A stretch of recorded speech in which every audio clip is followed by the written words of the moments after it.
uses a different process.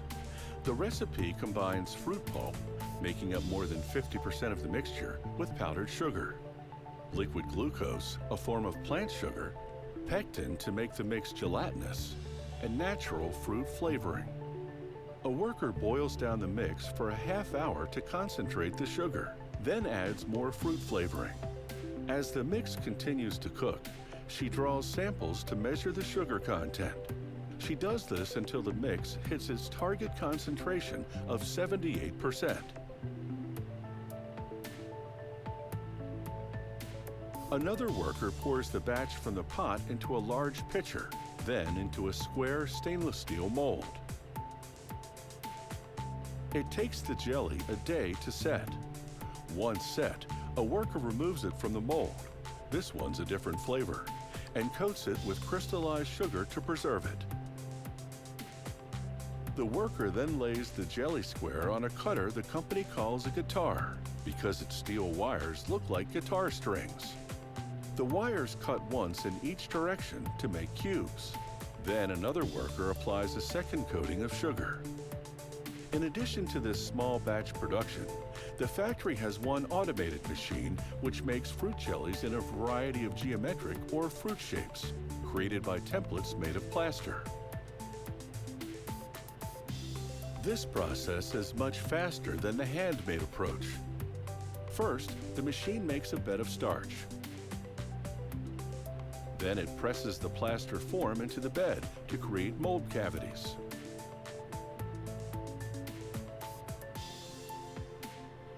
The next station fills the cavities with hot liquid fruit jelly. Then the molds are set aside for a day. The starch absorbs the residual moisture as the jelly sets. The next day, workers load the molds on top of the same machine, which flips them to dump out the jellies. The jellies tumble down a vibrating conveyor belt. The starch shakes off with each bounce. Then they pass under a spinning brush, which removes any remaining starch. The conveyor moves them into a rotating drum, which showers them with sugar. On the packaging line, a slow conveyor belt moves retail boxes in front of a row of workers. Each worker is responsible for a single flavor. While placing the required number of fruit jellies in the box, she also performs a quality control check, removing and replacing any that are misshapen. This ensures that these traditional fruit jellies look as good as they taste. Historically, wheels were made of metal or wood, but transport was revolutionized with the invention of the pneumatic tires in the early part of the 20th century. Inflated rubber tires could better absorb the bumps on the road, and the addition of tread gave this invention serious traction. Car tires have come a long way in the last century.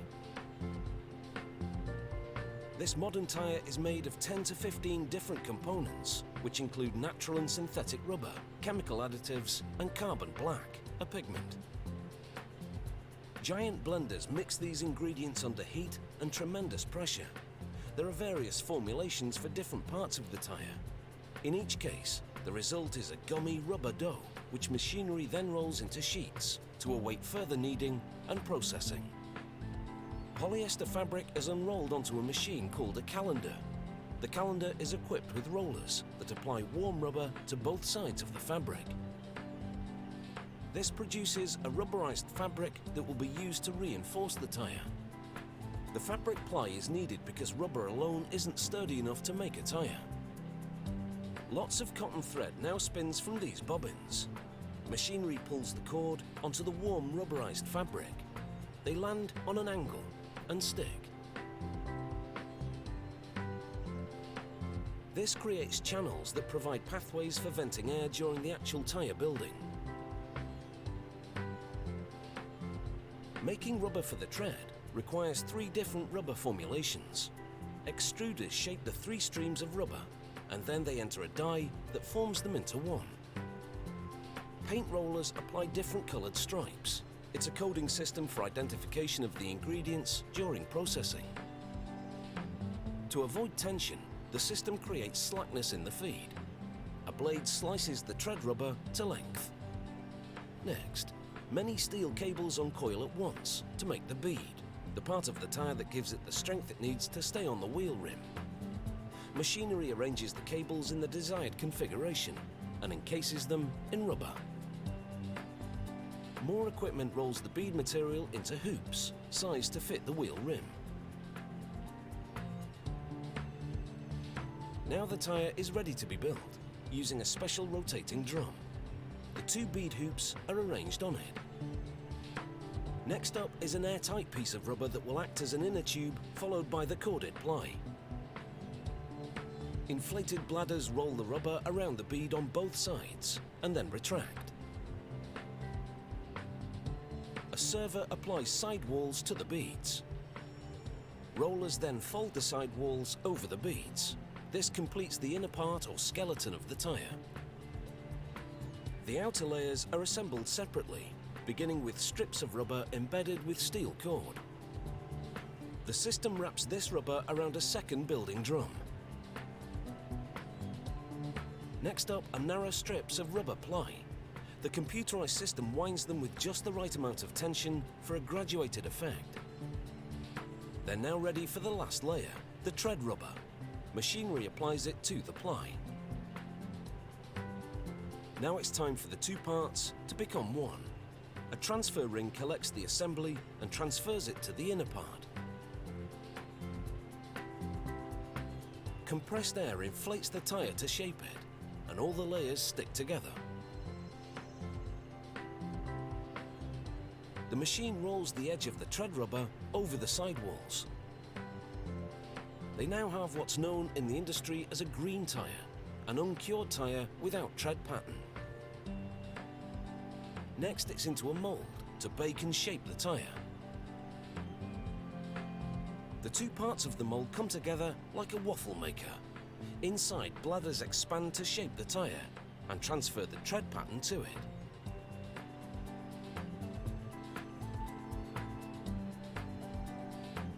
This cross-section of a tyre demonstrates how all the layers have been fused together. The time in the hot pressurized mold has caused the rubber to vulcanize, a chemical reaction that transforms it from a weak and sticky substance to one that's strong and elastic. The excess rubber is trimmed.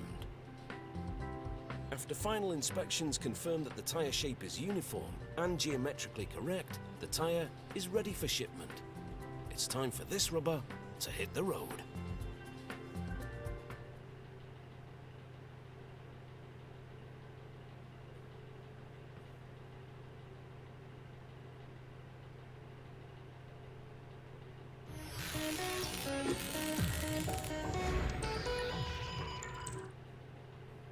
Calisons are a traditional French candy made of almonds, candied melon, and orange peel, topped with a thin layer of hard, typically white icing.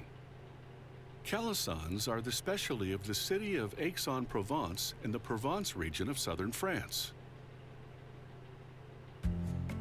The calison was created in France in the mid-15th century in honor of the wedding of King René of Anjou and Queen Jeanne of Laval. The confection became the specialty of Provence, the region of southern France known for its almond orchards. Inside the greenish hull is a hard shell. Inside that shell is the edible almond seed. The almonds arrive at the workshop dried for conservation and their brown skin removed. The first step in the production is to rehydrate the almonds with steam for about 10 minutes so that they can be worked into a paste. Once the almond's moisture content is increased by 2 to 4%, the almonds pass over a vibrating screen to drain any water resulting from steam condensation. Meanwhile, this cauldron heats up liquid beet sugar. France is one of the world's largest sugar beet producers, so high-quality beet sugar is readily available. Workers transfer the hydrated almonds to a grinder and add candied fruit, 95% melon and 5% orange peel. This flavor is the 500-year-old traditional recipe. Workers grind the ingredients for about 10 minutes until everything is thoroughly blended into a coarse paste. The paste drops onto a conveyor belt which transfers it to a kneading machine into which workers add the hot liquid beet sugar and natural almond oil made from bitter almonds. Kneading blends the ingredients and smooths the texture of the paste. A worker boxes the calisson paste and sets it aside for 3 days to let the sugar mature and stabilize. Calissons are topped with an ever so thin layer of royal icing. Unlike creamy icings, royal icing is as hard as a rock. To make it, a worker combines icing sugar and whipped egg whites passed through a strainer. A mixer beats the ingredients until the mixture is thick and smooth, which typically takes about 10 minutes.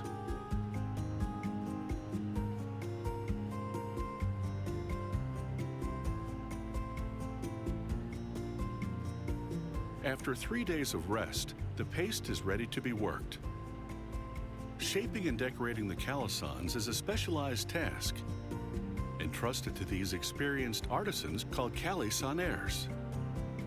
First, they place slices of paste in a press and load a mold underneath. They cover the mold with a wafer-thin sheet of unleavened bread. Then the press piston descends, forcing the paste with the bread layer underneath into the mold. They skim off the excess paste, then fold the stencil over the mold and apply the layer of royal icing. They lift off the stencil and push the buttons which activate the mold pistons. Each piston pierces the base of a calisson and lifts it out of the mold.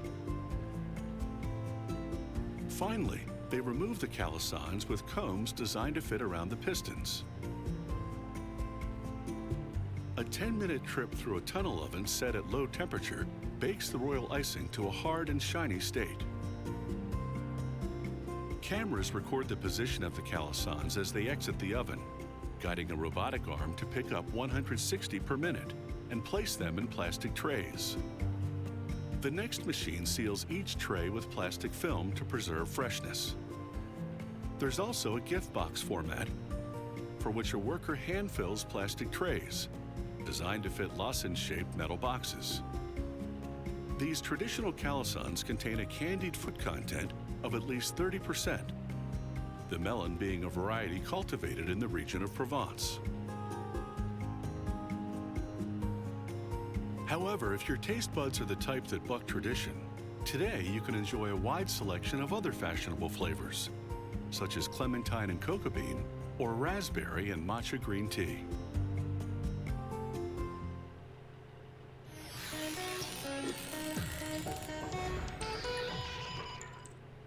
Legend has it that chocolate chip cookies were invented in 1930 by an American innkeeper who ran out of baker's chocolate.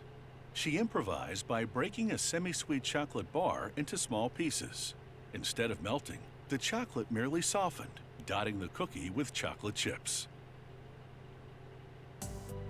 They look homemade and they taste homemade, but this home is a factory. Each ingredient goes into an industrial-sized mixer, starting with white sugar, then brown sugar, then butter,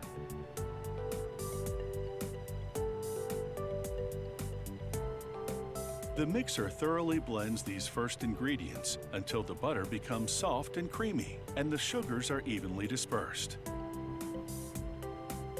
Then it's time for the headliner, chocolate chips. They're semi-sweet, which is a mixture of bitter and sweet chocolate. Next, flour, followed by baking soda to make the dough rise, and salt to add flavor. The final ingredients are whole eggs beaten, combined with vanilla, made from beans harvested in Madagascar, Africa. Mixing resumes until everything's well blended, which usually takes about 5 minutes. The company closely guards recipe specifics, but if you're curious, you could probably figure them out by multiplying the ingredients of a home recipe to the yield of a production batch. Workers transfer the cookie dough to a machine called the former. It pushes the dough through round dies, producing row upon row of round pieces weighing 1.4 ounces each. one of several sizes the factory produces. The factory then flash freezes the dough rounds for sale to food service customers such as restaurants and hotels, which bake the cookies in their own kitchens. The freeze tunnel uses liquid nitrogen to create the frigid temperature. The passing dough rounds solidify in approximately 5 minutes. Exiting the freeze tunnel, the dough rounds pass under a metal detector to ensure they don't contain any metal particles. This safety measure is standard practice in the food industry. The packaging system is entirely automated. The first station erects the box. The second station lines it with plastic.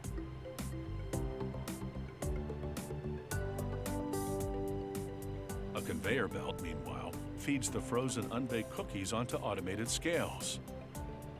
Once a scale hits the per box weight, feeding pauses, the bottom swings open, and the cookies drop into the box awaiting directly underneath. The next stations seal and label the boxes, which workers then load onto pallets.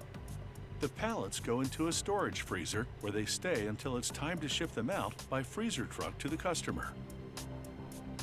This company also sells gift tins of cookies online and by catalog. For that market, they bake the cookies in-house. Workers lay out the dough rounds 2 inches apart on trays lined with parchment paper. This prevents sticking, making it easy to remove the baked cookies without breaking them. The dough rounds are nearly 1.5 inches wide by 1 inch high. As they bake, they flatten out and double in diameter. The trays remain in the oven for 7 minutes at 300 degrees Fahrenheit.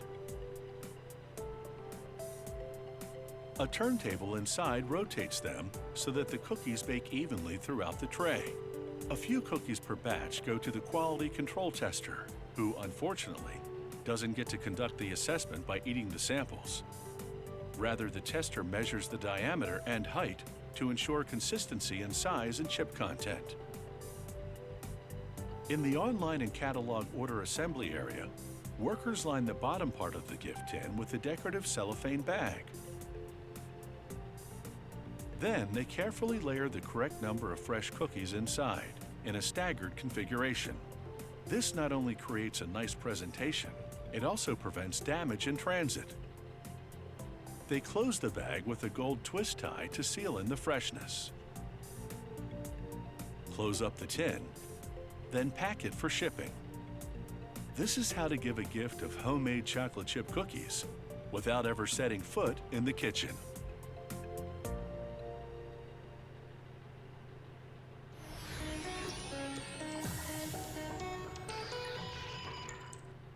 Hospitals generate a lot of dirty laundry, from patient gowns and sheets to cleaning rags. Some facilities do the washing in-house, but to free up hospital space, some send theirs out to industrial-sized laundry operations that deal in high volume with bigger and better equipment.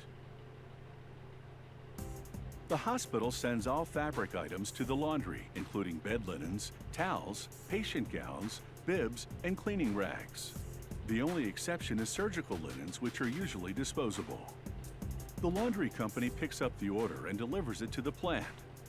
Next, workers unload the bags of soiled laundry on large rolling carts. They weigh each one for internal statistical purposes and scan its barcode to track the laundry for each hospital. Workers handling the bags wear gloves at all times. The bags are plastic, which is more suitable than cloth for containing liquid, odor, and bacteria. Workers rip each one open and, without touching the contents, dump them on the conveyor. They discard the bag in a suction device that sends it to a baling system. The bales of bags go to a recycling facility that turns them into garbage bags and other polyethylene products. From this point on, everything is automated. The conveyor drops the soiled laundry into a sturdy cloth bag. Once the bag reaches 120 pounds, the conveyor automatically stops loading. The filled bag travels to an overhead conveyor system, which leads to one of several stainless steel tunnel-shaped washing machines. Inside, a large rotating screw pushes the load through 2 pre-soaks, then moves on to 6 chemical wash cycles designed to remove tough stains such as blood and iodine. Next are 5 treatment cycles to soften the fabric and normalize the pH level. Then 3 rinses. The load of now clean laundry exits the tunnel washer and enters a hydraulic press. The press applies around 12 tons of weight to squeeze out the residual water. The load comes out compressed into what they call a cake. A conveyor transfers it to an elevator, which transports it to the drying area. The conveyor puts 2 cakes at a time into the dryer.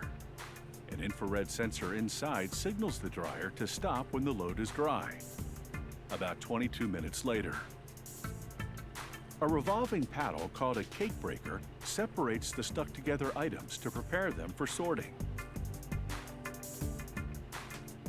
From this point on, automation ends and manual sorting begins. Workers pull different categories of items and toss them into designated linen hoppers that are hooked up to scales. When a bag hits the target weight, it automatically drops down onto a conveyor, which leads to the final processing area. Here, items are either folded or bulk packaged in plastic bags. Workers load the bulk items into a vacuum system, which feeds into automated bagging machines. The machines have either a built-in scale which weighs the bag as it fills, or a photo cell which counts the items dropping into the bag. Once the bag reaches the target weight or count, the machine heat seals and releases it. Certain items have to be folded. Luckily, a machine automatically folds bed pads, bath towels, and patient gowns by flipping over the ends with short blasts of air.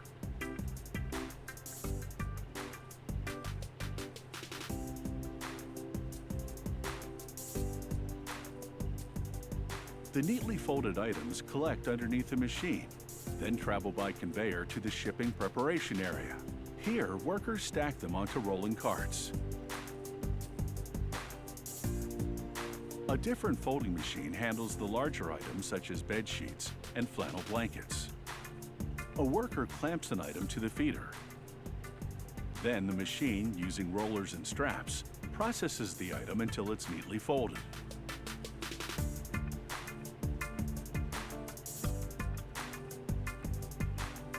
The clean laundry goes back onto carts,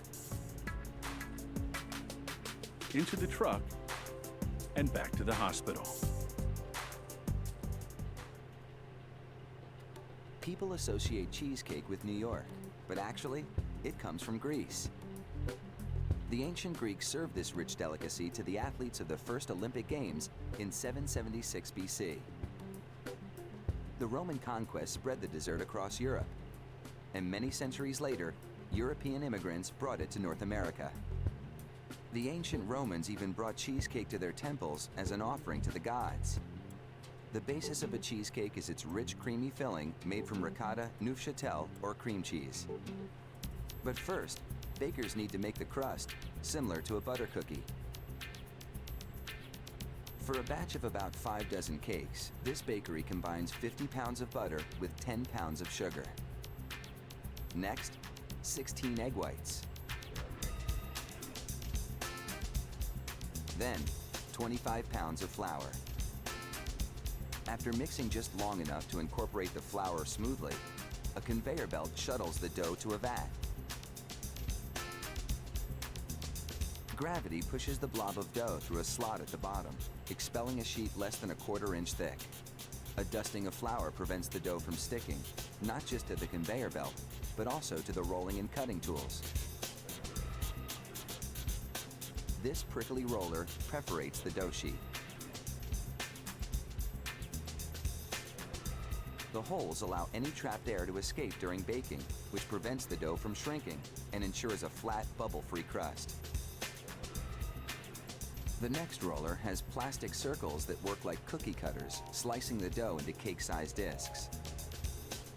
The leftover pieces go into new batches of dough. Each dough circle goes into a pan, then bakes at 375 for 16 minutes. Meanwhile, the batter starts taking shape. For a batch of about 20 cakes, the bakery combines 25 pounds of cream cheese with 2 pounds of cultured sour cream. That sour cream processed a little longer than usual to give it extra flavor. After slowly mixing in 15 pounds of sugar and about 2.5 cups of flour, workers blend in 3/4 of a cup of vanilla extract. Now they get cracking with 1.5 dozen eggs. That's the recipe for plain cheesecake. Flavored versions come with extra goodies. This batter is caramel pecan. It's paired with a chocolate cookie crust. As the baked crusts arrive, sprayers grease the inside of each pan with butter so that the cake will slide out easily after baking. Then a machine called a depositor shoots in just the right amount of batter. The pans now enter a tunnel-shaped oven that's almost 25 yards long. The temperature inside is a toasty 350 degrees. By the time the cakes exit the other end, they're fully baked. These 10-inch cakes take just under an hour.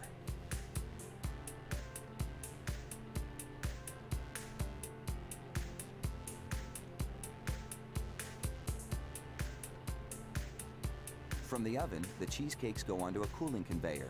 And by the time the hot cakes do the nearly hour-long circuit, they're at room temperature and ready to come out of their pans.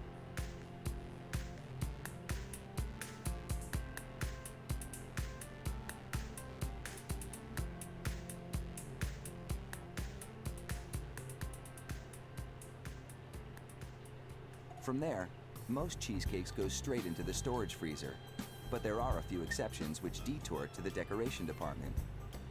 This Belgian chocolate cheesecake isn't complete without a big squirt of chocolate ganache, a decadent mixture of chocolate and cream.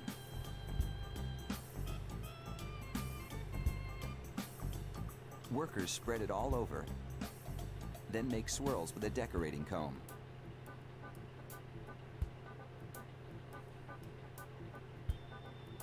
And now the final touch, a sprinkling of cocoa.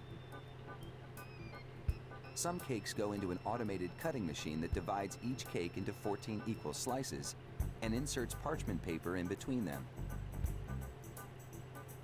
Back at the decorating department, they're putting shards of chocolate on a mud pie, a combination chocolate souffle chocolate cheesecake with pecans and coffee mousse topping. You might want to put off that diet just for one more day.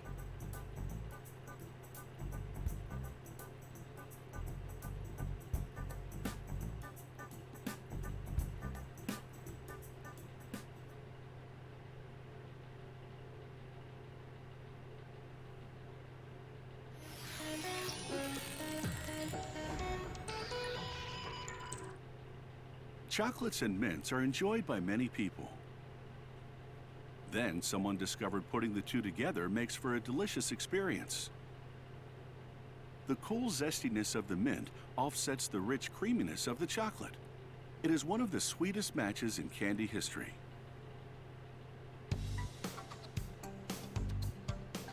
Chocolate or mint?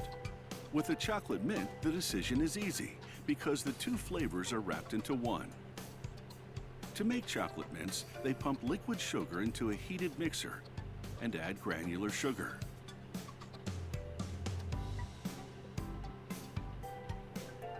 The mixer blends it into simmering syrup, exiting through strainers. Then it's moved into a vacuum-sealed cooker. It sucks out moisture and the syrup thickens to a jelly-like consistency. A worker transfers it to a second mixer and adds the mint flavoring. Thorough mixing thickens it and lightens the color substantially. He transfers the mint-flavored candy to a work table. Powerful mechanical arms massage the slab to cool and harden the candy.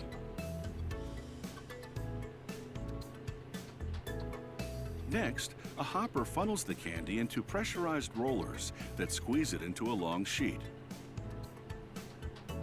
The sheet rides an inclining conveyor. Once it reaches the top, an employee wraps the end around a long steel tube. The tube revolves and twists the mint candy around it. The long candy sheet takes the shape of the tube. They melt and mix chunks of pure chocolate with cocoa, powdered milk, and icing sugar. They add coconut oil and lecithin to bind the ingredients. Once mixed, the employee transfers it to a hopper next to the big mint candy tube. From here, the chocolate is injected into the hollow of the mint candy tube.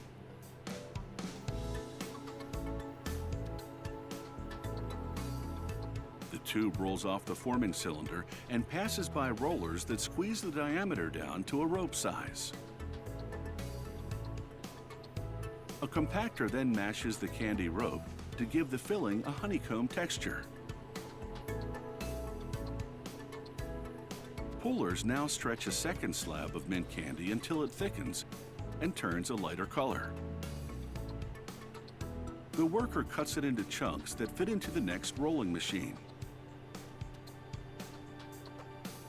It presses the candy into a sheet, which then lands on top of the mint chocolate.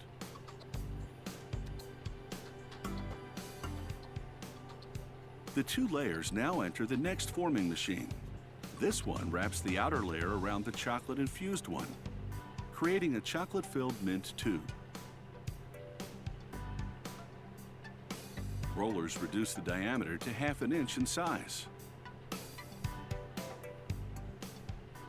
Next, the chocolate mint rope enters a die cutter. It shapes and cuts the rope into mints. The mints spill into a spreader, which distributes them evenly across a perforated conveyor. Fans blow air through the holes in the conveyor to cool and solidify the candies.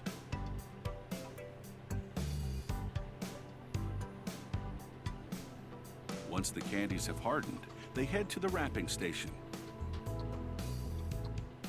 Here, they ride a rotating circular platform and fall into candy-sized slots.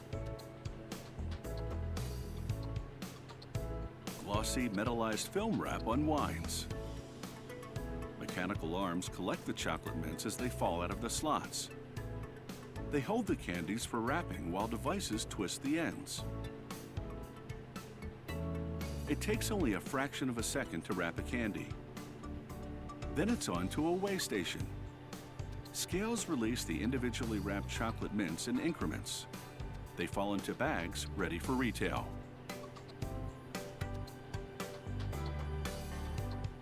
Approximately 2,400 chocolate mints are made every minute at this factory. 2 flavors in 1 candy, they're quite a treat.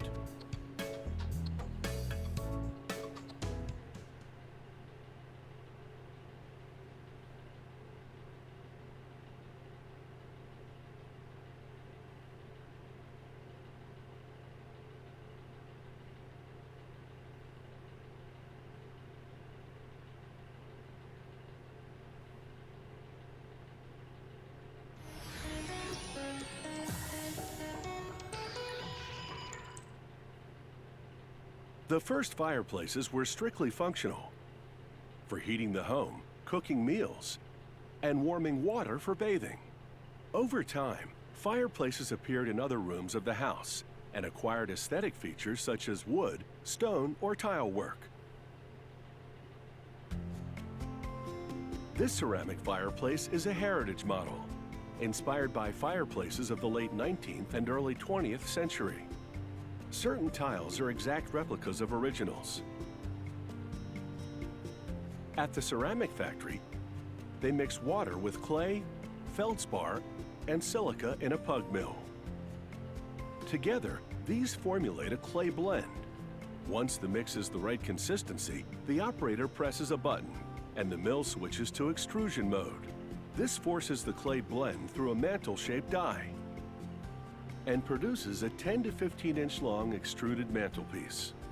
They trim the piece with a cutting wire to the precise length required. They use this extrusion method for making longer pieces. If they need shorter ones, they often cast them individually in a mold. When casting, they add significantly more water to the clay blend to produce a liquid clay called slip. They pour the slip into a plaster mold. The porous plaster gradually absorbs most of the water, leaving a layer of clay about 6 millimeters thick on the walls of the mantle-shaped cavity. After a few hours, they pour out the excess slip and open the mold to extract the cast mantelpiece. Once the clay becomes firm enough to handle, they carefully trim off the excess around the opening in the mold. Then they gently smooth down the seam along the junction between the two halves of the mold. On the opposite side of the pour hole, they cut out a matching hole. This will help the clay dry faster by enabling air to flow through the inside of the piece. To compensate for shrinkage, the molds and extrusion dies are designed 11% larger than the size of the finished piece. Clay shrinks as it dries. To make the fireplace's ceramic tiles, they produce a rubber mold of 2 adjoining tiles and place it inside a metal casing. They also include a release system to help with extraction. They fill the casing with an exceptionally strong type of plaster. It sets in about half an hour, taking on the shape of the rubber mold. This plaster casting is the die they'll now use to produce the tiles. They mount the die on what's known as a ram press, because it literally rams a block of clay in the die and compresses it with 30 tons of pressure. The tile die is also 11% larger than the final size to compensate for shrinkage during drying and firing. They remove excess clay and send it back to the pug mill to be recycled. Then they position a board under the die and activate the release system, which extracts the clay with a blast of compressed air.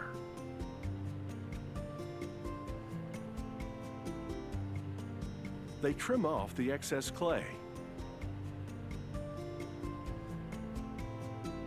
Once dry, the tiles and mantelpieces are ready to be glazed. Glaze is a chemical formula containing finely ground silica, combined with different combinations of metallic elements to produce specific colors. They use a spray gun to apply glaze to the mantles and a tube tip applicator to glaze the tiles. The tile design has raised borders between its components. These are called cuenca lines. They prevent the different color glazes from flowing into each other.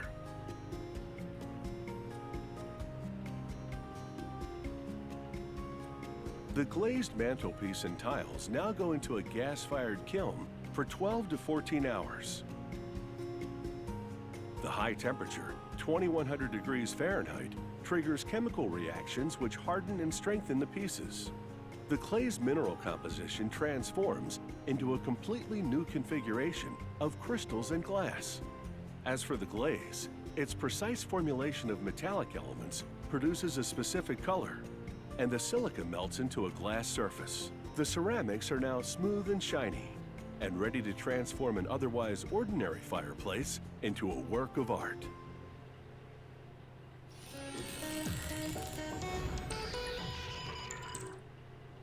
A dry erase board is a non-permanent surface most commonly used in professional or classroom environments.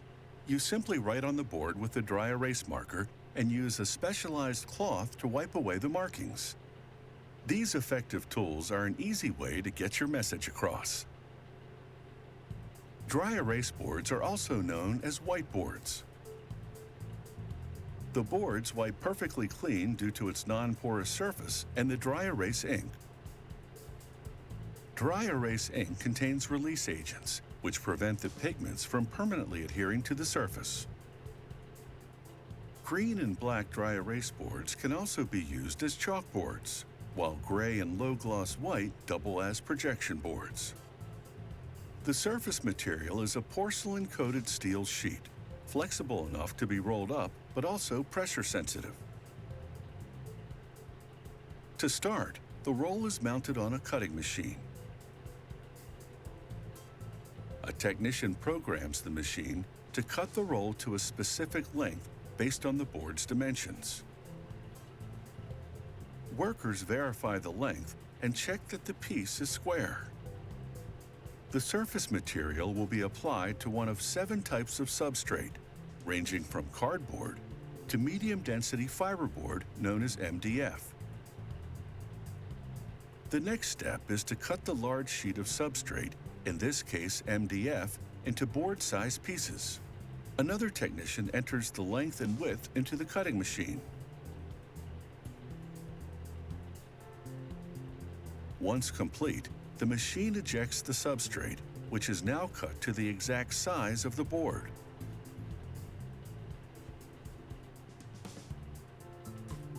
Next, the substrate is put through a hot glue machine. The machine applies polyurethane adhesive to what will be the back of the dry erase board. As the substrate exits, a sheet of foil is applied to the glued surface.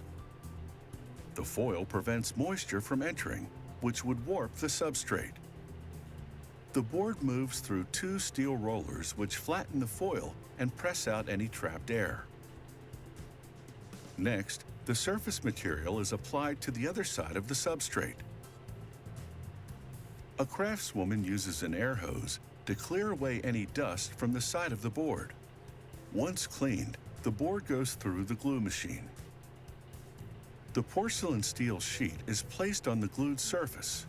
Technicians work carefully to ensure they don't touch the pressure-sensitive surface with their fingers. Then the board moves through the steel rollers to press the porcelain steel flat and remove any trapped air.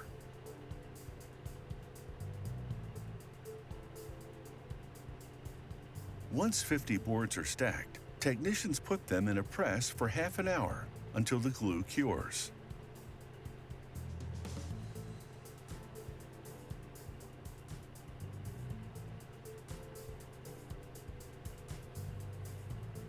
In another part of the factory, a machine cuts material to create the board's frame.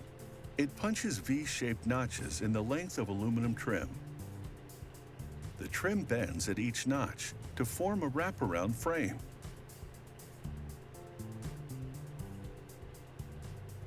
Some boards come with a marker tray that runs along the bottom.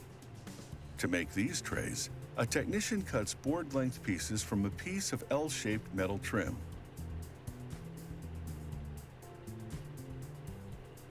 Since the tray ends are sharp, a technician attaches plastic covers for protection. He secures the plastic end covers with screws on both ends of the part.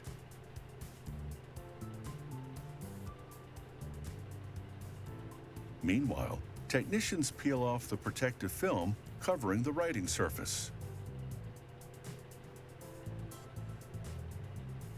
Then they flip over the board to assemble the parts from the back. This model doesn't have the traditional wraparound frame.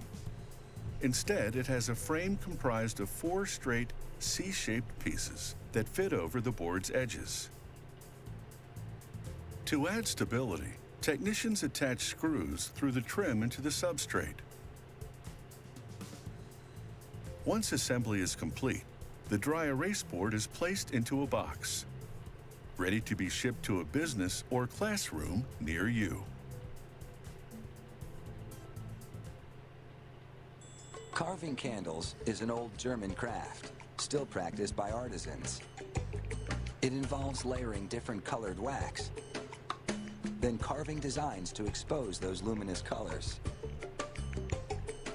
It's hard to beat the radiant beauty of a carved candle.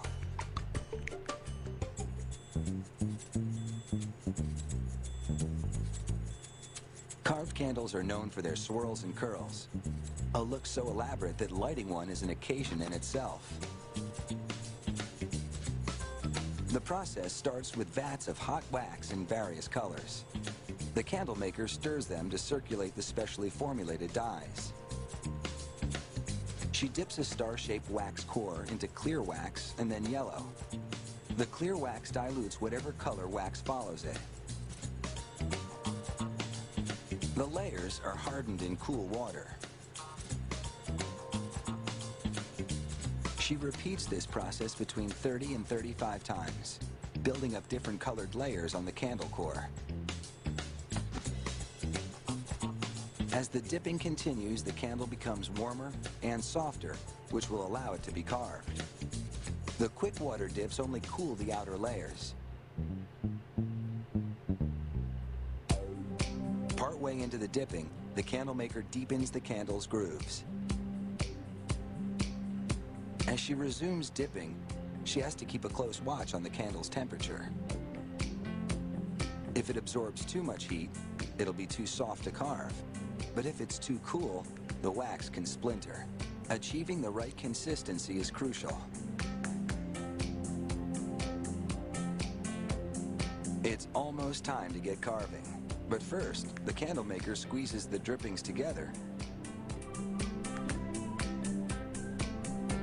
and slices them off.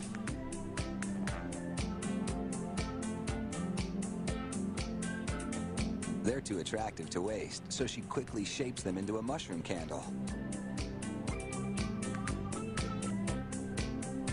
She pokes a hole in the center for the wick, and within moments, the candle is complete.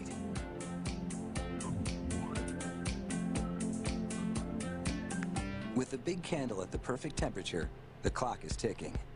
It has to be carved in just 15 minutes, or it will be too hard to work with. The candle maker slivers the bottom and curls the pieces back. She dunks the row of curls into water to harden them a bit so they don't sag.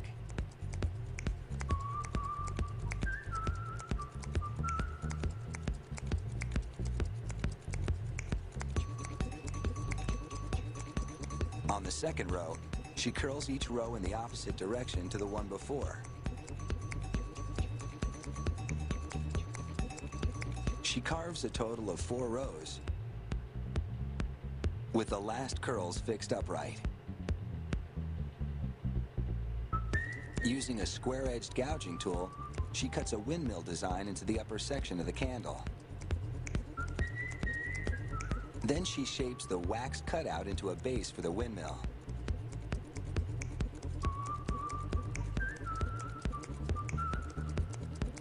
Tulips and other designs decorate the top of the candle.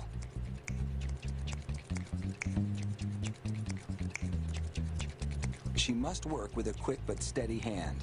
It takes at least a year of training to learn to carve with such confidence. This one is a neat trick. She jiggles a straight-bladed knife to cut the fluted edge of a hummingbird wing.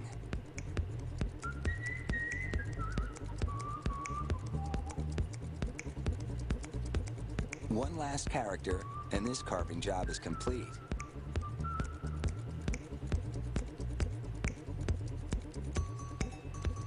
Now, she presses a cookie cutter-like device around the wick. This forms a well that will allow the wax to burn down the center instead of dripping down the sides, which would ruin the carving.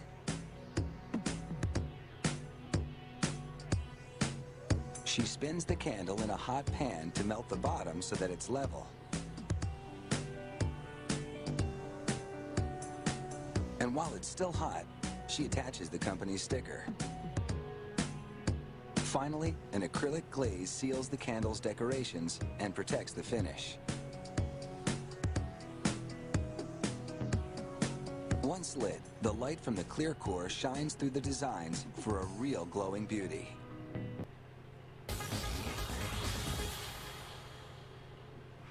Meet the black pig. This special porker is too good to be turned into bacon and sausages. Instead, he'll become one of the finest delicacies money can buy. The culatello dry-cured ham. This expensive delicacy begins life in the Po River Valley in northern Italy, an area famous for its farming and agriculture. The black pig leads a very pampered lifestyle. By normal pig standards, it could be called luxurious. If he was going to become sausages, he'd be stuck in a pen eating processed feed. But these guys get to roam around fields of sweet corn, eating as much as they can find. Unfortunately for the pigs though, as soon as they get heavier than 150 kilos, it's time for the chop.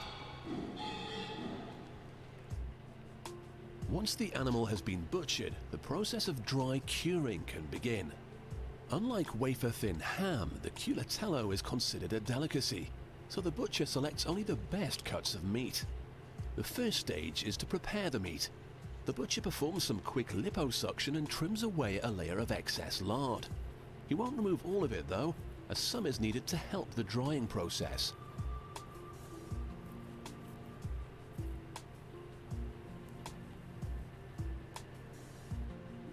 The particular cut of meat he uses is very fragile, so he has to tie it up to help it survive the long drying process.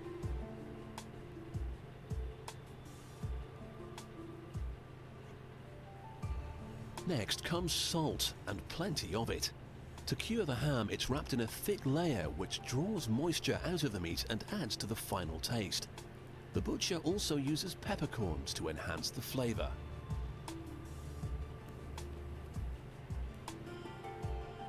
And in the tradition of all good recipes, he also splashes plenty of wine over the meat.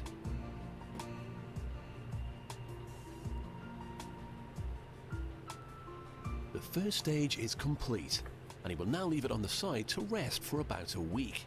The meat will slowly turn red as it sits in a cool room out of the sun.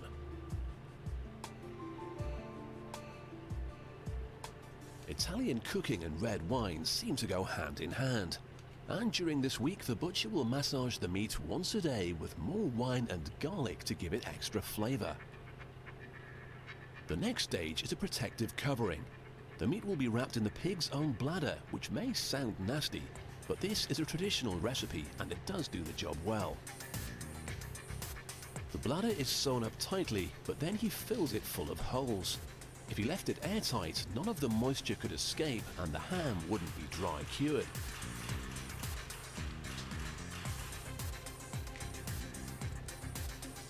Finally, the meat is tied up. This isn't to stop it escaping, but it gives the culatello ham its traditional pear shape.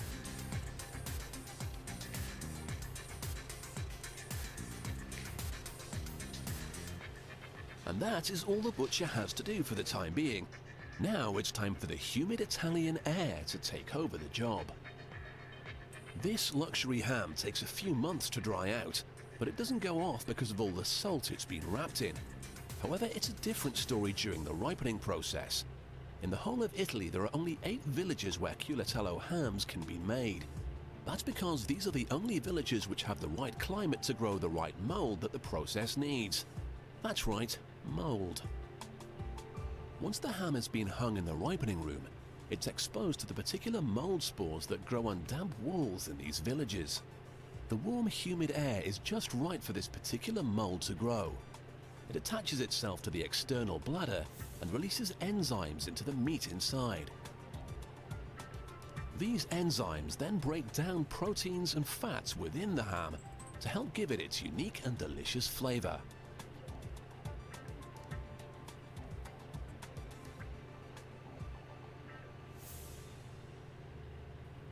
The combination of the humid air, the mold, and the long curing process give culatello a unique taste which has never been properly reproduced artificially. The mass production of Parma ham works in a similar way, but it's done on a huge scale and much faster because of demand. This is why Parma ham is far cheaper and more readily available in supermarkets than the culatello. Once the ham has reached the end of its curing process, the farmer can remove it from the ripening room and clean it up. Moldy ham doesn't sell particularly well. With all the spores cleaned off, the butcher can test the meat's firmness by flicking it with his forefinger. His expert ear can tell a good ham from an unripe one. If it passes the test, the butcher will remove the string bag and open up the bladder to see how well the meat has matured.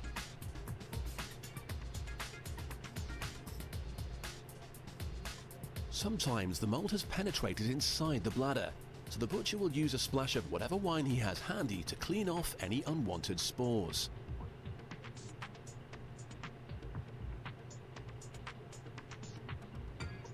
At last, he can sit back and enjoy the fruits of his labor. And if you fancy trying one of the most expensive hams in the world, you'll need about £400 and a very upmarket delicatessen, because you won't find this in your local supermarket.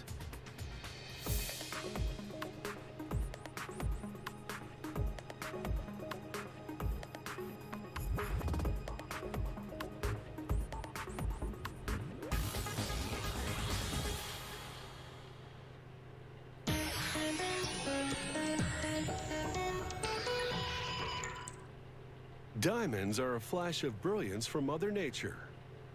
Formed in the Earth's crust by intense heat and pressure, they're prized for their crystalline beauty. But now, Mother Nature has some serious competition, because gem-quality diamonds are actually being grown in laboratories.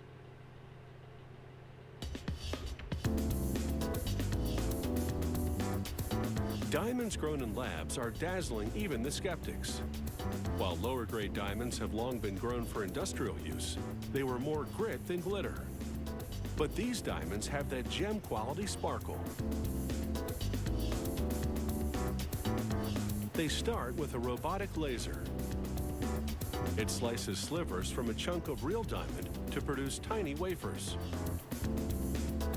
They're 5 millimeters wide and 1/4 millimeter thick.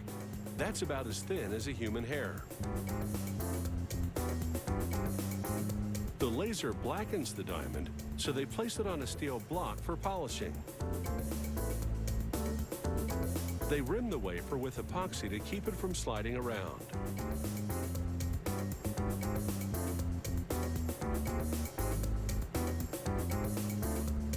This epoxy requires an activator, so they brush it on next. The chemical reaction causes the epoxy to solidify in seconds to firmly secure the sliver on the block.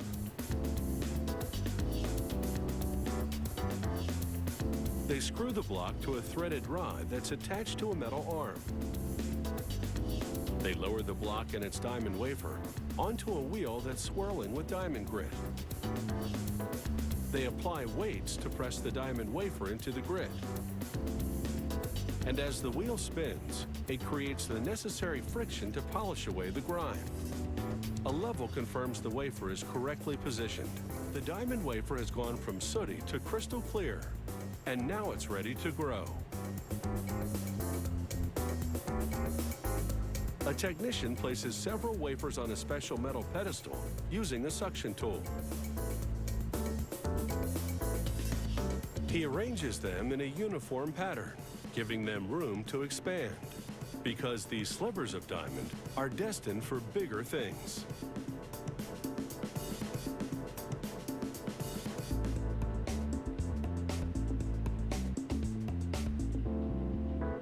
He lowers a metal chamber over them.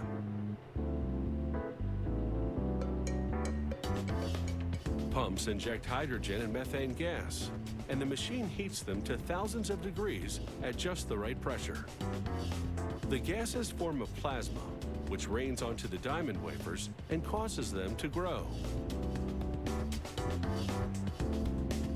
After just 2 weeks, the diamond slivers have grown into stones at least 10 times the original size. It's quite a transformation. But these diamonds in the rough need a lot more work to really sparkle. They dab epoxy onto the tip of a pointed steel rod called a dop and center the lab-grown diamond on the epoxy-coated tip.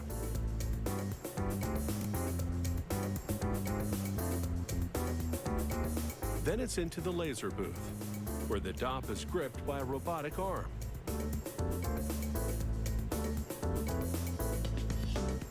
It turns it so a laser can trim the lab-grown diamond from all sides.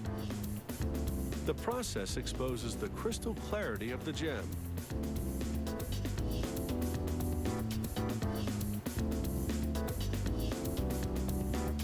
A technician checks the quality of the lab-grown diamond with a jeweler's magnifying glass. Then she lowers it into another polishing wheel. It's similar to the one that was used to clean it when it was just a sliver. But this wheel actually contours the grown stone to give it that classic diamond shape. The process brings out all of its glittering facets. It's taken just a couple of weeks to grow this diamond, The process puts geology on fast forward because it takes tens of millions of years for real forces to push real diamonds to the Earth's surface. Only very sophisticated testing can separate the lab-grown diamonds from the mined ones. But since they cost 15% less, you'll notice the difference in your pocketbook.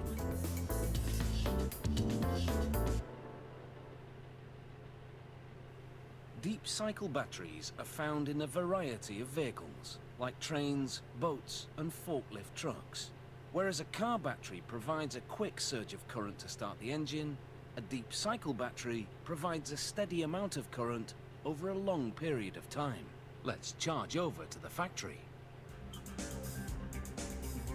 Deep cycle batteries range from 2 to 48 volts. Their power is generated by cells, a group of lead plates coated in lead oxide and acid. This casting machine produces lead grids that will become the plates in the power cells.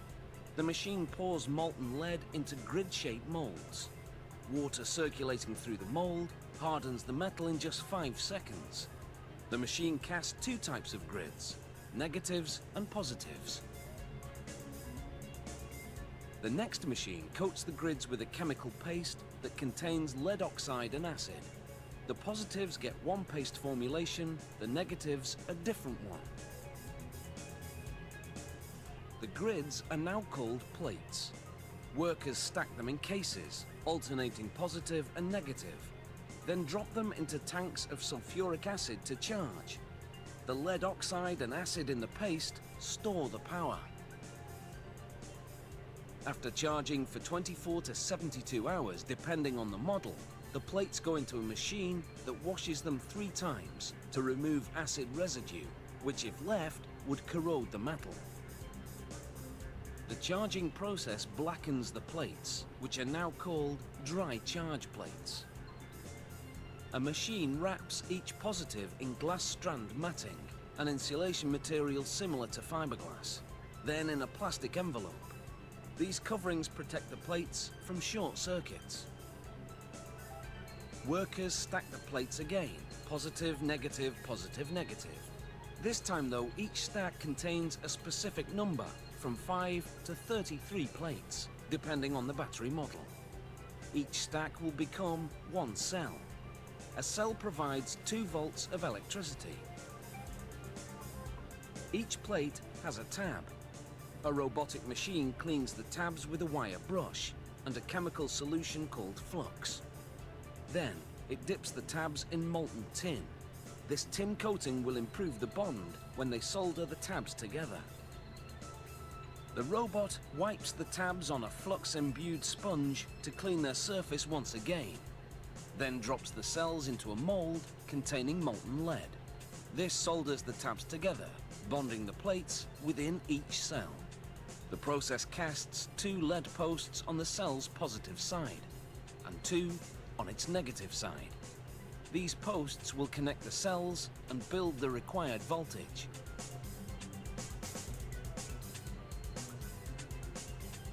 Next, each cell goes into a polypropylene casing called a jar.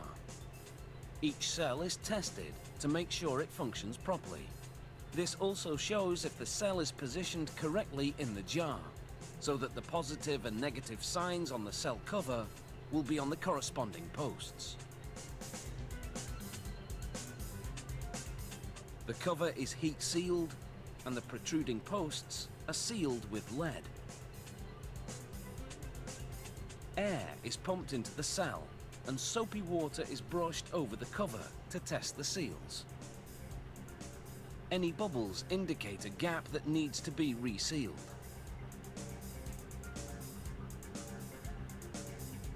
In another part of the factory, various small components are molded from molten lead.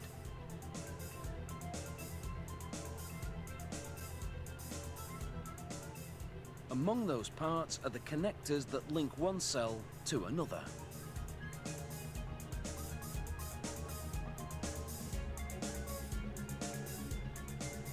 Workers weld them to the posts.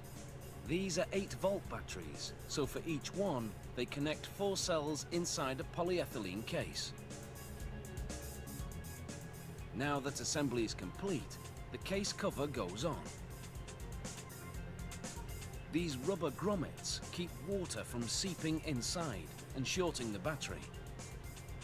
Now the inside is filled with sulfuric acid, which functions as an electrolyte, the medium that helps the lead in the plates conduct electricity.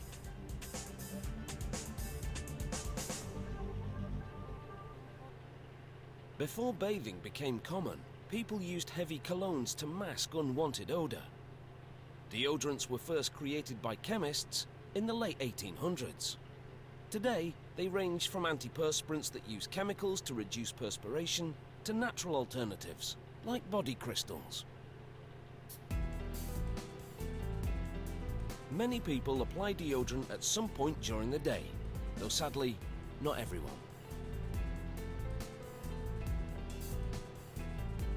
To make a stick deodorant, workers pour a blend of ingredients into a kettle mixer, then add powdered wax, the main ingredient that holds everything together. They also add silicone for a smooth texture. Steam heats the mix to 75 degrees Celsius, melting the ingredients. A standard recipe for deodorants includes wax, active ingredients that prevent perspiration, dimethicone, a blending agent, silicone, and fragrance to mask odors. Deodorants, like all personal care products, must meet strict quality control standards. The chemists in this factory perform a variety of tests. To make sure the product has the right consistency, the chemist will perform a viscosity test. She stirs a sample at a constant speed, then verifies that the force required is within the accepted range. These containers will dispense the deodorant. They're mechanically unscrambled on a rotating platform that sends them spinning into individual pockets.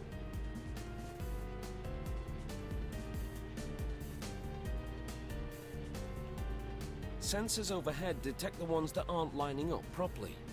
A blast of air sends them back into the platform to repeat the process.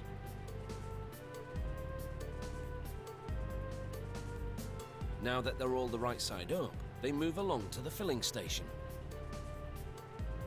There, a system of levers raises them up to align with a filling nozzle that dispenses the mix.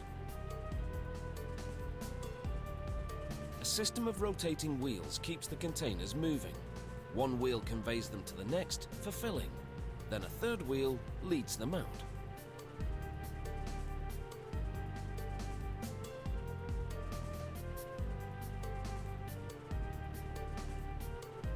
It's best to fill using hot mix that flows freely. But the deodorant must cool in order to harden. An overhead rake evenly lines up the containers inside a refrigerating tunnel. Once it's full, workers set the cooling system to 14 degrees Celsius. The deodorant will remain here for several hours. Next, chemists perform a hardness test on a cooled sample of deodorant. A force meter measures the amount of pressure required to crush the sample. It has to be just right. Too hard and the deodorant crumbles without spreading. It must be able to flow smoothly out through this perforated dome that will cover the deodorant. Each container gets one over at the doming station. Again, a system of wheels works together to convey the containers through the station.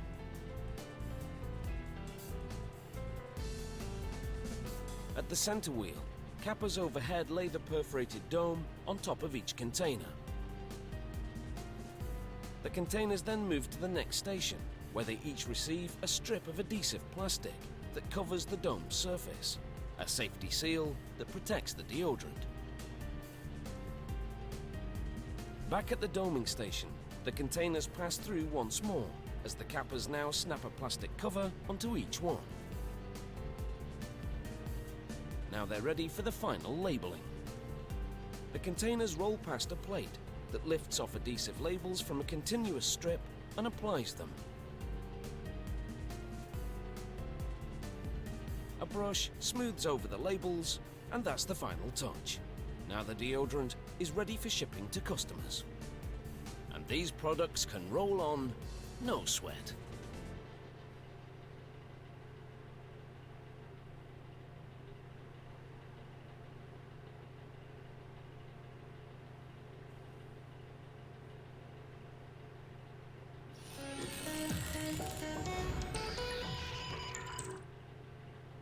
Thousands of years ago, our earliest ancestors might have picked up a pointed rock and spun it between their hands to bore a hole in something they wanted to modify. Today, you can buy drill bits in all shapes and sizes.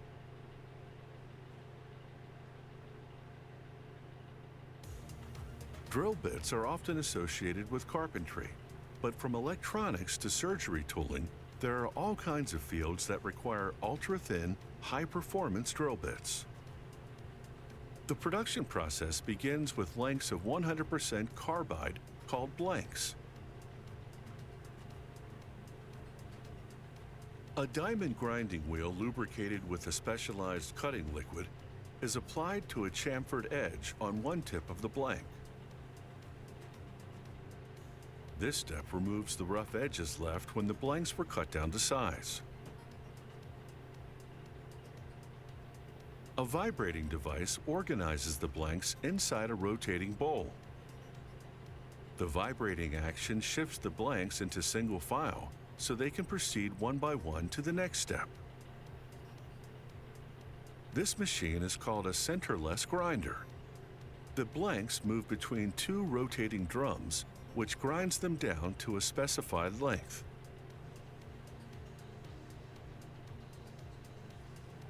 The blanks pour out of the machine, immersed in the lubricating fluid. An operator selects one and places it in a quality control gauge to check that it meets the manufacturer's required tolerances.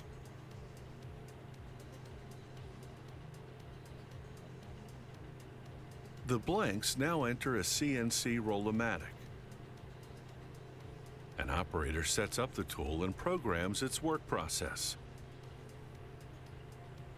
A robotic auto feeder picks up the blanks one by one from a specialized pallet. The robotic arm places each blank carefully and precisely in a waiting chuck or collar, and then moves them back into position. The tool moves forward, holding the blank perfectly still as a pair of wheels close in.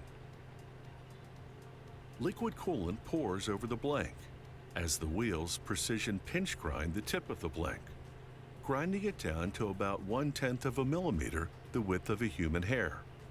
It's a delicate process. The roll-o-matic produces 48 pieces per hour. Next, a technician places small sheets of plastic foil in a jig. The foil is shim stock, color-coded according to its thickness. The jig raises the metal support to a specified height.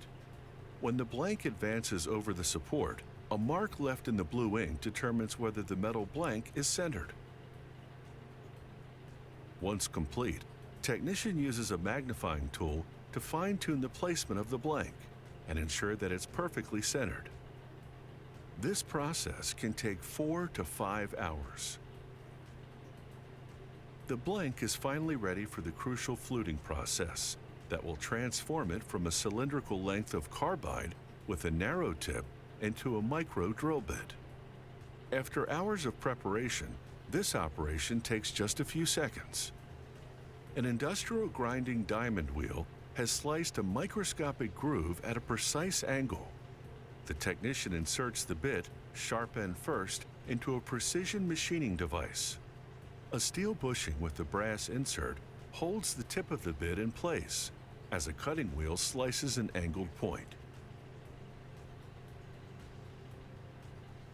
It's impossible to see the difference between a bit before and after fluting. Using a magnifying device, the technician conducts a quality control check of the bit. As the screen reveals the finely cut flute, the technician ensures the tool's parameters meet manufacturing standards. One such parameter has to do with the shape of the flute, which has a forward taper. This means the flute groove becomes shallower from tip to base at a very precise angle. This feature simultaneously strengthens the tool while increasing the chip flow along the groove. Although carbide is incredibly strong, when it's milled to the thickness of a human hair, it becomes fragile. Needless to say, careful packaging is extremely important.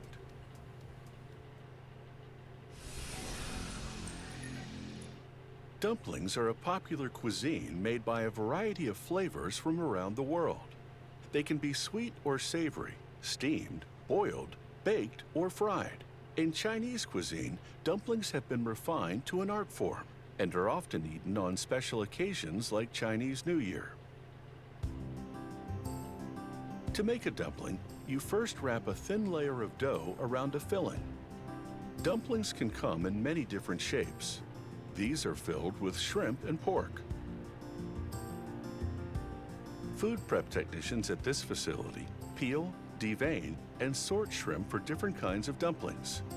As they work, they double-check each shrimp for freshness and quality. The 30 people working at this station can peel 10,000 shrimp per hour. To make the dumpling dough, technicians begin the process by pouring all-purpose flour into this large mixing bowl. They add water at a ratio of 2 parts flour to 1 part water. A large dough hook mixes the two ingredients together. Periodically, the technicians stop the machine to manually test the dough for consistency. It's not ready yet. After more mixing, they test it again. This time, it's just right, soft and still elastic. To strengthen the dough structure, a worker begins folding and rolling it into lengths.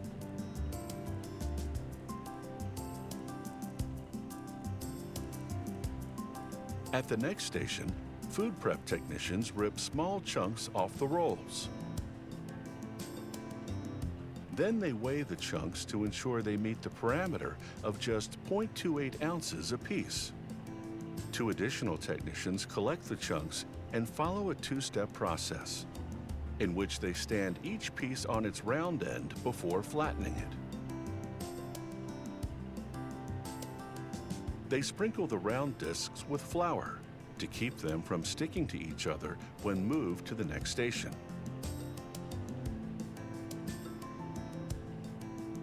The next step uses traditional cooking tools to transform each disc into a wrapper for a dumpling known as shao mai. The food prep technicians wear protective clothing to prevent contamination. In-house quality control inspectors test the airborne bacteria levels in the facility every month to ensure that it meets the necessary standards.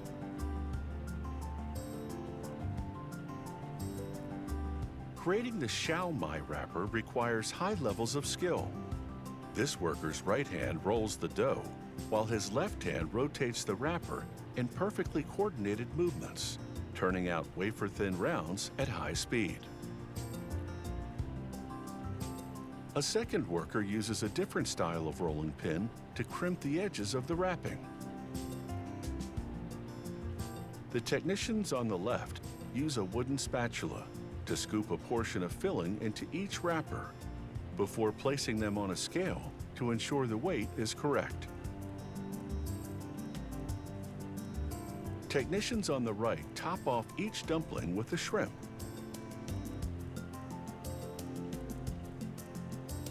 Inserting the shrimp is another step that requires carefully orchestrated hand movements to accomplish the task with speed and elegance. The worker is able to carefully tuck the shrimp into place with effortless movements of one hand. Dumplings come in all shapes and sizes. At another table, workers assemble a delicacy in the shape of a half moon. These dumplings start out with the same disc-shaped wrapper and the same Xiao Mai filling. Next, a worker uses a special crimping technique, pinching a series of small creases in the dough to seal them in a completely different way. By carefully arranging each dumpling, technicians can fit nearly 88 of them in one pan. Thanks to an amazing artisanal assembly line of skilled workers, the final product is almost too beautiful to eat. Electrostatic speakers added a whole new vibe to the home music scene. Unlike traditional box speakers, electrostatic speakers are usually tall and skinny, and instead of using an electromagnet to produce sound, they rely on conductive layers of plastic and metal.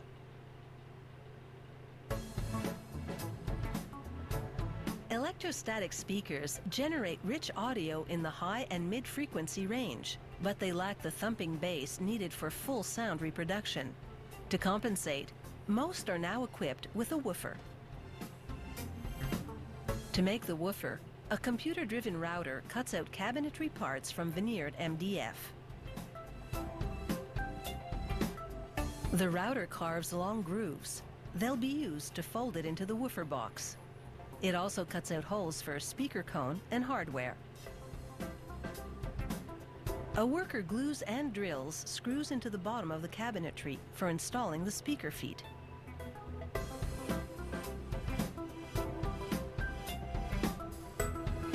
He trims the excess from the edges of the cabinetry panel. He beads high-strength glue along the joints and folds the grooved panel to create the cabinet box. The glue is stronger than screws and acts as a kind of cement to hold the cabinet together. He sands the wood veneer at the joints for a seamless look. And now it's into the spray booth for the finishing touch. A dark, glossy varnish that accentuates the wood grain. Once the paint dries, a technician pads the inside with a polycotton baffle to reduce resonance. He then installs the crossover unit. It splits the audio signal to send low notes to the woofer and the rest to the electrostatic panel. Next up is the power supply and step-up transformer for boosting the amplifier signal. He attaches the assembly to the interior wall of the woofer. He now wires the speaker cone to the crossover unit. He inserts the cone in the slot machined for it, and it's a perfect fit. He boosts the bass with a built-in amplifier. He wires it to the crossover and pops it into the back of the woofer box. This woofer is now ready to be paired up with its electrostatic mate. They make the electrostatic speaker from two perforated metal panels. A technician applies a charge to them to check for thin spots. Next, she bends each one to a 30-degree curve. This will allow sound to be more widely dispersed in a room. She presses heavy-duty double-sided tape onto the edges and applies rigid plastic strips called spars crosswise. They stiffen the panels to withstand electrostatic forces. She now unfurls thin but super tough plastic and stretches it to a precise tension. This plastic is the speaker diaphragm. It's been impregnated with a conductive coating to respond to an electrical charge. She positions one of the perforated panels under the diaphragm, and with the backing of the adhesive tape removed, she jacks up the table to press the panel to the plastic. She attaches wiring that will deliver the charge to the diaphragm and make it vibrate. She applies more double-sided tape to the other side of the diaphragm and peels off the backing. Workers position the second speaker panel on the diaphragm and align its fine mesh with that of the panel below. They place the speaker sandwich in a metal capsule to vacuum press it together. Then they frame the speaker with an aluminum border and add a strut to the middle for reinforcement. It's now time for the electrostatic speaker to be joined to the woofer. The tall, slim electrostatic speaker will deliver the high and mid frequencies. The short, boxy woofer will thump out the bass. Then it's into the test booth to confirm that the speaker has the correct range. The technician runs an audio tone sweep and checks for any dropouts in the frequency. Using a special tool, he verifies that the sound waves of the speaker set are in sync, a process called phasing. He then places the speaker in a padded room to test a full range of tones. A computer analyzes the tones. Once it passes all the tests, this electrostatic speaker links up with the rest of the sound system. It's now ready for its audience. Toffee is a confection traditionally made of caramelized sugar or molasses and butter. There are many different varieties, soft and chewy or hard and brittle. English toffee is very buttery and typically covered in nuts. Easy to see why it's called English toffee. This English toffee is completely free from dairy ingredients, making it ideal for toffee lovers with certain dietary requirements. This small confectioner makes their special toffee recipe entirely by hand, one small batch at a time. They start by combining water and sugar, which they heat until the sugar dissolves. They add their own secret formula.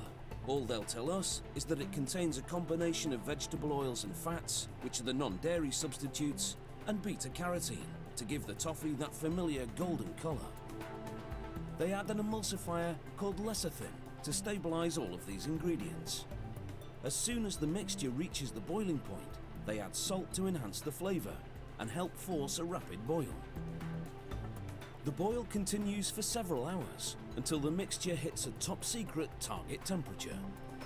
By that point, most of the water has evaporated, leaving a sweet and thick liquid toffee. Now they open a hot water valve, which releases water to heat up a table, then carefully pour the toffee onto the surface.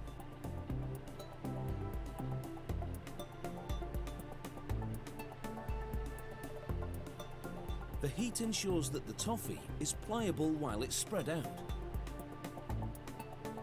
The spreading continues until the toffee sheet is approximately the same thickness.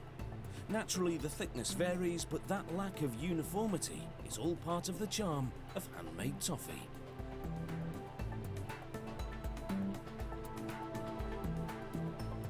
They take a tool with multiple cutting discs and run it over the toffee sheet in one direction, then in the other.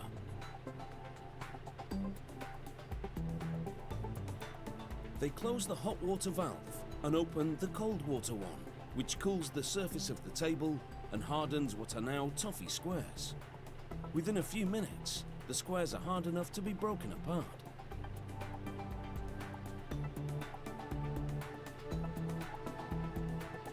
Now 2 additions, which will turn this into English toffee.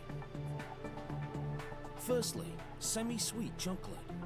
Once this tempering machine heats it to the right consistency, a pump feeds it to a machine, which coats the toffee squares in 2 stages.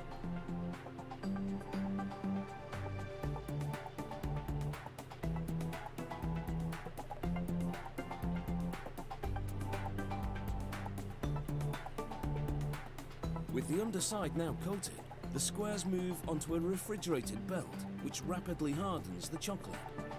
The next station covers the other side with chocolate.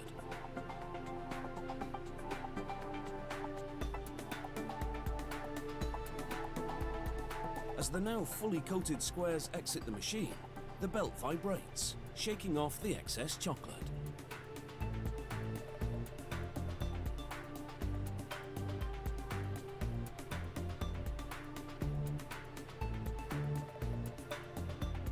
The squares move onto another refrigerated belt, and a worker manually sprinkles them with the second ingredient, chopped pecans.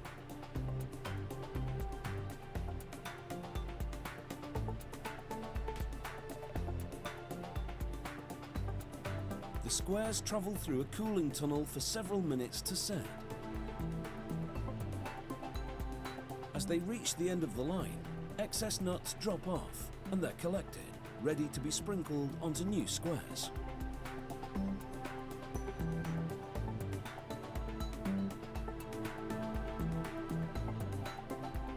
Some English toffee recipes call for almonds rather than pecans, but the idea is the same. Layering sweet and crunchy toffee, smooth and creamy chocolate, and coarsely chopped nuts. And just like other sweets and treats, English toffee is heaven to anyone with a sweet tooth. But hell, of course, for their dentist. Open wide.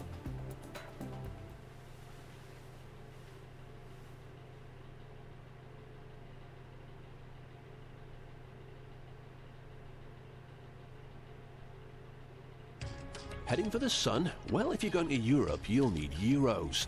They were designed to prohibit counterfeiting and use an external ring and a sophisticated sandwich of metal for the filling.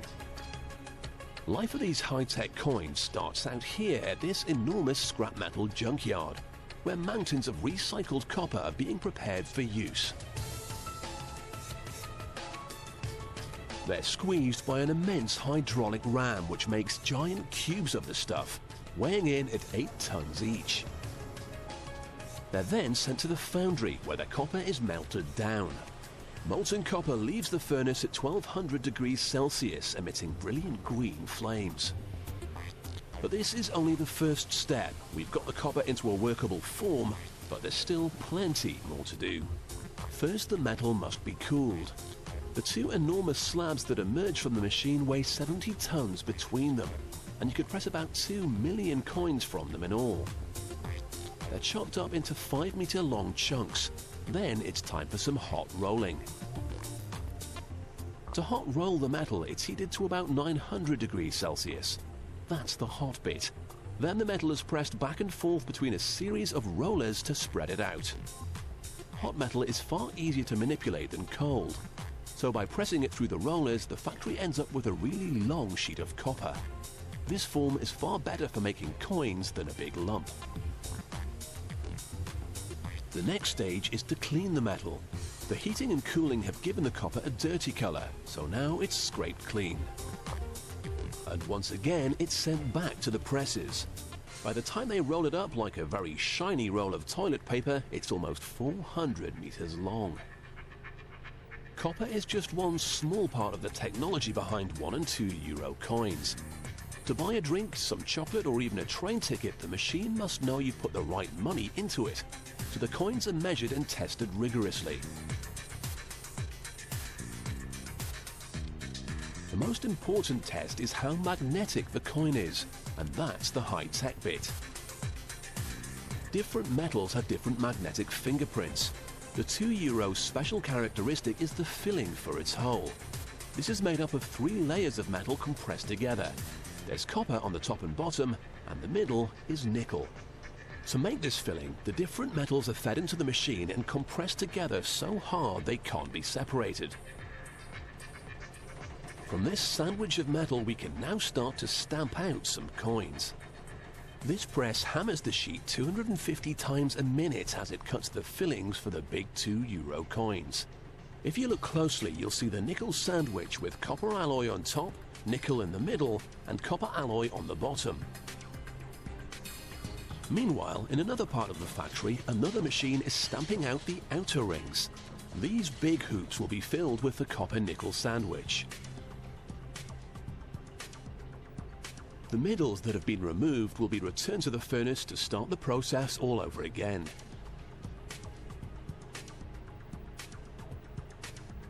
The rings are a little dirty, but a quick bath in acid mixed with ball bearings grinds away the filth, leaving them sparkling and ready to be turned into money. So we've got our outer rings and we've already made up the fillings, but there's still something missing. All of our pieces are blank bits of metal. A template is needed to turn them into coins. The engraver's job is to make the coin equivalent of a rubber stamp. This permanently marks the value onto the coin. Using an industrial press, he crushes a pattern onto the stamp block. It exerts 160 tons of pressure, so he's got to be very careful. The stamps are hardened in this furnace at 870 degrees Celsius. Without this treatment, the motif would disappear very quickly. But once it's been hardened, each stamp can engrave as many as 200,000 coins. The surfaces are scraped clean using fine glass to remove any imperfections. Then they're checked and polished before being put to work. The stamp is fitted into the machine.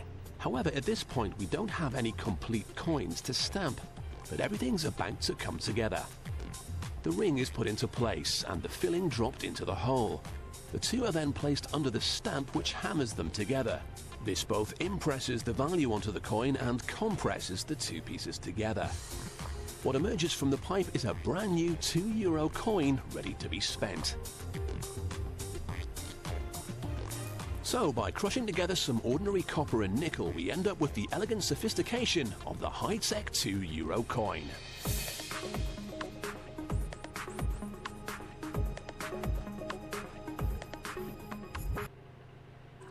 The transverse flute has been an orchestral instrument since the 1700s. You play it in a horizontal position, blowing across an oval hole in the mouthpiece. The air hits a sharp edge inside, producing sound. You turn that sound into notes by pressing the keys that open and close the flute's holes.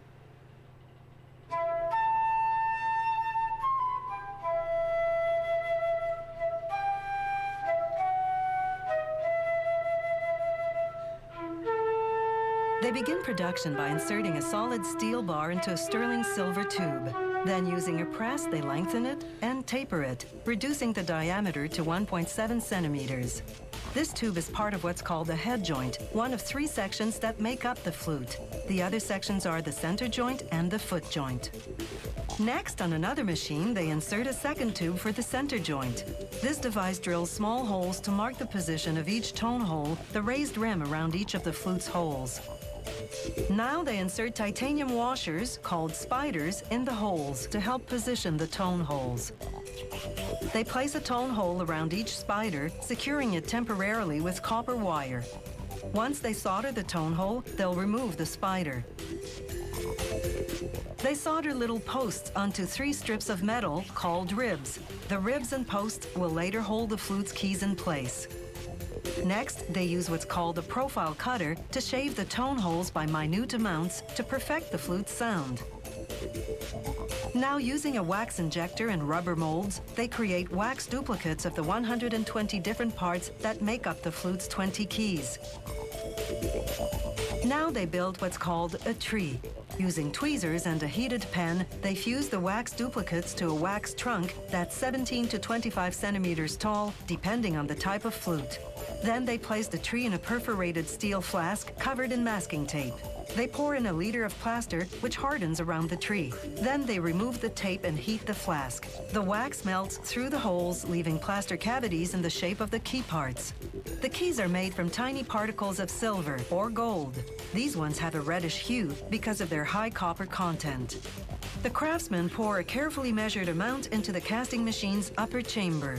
The machine heats the metal for 12 minutes.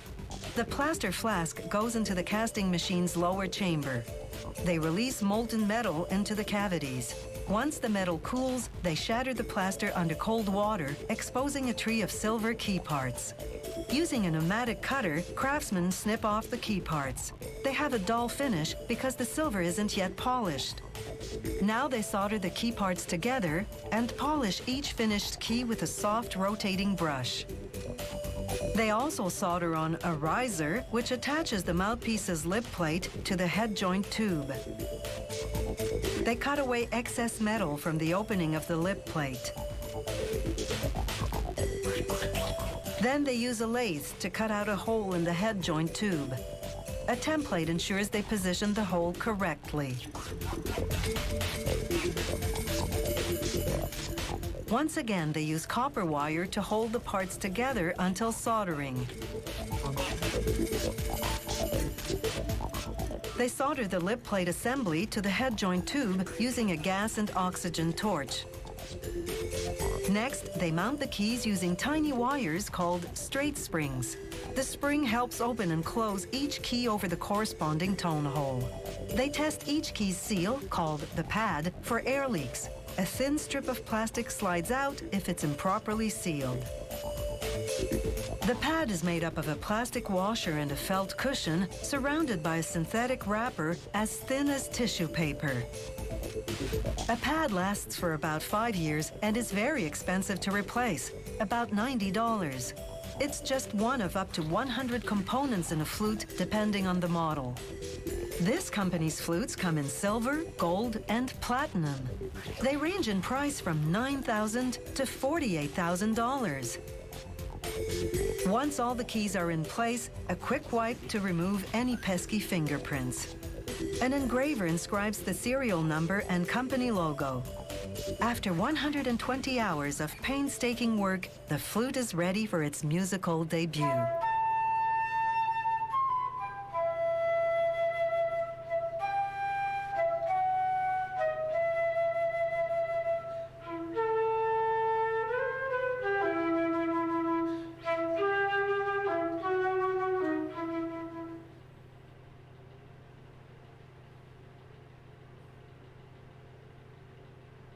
In 18th century France, an affluent lady might spend hours at a fashionable table, engaged in leisure or work. When Jean-Francois Aubin designed this table, he kept the owner's privacy in mind. He devised hidden mechanisms to open it into a desk with the turn of a key.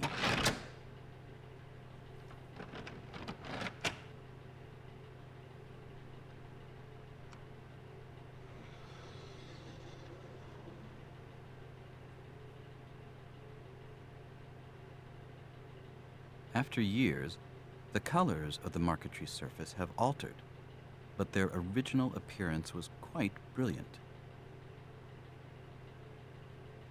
Patterns of wood veneer camouflage compartments. The design of this table offers clues about how it was once used. Letters could be safeguarded in a fragrant juniper wood drawer.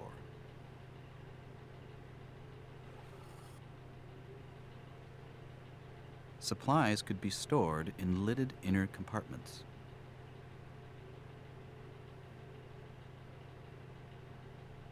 The owner could draft correspondence on a silk-covered surface.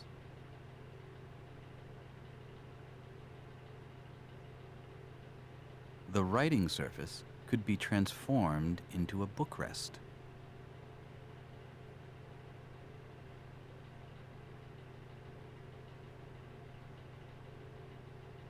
Whether the desk was open or closed, items were accessible from a side drawer.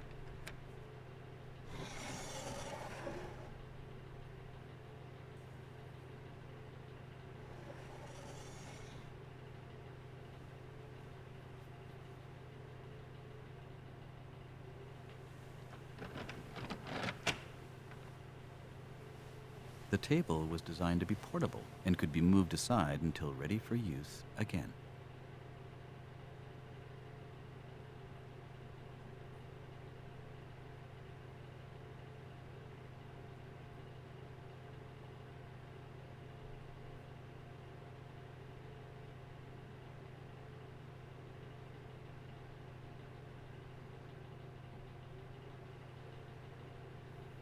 Every home needs a tough exterior. Fiber cement siding is a concrete option. Made of cement, sand, and wood pulp, it's engineered to be fireproof, insect-proof, and weatherproof. Embossed with various wood grain patterns, it has a natural look that's big on the street. Fiber cement cladding is a century-old product that was actually reinvented in the 1980s. Asbestos was removed due to health concerns and replaced with wood pulp. The pulp provides the fiber that prevents cracking. Production begins with silica sand. A loader shovels it into an underground conveyor. The sand particles, which are about the size of beach sand, are about to be ground down to a fine powder. The conveyor takes the sand up to a revolving cylindrical grinder called a ball mill. So named because inside, steel balls tumble around to smash the sand particles into much smaller bits. They pipe in water to keep the dust down and eliminate the need for an exhaust system. This also liquefies the sand, making it easier to pipe it through the plant during the various stages of processing. But the sandy liquid needs to be thickened substantially, so it's into a tank to drain off much of the water. What's left is about 80% sand. The next ingredient is wood pulp, which gives the cement siding bending strength. Without it, the fiber cement siding would be brittle and crack easily. They add water and stir to soften and liquefy the pulp so it can be easily pumped around the factory for processing. At the end of the mixing, the pulp looks like thick oatmeal.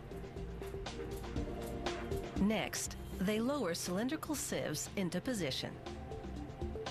But first, they blend together the liquefied sand, cement, and pulp, along with some additives, creating a fiber cement slurry. They pipe the cement slurry into a trough beneath the sieves. As the sieves rotate through the slurry, residual water drains through the mesh walls, leaving a fiber cement film on the surface. The film transfers to a felt belt moving overhead. Through the felt, a vacuum mechanism sucks more moisture from the film until it forms a solid fiber cement sheet. Rollers squeeze numerous sheets together.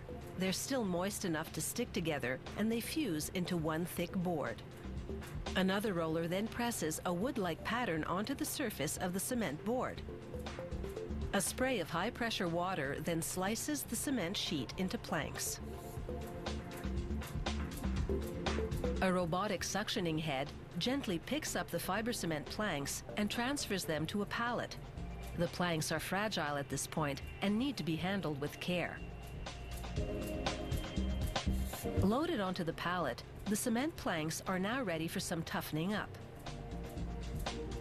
They bake the fiber cement siding inside steel tubes. They're autoclaves, high-pressure ovens. Inside, pressurized steam enhances the chemical reaction between the ingredients to cure the cement clapboard. Then they load the pallets of cement siding onto a rail car, and it's on to the next station. Here, machinery does something they call stack breaking. During curing, the siding planks can get stuck together, so these hydraulic cylinders lift and jostle them to separate them into individual boards. They put a siding sample to the test. With both sides of the board stabilized, a rod bends it at the center to determine the stress point. If it can take a lot of pressure, the whole production line moves forward. Spaced apart now, the fiber cement planks ride by sprayers that paint the sides and the ends a nice shade of red.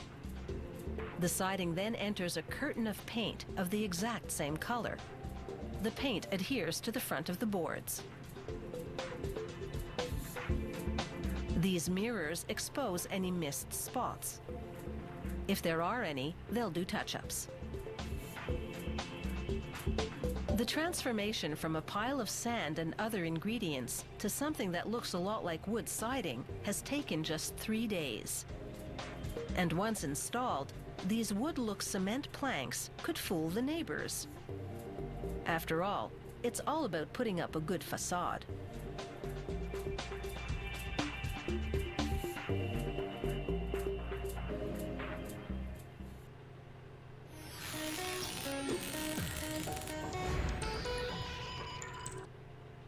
Looking to get high on a new water sport? Well, you literally can riding a flying water bike. It attaches with a long hose to the back of a jet ski, elevating you up to almost 40 feet above the water, where you can perform aerial flips and spins. The jet ski's water thrust feeds 3 jet nozzles on the flying water bike. One propels the bike upward. The other 2 feed jet control nozzles that maneuver the bike. The bike's frame is made out of aluminum parts because it has to be lightweight, as well as relatively corrosion resistant, especially if it's going to be used in salt water. This curved tube will become the lifting jet. To build each jet control nozzle, a worker places a housing on an alignment fixture, then hammers an end cap into position. Holding the housing steady with a clamp, the worker welds on the end cap. This housing will cover the bushing at the heart of the jet control nozzle. He inserts an elbow into the opening in the end cap. and welds the parts together. After welding a jet nozzle cone to the other end of the elbow, he welds a handlebar to the housing. These 5 welded parts make up the body of the first jet control nozzle. To prep for painting, the manufacturers rough up all the aluminum parts by tumbling them with abrasive stones. This component splits the portion of the water thrust that bypasses the lifting jet, sending it in opposite directions to the jet control nozzles. The lifting jet tube now has a nozzle cone welded to one end, a coupling for attaching the fire hose to the other, and an oval hole in the curve, which aligns with the angled end of a straight tube in the middle called the backbone.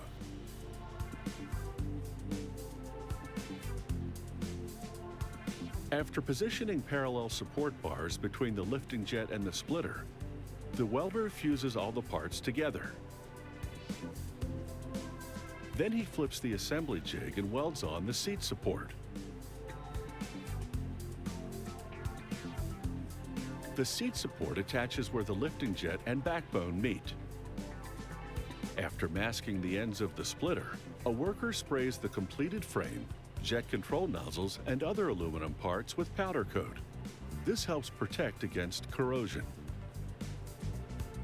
The parts go into an oven for up to a half hour to bake the powder coat to a shiny finish. Then, workers install an aluminum cam lock to securely fasten the fire hose to the coupling. Another worker attaches the remaining components to the frame. First, he screws in the pair of foot plates on which the rider stands. Then, he bolts the bottom half of each plate to the parallel support bars and the top half to just ahead of the cam lock. He mounts a padded knee rest to the support bars. It can be easily repositioned to accommodate the rider's height. On each unpainted end of the splitter, he installs an internal support ring, then a precision-fit nylon bushing, and an external support ring which he screws to the splitter.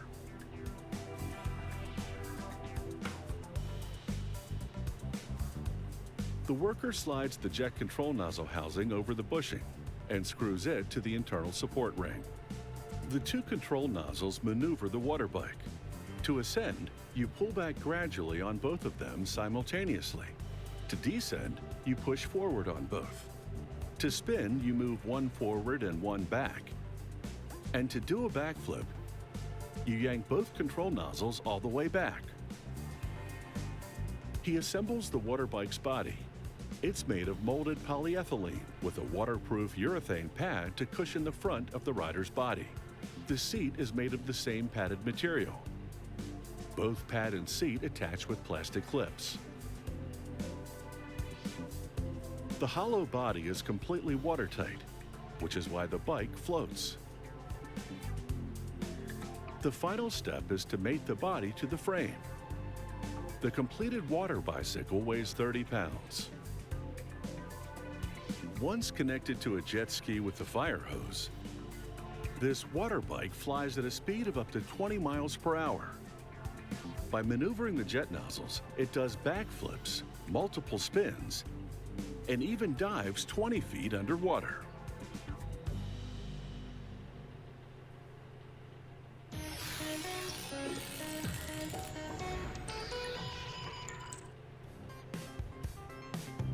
This fishing line may be thin, but that doesn't mean it's not strong. It's made of a synthetic called ultra-high molecular weight polyethylene. This same synthetic is used in milk jugs, water pipes, and even bulletproof vests. To make these fishing lines, numerous microfibers are braided into a single tight cord.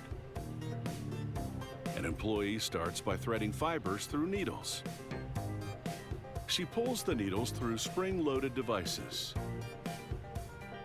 The devices keep the fibers at an even tension as they unwind onto small bobbins. These bobbins are designed to fit in the braiding machines. The machines are called maypole braiders because the spools spin like dancers around a maypole. As they spin, they weave the strands into a tight braid. Producing a tight braid is slow work. Big spools overhead slowly revolve to take up the braided polyethylene line. At the same time, a worker fills a metal tank with hot water and adds yellow dye to it.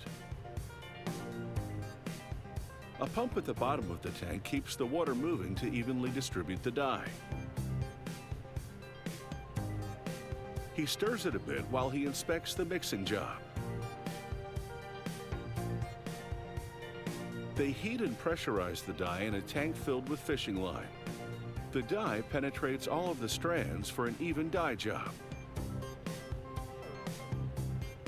These fishing lines go through a different process. They unwind through metal eyelets into a tray of yellow silicone resin. This proprietary resin makes the line abrasion resistant. It will be less likely to break if dragged across a surface like a rock. Next, the line travels through an oven to cure the resin. It travels over a series of tensioning rollers as it exits. Then the line goes through an abrasive eyelet which removes external contaminants. Finally, it's rolled up by a spool. An automated system now transfers the line to retail-sized spools. It loads about 450 feet of line onto each one.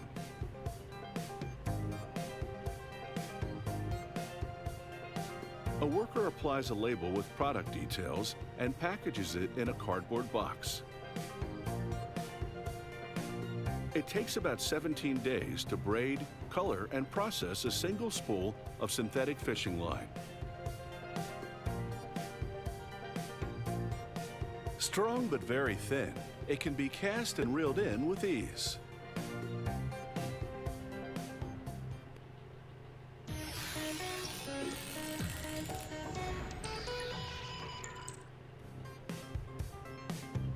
This fishing line may be thin, but that doesn't mean it's not strong. It's made of a synthetic called ultra-high molecular weight polyethylene. This same synthetic is used in milk jugs, water pipes, and even bulletproof vests. To make these fishing lines, numerous microfibers are braided into a single tight cord. An employee starts by threading fibers through needles. She pulls the needles through spring-loaded devices.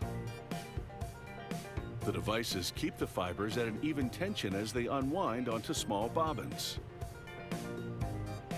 These bobbins are designed to fit in the braiding machines. The machines are called maypole braiders because the spools spin like dancers around a maypole. As they spin, they weave the strands into a tight braid. Producing a tight braid is slow work. Big spools overhead slowly revolve to take up the braided polyethylene line. At the same time, a worker fills a metal tank with hot water and adds yellow dye to it. A pump at the bottom of the tank keeps the water moving to evenly distribute the dye.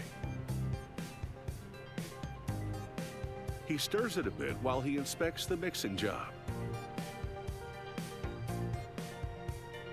They heat and pressurize the dye in a tank filled with fishing line. The dye penetrates all of the strands for an even dye job. These fishing lines go through a different process. They unwind through metal eyelets into a tray of yellow silicone resin. This proprietary resin makes the line abrasion resistant. It will be less likely to break if dragged across a surface like a rock. Next, the line travels through an oven to cure the resin. It travels over a series of tensioning rollers as it exits. Then the line goes through an abrasive eyelet which removes external contaminants. Finally, it's rolled up by a spool. An automated system now transfers the line to retail-sized spools. It loads about 450 feet of line onto each one.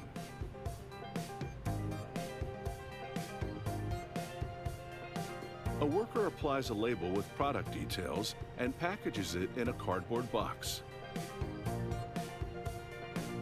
It takes about 17 days to braid, color, and process a single spool of synthetic fishing line. Strong but very thin, it can be cast and reeled in with ease.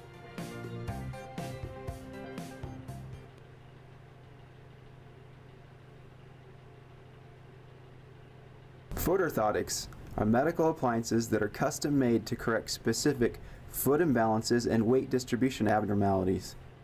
Custom foot orthotics, or insoles, fit in your shoes and are used to restore the normal function and alignment of the feet and body by balancing the pressure and forces across the feet. They are used to treat a variety of pathologies, including pes planus, arch and heel pain, poor mechanics, and other deformities of the feet, knee, hip, and spine.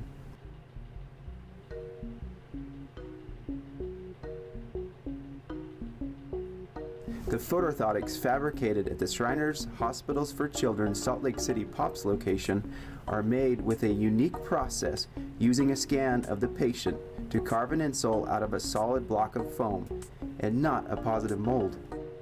This creates an insole that is durable, quick to fabricate, economical, and easily reproducible.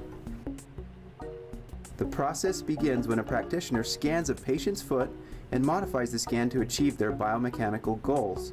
When the practitioner is finished modifying the scan, it is digitally sent to Salt Lake, where the carving process begins. When the scan and work order are received, work begins on the orthotic. The work order is printed, and any questions on the order are clarified. Sometimes the work order is missing important information like assigning practitioner or hospital location. Having this information written on the order is very helpful. The technician opens the scan file and positions it on the virtual blocker in the OrthoCam software. The scan can be tilted and raised, but no other modifications are possible at this point. Due to the height of the blocker, only small movements are possible or the insole will not carve properly. The technician then writes the carve file and sends the file to the carver. The correct block specified by the treating practitioner is selected. The blocks are made of different materials and are selected for the patient's need. Carpet tape is applied to the bottom of the blocker to keep it from shifting, and then is loaded into the machine.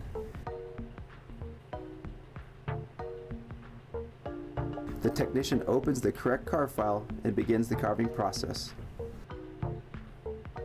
The carver makes a cutting pass to outline the outside of the orthotic. Then the rest of the shape is carved into the foam. When the carving is complete, the blocker is removed from the machine, the excess foam is removed with the bandsaw, and then prepared for the top cover. Glue is applied to the top cover and orthotic and allowed to dry. Spray glue is then used because it does not drip into the perforations in the top cover, dries quicker, and applies evenly. The cover is heated in the oven and applied to the orthotic. Small holes in the foam allow the cover to be stretched into the heel and prevent air bubbles. Once the cover is applied, the orthotic can then be smoothed, bagged, and labeled. The technician then prepares the insoles for shipping. Enough material is left for the practitioner to adjust the orthotic for the patient's specific shoe width, length, arch height, and any flaring that are clinically appropriate at the time of the fitting. A properly designed, fabricated, and fit orthosis will help the patients and practitioners achieve their orthotic goals and create positive outcomes for the patient.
Table football was first patented by a British inventor in 1923. It became popular throughout Europe, with leagues forming by the 1950s. A decade later, an American working in West Germany brought the game to the U.S., trademarking the German word for it, Fußball. In France, the game of foosball is known as babyfoot. This company produces ready-made as well as custom-made tables, like this one featuring biker players. Production begins at a foundry, where workers melt down bars of aluminum. An injection molding machine shoots the molten aluminum into molds in the shape of players. A robot removes the casting from the injection machine. The mold yields 4 players, each one sporting the manufacturer's name on the front of his jersey. A worker places each casting on a press, then, with one strike, separates the 4 players and cuts off excess metal. A computer-guided machine drills a hole in the center of each player through which the rod will pass. Then, the machine threads a hole through the player's back for the screw that secures the player to the rod. Another machine saws a 2mm gap in the back to allow clearance for a screwdriver to tighten the player onto the rod. Once ready, the players move to the foosball table factory, where a worker sprays on a base coat of white paint. Once that dries, workers continue painting the players, but now using an airbrush. They mask the player's body to paint only his head. The company offers a selection of skin tones. Then, they mask the player with another stencil covering the skin and exposing the shirt and socks. Next, they mask everything except the player's head and feet. A player can be brunette, blonde, or redhead. They paint the shoes black, then the player's eyes and mouth. Manufacturers construct the table out of solid beech. A computer-guided milling machine profiles the wood components, drills the required holes, and engraves the company name. Workers then assemble the parts, starting with the 4 sides, which connect with bolted steel rods and glue.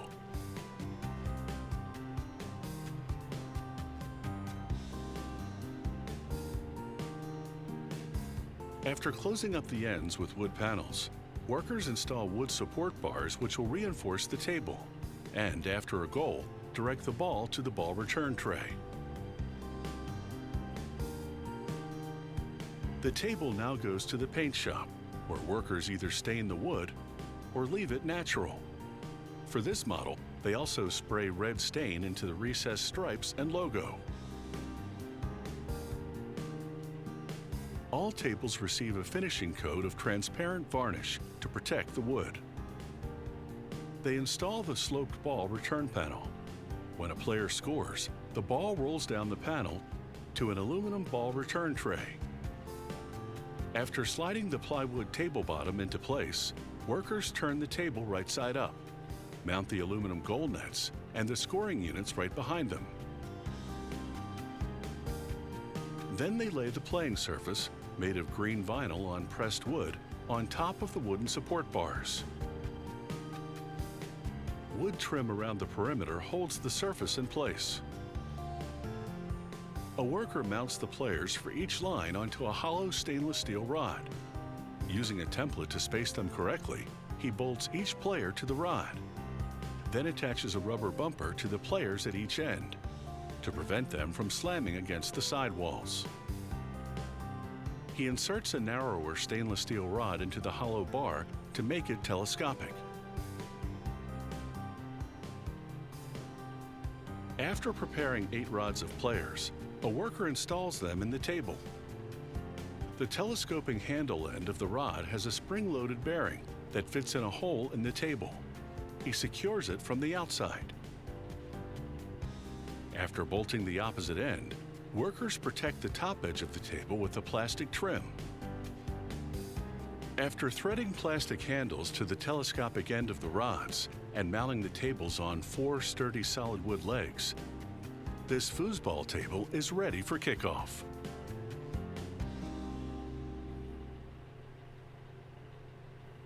Man has used gemstones since ancient times. Genuine gemstones come from nature. Minerals, rocks, or even certain organic materials, shaped, cut, and polished to bring out their colors and brilliance.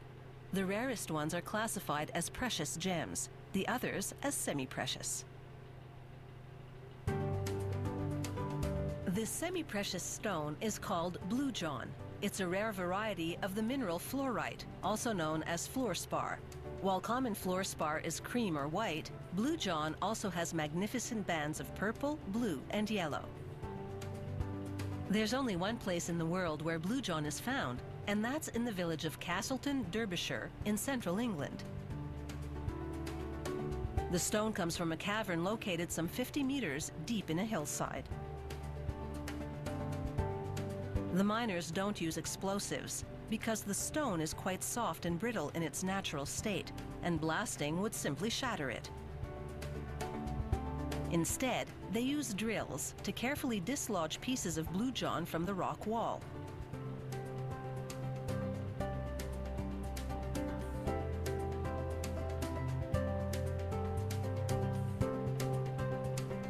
They carry the blue john to the surface, to the mine's workshop, where stone processors manually wash off the clay. The stone is wet due to having been underground for some 240 million years, so they put it into an oven at low heat, 80 degrees Celsius. When the stone comes out of the oven a couple of weeks later, all of its moisture has evaporated. The dried stone, however, is still brittle, so they submerge it in a bowl of liquid resin, then place the bowl into a vacuum oven at 80 degrees Celsius. This process draws out all the air and forces the resin deep into the stone's pores. The stone then goes into another oven at 50 degrees Celsius for about 12 hours. This hardens the resin, stabilizing the stone so that it can be worked without crumbling.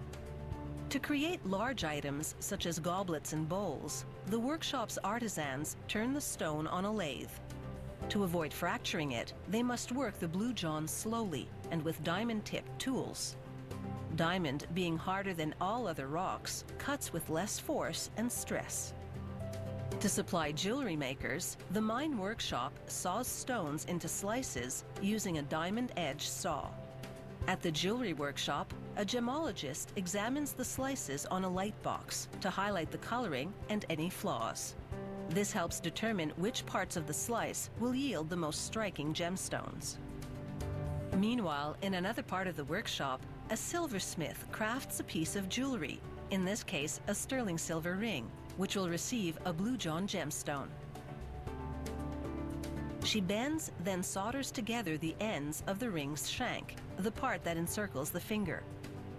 After grinding the solder seam flat, she fuses the top of the ring, called the setting, onto the shank. Then she polishes the ring and passes it on to the gemologist, who takes a slice of blue john and, with a diamond-edged lapidary saw, cuts out the gemstone shape, making it slightly larger than the setting. Next, she glues on a backing cut from mother of pearl.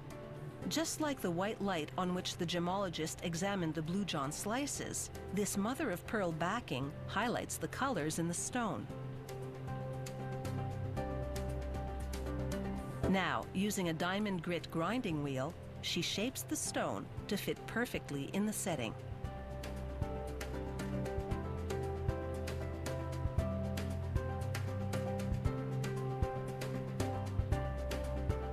She applies glue to the setting and fits the gemstone snugly inside.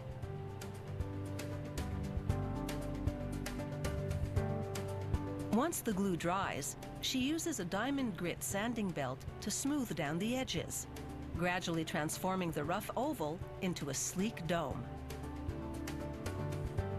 This gem shape is known as a cabochon.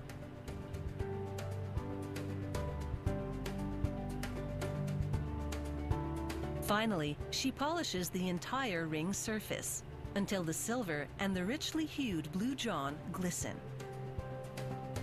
Whether it's one or several, the shape funky or traditional, A gemstone sure makes a piece of jewelry rock.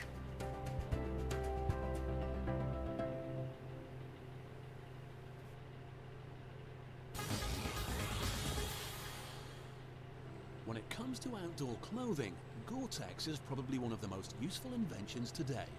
First manufactured in 1978, it's lightweight, it provides good protection and keeps the wearer warm.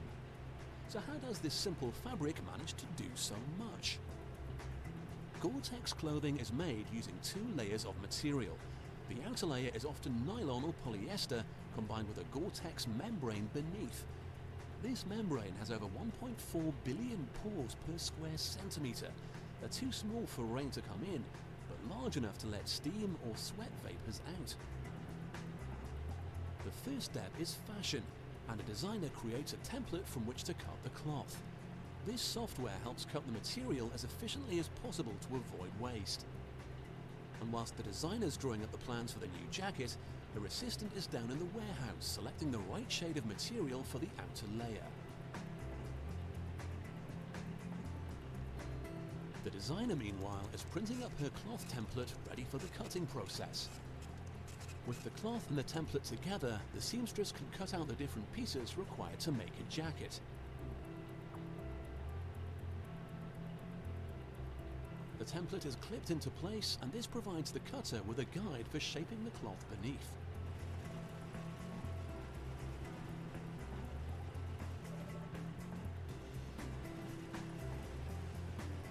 With everything cut to size, the tailoring work can now begin. There are over 200 parts in total, but it's not all material. There are plenty of zips, buttons and toggles too. Slowly, the different pieces come together, including the Gore-Tex membrane.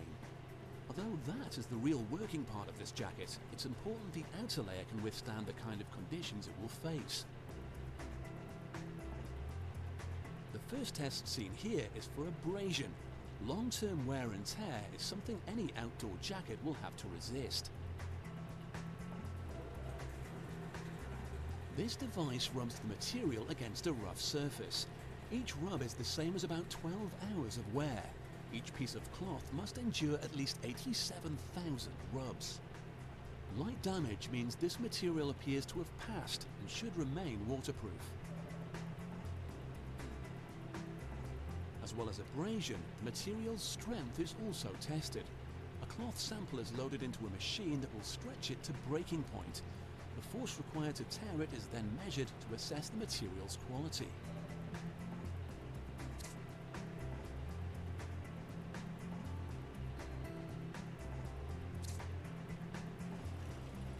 Meanwhile, the finishing touches are being added to the jacket. One problem with sewing Gore-Tex is the stitching. Water can get in through these holes, which are huge compared to the material's microscopic pores. However, a liner is heated into place which seals the stitching. First developed in the late 70s by Mr. Gore, the material with the unique one-way breathing system has the added bonus of being lightweight. But how can they test if it's waterproof? They use pressure. If water seeps through the fabric, it means the material offers no protection against rain, and the wearer would end up cold and wet in a storm. This is clearly a fail. But when the Gore-Tex fabric is exposed to the same test, although the force applied to both samples is the same, the difference is clear. Even when bulging under the pressure, the Gore-Tex remains watertight. The jacket is now almost complete. It only needs a few extras. Buttons are a helpful addition. The jacket may be waterproof, but if it's not done up, it won't offer much protection. Finally, quality control examiners run one last test. By pumping the jacket full of air, they can check that the seams are secure. When the work's done, this jacket will resist the elements, keeping the dedicated rambler dry on the inside, even when the weather is at its worst on the outside.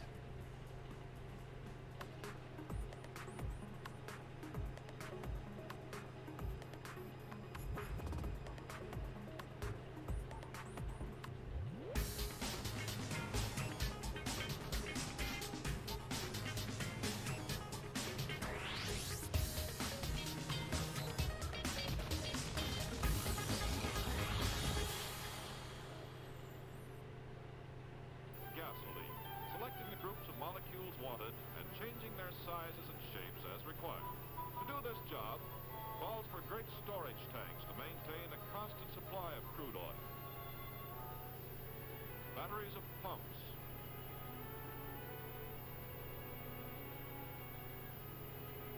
A maze of valves and pipes. Mighty facilities.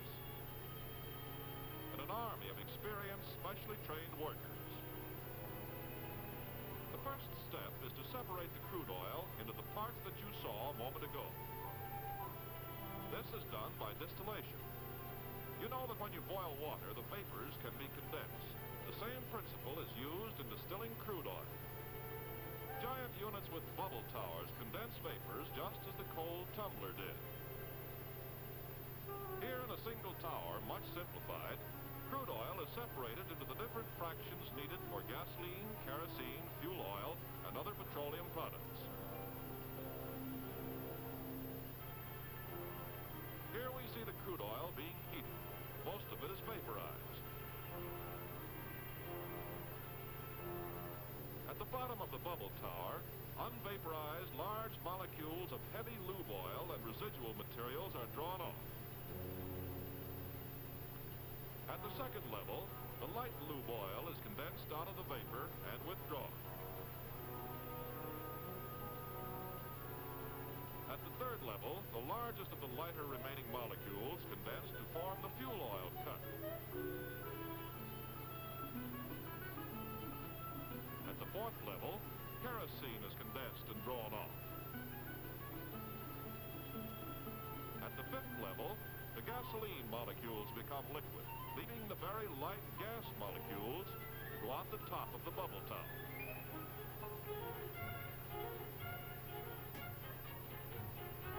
In the average crude oil, only a limited amount of gasoline is present. So let's see what we might get from this simple distillation. A barrel of crude oil produces 20% residual fuel oil and asphalt, 7% lube oil and wax, 39% gas oil and fuel oil, 15% kerosene, 1% gas, and gasoline only 18%.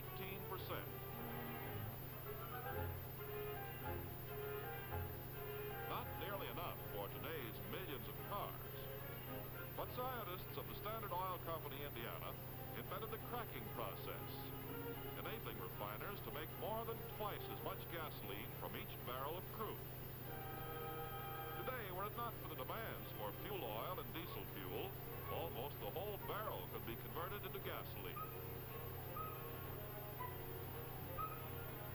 By making more gasoline, cracking has conserved our natural resources, and at the same time made gasolines of higher anti-knock quality for greater performance and economy. Here's a typical gas oil molecule to be cracked. You are already familiar with the way it's constructed.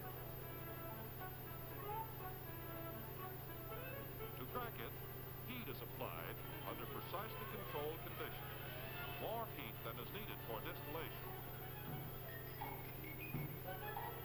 And now, folks, you are watching science change a molecule into more useful ones.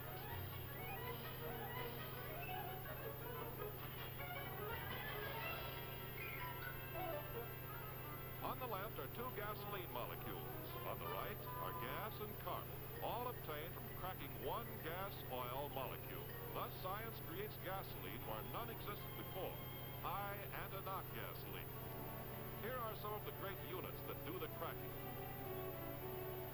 And here's one that cracks tens of thousands of barrels of gas oil each day. Standard's continuing leadership was also strengthened by other processes. One is called polymerization. It simply takes molecules that are too small for gasoline, such as these gas molecules, unites them by the polymerization process to form a larger molecule, a gasoline molecule of exceptionally high anti-knock value. Thus, science again fashions for us more and better products. By a somewhat different process, this alkylation unit joins together two different molecules to make another high-octane gasoline component. And this unit, a hydroformer, changes the shape of molecules and takes out some of their hydrogen to make still more high antidote material. Finally, a process where cracking is affected by a catalyst, a reaction promoter that itself remains unchanged. The most modern method uses catalysts in a fine powder that will flow like a fluid. Here's what happens inside a fluid catalytic cracker. Gas oil is heated. It is joined with a hot, finely powdered catalyst shown here as little white grains. The hot oil and the still hotter catalyst then move together through pipes up into a chamber called the reactor and are tumbled about. Here the heavy oil molecules are cracked by catalytic action to produce gasoline molecules shown in red. These move out at the top.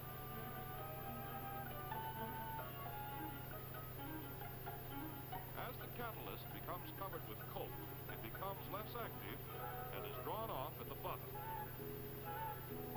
Air blows it through a pipe to the regenerator, where the coke is burned off. This reheats the catalyst, which again joins the flow of incoming oil. Here's the entire operation, showing the complete cycle. Notice that the same catalyst is used over and over again in this, the most modern method of gasoline manufacture.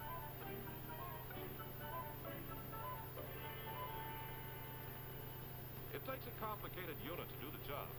Every 2 minutes, a whole carload of catalyst passes through the lines. 16 stories high, each of the company's big cat crackers can produce enough gasoline in one day to last the average motorist 1,000 years. Contrast the modern unit you have just seen with this historic Burton cracking still at Whiting, Indiana, the first successful commercial cracking unit. Though the amount of oil in today's catalytic cracking units is actually less than in the old Burton units, the catalyst cracks the gas oil more than 7,000 times faster, and so permits much greater throughput. It is one more demonstration of leadership through science. To build top gasoline performance today, there are two major requirements: proper volatility and proper antidote quality. Let's take the first one, volatility, the tendency to change from liquid to vapor. The driver may not know a cat cracker from a firecracker, but he knows when his engine starts. And he wants it to warm up without coughing and spluttering. But starting and warm-up are not the whole story. In all seasons, the motorist wants quick acceleration.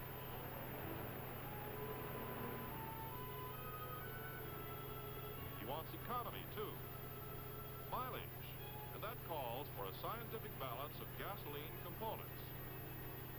You know how easy it is to ignite gas, which is made up of small molecules.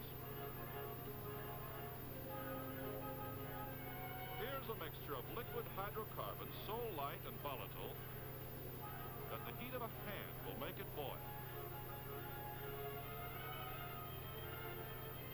It's inflammable, and so volatile it ignites plenty fast.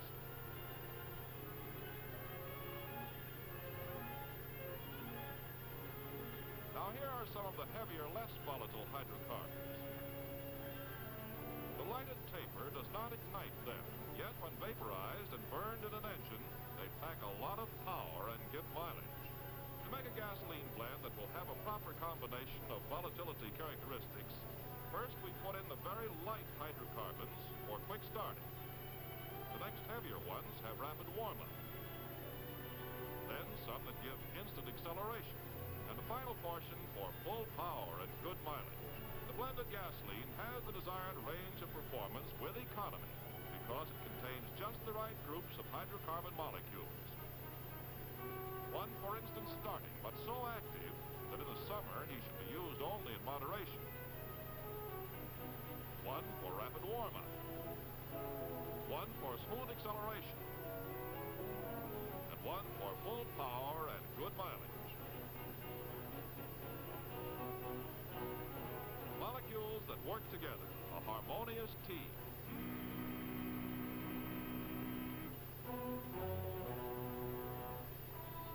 In the engine laboratory, by means of a glass intake manifold, you can actually see one of the volatility differences between fuels. Slowing down the action, here's what too low volatility causes: a wet manifold and imperfect distribution. These liquid droplets decrease engine performance, waste mileage, and dilute the crankcase oil. Switching to a fuel with proper volatility, vaporization is complete and there's no waste. To assure trouble-free performance at all times, fuels are tested out on the road as well as in the laboratory, in all types of engines and under all of the different seasonal and climatic conditions of use. Under city driving, and trip conditions in hot weather and cold. Seasonal variations and the climates of different regions must be taken into account. That is why the Standard Oil Company, Indiana, adjusts volatility to suit the season and the region in which its gasolines will be used.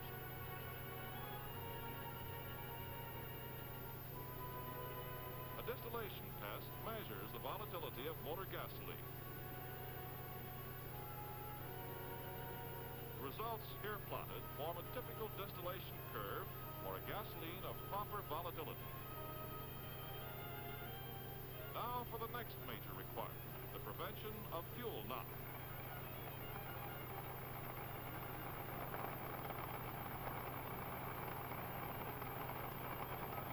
The motorist wants smooth, controlled application of power.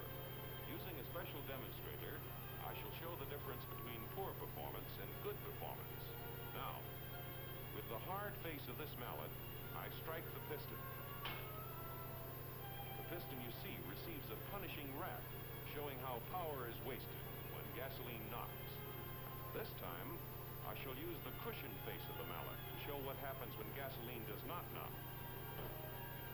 Smooth, useful power propels the piston, sends the crank spinning. The performance difference you've seen is a mighty important one that you ought to understand better. So let's look inside the engine by means of animation and see what happens when the fuel burns.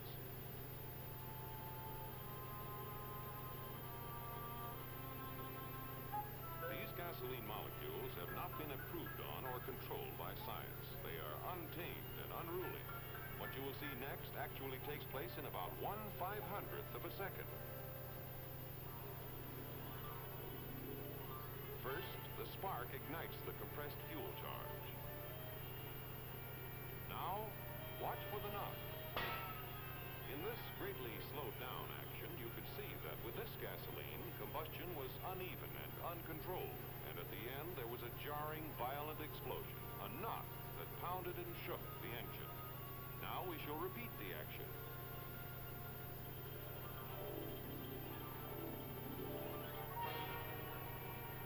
Watch again for the knock.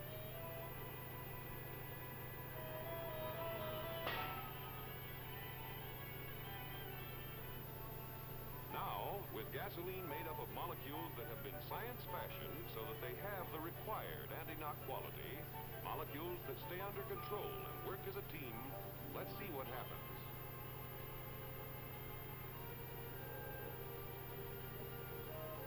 Note in this case that the combustion is more uniform, and there is no knock. The big difference, as you could see, is that with gasoline of the required anti-knock quality, there is no knock. Combustion is smooth and even and completely under control. Now we shall repeat the action.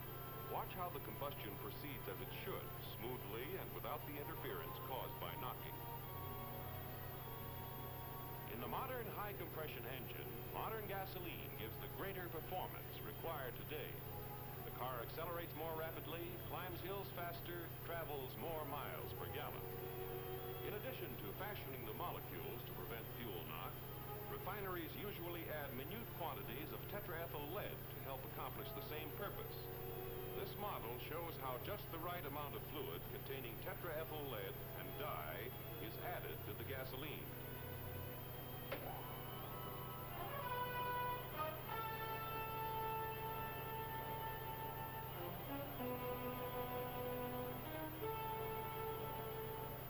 In the knock testing laboratories, test engines are used to make sure that the proper anti-knock quality has been built into Standard Oil's gasolines. The high anti-knock reference fuel is called isooctane, hence the expression octane number. This test engine is equipped with a dial indicator that shows just how badly the engine is knocking. With a fuel of low octane number, here's how it sounds. Switching to a high octane number fuel, the knocking diminishes and finally fades out completely.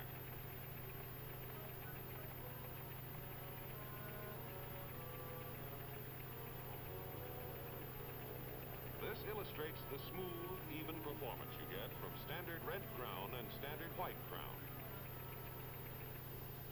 The engineer has had his say, but modern processes and skillful know-how are not enough. There must also be safeguards. You can depend on it that Standard Oil Company, Indiana, constantly checks and inspects its fuels by every needed control test. For example, the vapor pressure test that controls vapor lock tendencies. A test to make sure there is no harmful gum.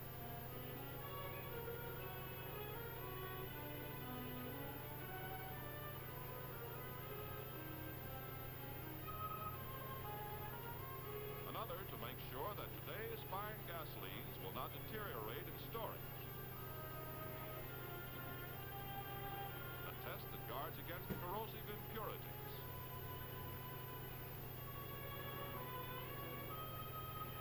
Testing, testing, testing. Another of the 1,500 and more daily control tests.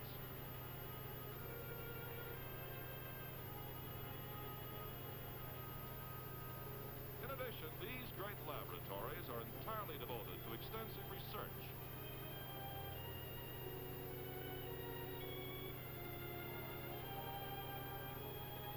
Carried on by hundreds of capable scientists, working on more and still better products for the future.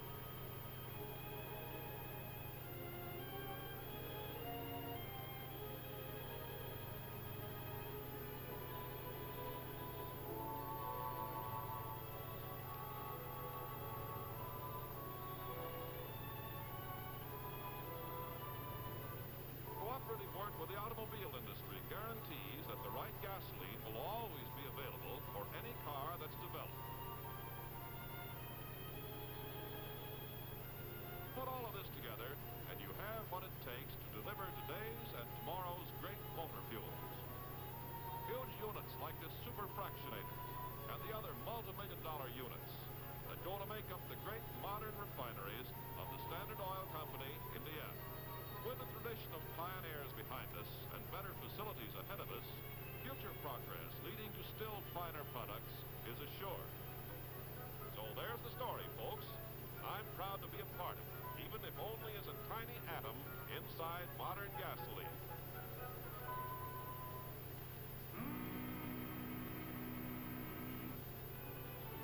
This is what's behind the gasoline you sell. Whether from tank truck or on the service station driveway. Behind these symbols of service is a great record of scientific achievement that certifies today's leadership and guarantees tomorrow's.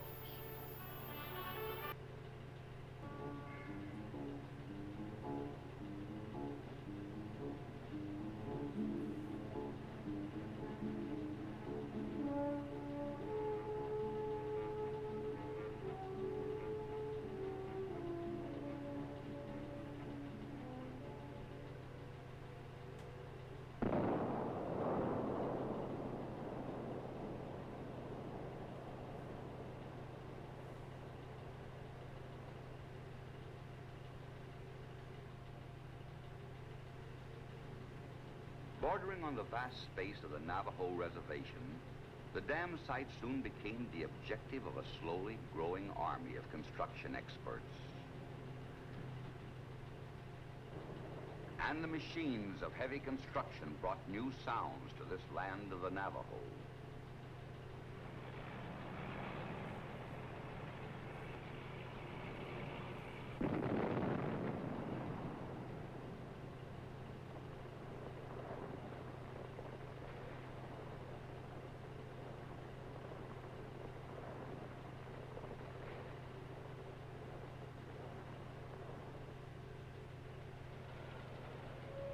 New highways were built to reach the dam site through Arizona and through Utah.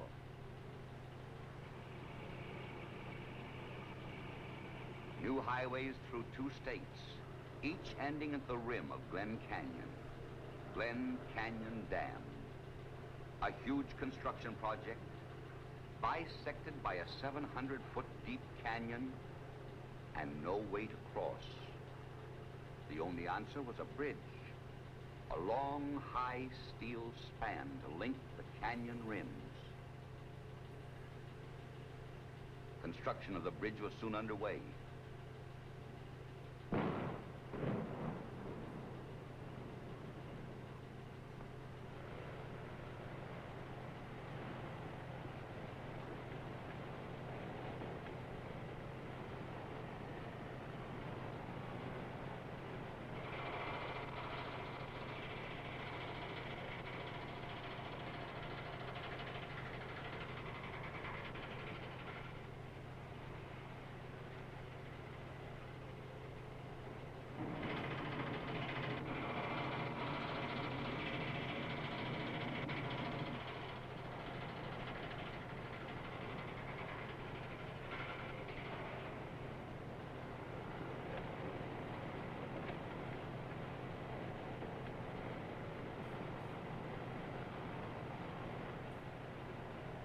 The last steel beam, by tradition bearing the American flag, was lowered slowly into position on a hot August morning.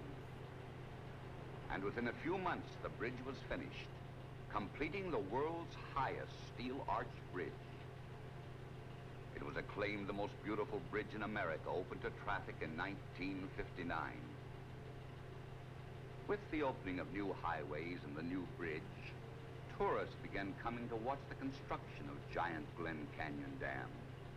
The guides point out the 710-foot high dam is part of a vast undertaking called the Colorado River Storage Project.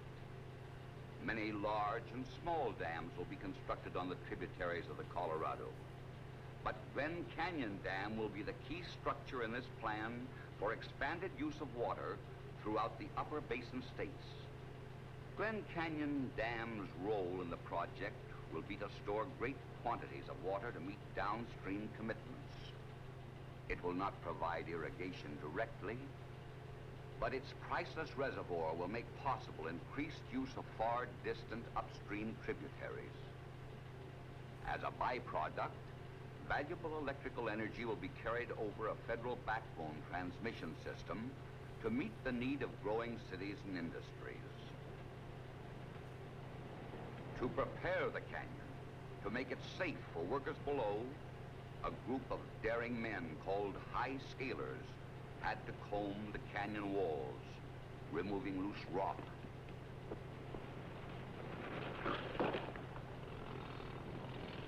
Drilling, trusting to a slender line hanging from the canyon rim far above.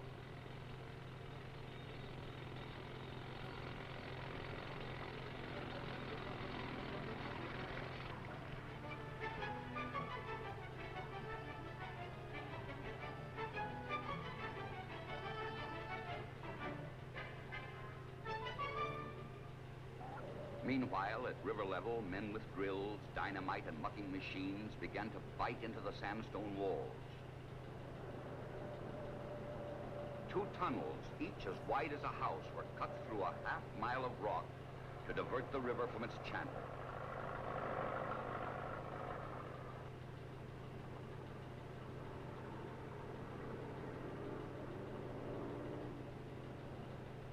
In February cold, when when the distant mountains slept under a blanket of winter snow, the low flows of the muddy Colorado slipped by the dam site. This was the time to close the cofferdam and to move the river from its bed.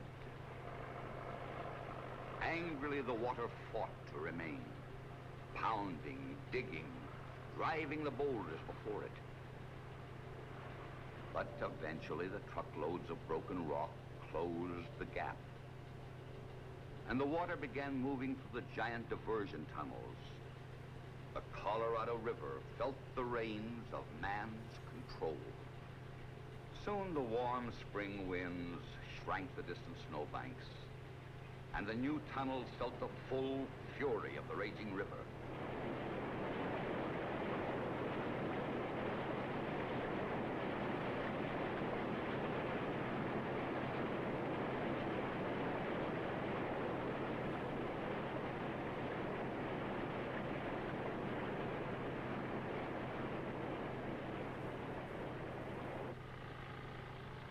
High above the tunnels on the rock walls of the canyon, men and machines began to cut the keyways, huge notches extending from the rim to the river.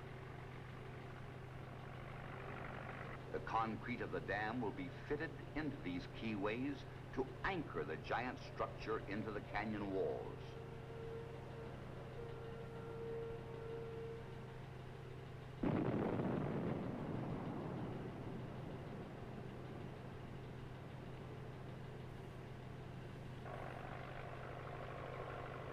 With the river bypassed and the keyways cut to the canyon floor, power shovels and drag lines began to clear the sand, mud, and gravel from the old riverbed.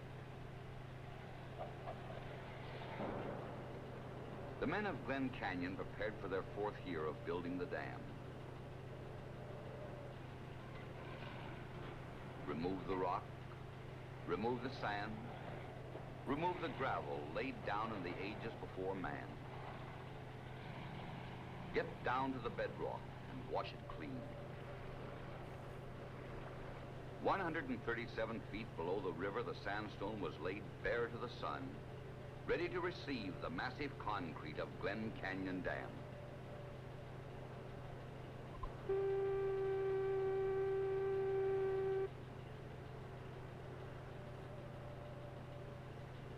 Midday at the construction site. At the cofferdams, in the foundation area and on the canyon rims, a stillness falls as the men rest and prepare for the task ahead.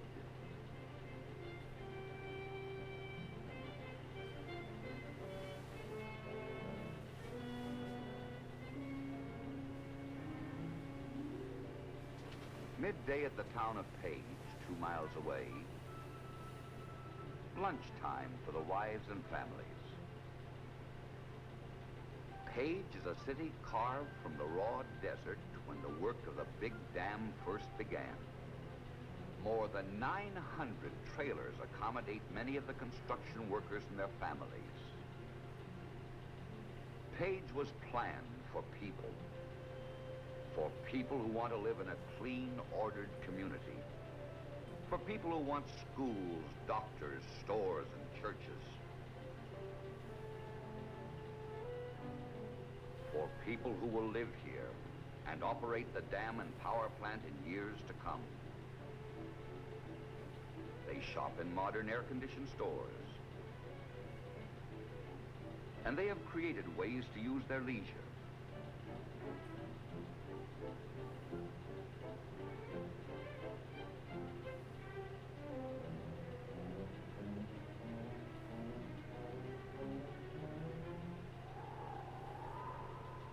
A land of free-flowing wind, of the blackbrush, the sagebrush, and the dryland grass. A town has grown where none had stood before. A city shaped by the forces of nature, sustained by the efforts of man.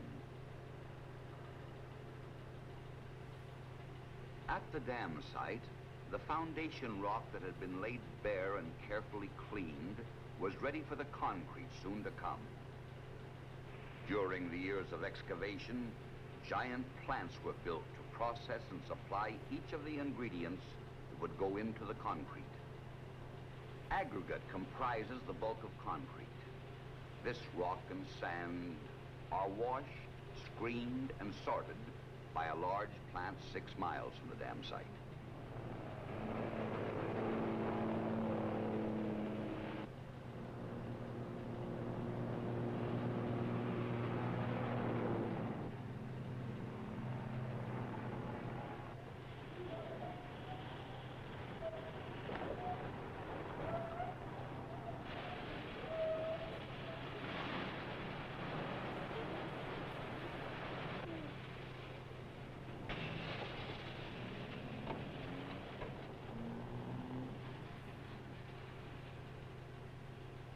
The aggregate is stored on the rim of Glen Canyon to await delivery by underground conveyor belt to the mixing plant. 188 miles south of the dam site, a new cement plant has been built to convert the limestone and other minerals into 3 million barrels of cement for Glen Canyon Dam. A truck loads and leaves this plant approximately every 40 minutes, day and night.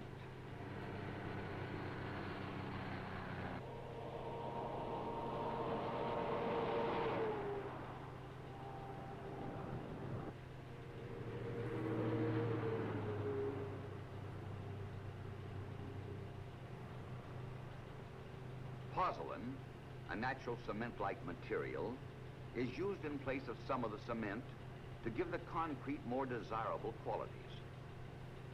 Pozzolan is obtained from a volcanic deposit near Flagstaff. There it is finely ground and trucked to the dam site. Even the water to be mixed with the concrete requires a plant. A mammoth refrigeration plant, the largest yet used in building a dam. Here, ice is produced in vast quantities to be used in place of some of the water in the mixed concrete. The refrigeration plant also cools water to be pumped through tubing embedded in the dam itself. The cold water carries away chemical heat generated as the concrete cures. And the most important plant of all, the mixing plant. Perched like a fortress on a ledge of the canyon, this towering plant is as high as a 20-story building. Ingredients are fed into this plant where they are measured, mixed, chilled, and tested to produce heavy, wet concrete. The final step is the swift lowering of the concrete from the mixing plant into the canyon. Great cables attached to moving towers on each rim swing the buckets to any spot on the dam or power plant.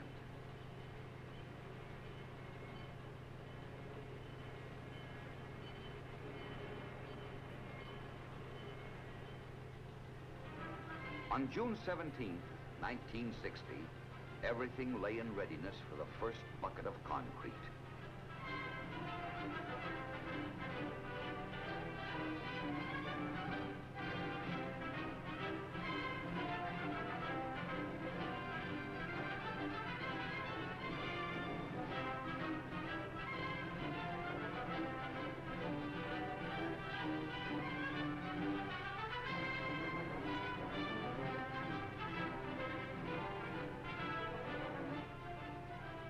A large crowd assembled on the high bridge to watch the operations far below. Almost 4 years had been spent in the canyon, excavating, building plants, getting ready. But all preparations were now at an end, as the elaborate machinery that would feed concrete to the great dam was set in motion.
Secretary of Interior had pulled the lanyard, releasing the first 12 cubic yards of concrete onto the rock floor.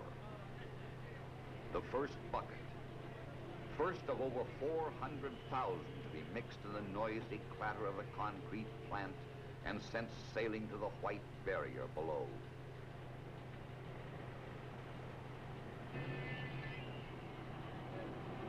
That's RED.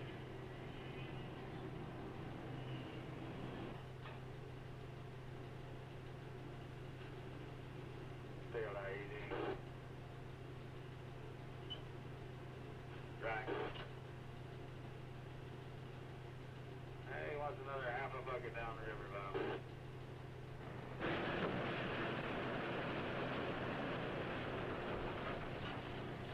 Going highball.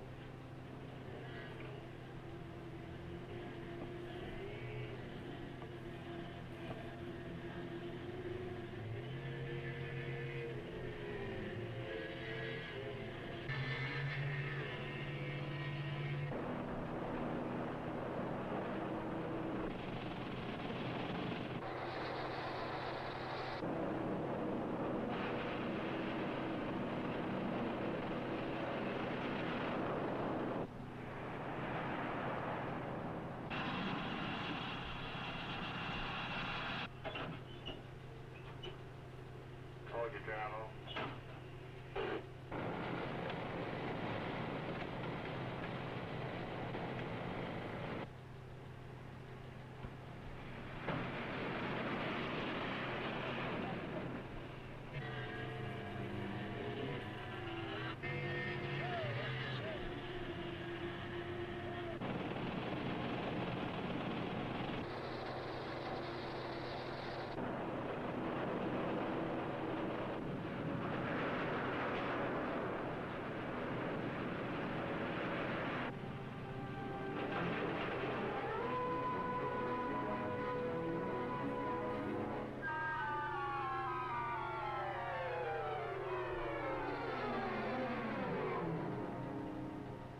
The dam is built in blocks that will be later sealed together with cement grout to make the dam a single solid concrete mass.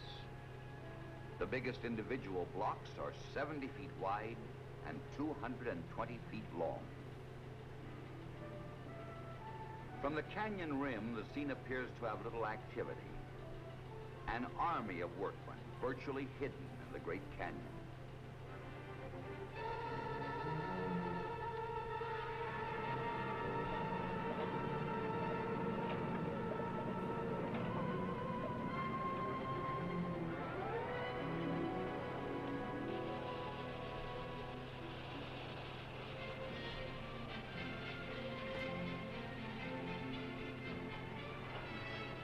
Swiftly, the great buckets drop their loads of concrete.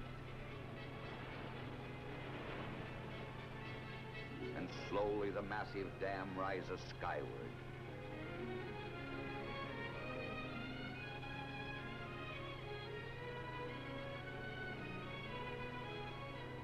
As actors in the drama of the Colorado, the workmen in the canyon below now hold the stage. But soon other men will have their turn. Men who now wait and prepare. In a plant near Flagstaff, men fabricate the penstocks, giant steel pipes, that will carry the cold, clear water through the dam to drive the turbines and generators. Some of the penstock sections weigh as much as 100 tons. Trucks carrying these to the dam site can travel only 15 miles an hour. Cities and industries in the Intermountain West wait for electrical energy that will come from Glen Canyon Dam. Farmers and ranchers in Colorado, Wyoming, Utah, and New Mexico wait for irrigation projects made possible because Glen Canyon Dam and other storage units will control the upper Colorado River.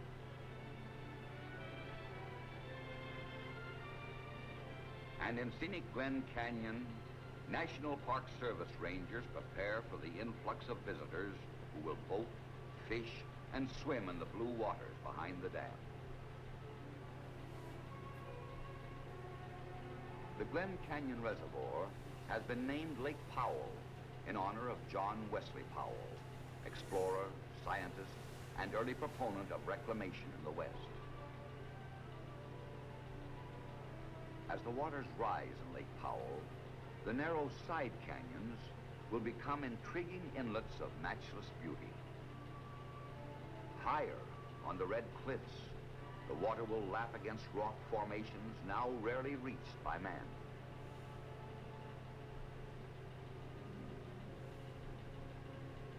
A new hour has come for Glen Canyon, for the Colorado River, and for the people who look to the river for the benefits it can bring. The harsh sounds of drag lines and power shovels have echoed through the desert canyon, but they are heard no more. Now the roar of concrete mixers, sandblasters, and pumps fill the air.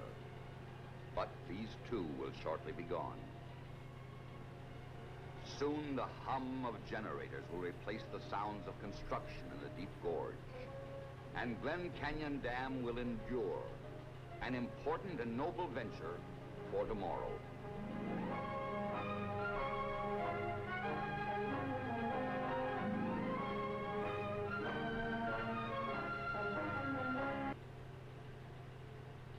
An Oklahoma grocer invented the first shopping cart back in 1937. He noticed his customers stopped shopping once their hand baskets became too heavy to carry. His basket on wheels became a rollaway success. This factory makes about 50 different models of shopping carts. They're built with heavy-duty steel and carbon wire. A single cart is made up of more than 150 wire pieces of various lengths and diameters.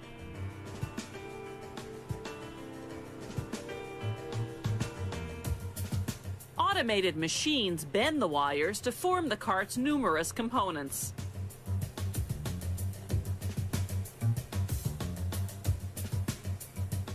To make the cart's basket, a worker uses a guide called a jig loader to line up the wires in a mesh formation. Then a machine automatically spot welds them together.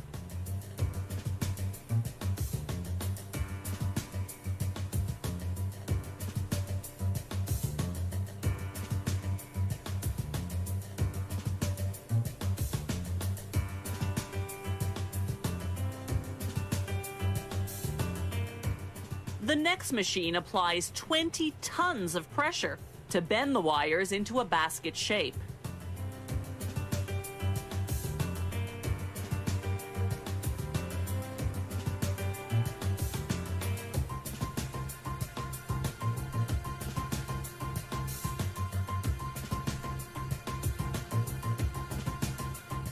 A robot welds the sides of the basket. A worker then trims off the excess wire.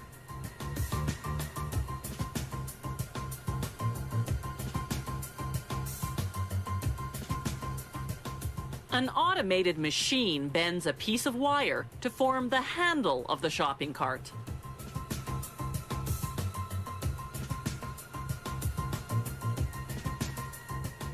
They make the frame for the base of the cart, called the chassis, out of one thick tube that's almost 4 meters long.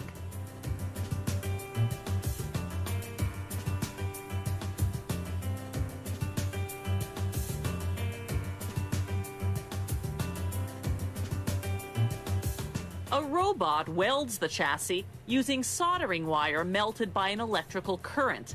This creates a very strong joint. A die machine punches out casters that'll hold the wheels. They're made of thick steel for extra strength and durability. They spot weld the casters to the chassis.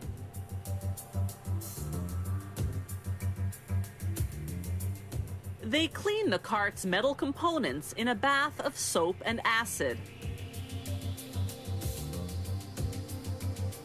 Then they electroplate the metal with nickel, then with chrome as a finishing coat.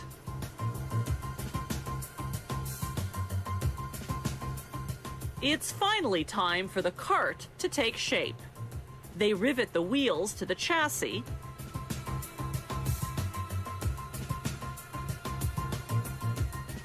Then install the bottom rack.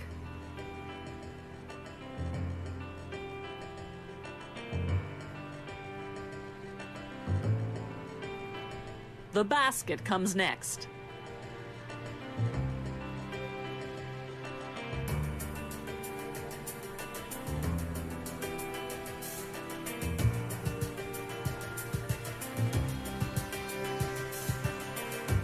They print the warnings on the plastic panel for the collapsible baby seat. Then the seat goes on, along with the plastic corner bumpers. They print the store's name on the handle inserts. The handle goes on last. After some final adjustments and a quality control check, the newly minted shopping cart is ready to roll.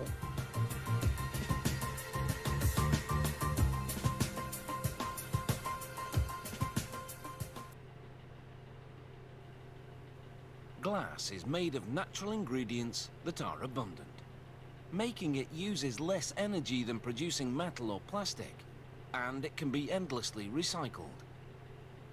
Whether they're coloured or clear then, glass bottles and jars are always green.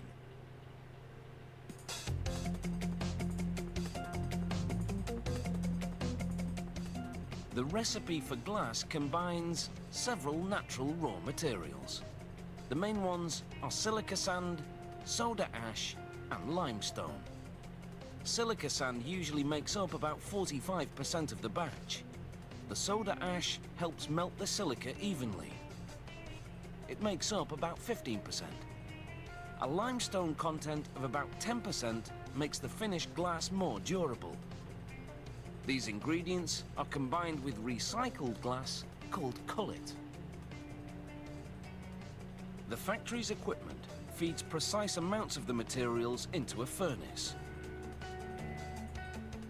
After 24 hours at 1500 degrees Celsius, a gooey liquid that's the consistency of honey is produced. The molten glass pours out of the furnace. Shears cut the flow at precise intervals to produce cylindrical globs. Each glob is the exact amount required to make up one bottle or jar. They drop to a device called the scoop. The scoop moves them to troughs that feed them to jar-forming and bottle-forming machines. A glob of molten glass goes into a preliminary mold. In a matter of seconds, it comes out as a miniature version of the bottle, known as a parison. Each parison then moves into a blow mold, the cavity of which is the shape of the final bottle. The equipment blows compressed air into the parison, stretching the glass outward towards the wall of the mold cavity. This process creates the final bottle shape and hollows out the inside. These are amber-coloured beer bottles. The colour is produced by adding small amounts of iron, sulphur and carbon to the glass mix.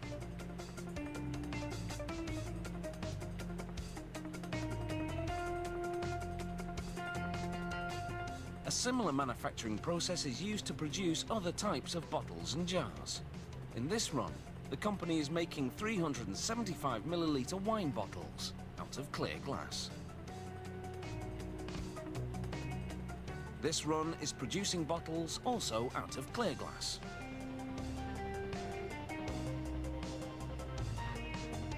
This mold, though, has a special feature, a recessed insignia on one of the walls, which produces a raised insignia on the front of the bottle.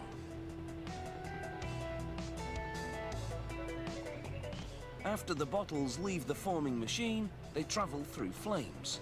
Otherwise, they would cool down too quickly and crack from thermal shock.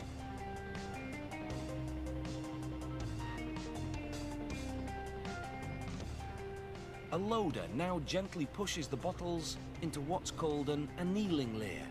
The bottles cool at a controlled rate as they move through the layer. This gradually releases the stress from the glass.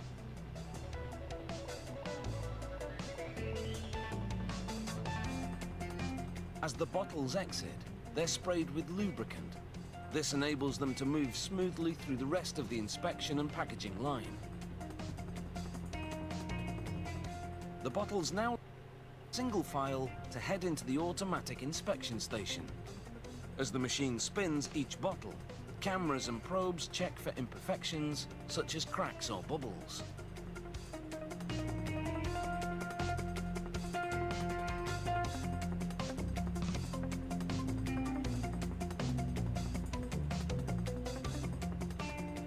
The inspection equipment then examines the top to check dimensions and ensure the threads for the screw cap are molded correctly.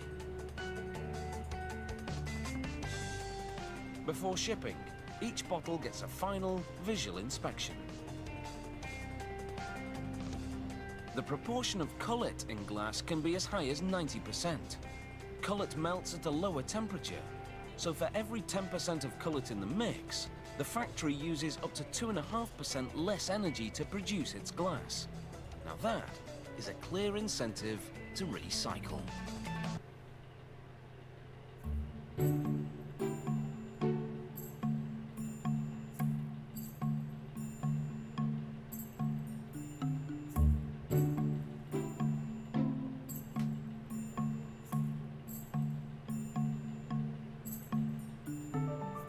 Hi guys, this is Claudia, and today I'm gonna take you to see how Gorgonzola cheese is made in Italy. I'm in Trecate in the Piedmont region, which is one of the only 2 Italian regions together with Lombardy where this cheese can be made. And this is one of the only 29 dairies in the world that can produce this cheese.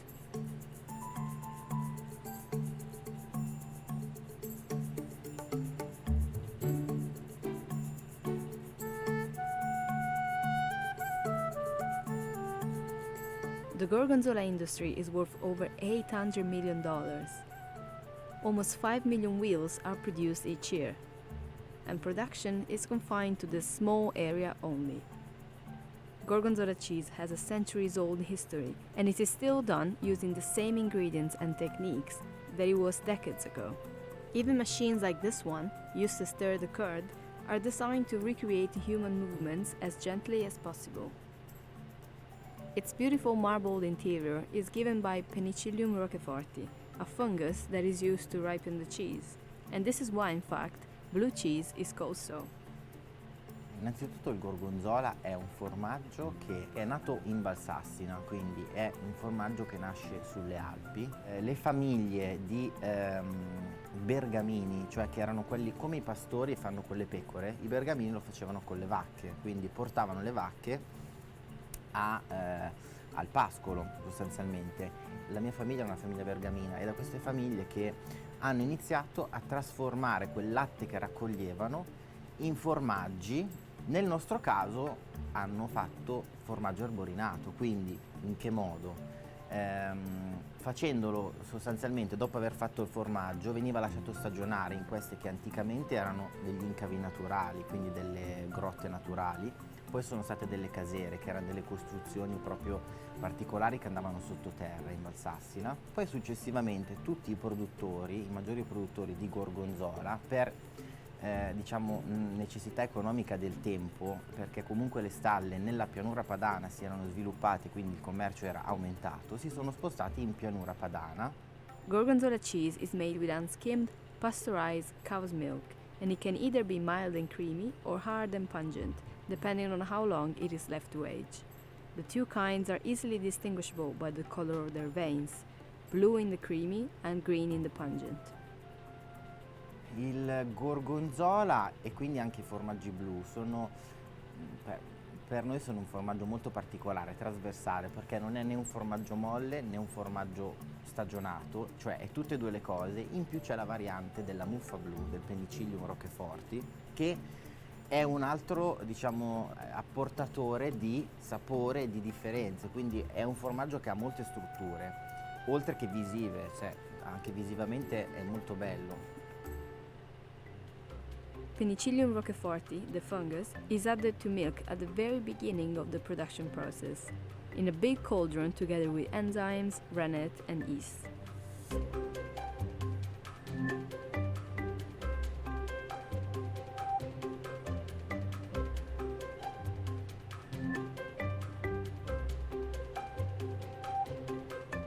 In about 20 minutes, milk becomes curd and can be transferred into molds.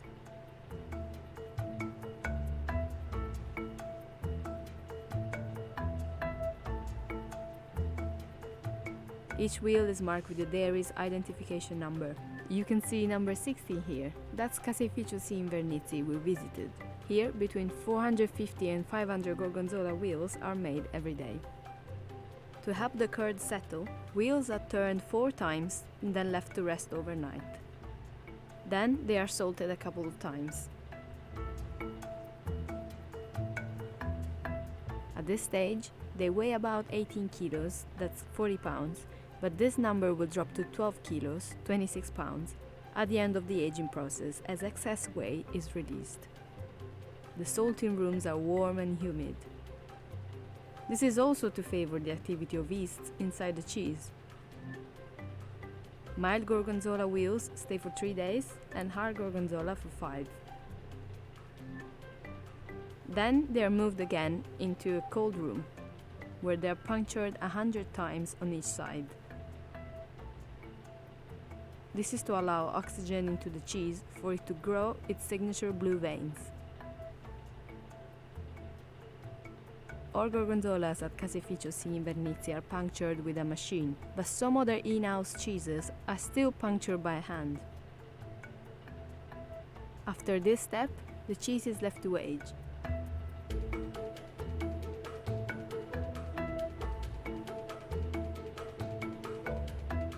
It takes 2 months for the blue, creamy Gorgonzola and 3 months for the green, pungent one.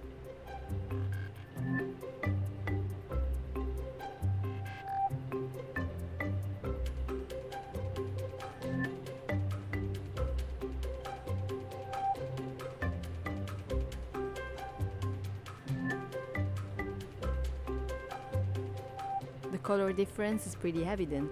But do they really taste different? The dairy set up a little cheese tasting so that we could try them both. That's amazing, my God. It almost doesn't feel like, you're biting into cheese. It just melts in your mouth. Oh wow, they're so different, it's crazy. I mean, you can tell from the texture that this is harder and this is creamier, but this is much, much stronger. It has a stronger bite. After trying Gorgonzola on its own, in-house chef Giampiero Cravero wanted to show me how versatile the cheese is, so he cooked some squid ink spaghetti with both cheeses. Io basta. Wow, cheese tastes very strong, but I think the combination with the squid ink is great.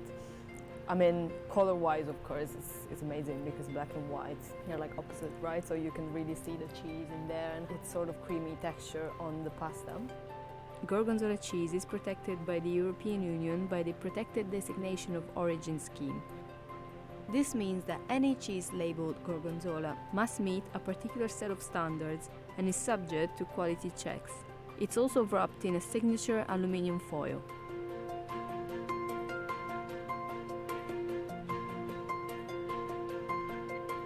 Devi essere un caseificio che nasce in questo territorio, cioè genericamente tra Novara e Bergamo. Questo è il territorio consentito, quindi deve essere un caseificio che nasce, che sta in quel territorio, che raccoglie il latte da quel territorio. Infatti noi lo raccogliamo, il nostro latte viene da Magenta, che qui ha 7 km. Tutte le stalle da cui raccogli il latte devono essere certificate per la produzione di gorgonzola. Devi rispettare tutti gli standard che richiede il consorzio. Avrai un numero di casello che tu dovrai imprimere sulle tue forme nel caseificio appena sono state prodotte, e oltre a rispettare i giorni di stagionatura, ad esempio, avrai anche da mettere sulla forma finale, quando sarà stata stagionata completamente, l'alluminio goffrato. Questo è il modo in cui puoi essere tutelato e un produttore deve seguire per fare il gorgonzola DOP, che nella maggior parte dei casi sono comunque delle famiglie storiche che l'hanno sempre prodotto, quindi si sono originate in questi territori.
the Grammys are to the music industry what the Oscars are to the movies.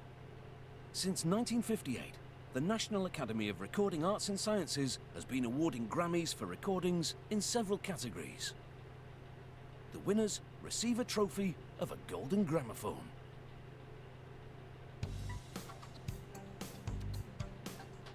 In the music industry, winning a Grammy is the ultimate accolade.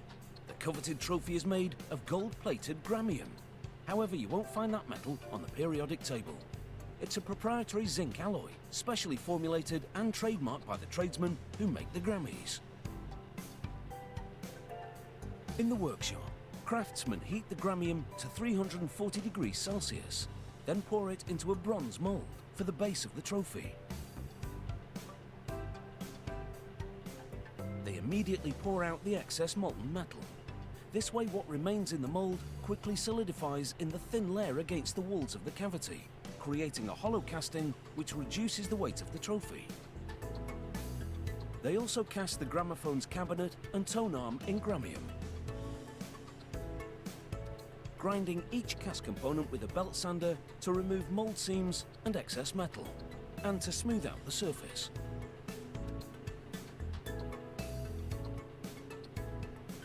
They then hand file the areas the belt can't reach.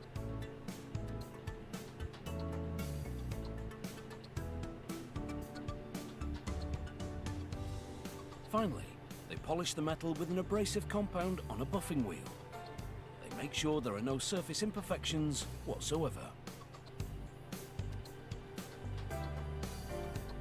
Next, the gramophone's iconic horn. Using a metal shear, they cut a disc of a malleable type of bronze, and then mount it on a lathe. As the lathe spins, they use a series of tools to press the disc against a horn-shaped mandrel. The flat disc transforms into a horn. Then they spin the horn on a different lathe, pressing an abrasive cloth against the surface to remove the tool marks. It's then time to connect the tone arm to the cabinet. They brush on some flux, a chemical that makes the stationary solder flow into the tiny gap in between the components. They bolt the tone arm to the cabinet and then solder. This part of the trophy is then suspended on a wire hanger and submerged in a degreasing solution for a few minutes before being dunked in water. This cleans the surface, which must be pristine in order for plating to adhere.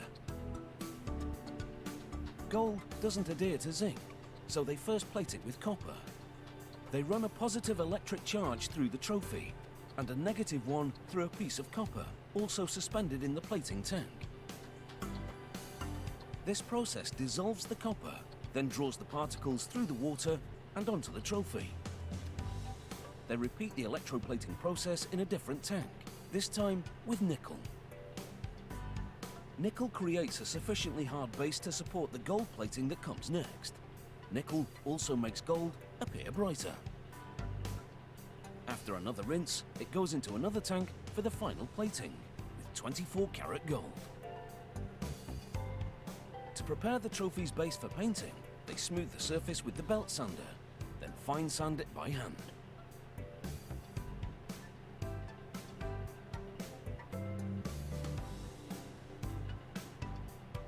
They spray on an epoxy primer, let it dry for a day, then wet sand it with fine sandpaper and repeat those steps with a black primer. Then they paint the base with high-gloss chip-resistant black paint. Once that dries, they can finish assembling the trophy. They bolt the gold-plated cabinet and tone arm, which they've since polished, to the base. Then they take the gold-plated polished horn and screw it into the tone arm.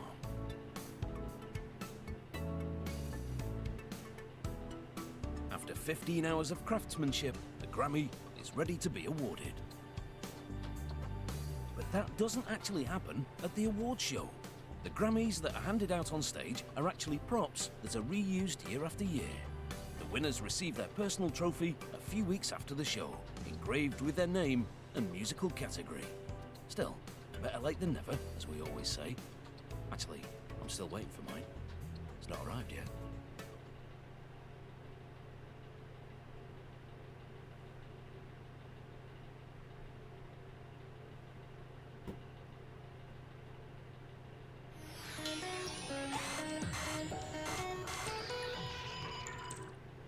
The use of glass as an artistic medium dates back to ancient Egypt. Despite the obvious fragility of glass sculptures, this art form has an enduring appeal. The transparency of glass often has a ghost-like quality. They're tangible works of art that are skillfully crafted. With this glass sculpture of a horse, the artist's two passions come together: art and horsemanship. The artist takes inspiration from her horse, observing the swell of his muscles as he romps, in order to create the same sense of movement in glass.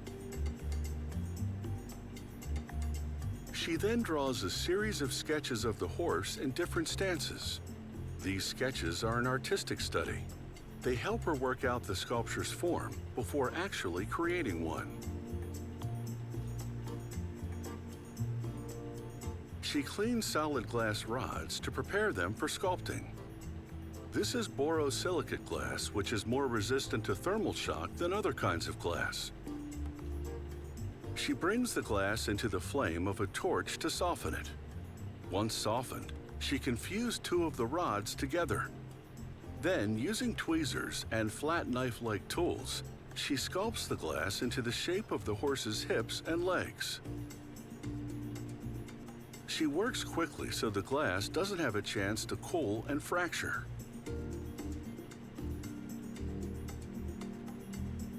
She adds a smaller piece of glass and forms it into a tail. She constantly turns the glass as she works it to make sure it looks good from all angles.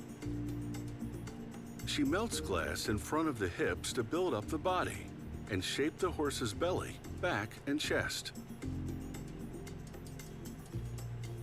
This is intensive and precision work. The piece must be exposed to a well-adjusted flame and constantly moved, so it doesn't become too hot and melt too much. She adds glass to the front and sculpts the shoulders and part of the front legs. She removes a little piece of extra glass. She deposits this sizzling, unwanted bit in water to cool it down and dispose of it safely. She does more work on the front legs. She'll refine them and form hooves later. But now, she bakes the partially sculpted glass horse in a kiln. This is the first annealing, which realigns molecules to prevent cracking. She forms the head and mane separately from the body. This is more intricate work. The features are much more detailed, so she uses smaller tools. Once she's shaped the eye sockets, she melts little blobs of black glass into them. She sculpts the eyes with a flat knife. She carves creases above them to create an eyelid effect. She adds glass for the ears. Then, using a tool called a masher, she pinches the ears to squeeze them thinner. She heats them again. This process can cause the ears to stick together, so she cuts them to separate them. She curls the ears using tweezers and tweaks their position on the horse's head. She melts the base of the head to the body, and they become one. She fuses more glass to the back to craft a mane, and after another annealing, she returns to the legs. She softens them with a flame again and adds definition to the fetlock joints.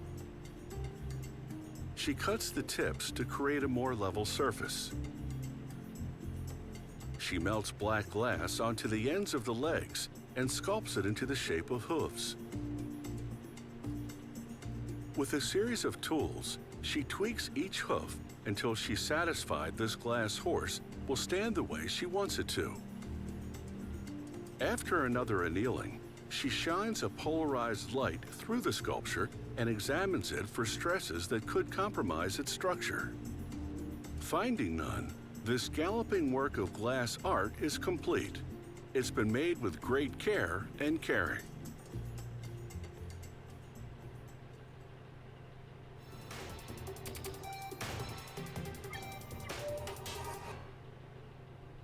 It's hard to beat the glitter and glow of glass Christmas ornaments. For many people, the Christmas tree just wouldn't be the same without them. They were invented in the 19th century by a German glassmaker who decided to improvise because he couldn't afford to decorate his tree with the usual nuts and candy.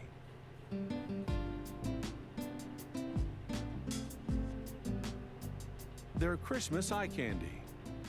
Today's glass ornaments are a visual treat. To make some of the ornaments, they start with a sketch and make a plaster model of it. They use it to create a two-part metal mold.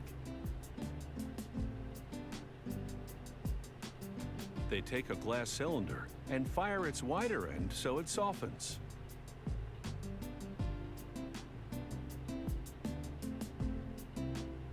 The glassmaker blows into the pipe end to stretch the supple glass into the basic shape of a bauble ornament.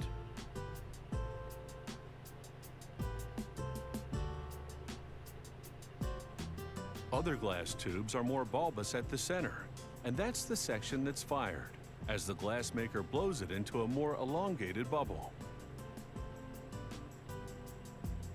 He places that bubble in the mold and blows extra hard. The glass expands into its crevices and takes its shape, a snowman. He burns off one of the blowpipe ends and then aims the torch at the snowman's nose to pull it out. A quick cool down could shatter this ornament, so he gradually lowers its temperature with a less intense flame. Blowing and molding glass figurines is quick work. The glassmaker has just a few seconds to complete the job before the glass becomes too cool and stiff to shape.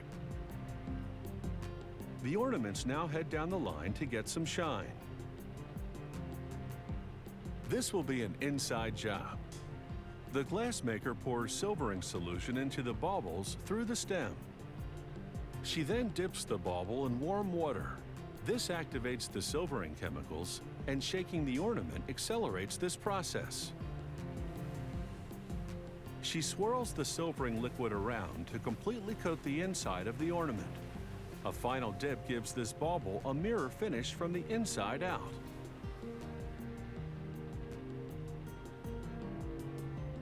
She empties the silvering solution into another tank for recycling. They also use this technique on the figurines, like the snowman. A quick shake gives this guy an inner beauty.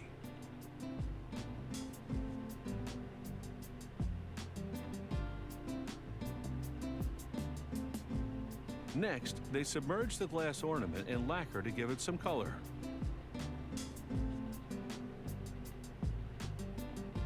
The mirror finish inside shines through the lacquer.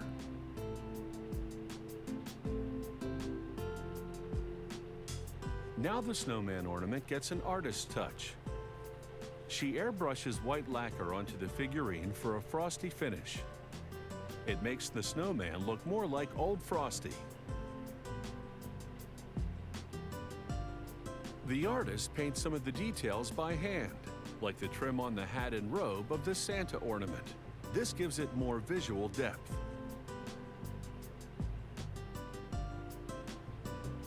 Once the paint dries, she brushes glue onto sections where she wants glitter dust to stick.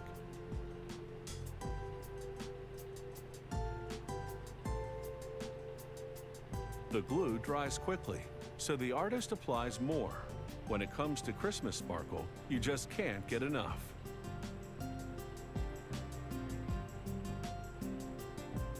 Next, she makes an incision in the stem and snaps it off.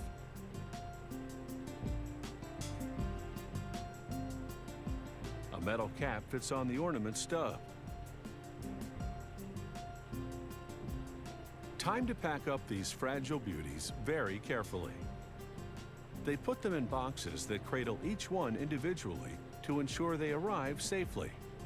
Now, these glass ornaments are ready to go out on a limb to add beauty to the holidays.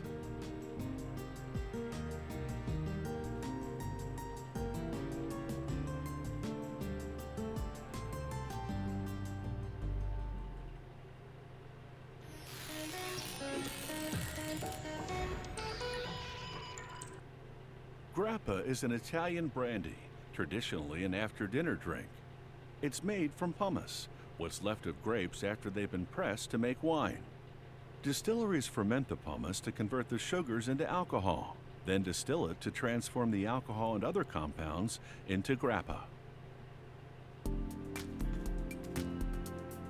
Traditional grappa is colorless. It can also be aged in wooden barrels to produce different varieties with a specific color, taste, and aroma.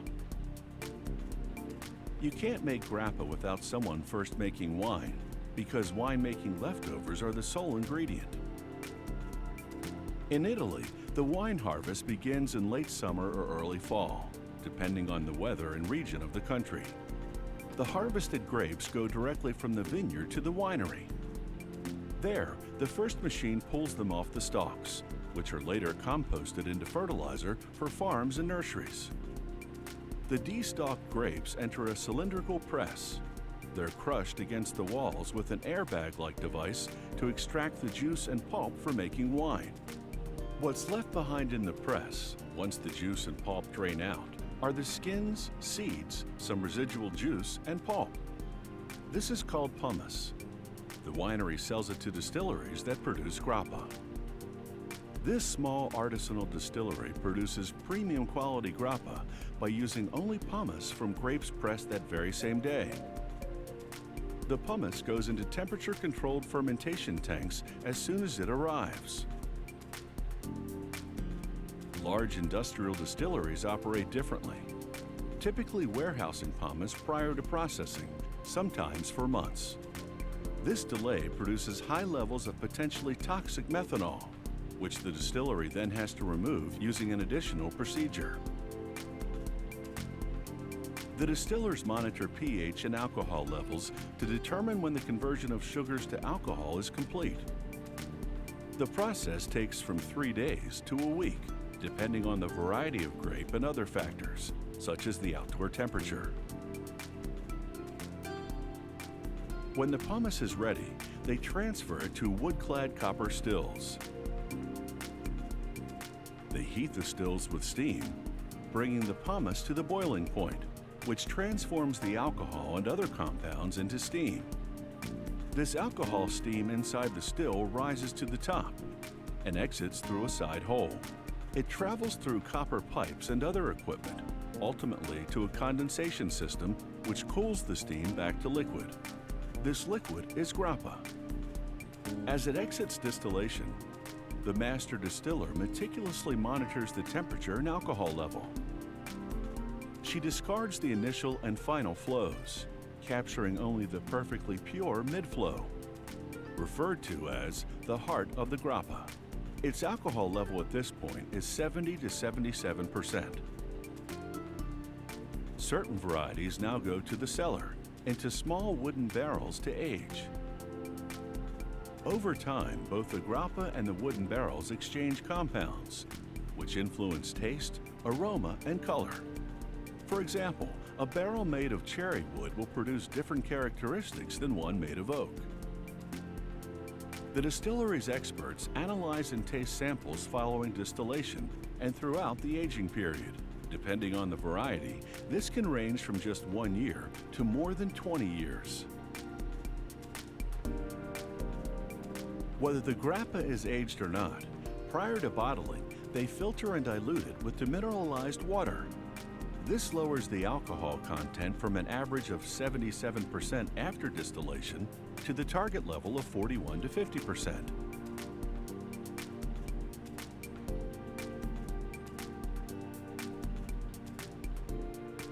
They seal the bottles with stoppers made of food-safe synthetic materials rather than traditional corks.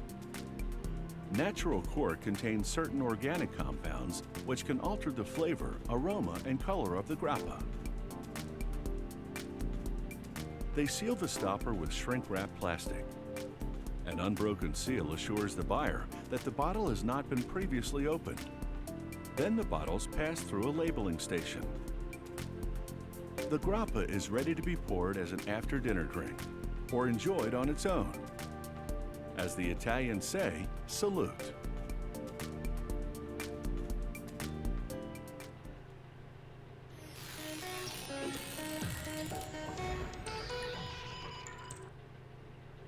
Decades ago, people had to get out of the car when arriving home in order to open the garage door.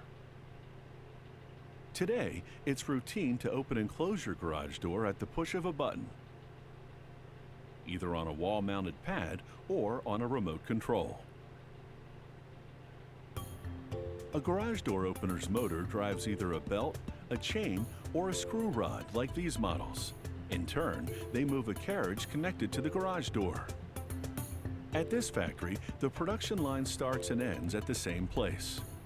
They take one completed garage door opener off the line, then start a new one by attaching a power cord to the unit's steel chassis. Then they place the chassis onto a traveling assembly fixture and plug in the power cord to prep the unit for testing later. They place the unit's plastic housing next to the chassis. Then snap in the plastic safety cover. This goes over the direct current motor, the equivalent of 1 1/4 horsepower. They attach an optical encoder to the motor. The encoder is a sensor which reads the door's position so that the motor knows when to stop moving the carriage. They place the motor against the safety cover, then screw it in place. In the housing, they install the motion sensor. It turns on the opener's light as soon as you walk into the garage or when the garage door opens. Next are the switches for programming the remote control and for setting the travel limits. These are the points to which the opener must move the door to fully open and close it. They then install the circuit board, routing the antenna for the remote control receiver to the outside. They plug in the motion sensor cable, then wire and plug in the connector for the light bulbs, and fasten the board in place with screws. They attach the electrical ground wire to the chassis, connect the power cable, and then the optical encoder to the circuit board. With all the internal components installed now, they affix the housing to the chassis. This completes the brain of the garage door opener called the operator unit. An automated testing machine now checks all the functions, simulating the load of the garage door. It also checks the light bulb sockets and the connection ports on the circuit board for the safety beams. The beams stop and reverse the closing door if they detect any object in its path. Once the operator unit passes inspection, it comes full circle to the end, which is also the start of the production line. A plastic lens to enclose the light bulbs, and the unit comes off the line.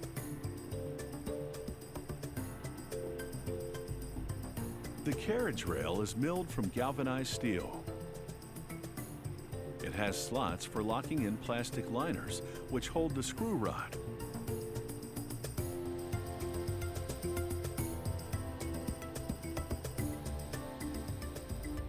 To produce the screw rod, the factory machines a solid bar of steel to the required dimensions and profile. Then, with high-pressure rollers, it forms threads in it. Workers insert the screw rod into the liners in the rail. For the retail market, rather than produce one long rail and screw rod, the factory makes 3 shorter connecting sections that fit into a smaller package. This machine lubricates the screw rod with grease. It helps it rotate smoothly in the rail liner when the opener's motor is running. When the screw rod turns, teeth on the base of the carriage interlock with the threads, moving the carriage along the rail. Workers first install the carriage base at the factory. Then they pack all the garage door opener components for shipping, starting with the rail sections and the operator unit. Last to go in are the wall-mounted control pad, the remote controls, and the safety beams, which you install on each side of the garage door opening. When you install the garage door opener, you insert the screw rod into the motor's drive shaft. Then you assemble the rest of the carriage, connecting it to an arm which attaches to the garage door. Motor runs, screw rod turns, carriage moves, and your garage door opens or closes.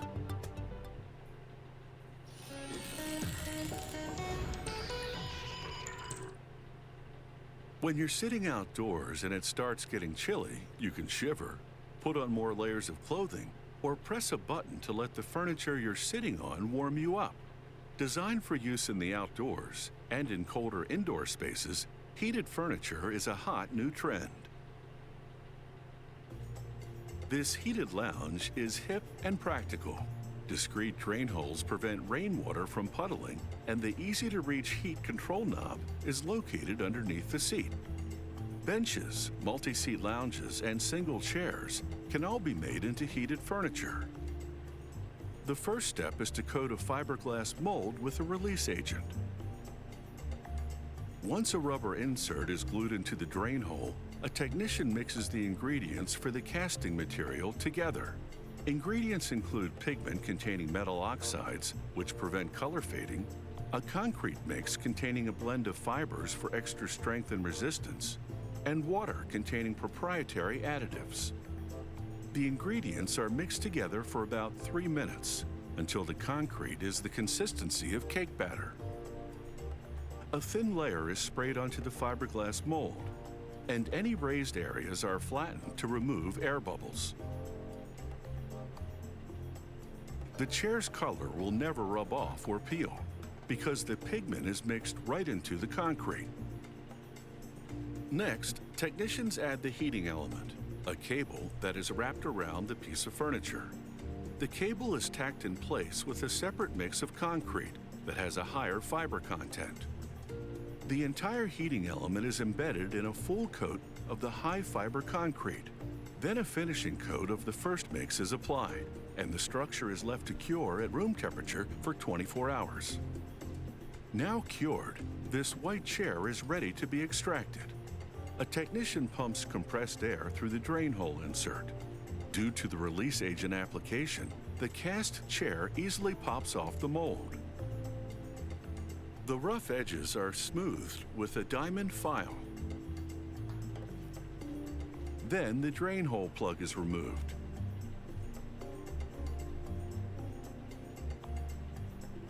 At another station, a technician coats the entire surface of another chair with a sealant that blocks moisture. Moisture penetration weakens concrete and draws out the natural salt, which leaves white stains. Meanwhile, a welder constructs the chair's frame with parts made out of stainless steel tubes and plates. The chair has 3 legs plus cross members that act as conduits for electrical wires. The cross members connect to a stainless steel box, which will house the temperature control unit.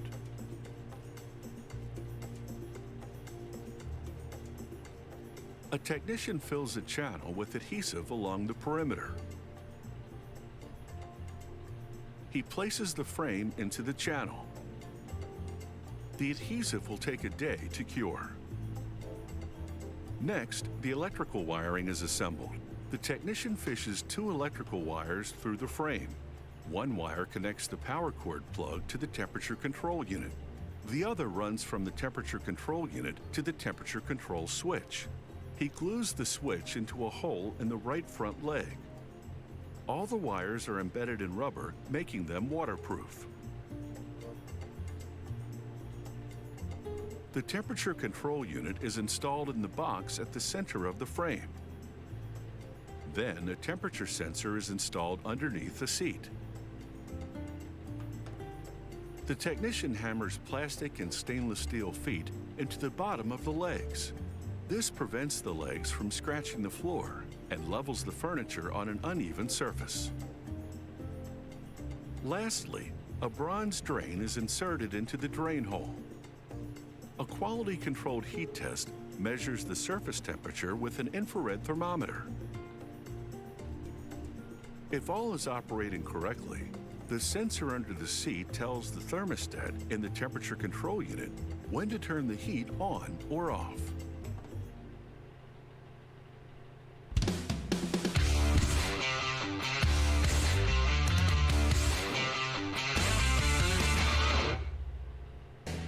The Zippo Classic Lighter is made of 2 components, manufactured separately, the outer case and the inside assembly, which houses the mechanics of the lighter.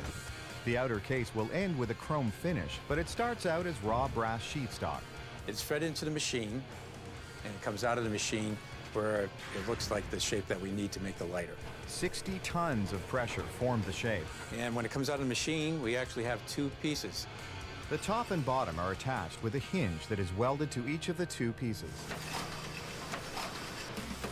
After the hinge is attached, the cases go through what's called a brush finish machine that will sand and wash the cases in preparation for their eventual chrome plating. From the other end, they move on to be nickel coated. Because chrome doesn't adhere to brass, the nickel will function as the glue for the chrome. The cases are dipped into a nickel bath. As the machine lifts, you'll see that the parts are no longer brass, they're covered with nickel. After the nickel plate, the shells are rinsed. 5 rinses follow the nickel plate, then they go into the chrome tank. After 4 minutes in the chrome tank, the case gets that signature Zippo look. The chrome is the finish that we all know, yes. The iconic Zippo case is now complete. Very similar to what we do with the case for the lighter, we do with the inside assembly. It starts off with, in this case, steel. From stainless steel, a 60-ton press machine forms the signature Zippo stack and the housing for all the components needed to spark this lighter. One of them is this tube and plate. The tube ends up being the tube that will house the flint. The flint and the wheel create the spark for the flame. An automated process installs the wheel and the eyelet that the wick goes through. The eyelet, which is a brass component, is applied to the top also. And that eyelet, it attaches the little spring mechanism for the cam. The cam is the hinge between the inner case and outer shell. This is what makes that distinctive Zippo click sound. Next is the wick, which will run the length of the lighter, so it will always be soaking in the fuel. We insert the wick in from the bottom.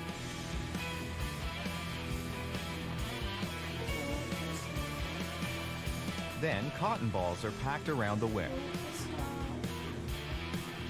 The cotton acts as a sponge for the fuel. We put a felt pad on the bottom that covers off the cotton balls so they don't fall out. After the cotton is secured inside, the flint spring is inserted and screwed into place.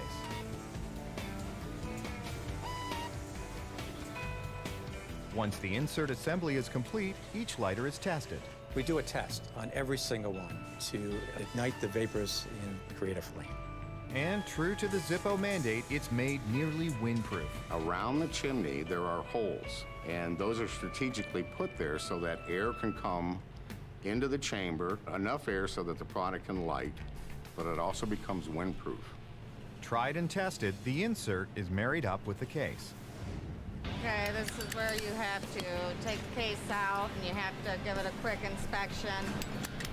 Each classic Zippo has to stand up to the fastest flick in the factory. Check for the click. Make sure it's all flush here on the sides. And that's it for the classic case. Going one step further, Zippo can customize your case with anything from initials to elaborate designs. There are thousands and thousands and thousands of different images that we put on the outside of a Zippo. Catering to every whim or desire, the finished lighters are boxed up and sent around the world. 28,000 lighters a day are finished and shipped out of this facility. That's a far cry from the first days when George Blaisdell started manufacturing in 1933. My grandfather was importing these lighters from Austria, and the idea came to him about putting a hinge on the lighter itself. The Zippo was the first lighter that could be lit with one hand. He wanted one-hand operation, he wanted it windproof, and he wanted to guarantee the product for life. Zippo was a small operation until the U.S. government purchased the lighter for GIs overseas during World War II. Actually, World War II made us what we are today. GIs coveted the Zippo lighter. And everything the GIs coveted, from the click, the windproof stack, to the one-hand operation, all come from the inside assembly. Wow. And when you think about a person going through their life, carrying that same Zippo through the good times, through the bad times, it's kind of a friend that you have for a lifetime.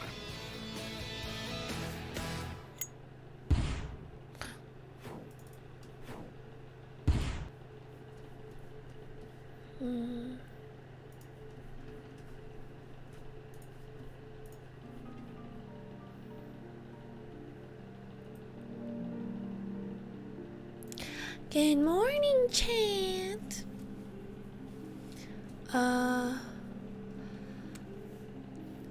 Ding dong, ding dong. Good morning, Jazzy. Good morning, Dela Cruz. Good morning, Hash. Good morning, Tyler. Good morning, Andy. Good morning, CFFP. Good morning, Hash. Oh, yes. Good morning, Jamarma. Good morning, here's to you. Good morning, Brian. Good morning, Razor. Good morning, Ray. Good morning, your boy. Good morning, Greg. Good morning, Might. Good morning, Trugs. Good morning, Flash. Good morning, Danny. Good morning, T-Power. Good morning, Mystic. Good morning, Jalarin. Good morning, Mikey. Good morning, Dahian. Fan.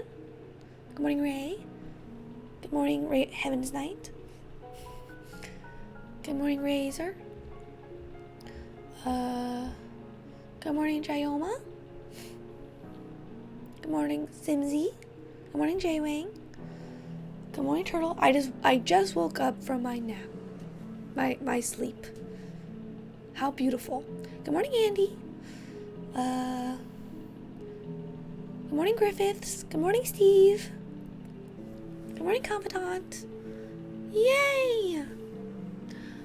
To start off the day, Pipimon. Guess what we shall do? Wordle! So if you haven't done Wordle yet, do it now so you aren't spoiled. Wordle! Go back to sleep. It's time. Okay. No. No spoilers. So if you haven't done it yet, don't get spoiled. It's a good one. Birthday jers. Okay.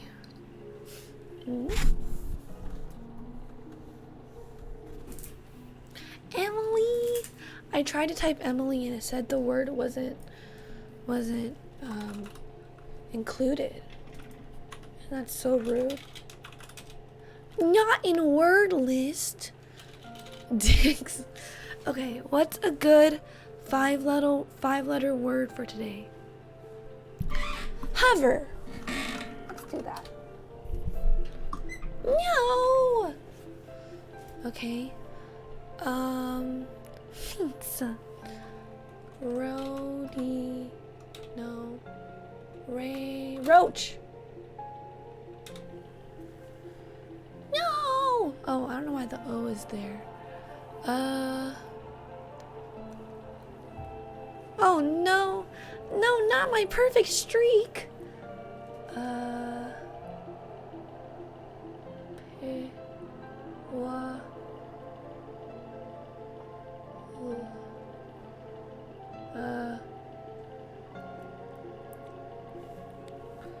Pause champ. Morin. Trout.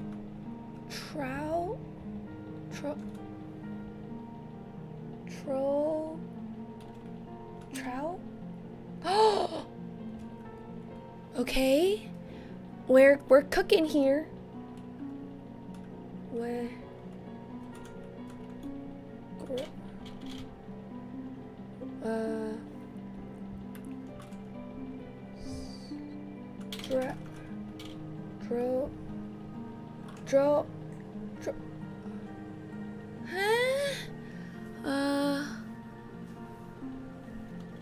Oh. Did I guess, is it grown? Close? What? What? Drow? What? Drow?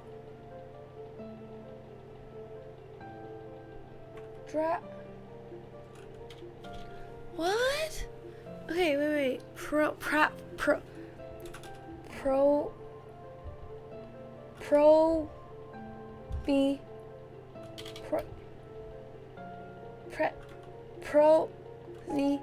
What?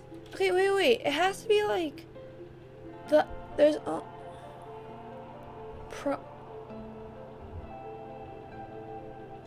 Okay, wait. Okay. Okay, it's either Isn't it pro key? I'm trying not to get spoiled. Sport! Good morning, Jangles.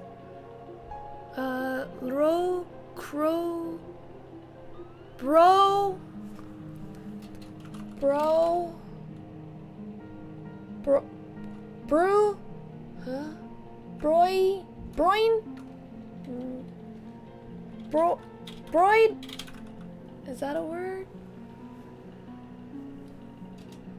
It's not a word, what do you mean? Not froze, because the E is taken away. Bro. Okay. Broil. Is that a word?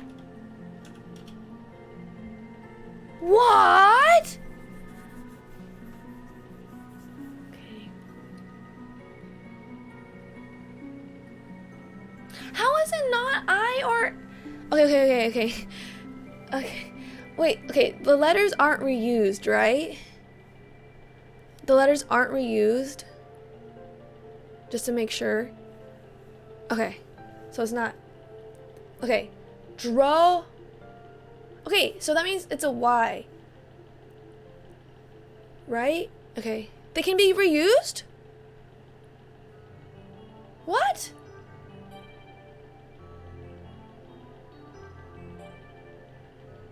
What? That changes everything.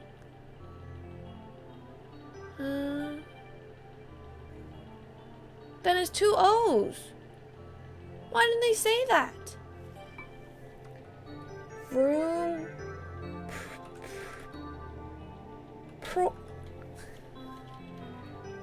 Okay.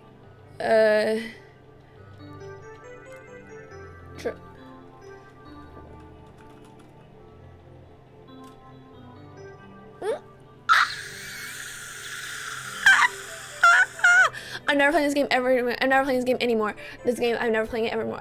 Fuck this game. I'm blacklisting it from my entire internet. I'm not playing it anymore. 75%? Who would ever say proxy? Why would they ever do that? Well, I'm never playing it ever again. What? Proxy? A bit of time between waking up.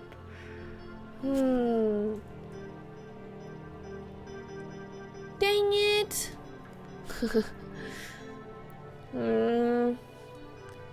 Pro. Okay, I feel like copium, I would have gotten it if I did this earlier, right? Copium. Yeah, now that I don't have I have 75, which is horrific. So I'm never doing this ever again. Cover more letter options. Oh, that's smart. Depower. So just keeping it here. Oh, never again. Yeah, why? But if it's twice, that's so dumb. Cause like, what if it like Abby? Like, I would never have gotten that if it's like, oh. What color would it be? Green and yellow? That's so weird. Okay, whatever. I don't care, chat. I'm not even upset.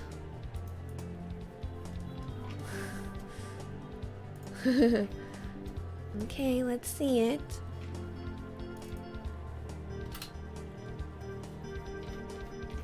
What? Okay, yeah, Shire. Pong you.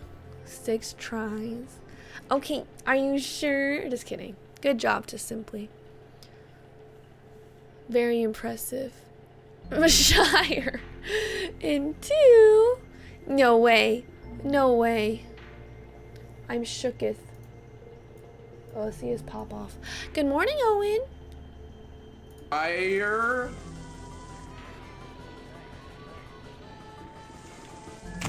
No way. Dude, I'm a god. First time he I'm ever actually played a it. god. I am actually a fucking god. That's Holy pretty shit. crazy. Holy shit. Second try, bro. This game is too Shire? easy. It's too easy. I guess it could work Holy because shit. the S is there, so you put the S first. So it's like Fire. oh, maybe the strat is to play it off of the Dude, keyboard. I'm a god. I'm What actually if that's a the god. strat? What do you think? Good job. Very impressive, Simply. I wish I could do the same. Sag.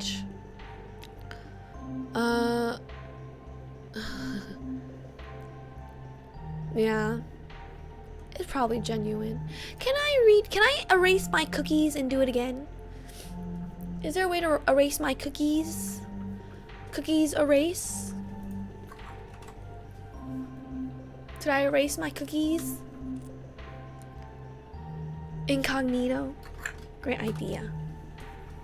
Okay.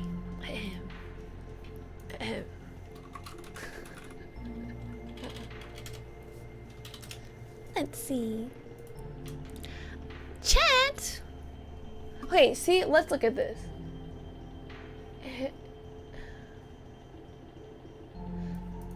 So what happens when it's 2 letters? What am I thinking today? Maybe a proof? Maybe a probe? Ah, wow. Lucky us. Lucky us. Pro.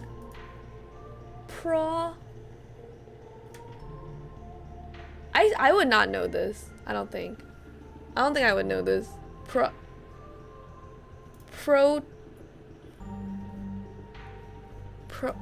Yeah, this is hard. That's so annoying. No wonder why I'm not playing this game anymore. Proxy. That must be it. No way.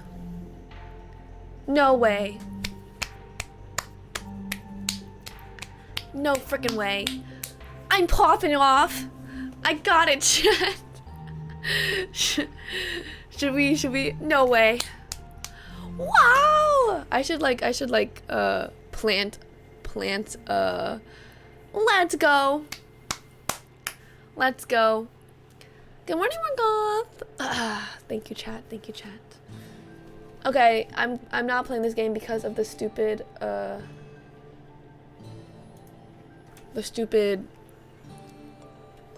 double letter rule. So prowl, proof, and proxy. That's so hard. God gamer. Hello, Greenwall. Yes, I've been waking up on time this subathon. Crazy, right? Good morning. Good morning. Okay, beautiful. Let us look at the plan for today. The plan is simple. Blind chocolate bar ranking. Blind chocolate bars, very easy. I'm excited for my sugar rush. Boys,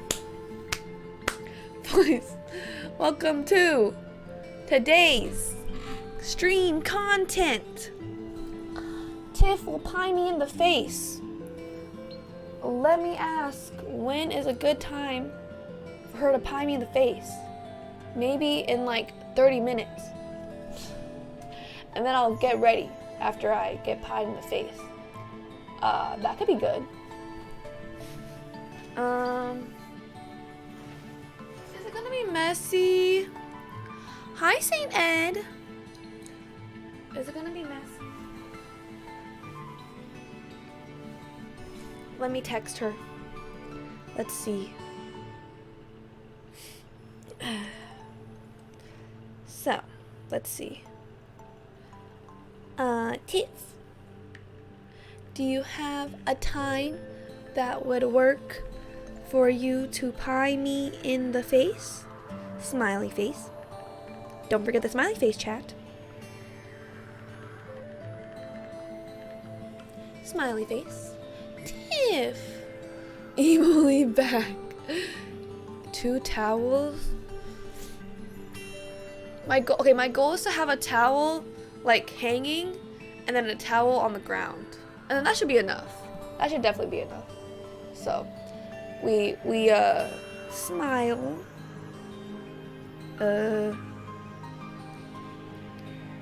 And then we don't have to XMLFG. I want her to aggressively smash it in my face. Like I want it to hurt and be crazy. So that is the goal. But flushed. Thank you in advance for your quick correspondence. I always say best. Thank you, Daisy. I appreciate it. I say best, extra Emily. Not extra Emily at work. Just best. Just chatting. Bathtub. Oh! Right. Would I have to take a shower? Probably not. Okay, we'll see. If it gets everywhere, then we might have to do some shower karaoke. Depending on the splash of the pie. Just wash face. Okay, yeah. It should be fine. So aren't still. Oh! Oh, okay, that works. You think that should be better? That makes sense. Would you be available at like 7:30 p.m.?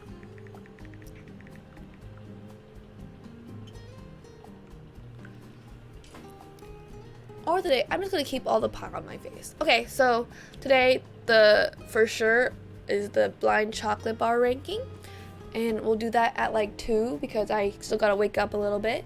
So until then, we play a game. Tiff, when is a good time for you to tip?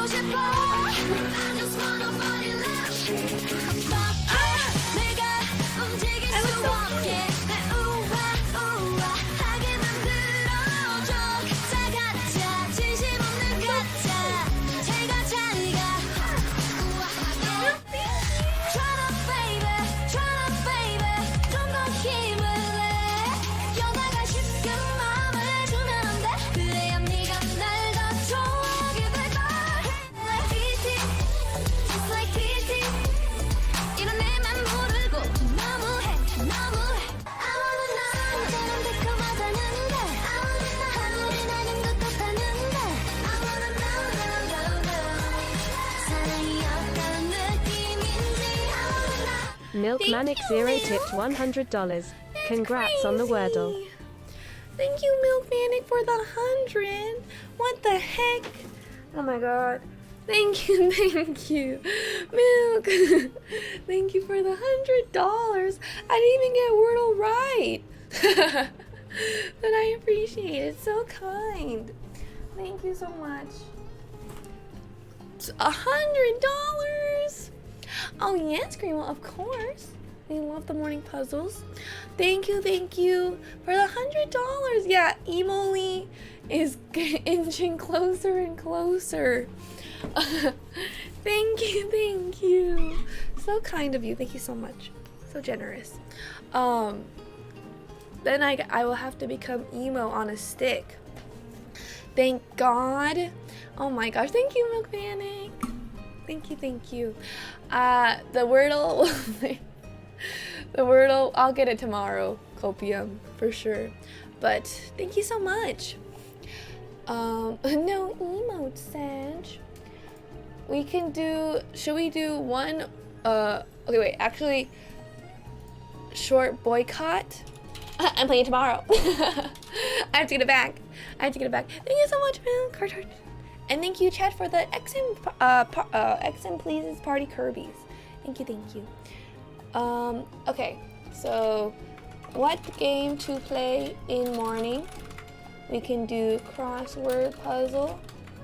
We can do Dark Souls. Mario Sunshine. What have we not played yet? Cool math games. Vote, vote, vote. And Sussy. Yes, so we hit the cap, which is crazy. So, thank you, thank you. Oh, of course, Hash. What is this that I see? Why do I see, Sunshine somehow pulling ahead? Very disturbing. Yeah, we can do the short crossword puzzle, and then we'll do lots of good options here. Or we're gonna do the crossword puzzle and the Sudoku of the day. And my goal is to beat my PB for Sudoku. Yeah, exactly. New York Times Mini. That's always a good one. Yeah, that one's like really short, so let's just do it. Light Digger, at the end of stream we shall. Times Mini. Daily Mini crossword puzzle. Here we are, chat. S64. One day. Okay. What does chat think? Any ideas? Show romantic interest. Flirt. Is this Wordle? These are all 5-letter words. Oops. 40 seconds. Perfect. Thank you, Life Digger, for the follow. Flirt. Human organ with the ability to generate itself. What? What is that? Human organ? Oh, it's new. 194 of them fly outside the UN headquarters. Liver? I didn't know that. It can regenerate itself? Okay. Fly outside the UN headquarters. Flag solely said? Okay, neighbor of Egypt, Libya. Is that it? Is that it? Is it Libya? Oh, yeah. Euros. What the oldest known chess set was carved from? Ivory. Humble home. Abort. Oh, I was kidding. Abode! 128. Abort, abode. Happy day. We did it, chat. The New York Mini. Our humble abort. So speedy. Hi, Lifo. Good morning. Clean. Thank you. Very speedy. Okay, perfect. Now the prediction is finish Sudoku board in sub 8:30. Last time I did it in 8. So this time let's see if we can do it in sub 8:30. How horrifying. I'm streaming for another 7.5 hours. Oh really, Hash? That kind of makes sense. Okay. Here we go. Good morning, Mitchell. How are you? Vote. Yes, easy. You think so? Sudoku Daily. Yes! The Daily Sudoku. I gotta go fast. Classic. Okay, no spoilers. This looks hard! Why does this look so hard? Like, it looks like there's like nothing on the board. Okay. Whatever.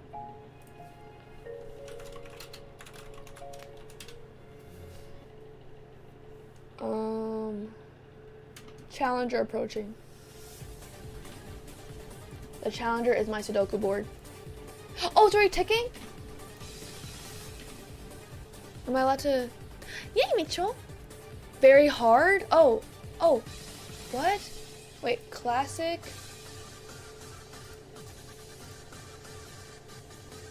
Very hard?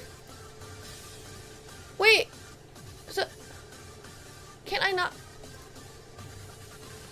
Hard? Why is it hard for kids? It's probably not hard for us. It's squiggly. Oh god. Can I do a different one? Okay, today's Sudoku. Sudoku archive. So yesterday was medium. We did it yesterday, right? So we'll do another medium. It's easier at least, right? That makes sense, right?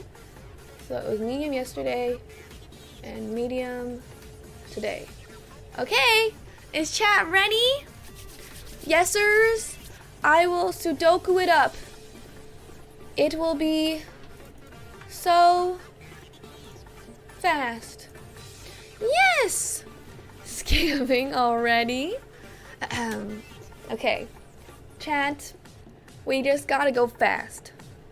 3, 2, 1, go. Oh, I'm so confused. This one. 7. And chat can always help, of course. 6th row, 2nd column. 7. Thank you. I feel like I'm going so slow. This is horrific. Hi, Treat. Hi, Kiss My Ass. Welcome. What? I have no leads. 9. We're doomed. We're doomed. God's gonna carry, of course. 3, 4. We're doomed. 4. 4. Hello? Yes! Okay, 5. 5, 3, 3. No, it took 9 minutes yesterday, even with chat's help. 9 every block. Hi Ralph, yes. Good morning. How are you? You woke up early too. Oh, wait, chat, I'm confused. There's no leads. 8, 4, 5, 1. Hi, Ralph. Aww. 5. Thank you. 4, 3, 4, 5, 6, 7, 8. How do you know, Grey Wall? So wonderful. Where'd you get this from? What? Where'd you get this from? 8? Top right is 5. Thank you, thank you. 8th column. Wait. Oh. Second row. This one.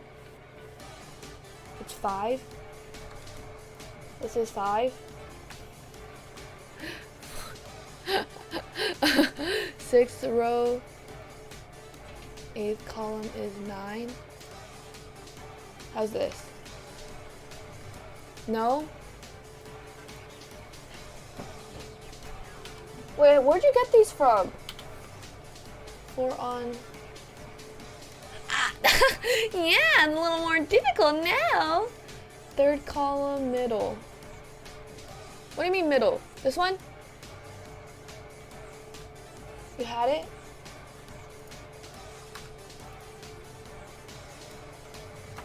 Okay, perfect. That's a good start. 8, 5, 9. Wait, which one was it, Andy? 9. Yes, Chris. This is dailysudoku.com. I feel like I'm going so slow. What the heck? 1, 2. Okay, 2. Like what? Why is this so slow? This isn't medium. This is so hard. Yeah, just click solve. Good idea. 2, 3, 4, 9. So, what? This is... My brain can't work this early in the morning. 8, stop. 8. refusing, just looking at it. What a ratio. 8 top right box. 4 right of the 8. Thank you. 4 second row 9th column. Thank you, thank you. 4 4 4 4. What? No.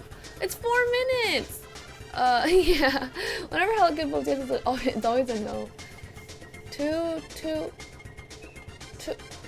This is so hard. 1 2 3 4 5 6 6. Should be Pepe Meltdown. 1 2 3 4 5 6 7 8. I would like a rerun on this. On this medium. This is a very hard to me. Copium. 7 7 7. It's over. I literally don't know. This is like some big brain shit that I can't even I don't know the. Okay, let's go one by one. 1 is nothing here. Nothing here. 2. There's like no 2s. Good morning, Scallops. How are you? It's like no 2s. 3. No 3s. 4s. 4 4 4. Okay, it doesn't even work. 5. What? This is impossible. 6. Sorry, yesers.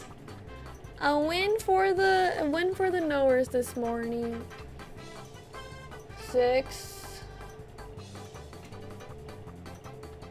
7. Wow, epic. Hi, King Jeff. Good morning. I'm literally going one by one. I can't see anything. Ugh, Sag. 8. 9. 3 middle. Thank you. How do you know it's not this one? Deduction? Oh. 8. Okay, that's like we're stuck. What? Yay! Amazing! I can't try. But they bought Activision. Stuck. 9. It's time for bed. Ooh. I'm over it. Yeah, this is so hard. What do you mean difficulty medium? There's nothing else that we could do. Ugh. It's over. Biggest acquisition? Cool! Wait, did Microsoft stock go up or, what is it? Or did... Yeah, my brain hurts. Or did both? Activision. Of the maybes, Activision went up. Oh, for sure. That makes sense. It probably went crazy. What if Microsoft went down? It was like, oh, it goes down. Let's see what Tiff said.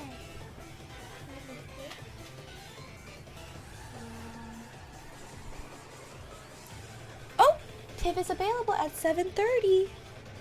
Thank you, Tiff. So kind. Okay, so 7:30 p.m. we're going to slam it on our face. The buyer goes down. Thank you to Tiff. Oh, it's a Zoom meeting at 7:30, or that would be 4:30 for you, right? Bottom left square. Thank you, Shrunks. Thank you to Tiff. Middle left. So vertical. Wow, Shrunks, how'd you know? We're just gonna go with it. Oh, because it can't be this or this, you think?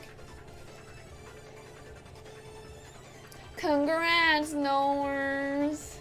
Not even close, because I'm a little poo-poo head. Okay, that's fine. Can I grade? What does grade mean? What? It just changed it to easy. Cinch. We did it!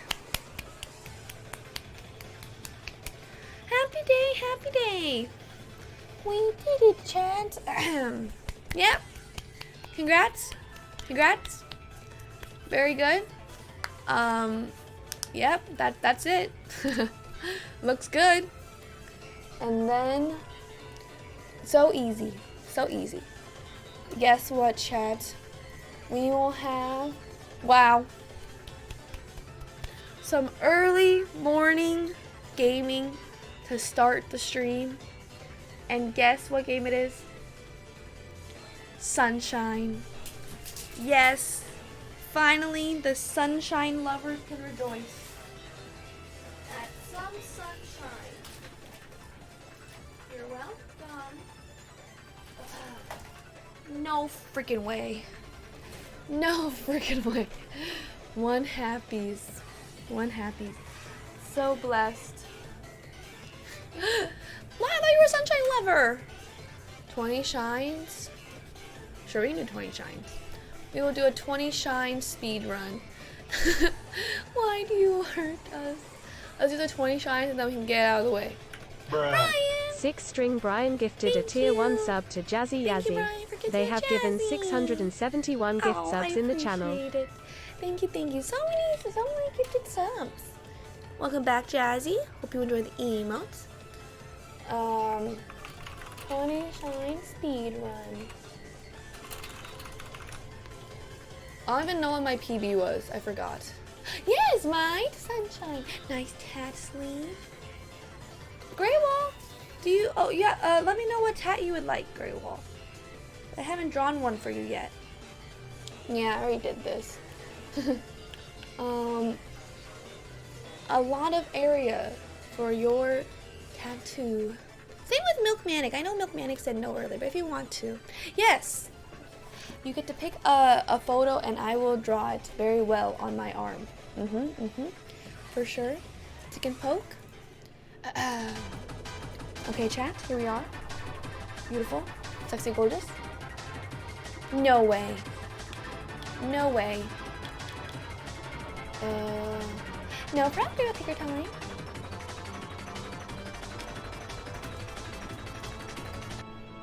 Okay. Too kind. RV. Okay. What is this noise?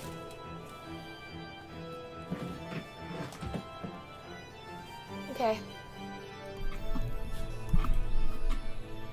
Zoomed in. Alright, 20 shines. I think my PB is like an hour. Oh my god, Grey Wall, that's beautiful. All are welcome. Okay, and we have a save file ready for this. Huh? So we should be good. You can destroy that. Do I even... Yeah, here we are. You love it? That's good, I'm glad. Okay, so this is our save state.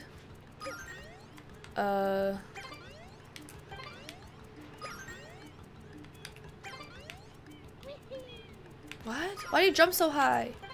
No!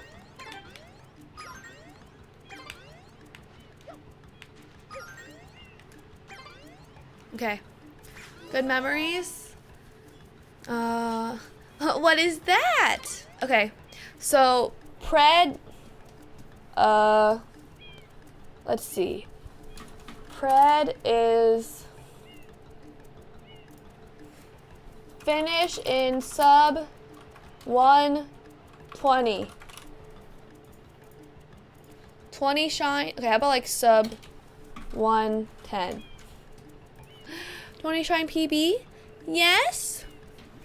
Was that possible? What? No, not this one. Shut up, Mario. Should I get some splits? Last time I just used a timer, right? Good morning, Calvin. How are you? Glad to have you here. Drake. Good morning. All in on yes. Oh my god. Why? Okay. 15K. Not the ratio. Okay, wait. Okay. Really? Are you sure? Here we go. Praise chat. 3, 2, 1, go. We did it! Okay. Beautiful. Look at all this time save. Is it anime? He's barely moving. Let's go! Yes, really good start. Hello. What's taking so long? Hi, Biku. For ratio. I feel like we got this, right? Okay, wait, I don't even know what 20 to get. I just have to hope for the best and not cry. Okay, easy, chat. This is so easy. Look at that movement. Wait, the camera's backwards. Oh my god, we have to listen to this snoozer. Snooze fest. Here comes the bitch. Good morning, John. Glad to have you. Princess, look! On the statue's head! I have never heard that before. Hey, yeah. Are you dumb? No. Back. Okay. Not Shadow Mario. Another 10K. I don't know. Is 110 easy? I can't even tell right now. Oh, that was clean. That was clean, chat. Oh my god, look at this spring. Amazing. Amazing. This is the one. Look at the belly slide. Okay. Hello. Belly slide. Don't jinx it. Of course. What is this ratio? Work, ho! Super fast. Thank you. 100K. Not a bad choice at all. Wait, is it 21 shines or 20? So that means that I don't have to get 19. Smile. Is that how it works? Because I already have one. If that's the case, I feel like that's kind of easy, right? Okay. Like, look at this movement. Beautiful. So amazing, sexy, gorgeous. I forgot the movement. Okay, wait. Here we go. No damage yet, chat. This is better than before. Better than all my no damage runs. Exciting. I'll do 20 shines damageless as well. Don't mind if I do. No yeah, where's Bowser in this game?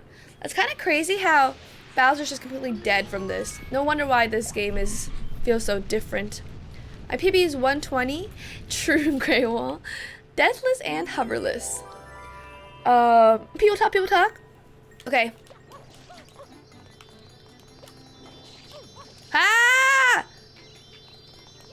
Clean. Yes, I took the day off work. Vacation day. Hallelujah.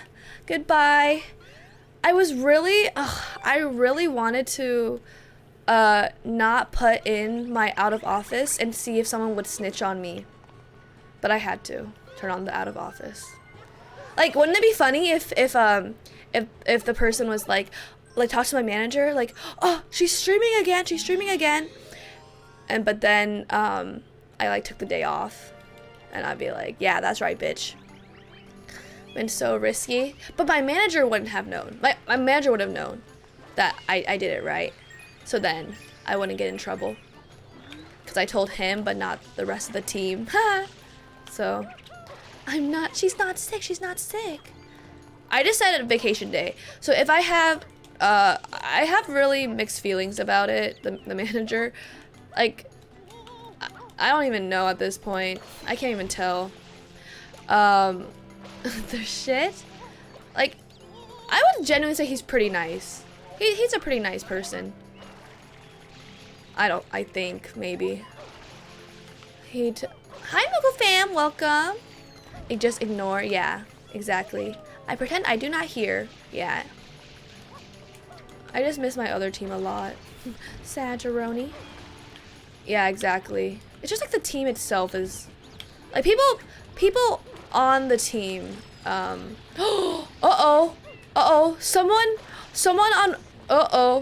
someone at work wished me a happy birthday, and I don't know who it is because I never saved their number, and I never responded. Oops. Oh well, that should be fine. Like, they always just text me in the morning like, hi Emily, are you logging in? I never know who it is because I didn't save it. And then they're like, happy birthday Emily, hope you have a great day. It might be like but like every time they texted me, I don't even say their name. I'm just like, hi, I'm logging in now. But it's 2 days late, you know? Thank you. Like, I'm always like, let me show you the messages. Saying, I'll do it tomorrow. Okay, so,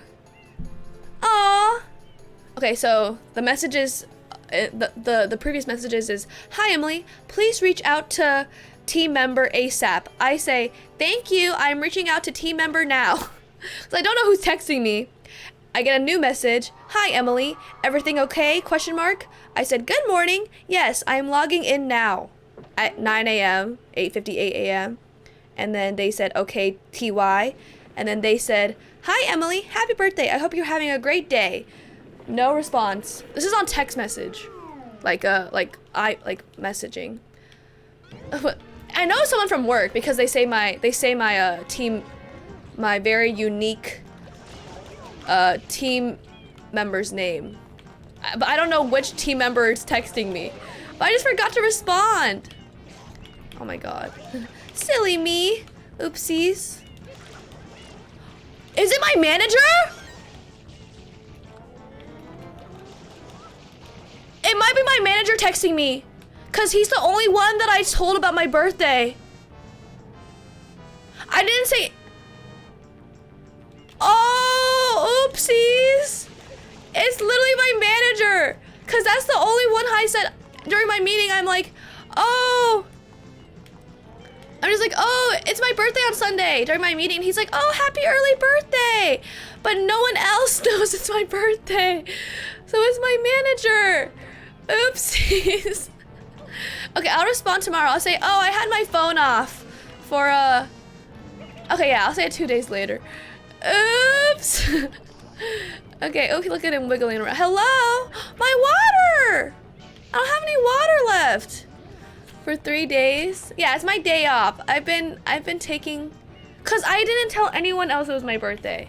I was thinking it was a different team member, but yeah, I left them on red. Wait, what do I do if I have no water? Oh, hey, give it back. What? Okay, 1 second. Okay, here we go. Okay, this is fine. This is fine. It's going well, right, chat? Yeah, he's in chat right now. Wow. Okay, I can't believe it. I have been just like texting my manager randomly these past few months. Oh my god, that's so embarrassing. Okay. Oh, spam spray? Yeah, I'll type back tomorrow. I'll be like, thank you so much. I had a great day. I had a great time off. And then that should be good enough. Oh my god, that's kind of funny. Whose number is this? Okay, now I know. I just gotta confirm it with the directory later. Okay, that's a nice message, right? No, because if it's my because like at work they're like, okay, save everyone's numbers in case you need to call someone and reach out to them. But I never saved anyone's number, so I'll look like a bad worker if I'm like, who is this? I'm supposed to do that on the first day, you know? Yeah, no email sig in the text message. Oh my god, I'm shooketh. Whatever. The more you know. I learned something new. I wouldn't save it because I don't want to mix work with real life, you know? Like, I want to get that barrier here, you know? It's okay. I can look up in the directory, his number pretty easily. Clap, clap! Our second shine, chat! Beautiful, right? Via phone number. We usually use, so they do have Teams, but it's not, like, set up at all. So we have Teams installed, but our main form is Skype. And then Skype doesn't work on, like, mobile, really.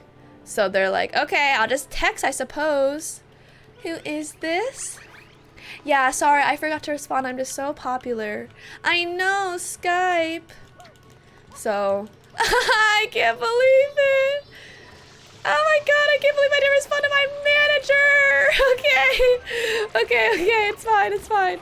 Oh, okay, he's the one. Oh god, okay, it's fine. No problem. No big deal at all. What a plot twist. I know. The only good thing about Skype is the fact that you can use the Skype emotes. Those are pretty nice. But I had to put my personal number on for when I'm on call. Oh, yeah. They're like, everyone save numbers in case you have an emergency and need to text each other. So, oh my god. But there's definitely some favoritism going on, as always, because everyone else got a happy birthday chain message. Like, one guy on the team got a happy birthday chain mail, and why did I not get that? All I get is a simple text message. Very rude. What is this favoritism? And they made us download. Ew, very gross, Grey Wall. It's pretty good. Okay, I think it's just like the change is different. All I get is one text, SMH. But I didn't know it was someone else's birthday either. But then, but they got a whole ass chain. They're like, everyone wish happy birthday to Eric. And I'm like, happy birthday, Eric. But where's mine, Sag? That's okay. Good riddance. I know. How dare they?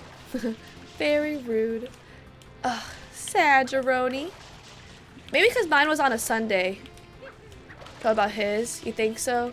Okay. Yeah, I only told my manager about it. That makes sense. And it was a Sunday.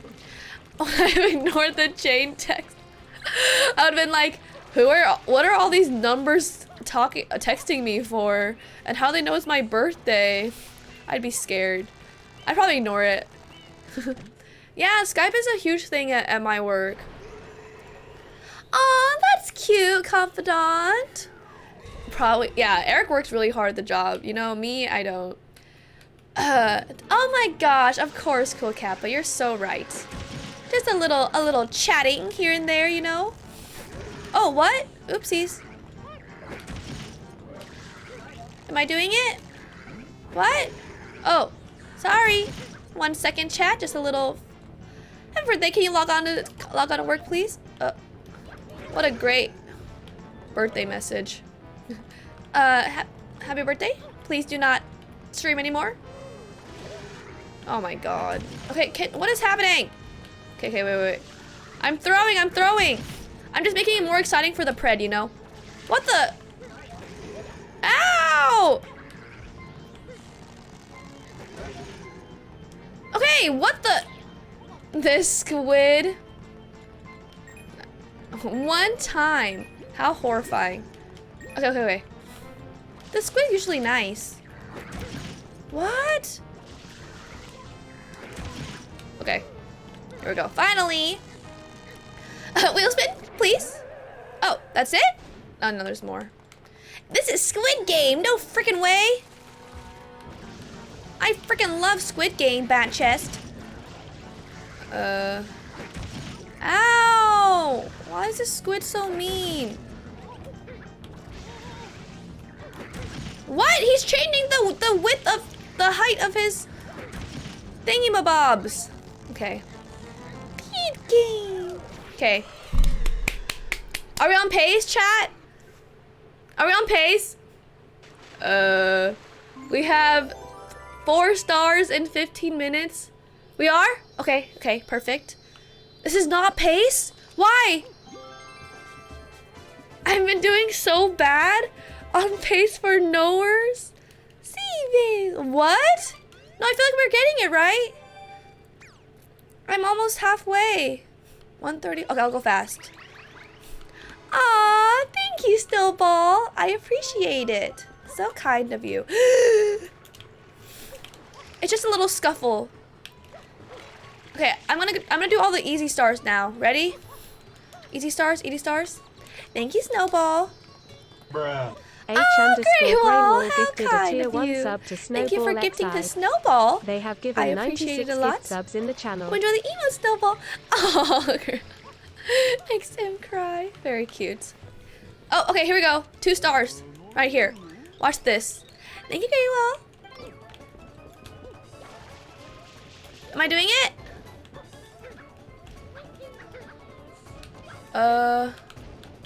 Okay. I'm still shooketh by the revelation we have made. Okay, it's fine. I think he's nice enough to know that it's my day off, you know? Am I doing it? What? It's literally broken. Are you kidding me? It's literally broken. Do you need better eyes? Okay, hello. Okay, it's okay, it's fine. Okay, here we go. This is fine, chat. Look at this good gameplay. No spin pounds. Can't go fast. So generous, so generous. So close. Okay, I could have just done this every time. What the fuck? So much easier. Clean, chat. Thank you, thank you. Clean. Amazing. We are 25% done. Isn't that good? Clean. Thank you. A more efficient way? Surely. No, this is the most efficient of all. Okay, and then we do it again. This is good pace. Pat, thank you. I have to, I spawn back here. Okay. Should we do pachinko? Imagine doing pachinko. That'd be fun. Am I gonna make it? Of course not. Yes, just a little scuffle huffle. Not the pachinko. We'll save that for last. Maybe. Depending on what time it is. To really get the booties quaking. Pachinko. The balloon. Oh my god, it popped for mysterious reasons. Isn't that horrible? There's literally a ghost. Oops.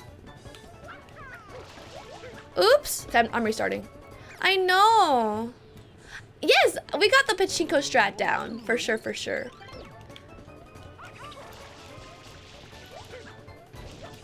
Okay. The shadow. I knew that. It's just the shadow moves. So what am I supposed to do for that? Okay. Oops. Okay. Yeah, there's a literal ghost. Oops.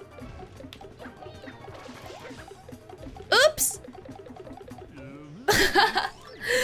Oops. I don't want him to talk to me. Okay, wait, how did... I'm just making the pred more exciting, you know? It has to be a photo finish. Okay, here we go. I think we're definitely on pace. Especially if we get those really easy shines right now. It has to be excitement, it has to be horror. Yes, Silver Veil. Yes, it will. Look, 20 minutes. 6 stars and 20. So I need 10 and 35. Easy. Watch this. Come back, come back. Exactly. I'm not gonna lose it.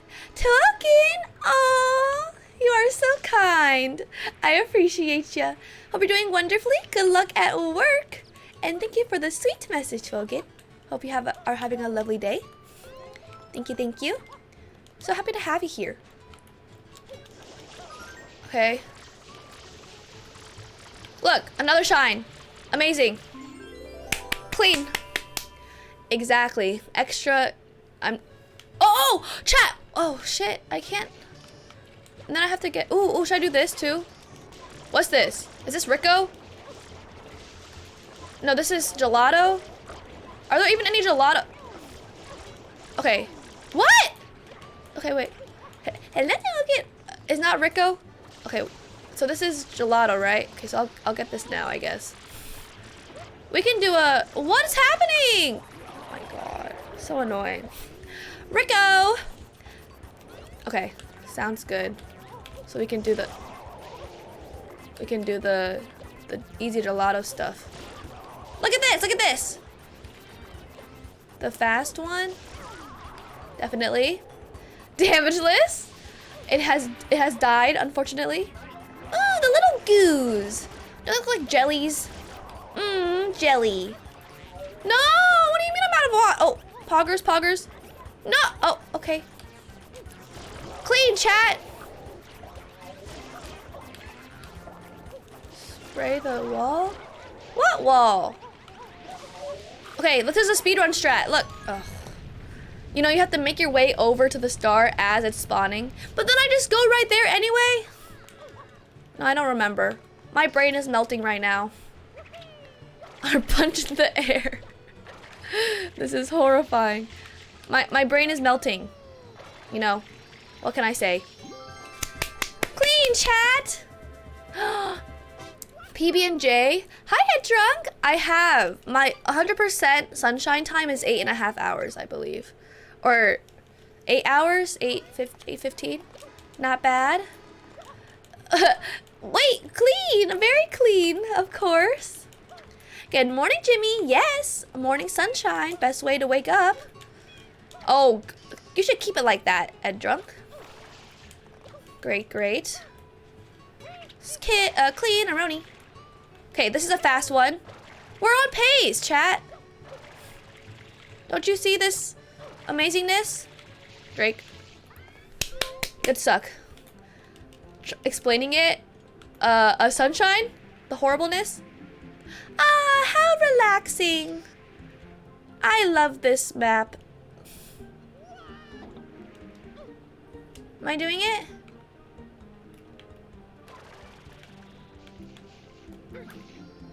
Clean. Yay! Hi, J-Ron. Hello, welcome. Clean. So clean. 9. What? 8? Okay, that's fine. Easiest shine done. Love that. Is this one easy? Is red coins easy? Sure. We got this in the bag. Bag secured. No, not the hillside cave secret. Oh no. Hydrate. Salad. I'm basically done.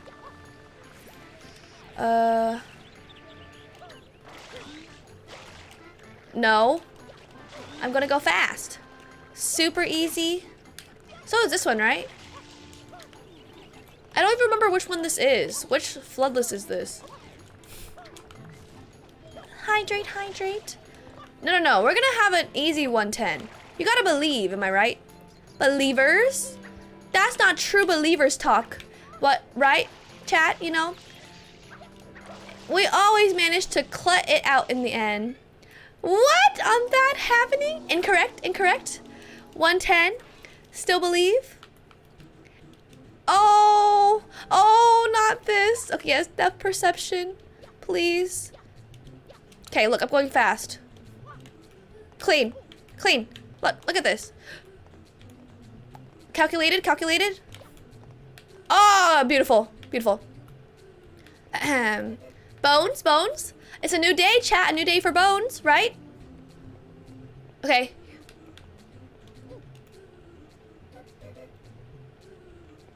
I could. I jumped. I literally jumped. This is so unfair. Like I feel like it's like delayed or something. Like why? That's always the worst. I hate. That's the worst part of this level. Is he never jumps on time. Very rude. Okay, here we are. Okay, looking good. I'm fine. Like, how do I get past this part? Like, how do I do this?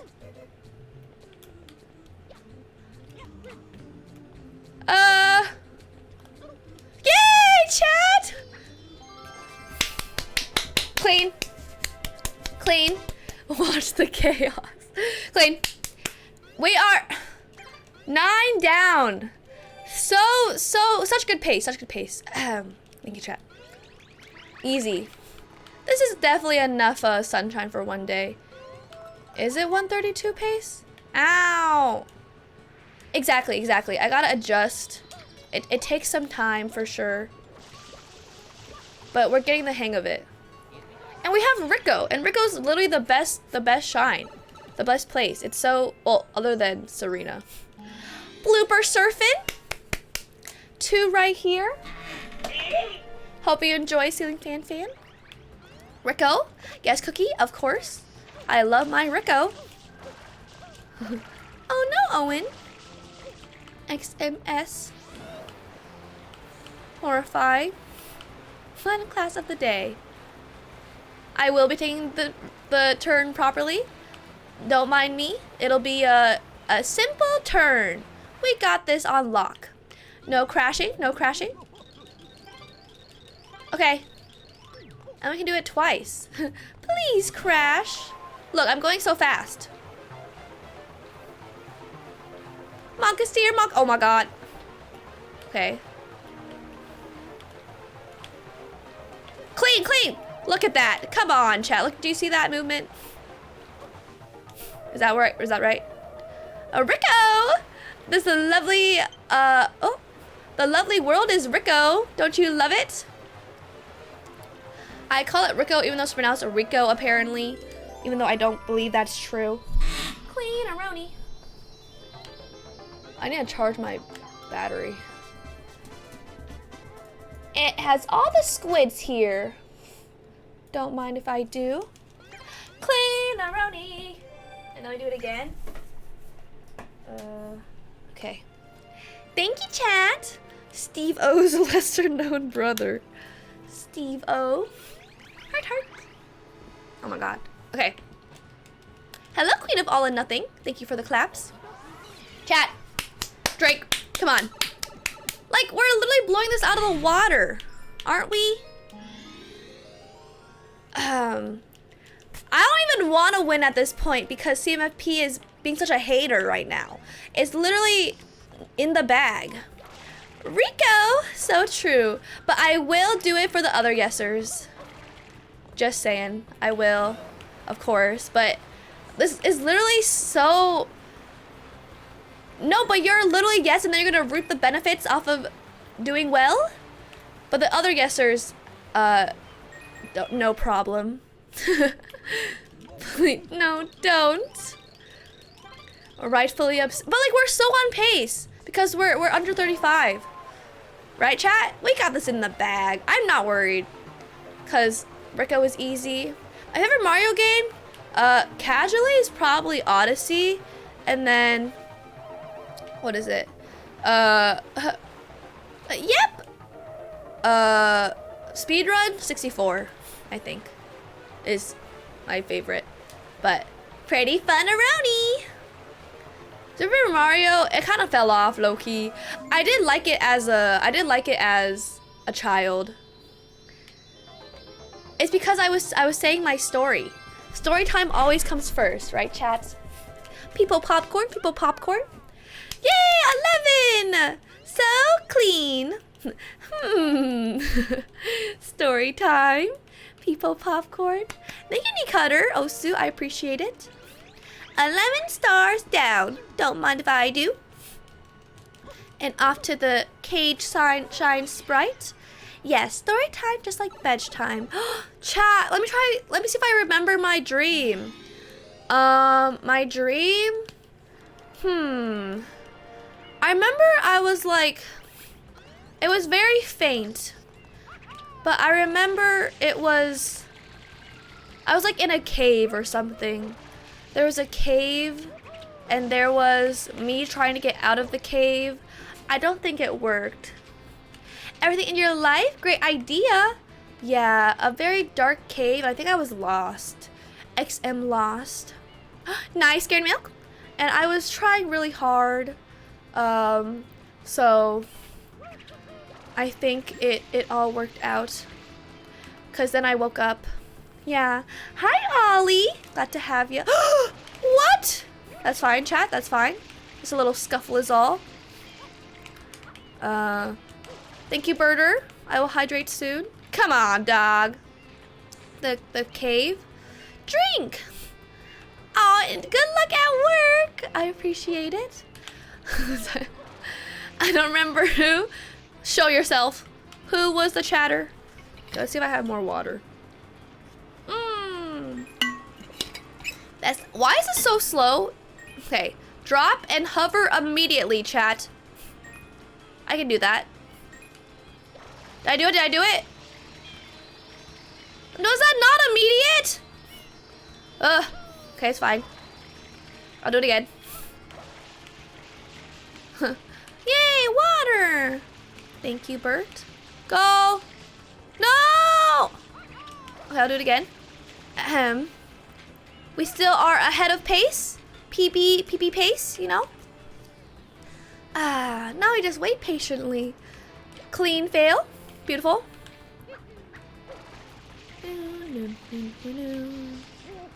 Okay, here we go. PP. True. Okay. It's just cause the bar was moving too much. I was getting confused. Thank you, Ralph, for looking at my TikTok. I appreciate it.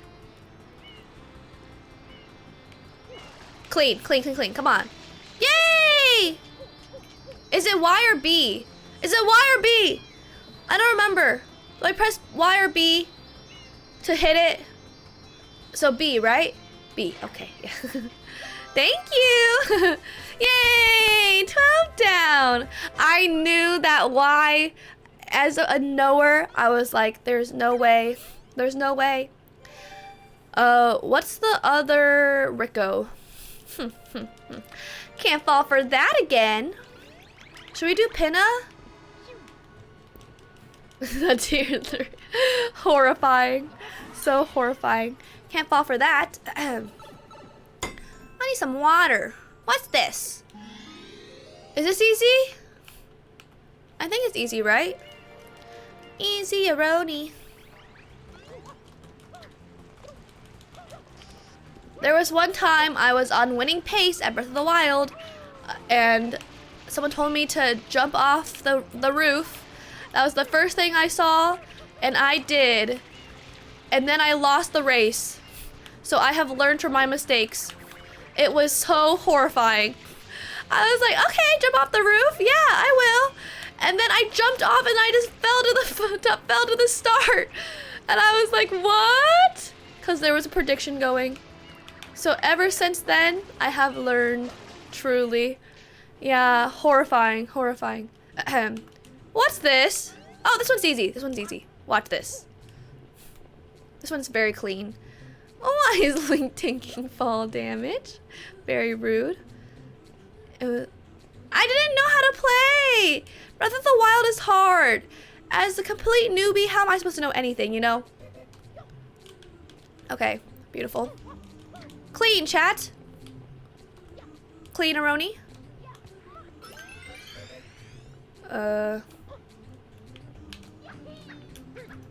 Beautiful. What do you think? Impressive, right? Very impressive. Triforce of courage to walk off the roofs. Exactly!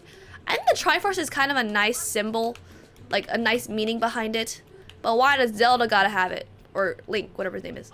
Move! Oh, it will be an RV. Perfect, Gray. Well, I can't wait to draw it. I'm so excited. Will it be a side view of the RV? Okay, chat. Looking good, looking good. What do you think?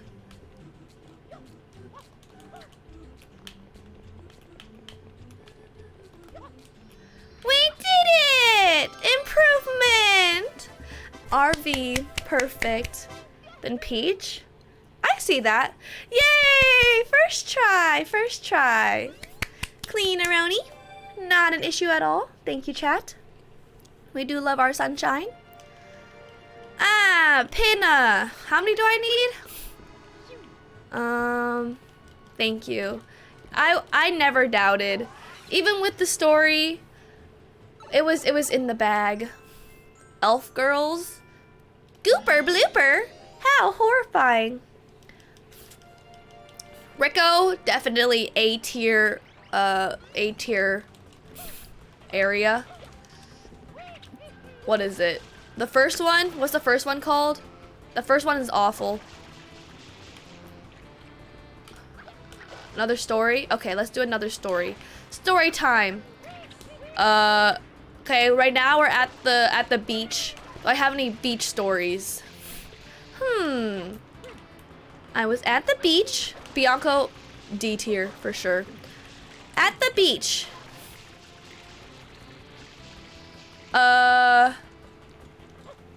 Story time. Has chat ever gone skinny dipping in the beach? I actually did that once. It was like I was really young. I thought I was so cool. I felt so scandalous. So I was like in the ocean, and I was very young, and I was with friends, and in the ocean the water is like super murky, right? Like you can't see anything. So then we would like, we would take off like the bottoms and then go like, wow! And then my friend was like, Emily, you can't do that. Sometimes bacteria crawls up your holes and then gets you sick. And I'm like, what? Up my holes? And I was traumatized. Apparently there's like bacteria in the ocean or something. And I'm like, what? Yeah, not the holes. And I'm like, why would you tell me this after I do it? And then, but thankfully I didn't get sick. But it was very scary, and now I'm scared of doing that ever again because who knows what will happen to your holes, you know? So, in the ocean, but like, they're like, yeah, Emily, like, sometimes you can't get pregnant. Sometimes it affects your bladder or your urethra. And I'm like, what? It was horrifying. That's true, Andy. I'm sick. Sorry, Elga. But yeah, so that was my beach story. And it was fun while it lasted, I suppose. But did not work. Yeah, one time I almost died at the beach. It was very thrilling. Wait, what's this one? Is this? Hi, Stone. Let's just do all of Rico. In this big fountain. Oh my god! Wait, Grable, isn't that more exposing? Like, how deep is the? Uh-oh, not this one. How deep is the fountain? Oh my god, I could not do it. Aretha? I could not do it if it wasn't like very dark and deep into the ocean where you can't see it. Oh, peeing? Really? Okay. So peeing is vulnerable to the holes? How horrifying. That makes more sense though. Wait, what? Oh, oopsies. Haha, silly me. At 5 a.m. Has I ever done the polar plunge? How do I dismount this bitch? Okay, I'm gonna crash. I remember the polar plunge was a thing, and that always sounded horrifying. Like, who would willingly get up at 6 a.m. and then go swim in the cold? He was gonna tell her mom. Oh, how scandalous. It was terrible. That's so funny. Gonna tell her mom. Does it actually wake you up?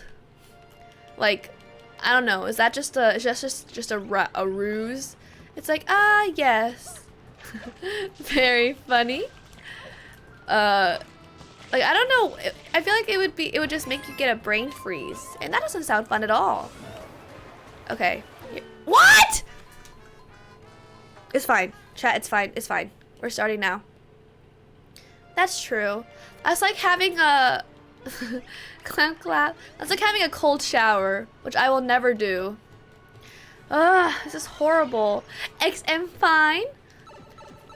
30 minutes left. 30 minutes. Clean-a-roni chat. Watch this. I'll get it right now. Yes? I love my warm showers. They're the best. I think I did it like once and I wanted to cry. Because isn't the shower time a time for you to relax? Hi, Slit Ritz. And if it's a cold shower, you're just suffering. Yeah, scalding hot. Exactly. Like, I don't think there's a way you can enjoy a cold shower, right? Clean. They're amazing. Maybe like in the summertime, but they relax your muscles. Don't you get like hypothermia? I feel like it'd be the opposite, where your muscles like start tensing up because it's so cold. Wait, what? Wouldn't the... Oh, clean chat. We did it! Intentionally suffer. Hated it. Oh! Horrifying. Yeah, no way they relax. Okay, pause, champ. No!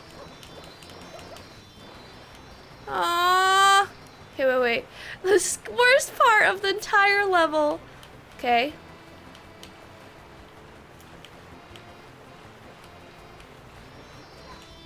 Played.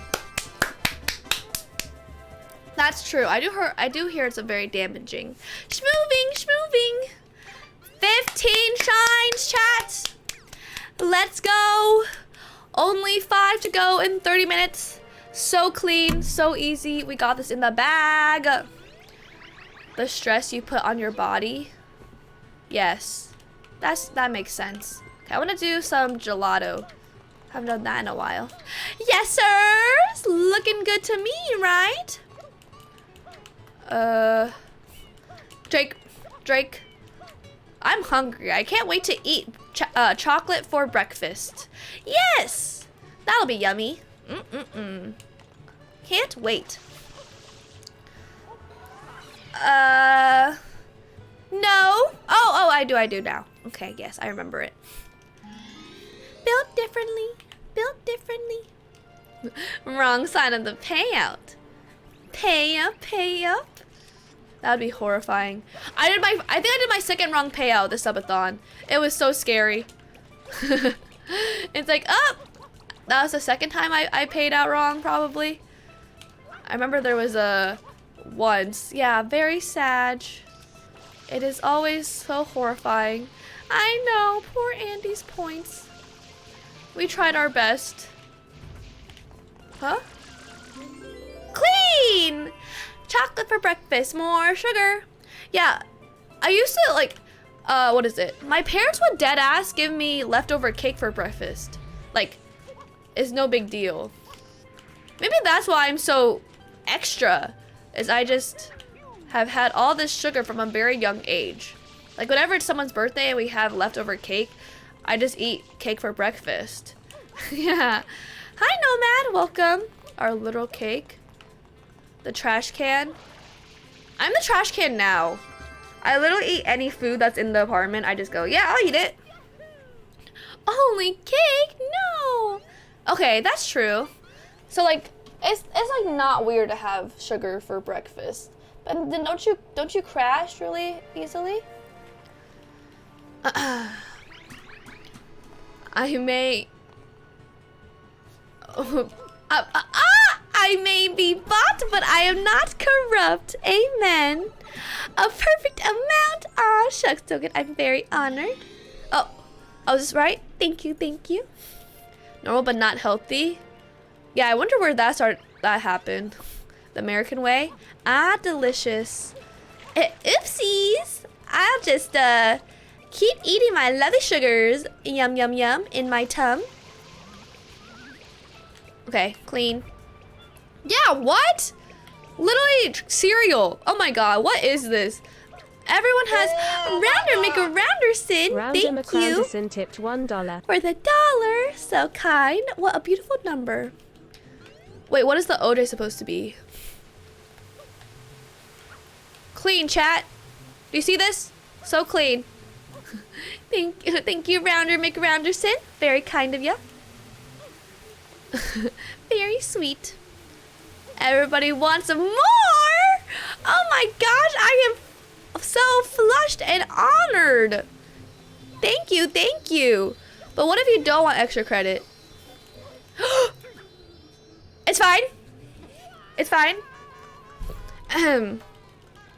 Okay, chat, I have a very embarrassing confession. In school, guess what kid I was? Actually, I think I was a homie in elementary school. You know when you would grade other people's papers? I'd be nice. I think. The farty kid? Why would teachers trust other kids to grade the papers? Is it not like the simplest thing to grade ever? And why would the kids have to do it? I was definitely the teacher's pet. Yeah. The bully, because they're lazy. But then as a kid, you're stuck into this ethical dilemma. Because if you're doing it, tisk, if you're grading a friend's paper and they're like, hey, yo, change my answer. And then you're like, do I change the answer or do I, like maybe like from a young age, your morality is being questioned. I think what I did is I would just mark it wrong. I would just mark it wrong. I'd just be like, sorry. Yeah. Oops, should I do this one? But like, that's so much pressure to put on a little child, right? Like, have me believing. And it makes they so great at themselves. Really? Filling it in? Wait, what is filling it in? Is that when you like erase it or like scratch it out and then do a new one? Yeah, academic honesty. Yeah, it must have changed you. Because then you don't want to get your friend mad. So it's like, what do you do? Horrifying. Oh my god. That's 5 head. That's very scary. I would not be smart enough to do that. But that is definitely a lot smarter. We live in a society. Sag. Oh, right. Of course. Hella good. What? Grey Wall, it's not even your fault. Why would they succumb you to that evilness? I'm so sorry to hear that. Did it all get figured out? Grr. Wait, that's kind of scary. Like, what do you have to do for that? Do you have to like talk to someone? Succumb you, Fleshteroni. Amen. No, impossible. What? Oh my god, that's horrifying, Grey Wall. Bro, there were so many group chats like that at my school and somehow did not get caught. Oh my god, that's so annoying. Yeah, what? I don't like this one. I'm leaving. This one takes forever. Yeah, that's like when you get the email, it's like your heart sinks, you know. But this one kid, my friends and I were working, copied. Wait, oh, got in trouble. So mean. Do it. Please. Hi, Monty. How are you? Entire class? My booty is quaking. That is too harsh. Yeah, that is horrible. I would just like sob. I'd be a little sobbing bean. Look at that form entering the pipe. Yeah, booty's bopping. Bop, bop that booty. Bop, bop that booty. How many coins do I need? Sussy sussy. I mean, how many stars do I need? Shines do I need? Ha ha ha. Does chat want to hear my Joker impression? Ha ha ha ha. My Joker laugh. Beautiful Hundooms. Very inspirational. Hee hee hee hee hee ha ha ha. Ha ha ha ha. Ha ha ha ha. What do you think? What do you think? Okay, wait. Okay, let me try. Like, ew. Let me genuinely try. Ha ha ha ha. Okay, ready?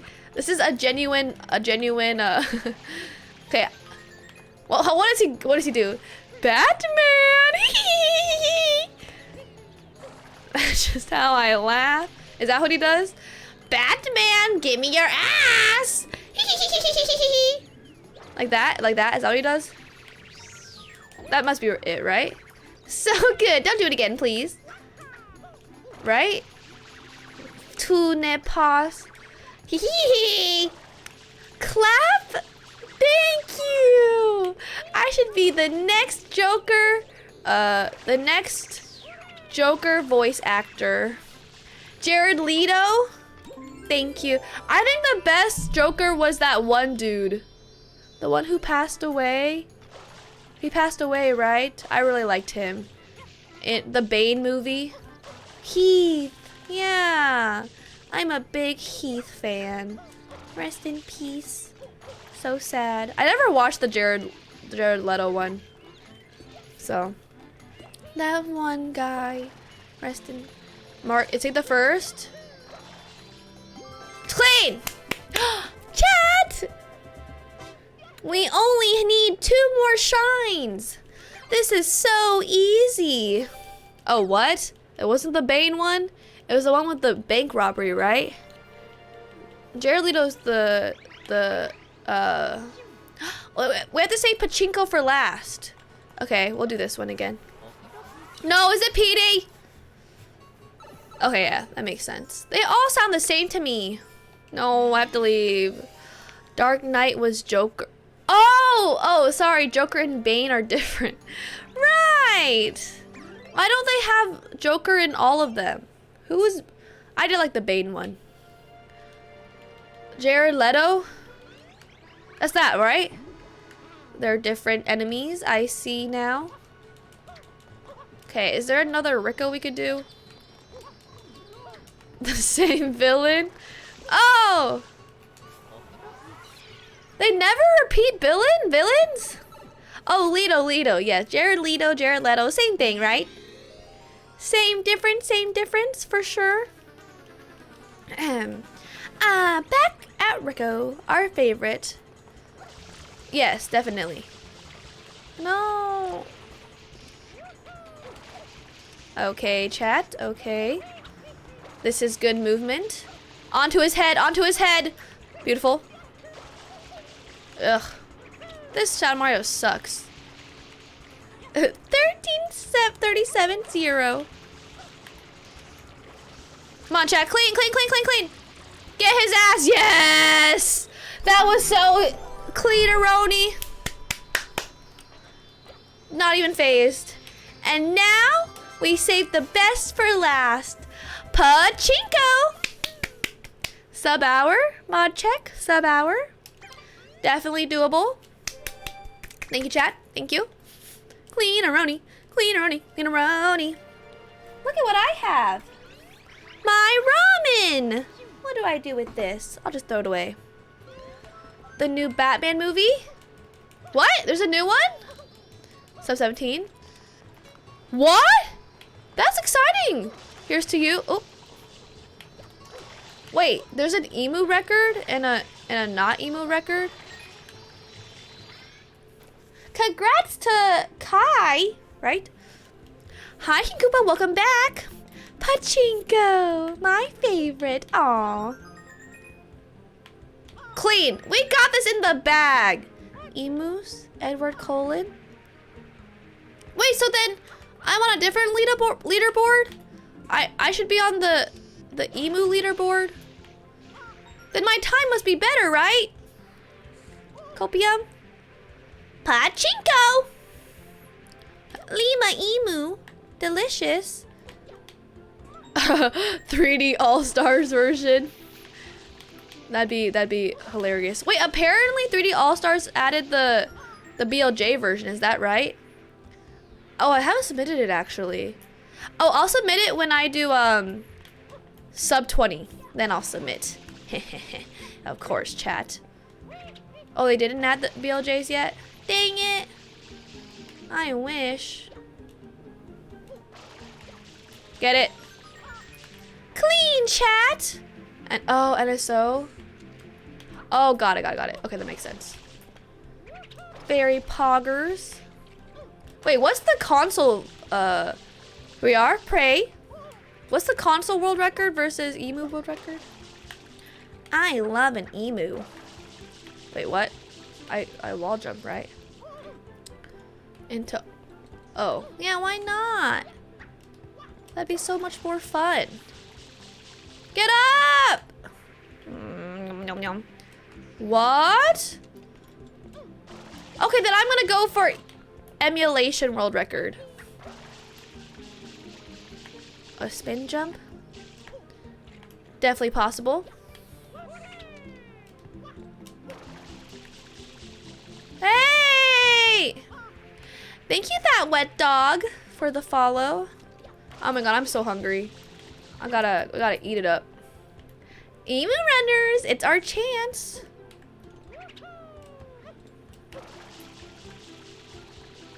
Yay! Hi, wet dog. Welcome, welcome. Hope you're doing wonderfully. We did it! Oh, happy day, happy day. Let us see if this works out. Clap, clap. Thank you.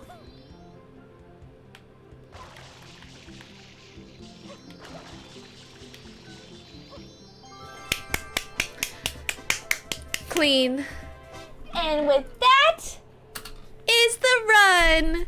Whoa! Happy day, happy day. Was that when it counts? Sub hour. Woo!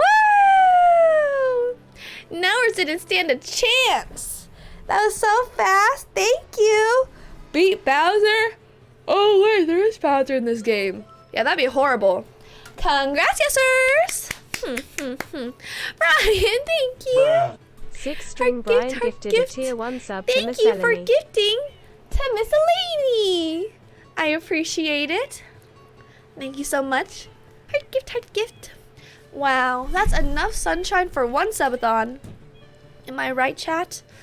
Oh, perfect. Now, guess what? We eat chocolate. Okay, I'm gonna go get ready. I need to go put in the contacts and stuff. And Greywall, thank you. H_Greywall gifted a tier 1 sub to that wet dog. They have given no 97 gift subs in the channel. That wet dog. You are right. I'm happy about that. But you still came through amazing. I didn't even realize the water levels, so that's good. No big deal. Yes, always got a game first. Hell good, thank you. We're starting the hype train. A tier 1 sub Very to kind of Squidward. ya. Heart gift, heart gift. Thank you, thank you. Thank you so much, chat, for all the generosity. Very kind. Okay, I will get ready for the day. And oh, yes, congrats, yesers. I saw the payout. I think it should have worked right. XM smirk. Let me show you all the chocolate bars that I have, chat. So look at all this goodness. Wow, diabetes, here we come. Yes, we did, Morgoth. We got a sub-hour PB. Here we go. And then we also have this chocolate. So I will blindly eat them. I will try, I'll explain this later. I'll blindly eat them. I'll try to guess what I'm eating, and then I rank it. So that'll be fun. Nice!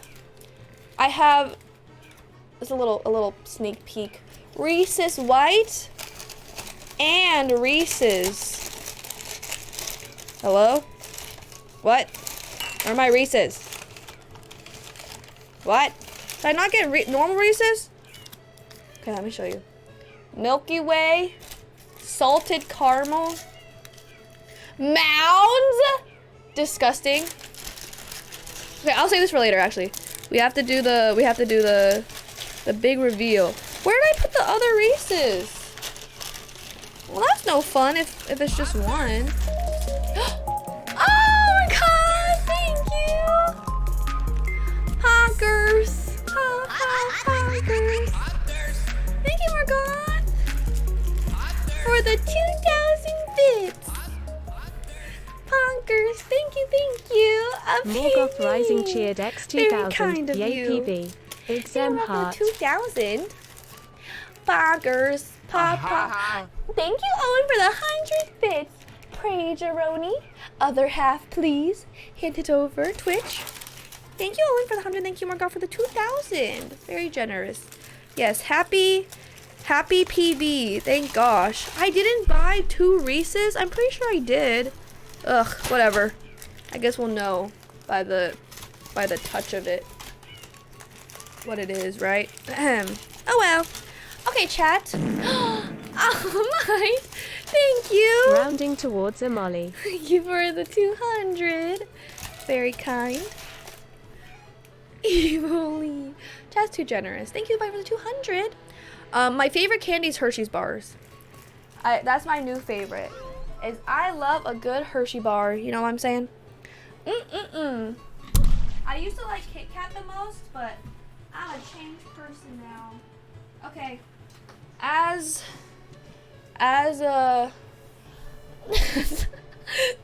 So appreciate it.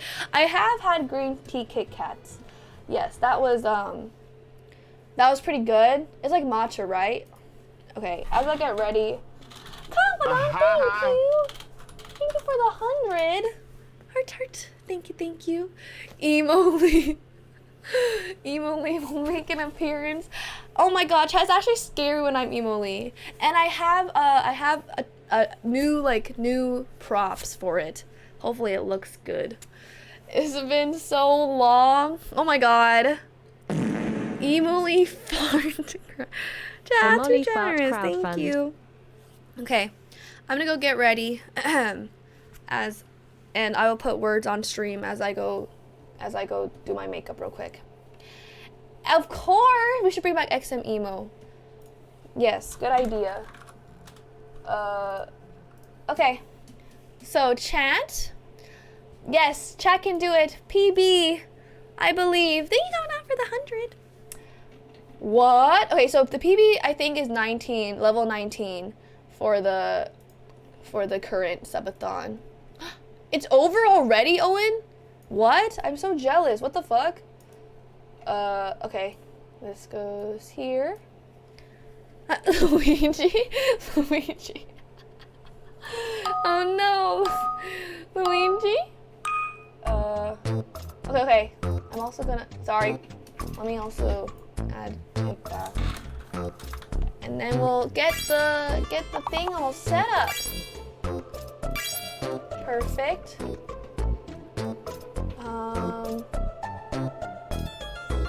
Getting ready for the day.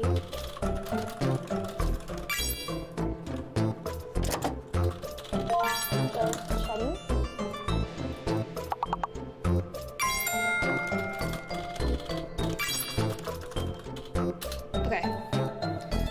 What? Beautiful.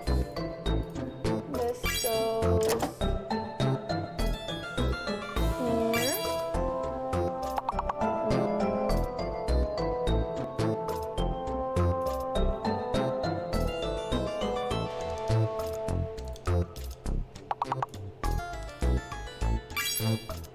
Chat, we have a new emote. To show off. I wonder what it could be. Hot. So hot. Oh. Emote. There it is. Oh, look at the flip. The flip of the hair. It's too beautiful. I don't even care.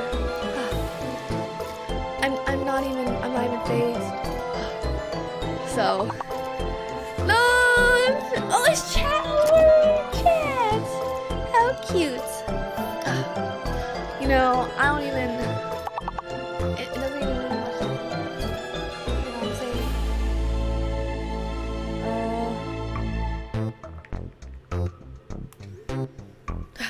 Choo-choo! Emily, please. Oh, it's so kind. Okay. Great job. I'm going to go change my contacts now. Let's see if chat can tell a difference. Probably right.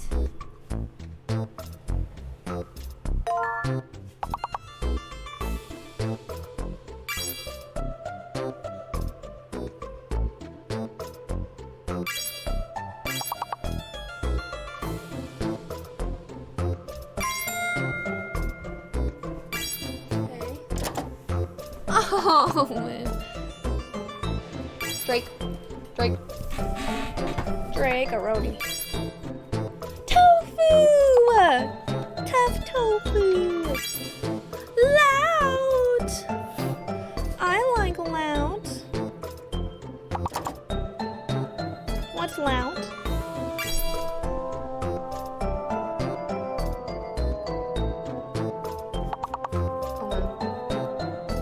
Teeth!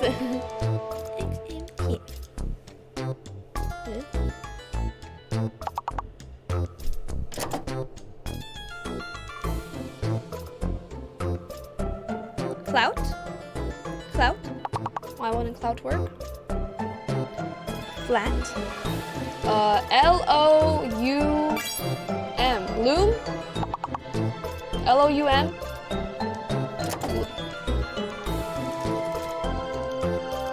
Home?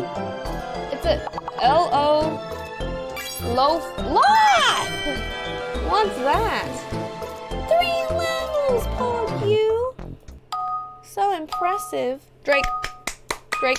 Oh, my little timer's up here, sorry.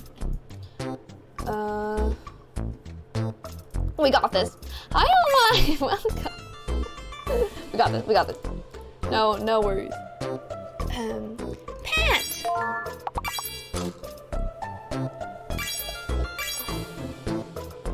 Okay, let me go. Oh, I have all my stuff here, actually. Clean. Look at these, Oh, shit. Oh my god, my eyebrow.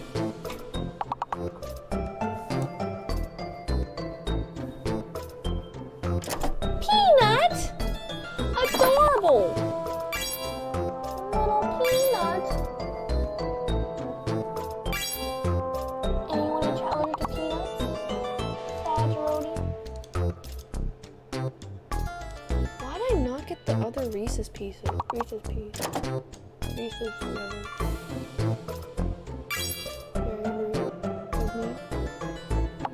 Taupe. Oh, wait. This one should be N-A-U... Not? N-A-U-T? Me and my all caps.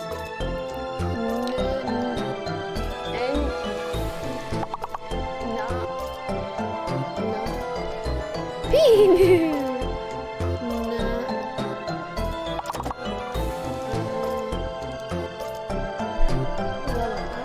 Strong today, aren't they?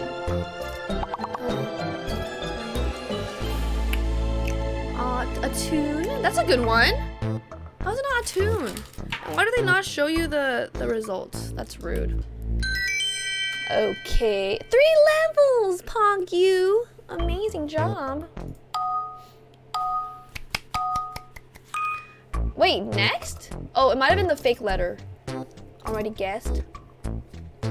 Okay, 1 second. Tuna? Yeah. Oh, ow. Switch it around.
How did chat do that so fast? Sorry.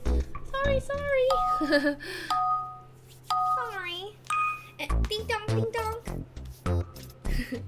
So speedy quick. How long did you wait for that? Was it like a minute? I hope not. I hope this, not too long. Amugas! Mugas. I guess S is the fake letter. No, there's 2 fake letters. Nose! G is the fake letter? Yeah, dang it, G is the fake letter. XM nose! Now perfect. And the hidden letter is an E. So G fake, E hidden. So season! Train motion, Drake. Drake. Nose. Ason. Eons. One. Chat got this in the bag. Already level 13. Chat so close to the PB, which is level 19, I think. What? Sans Undertale, no freaking way! I love that character, Bat Chest. Yes, Sans! He's a funny one. Noses.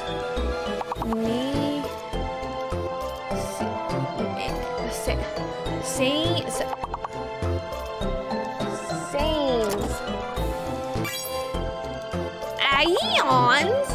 Pogu. Sony's. Like the Ion. Smart chat. Always. Chat's so good. Drake. No, this is a hard game. I can't even get one. Okay, I will not be allowed to keep getting ready until I get one word. Paired. Clean. Okay. Goodbye, chat. I'm gonna go Drake. Clean. First. Paired. Derpy.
Deprive.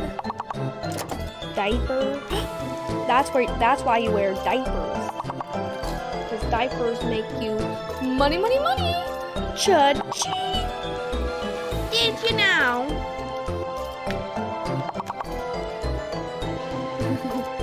Did you know? Yeah, they don't have a rape. I don't know what the word. Vapid. That's a good one. Oh, dang it, the visa. The fake one. Aider. No freaking way. No freaking rhymed. Read. Ah, chat. Okay, this is the PB, I think. If chat gets past this one, It is a juicy PB. How exciting! Oh, this looks horrifying. Okay. Yeah, why are these words? They're very strange words. My eyebrows are quite strong today. Oh well. Bumble! Bum, please. Or is 19 the Gartic PB? I don't remember. Lubed, flushed. I am so flushed-a-roni at that word. Secret E, thank you, Jazzy. Blue, nice! Wow! Chad, look at you go.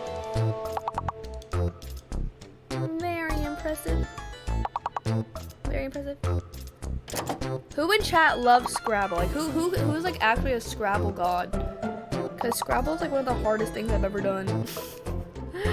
My words are always like, but, frog. Like 4-letter words. Very embarrassing. Not I. But. Good job, Chad. I'm like literally 4 letters. Fantastic. This is so difficult. Oh, really, Chain Motion? It's interesting to know that there's like not really a correlation to it. Scrabble's a good one to work that brain. Clamp, clamp. Space. Wait, what? So chain. Chime. Chain and chime. Bing and bong. Bing bong. Bing bong-a-roni.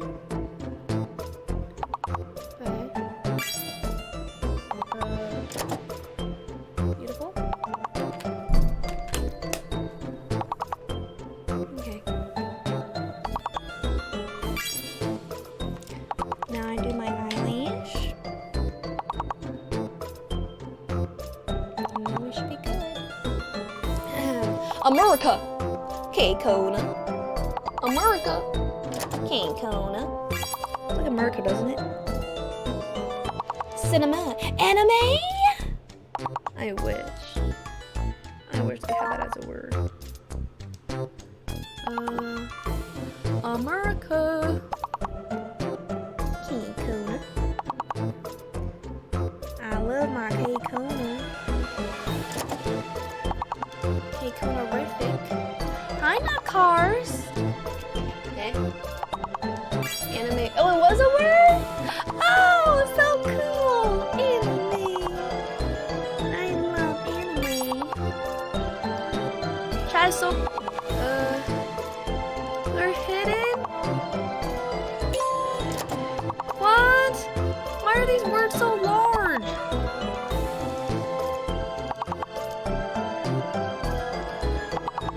Okay. Oh! Oh! Oh! Oh! What? Chat! Pog you! Let's go! Pog you to chat. Pog you. Amazing. Off to level 23. Don't mind if I do. Crazy. Last second entry. Beautiful, sexy, gorgeous.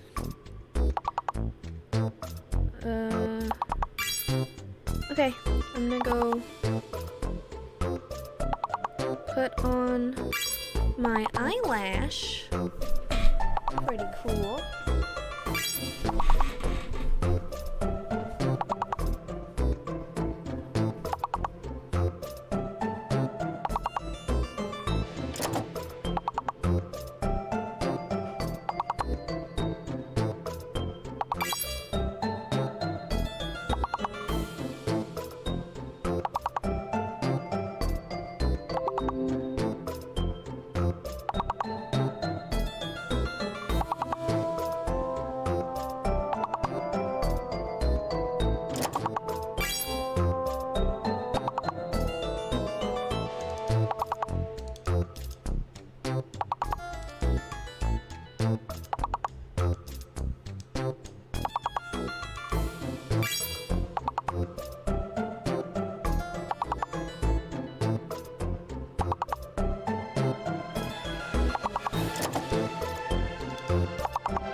good. Impressivo. Drake. Over Drake. The buzzer beater. My email? That's okay. I think all my emails are wait. Is it on this screen? Girl, I think it should be fine. What is someone gonna do with my email? Email me? That'd be good. I love emails. Oh, okay, yeah. That's okay. No problem. Hold email password expires. Yeah, that's okay. Thank you. You can't really like hack someone to get an email, can you? Like, it's just like, oh, my email. At least my college email password is different from all my other passwords. That's good. Okay, glitter time.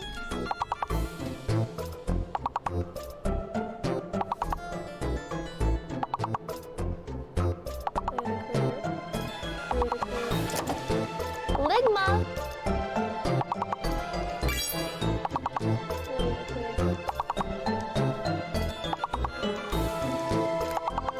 Ligma balls. Turtle, thank you.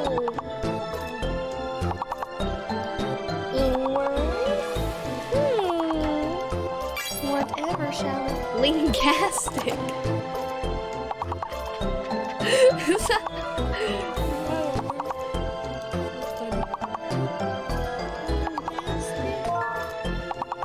Sailing? Call you, you're fucking sailing today. Ah, Chan, you guys are doing so well. What? Did the time run out? What the heck? Wings. This is a definite subathon PB. Let's fucking go. Ew, not the Z and the V. In the Giga Chad. Monka Giga. Okay, is that good? Amazing? What does Sully say? Not bad at do makeup in the dark, but that's okay. Amazing! Amazing grace. How sweet the sound.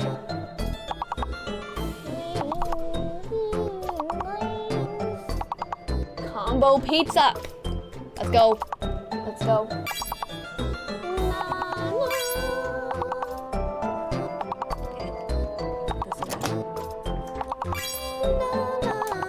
Good morning, Slip.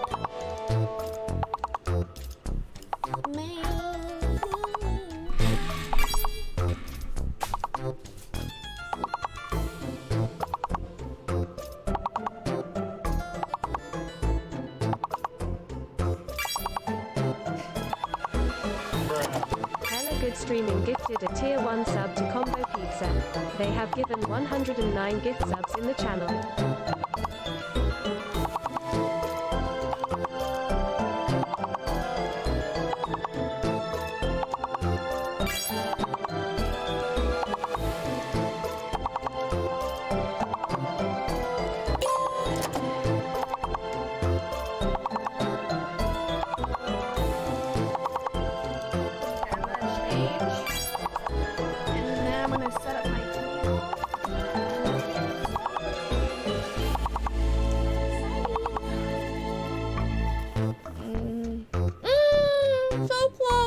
close.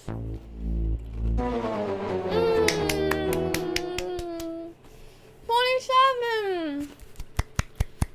That is so well. Good job, chat. Boo. Poggers, poggers.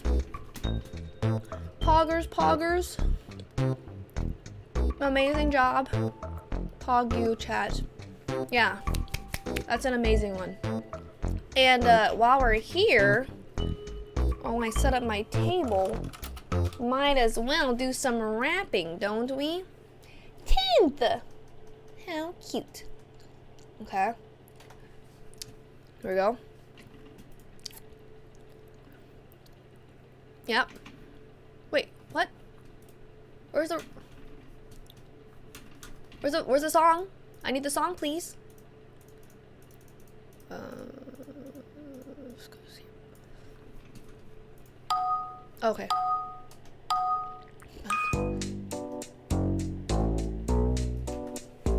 Okay. Yeah. Yeah, we here playing Gartic, and then we are going Sarctic. Yeah, so crazy. Oh, it is crazy. What the fuck is crazy? I just know it's crazy. Crazy on that stick. Yeah, we ride that dick. Ayy, flushed aroni. Ayy, clean aroni. These raps are so clean, just like Mr. Bean.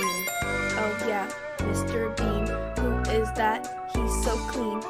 Yeah, number 1 on all the charts. It's just for fun. Yeah, we got this bitch. Yeah, and we go itch. Yeah, Nemo, Stitch, Lilo, Stitch. I met Lilo and Stitch, but I was just a bitch saying Finding Nemo. And though it is so cold, yeah, it's cold outside, and I like to go and hide under the blankets, and it is breaking in some leaves.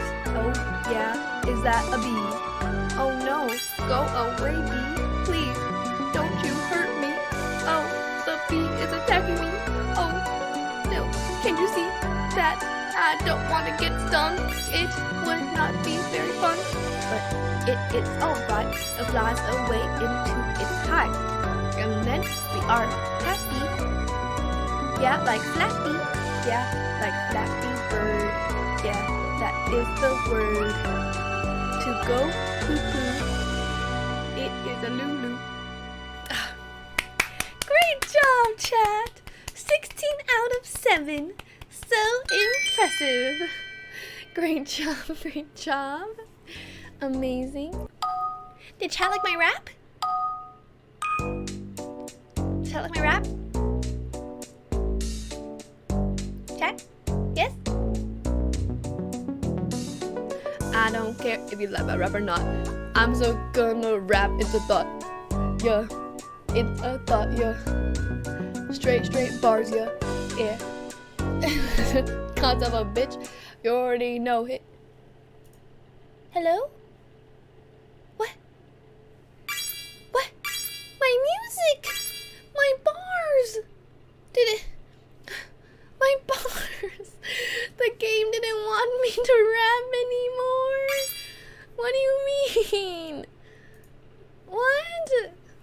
No, the bars. It's like my bars are gone. What do you mean? Okay, I'm gonna go change. I'm gonna go wear my favorite shirt for the last day of the subathon. Anyone know what my favorite shirt is? Bro, where did the music go? Okay, whatever. What's this? Yeah, now this game is besser. Maddie B. No, it's like a normal shirt. Normal. Normal, I say.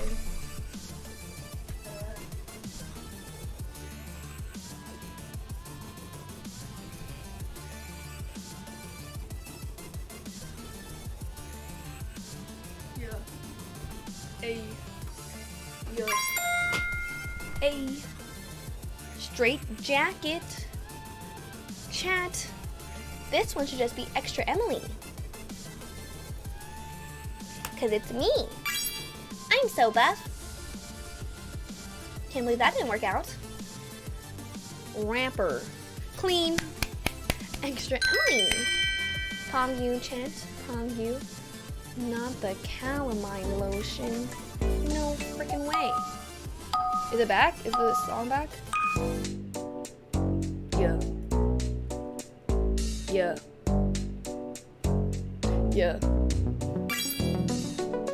Thank gosh the song is back, or I would've thought the game lacked. Yeah, it lacks some bars, and I would wanna go to Mars. Mars looking juicy, yeah. It's so sussy, yeah, that ass shaking, it makes the ground go quaking.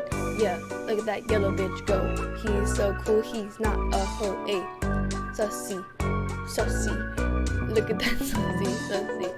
The way its booty bounces, it makes me want to pounce it. Yeah, yeah, I said it. Ayy, bebop Reddit. I go on Reddit every night, and then I get into a fight on what the best subreddits are, but I know it's not the Mars. Yeah, I love Mars. Mars is lit, it's like a bitch. Huh? Like a bitch? You know how we call it like, hey bitch! Yeah, yeah, that's what I mean. And we're really Mr. Clean. Come up here like Mr. Clean, then we go become a bean. Yeah, we're little beans in a pot, then we will not go rotting. Rotting is bad like a potting with my flour, and it'll give us power. These drawings are a flop. Yeah, sometimes they're good, but it's okay cause we go the hood. Look at that udder, look at that udder. I wanna eat some milk from the udder. I wanna eat some cheese from the udder. Why is it not an udder? What? I want some milk. Wow, chat, great job. Very impressive. Very impressive, very impressive. Okay, let me go change. Yeah. No, the dry one's hard for sure. Fire. Thank you, I know my bars are fire. Cause where is the liar? Not here, I'm a rapper. And I like to go flapper. Flap my wings, bitch. And I sing, hitch. Yeah, I sing on the street. Street goes bop, bop, boop, boop, beep. Yeah, it's going beeping. Yeah, it's going singing. We gotta sing on these bars, then we go Lars. I already said Mars 3 times. You know I gotta get a new line. Yeah, so I'll get a new line, then I will go bring and find. Find for what do you say? It's being really cool, wearing some hay. I love my hay, yeah. I'm a horse, yeah. Yeehaw, bitch. I'm gonna go on K-Kona this hitch. I'm K-Kona-ing. This as I go sling this bitch around. Then I go into town, yeah. Why into town? To buy some orange juice for this pound cake. I like pound cake, the pound cake crazy, yeah. Very crazy, and then we go eat the Lay's chips, bitch. The best chips in this bitch. Yeah, best chips. The wrinkles are so delicious, bitch. Yep, delicious. Yep, so vicious. It makes my tummy feel good. Pudding, it's delicious. Yeah, well, so riches. Rich, got a lot of riches. And then we go do the dishes. Great job, chat. Very impressive. Very impressive. Level 7. Amazing job. Okay, now I'll go change. Hey, yeah. Oh my god, the beat just pulls me in. I just can't leave with these beats. I'm gonna go change into my clothes. Then you all already know. Yeah, we will. Cute top? Thank you so much. Okay, here I go. So that I can finally get rid of this flow. But this flow is kinda good, right? Not to go blight, I'm taking flight, yeah. Like a bird, yeah. Okay. Already know.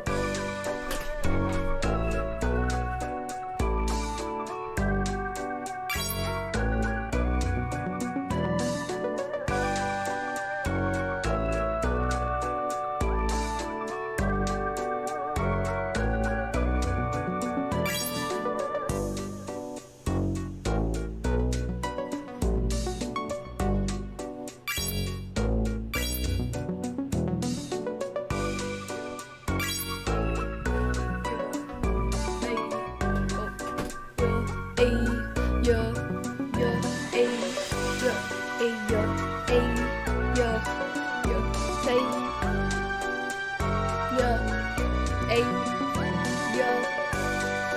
Hey, yo. Yo, hey. Don't kill. 3 more hits, okay. What is this in my face? I have no idea. What is that? Fruitcake? What's that called? Meatloaf? Not even meatloaf. Nice, Chance. Great job, great job. Ice cream man.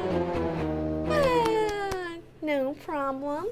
Yeah, what was that bird? These are hard. These drawing ones are tricky for sure. Oh my gosh, Ryan, thank you. We'll never get tired of the rapping exam cool. Thank you for more than 300. I appreciate it. Wow. I'm so glad you enjoy my bars. They're something alright.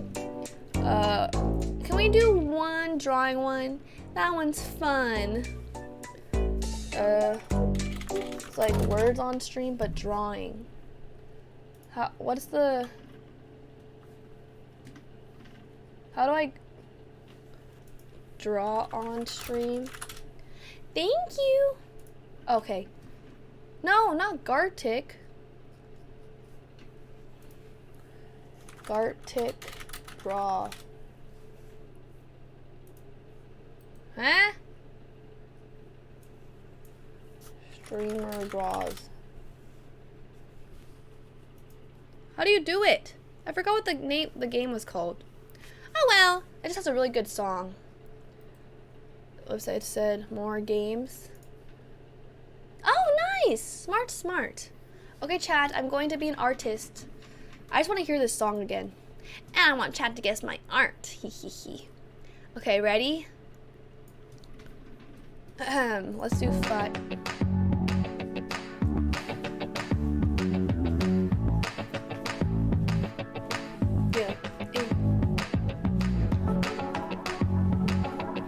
Yeah, hey, yeah, hey.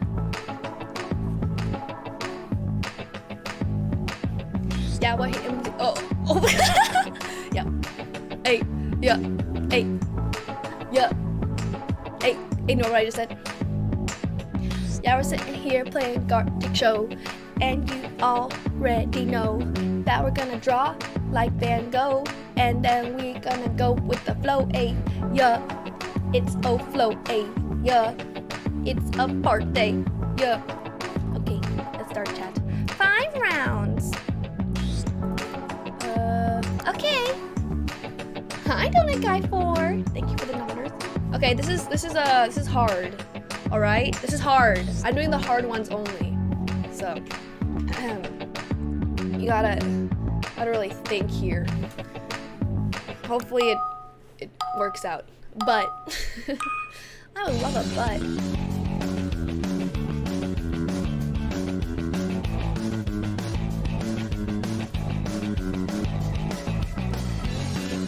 Kaka.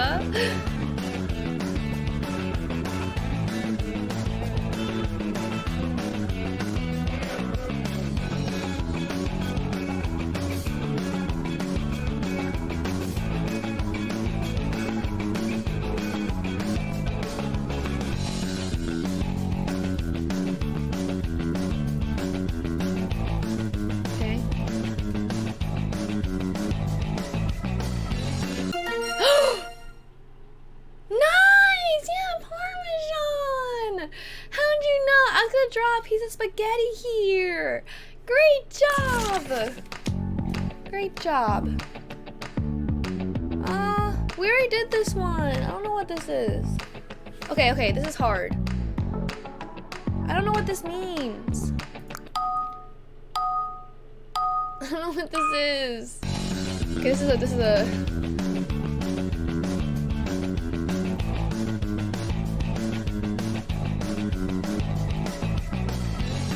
Hi, Barman.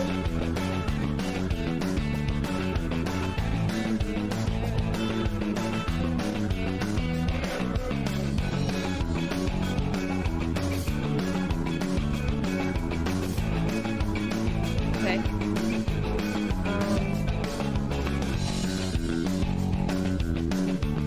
Hey, yo, what's that? Oh! Oh.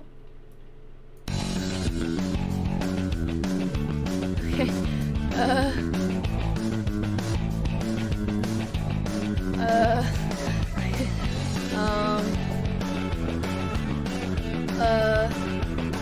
Can I write words? I don't know if I can write words. Okay. Okay.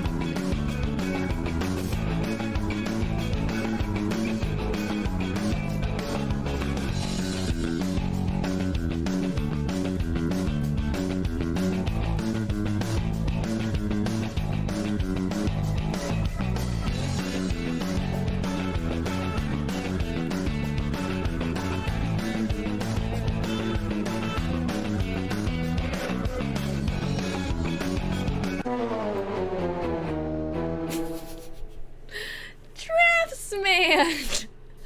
So they're drafting into the team, the football team, and then it's a man. What do you think? I don't even know what a draftsman is. The other word was hippopotamus. We already did, and I can't do hippopotamus again. That's a hard. What the fuck is a draftsman? But I can't do hippopotamus, so we tried our best. Good job, chat.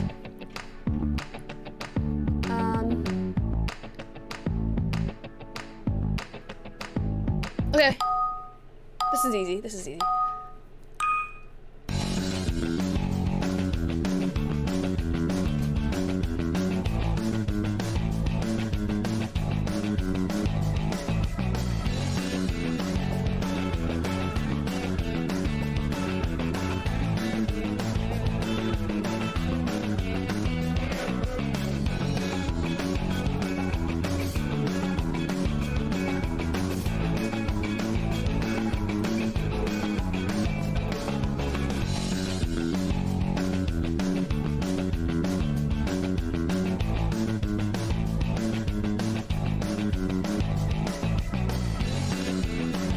Huh?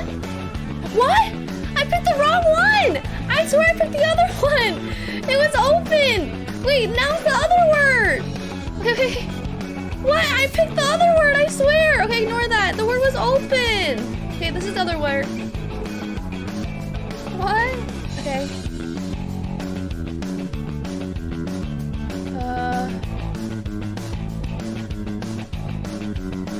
It's like...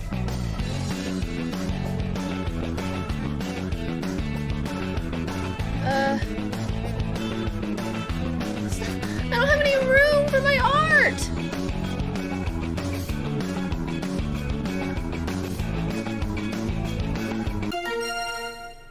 Nice! Coffee machine! Good job, good job! I swear I picked open! Right in the nick of time! Coffee machine! I was like, it's definitely open. Yeah, that was chaos. Okay, 2 more. Thank you, chat. Okay, I don't know what the other word is. I'm doing this one. So good. And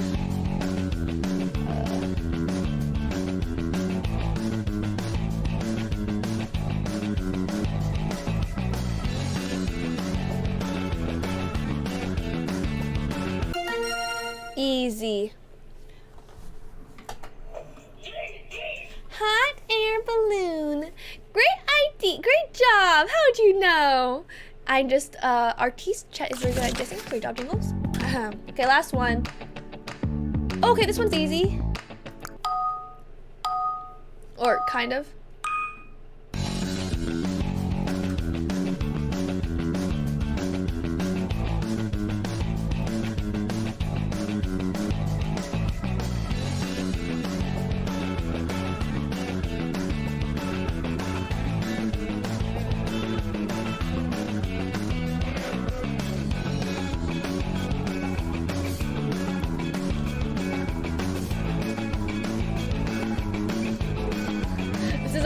This is a very how'd you know? I was gonna draw Mario. A sphinx. it beautiful? A Sphinx in Odyssey. Yeah, it's the Sphinx. I was gonna draw Mario talking to him, but it's a dog. Isn't it close? Isn't it close? Yeah, it is literally the Sphinx in Odyssey. Like I don't think you can you see it, right? You see it. Good job, chat. Great job, great job. Yeah, exactly. I had the vision.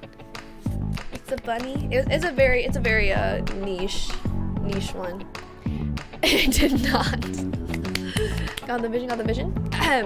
Okay. Nice, chat. Okay, oh, I'm gonna set up my table. Sorry with all this filler stuff. Last thing is this because I'm gonna set up my table for the chocolate bar. So last one.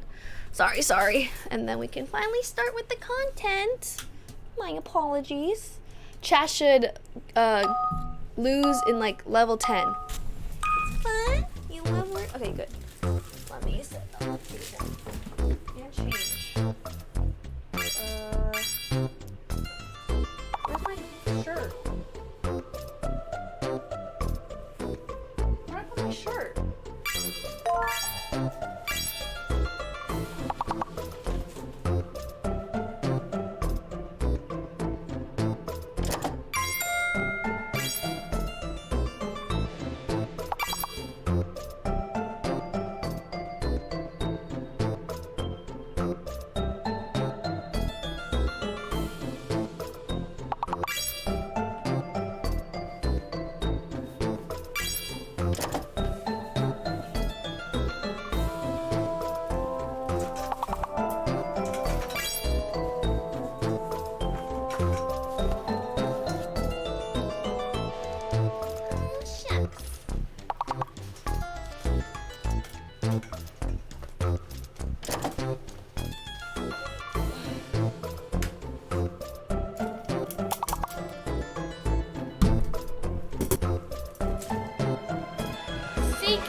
Impressive. Very impressive. So talented. Clap, clap, clap. Clap, clap, clap.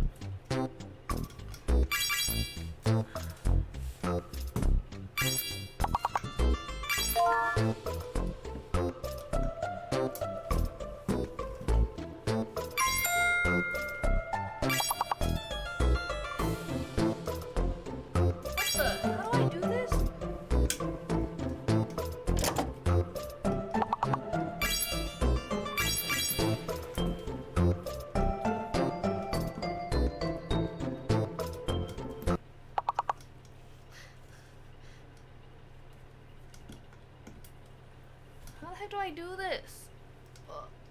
Where's the music? Oh, okay, poggers. Poggers, dude. Music? Music? Where are you? It disappeared randomly.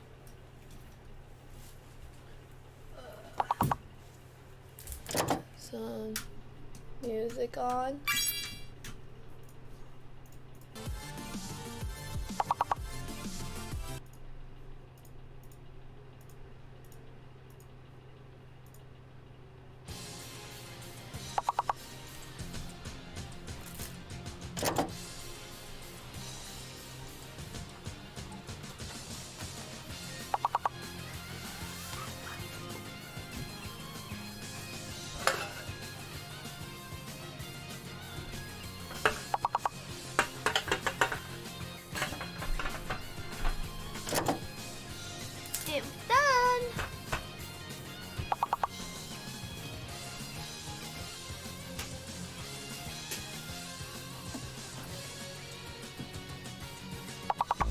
So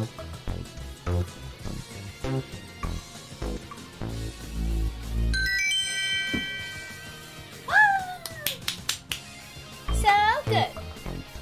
Okay, I'm almost ready.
Amazing, chat. Amazing.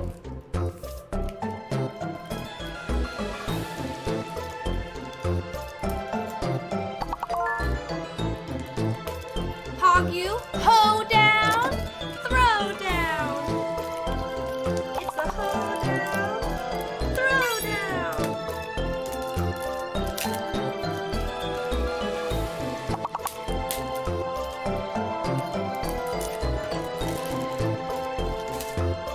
Hoe down, throw down. Yeehaw.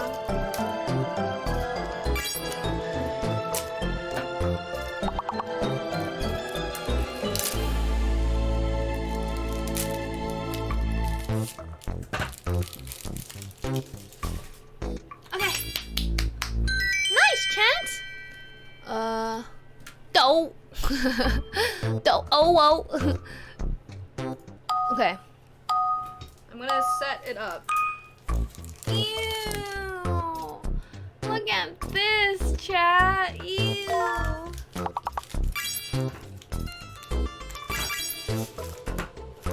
Okay. Gross.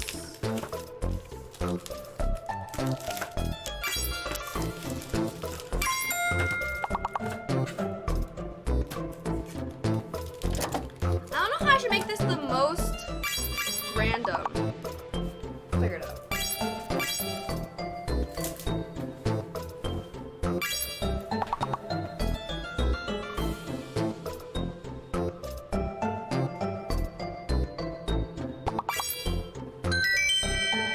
What? So speedy. So fast. Yeah. No, these are fake. Oh, we have to draw Rainbow's RV. Okay, let me check the receipts. Did I buy a Reese's? Oh, it doesn't even tell me what I bought. Oh, wait. What? It doesn't say what I bought? Oh. 8, 9. Oh, yeah. Okay.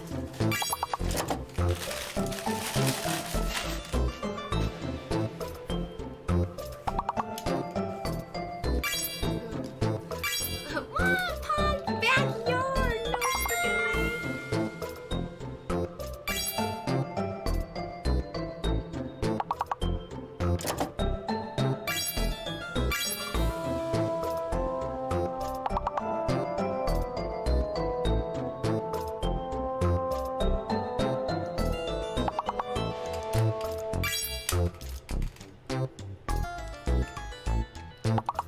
Okay.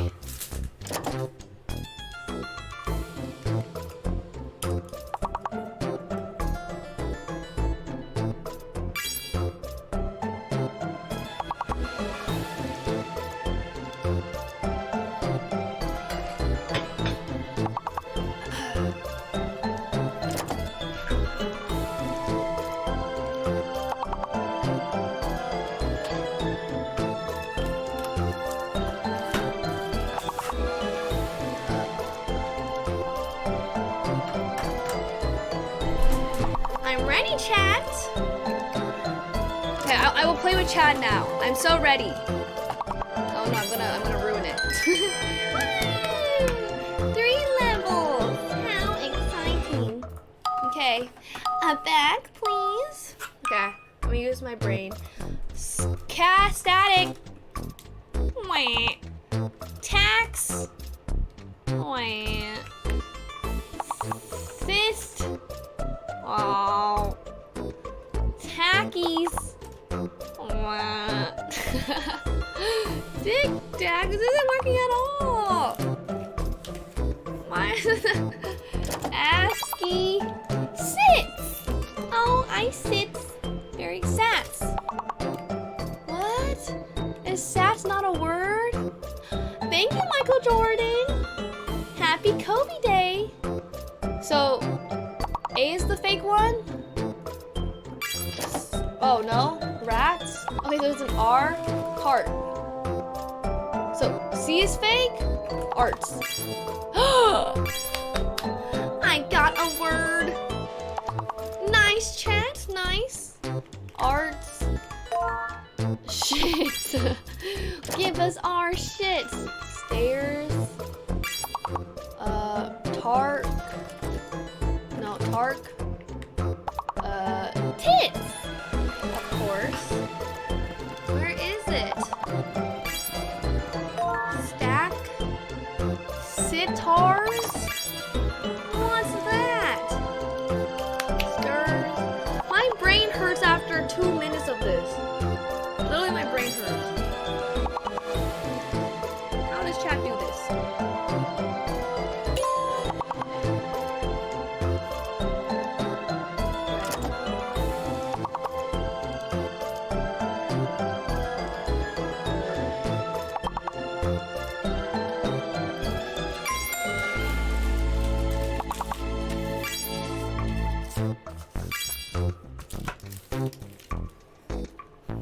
Yay, chat!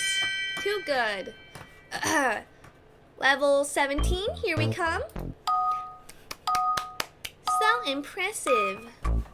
Chat, look at this. Look what I have. Wow, my chocolate. Hug you. Thank you. Chocolate ready. How do I make this like the most random? Thank you. Sorry about that. Twix. Okay, I should do like a... What? Oh, no purse. That should be the word, no purse.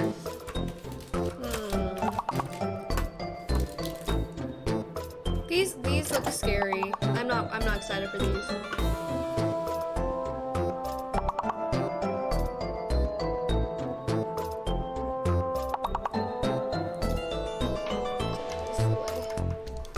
Loser? Hey, why would they say that? Why would they have that as a word? Sag. Loser. How mean. Back.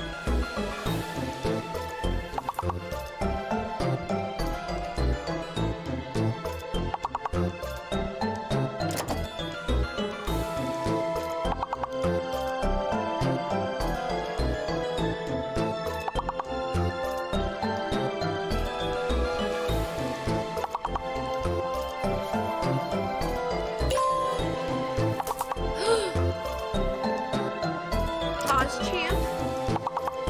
champ. Peers. Spree. A clean sweep. Very impressive.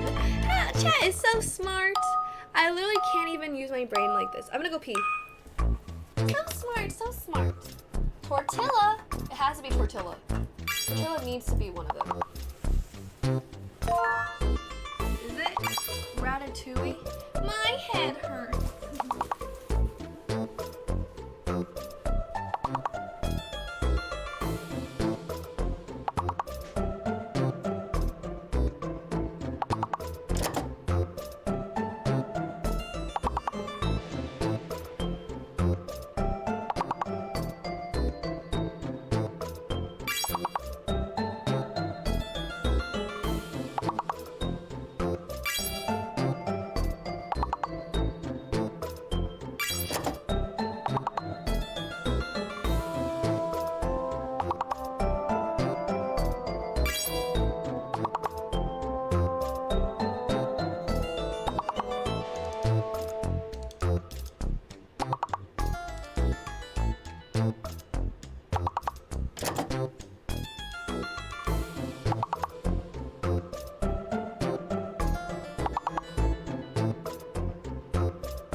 Knitter? What is that?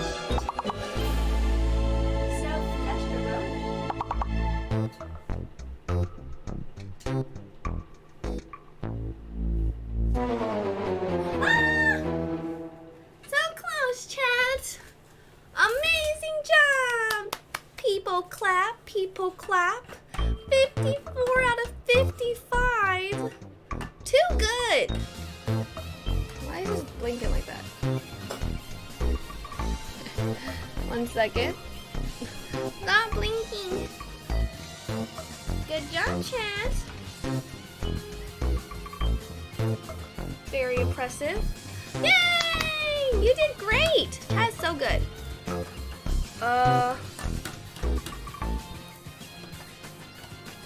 Okay. GG's. I hate this game. Twix? I know, okay. Yes, I'm excited. I'm excited to see what it's going to be. Okay. Ready, chat? So, is there a coffee crisp? No. I'll show you what I have. 1 second. I love Amazing Race.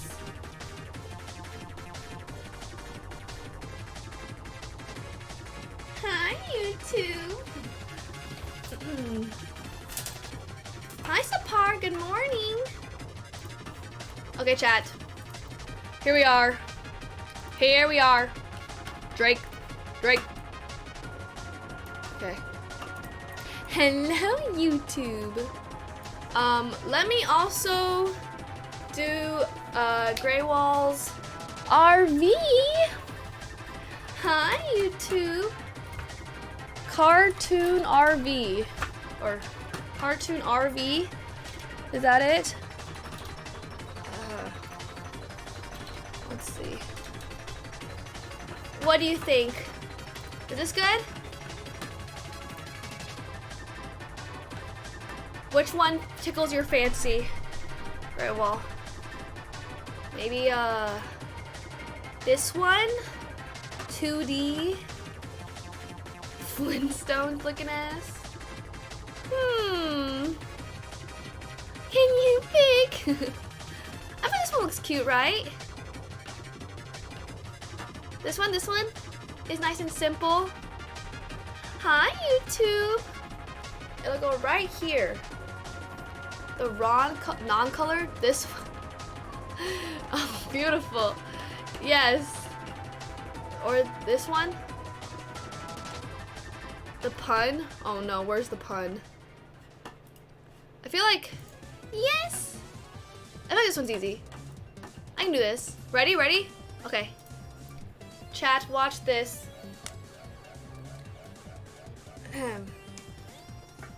The one I was eyeing, I'm gonna do it right here. Okay, ready? The trail. Okay, wait. I'll do this one actually. This one might be easier. Look at my vision. I don't know.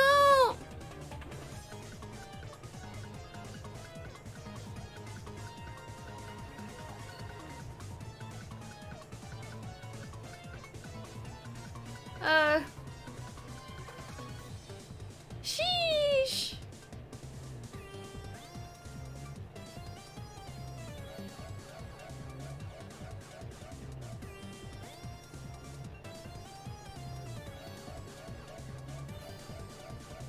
What do you think? What do you think?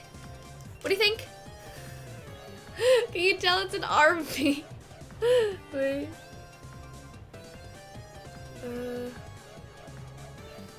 It looks great. Do you like it? Let me make the wheel. Ta-da! The RV in all its glory. You can tell it's a car. Do you like? Oh, thank you, Grey Wall. Approve. Aw, shucks. Perfect. Thank you, thank you. Hello, Grey Scott. Welcome. welcome. So cute. I'm glad you enjoy. Ah, shucks. I'm getting so flustered. Thank you, chat. Okay. Get your high YouTubes in. Let me change this. Blind chocolate bar ranking test. Okay. I'm scared. Okay, I need to change this real quick. Okay. Volixian just resubscribed for 9 months. Tell me that ain't permanent marker. Oh, it's permanent, all right. Actually, it's Sharpie. It'll be here for 2 weeks. Isn't that good? They'll be here for the 9 months. Perfect. Twitch baby. Thank you for the tier 1 for 9 months. I appreciate you. I hope you're in the emotes. Thank you so much. Bruh. Yeah, it's Sharpie. Is that bad? 10 out of 10. Chat always gasses me up too much. I feel like I would look weird with all these tattoos. Gaga.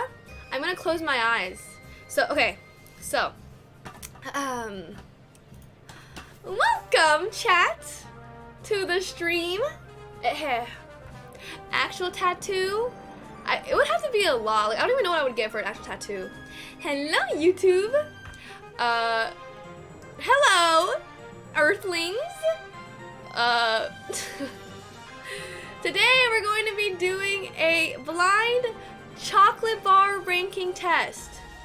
So we have all our chocolate bars here that I will be blindly tasting, and the goal is simple. Yes, I'm from Mars. The goal, I have to A, try to guess what I'm eating, and then B, I rank it. Okay, so I'm going to mix these all up and then eat it and then guess what it is. If I get it wrong, then I go dope. That's not good. The Mars, wait, what's Mars bar? Isn't this Mars? Mars? Delicious. Okay, let's do a prediction. So we currently have 1, 2, 3, 4, 5, 6, 7, 8, 9, 10, 11, 12, 13. We have 13 chocolate bars, and the prediction is, will I get, yep, is this Mars? Will I guess 8 out of 13 right? Yeah, how about 10 out of 13? Hi, Jared. Will I guess 10 out of 13 right? Is Grandma still here? Let me know, maybe Grandma's at work. But I can only miss 3. Wait, but then how can I know? How do I know if I miss it or not? I'm scared. Okay, let me just yeah, no, whatchamacallit. Oh, no problem, Grandma. Cute dog. Did I get 10 out of 13 right? Hello, Mr. Chungus. If you're eating blind, that's why I'm going to look at chat. I'm gonna have, yes, 10 out of 13. Or just wait until the end. I gotta think about how we do this. Either we're just gonna be blind the whole time, or I like peek at chat every so often. I also don't know how to open these. So like, should I have like a square prepared? Do you think? Prepare the square. Yeah, chat's not gonna lie. Vote, vote, vote.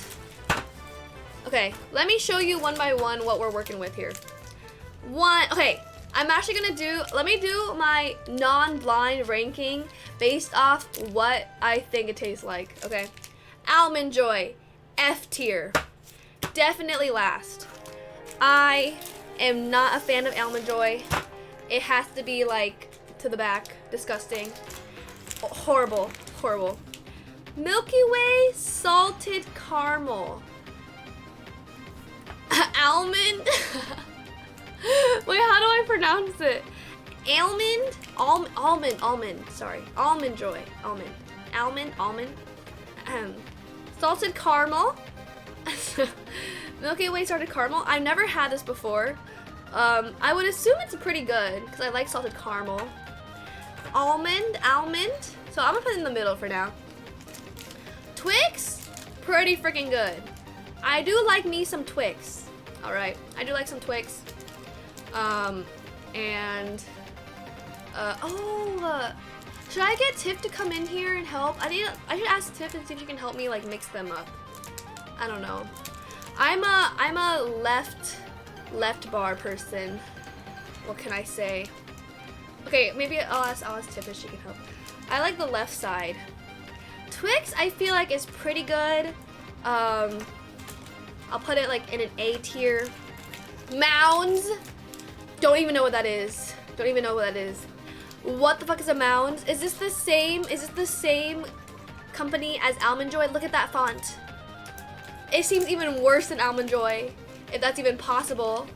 So, even worse. Or, oh, without the, oh, interesting. No problem, Grey Wall. Thank you. I appreciate you. Three Musketeers. Not bad. I like them. These are okay. These go like behind Twix. I think they're like minty, right? Minty is nice. Baby Ruth. Definite F tier. This is disgusting. I don't know what the fuck a Baby Ruth is, but why is it a baby and why is it a Ruth? It's nuts. I hate nuts. So like, I feel like I don't, like anything with nuts in it is an automatic no. So no nuts for me. That makes it go down 1,000 rankings. It'll go above Almond Joy. We'll see based off the real taste. Normal classic Milky Way, not bad.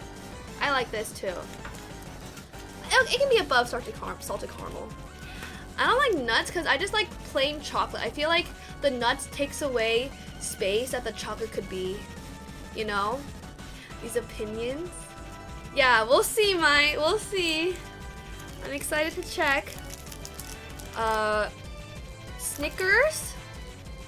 You feel the same? Exactly. Like, why eat nuts when you can just eat chocolate? Forehead. Just eat the chocolate. Exactly. Nothing's improved. Snickers? What is that? I see something horrific. Horrible. Better than Baby Ruth, but Snickers is not that good as well. Why not both nuts and these nuts? Oh, you mean her chocolate and nuts? Incorrect. Inconceivable. Next is my favorite, Hershey's milk chocolate. Yum yum yum yum. First place. I love milk chocolate. So good. SS. I could eat these every day for the rest of my life and I would not complain. It's a perfect chocolate bar. It's creamy. It's classic. You just can't go wrong. How is that not an S? That's literally so good. It's beautiful plain chocolate. It is so yummy and it's my favorite out of all of these. It's a classic. You can't diss the classics. And a waxy. It has to be milk chocolate. It can't be dark chocolate. S. First place. Okay, chat. I also hate dark chocolate. And we have here 72% cocoa dark chocolate. F. Dark chocolate, horrible. Awful. I'll put it like in front of the nuts because I do hate nuts. So the milk chocolate, the dark chocolate can go here.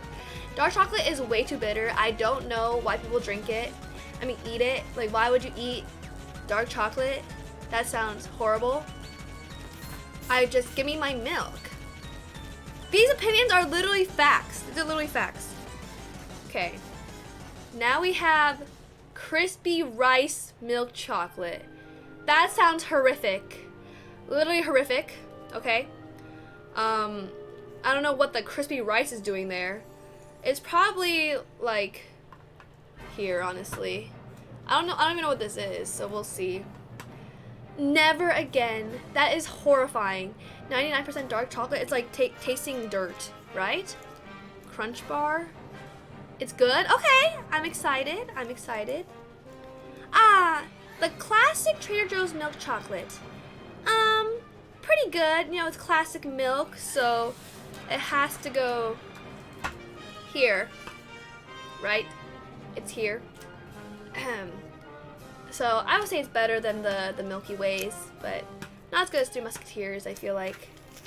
And lastly, Reese's. Okay. The reason why... How is this wrong? Isn't this like the best tier list you've ever seen? The reason why Hershey's is best, but this is not, is because this is just like the perfect amount of like creaminess and chocolateness and deliciousness. Whereas I've had this before, and it's not that good. White chocolate, amazing. I love white chocolate. So this can go above, but I've never had Reese's white chocolate, so that's the concern here. So that can go like here. I think it should be good, right? I'm a big fan of white chocolate. I don't know, my taste buds are just so silly. The worst tier list. What do you mean the worst tier list? I think this is facts. Straight facts. What do you think? Mound's last. Wait, if this doesn't have the coconut, then this must be before. Okay, so this we can change this because this doesn't have coconut. Okay, this is beautiful. Hershey's with almonds, I don't eat it because the almonds ruin the Hershey's. That's why I don't eat that. But if it's like a plain Hershey's, oh, delicious. Cookies and cream, delicious. I know, I thought I bought the regular and the plain and the white, but I just bought the white. But no nuts. And it's dark chocolate. Egregious errors. Oh my god, chat, isn't this like perfect? Okay, you know, I think it looks legit. We're gonna put it to the test and really have the candy do the talking, okay? The candy, maybe it's a lot better than I expected. It's perfect. Perfect.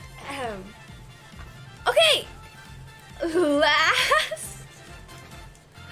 No, it's my favorite. Chat, let me tell you, I will know right away when it's Hershey's. I'm like, it's creamy, it's perfect, it's delicious, and I'm gonna love it. So, it's good. It's good. Close to the Mounds? No, but the milk chocolate is better than the crispy rice and the cocoa dark, right? Okay, now I will be. I wish cookie cutter. We'll see. We'll see. So excited to see how this goes. Thank you. Okay, I also want to make this as blind as possible. So I'm going to take a chunk out of every one, okay? And then I'm gonna see if my roommate can come in and mix it up for me. And then, chat, we're gonna get big brain. I'm gonna use chopsticks to pick up the pieces. I'm gonna try.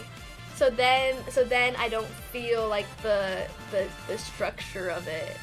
So that should be good. That should be good. The question is, will I be able to pick it up? Okay, let's open these bad boys up.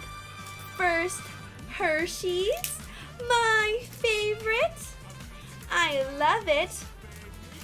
Snickers has nuts, so it is bad. Amen. Okay. How do I do this? How should I pick this up? Is that still cheating, do you think? Okay. I'm gonna do like a bite. Okay, so. Ooh! I love caramel stuff. So this has to be good. Ooh, that caramel looks good. Oh, Reg, that's a good idea. I don't think I have any. Wait, but the Snickers has the nuts. So, oh, the chocolate is melted. I'm gonna use the chopsticks to pick it up. What is this? I've never had this before. Okay. What? This looks kind of weird. But alright. don't know what this is. Not real. The white. Okay. You think I can pick this up easily? It's definitely gonna be a... It'll be fair. Ah, of course! Melt the candy into the milk. Melt them all and put it in a mold. Oh, my room is really warm because this is like, they're all like breaking in half. Ooh, this looks good. Doesn't that look fucking good? That looks good, right? That looks really good. Oh, hello, Second Socks. Put it in a bowl. Okay. But I don't have enough small bowls. Milk chocolate. Here we go. Thank you, X's, for the follow. Welcome, welcome. Okay, this is like kind of thicker than the... This is a little bit thicker than the... Wait. Than the Hershey bar. It's gonna be like this. What? Can you tell what is what? Okay, also I have to make sure my palette is cleansed. Thank you, Axis! They don't slap. The Twix bar, it's ranked my second favorite. That's pretty good, right? Isn't that good? Second favorite? Okay. Get our chocolate out. No flavor, you think? Okay. Milky Bar Crunch. Ooh, uh-oh. This looks the exact same as the Musketeers. Uh-oh. Aren't these like twins? Except one has caramel in it. That's fine. I'm good at tasting. I'm good at tasting things. Also, to be completely honest, I haven't had half of these in like 10 years. So I might get it wrong, but I will try my best. I think it'll be good, right? Ooh, look at that pull. It doesn't taste the same at all. Okay. So we should be able... Ooh, did you see that caramel pull? Looks pretty good to me. Yum yum. Yum yum. And then... No! Congrats, no, we're... Ew! This looks like my forehead after I don't wash my face. See, why do they have this? I will use water to clean my palette. Or should I use milk to clean my palette? What do you think? Ew, no thanks. This is crispy rice. This is so good. Okay, I'll have a very honest opinion. I won't go in. Should I use milk?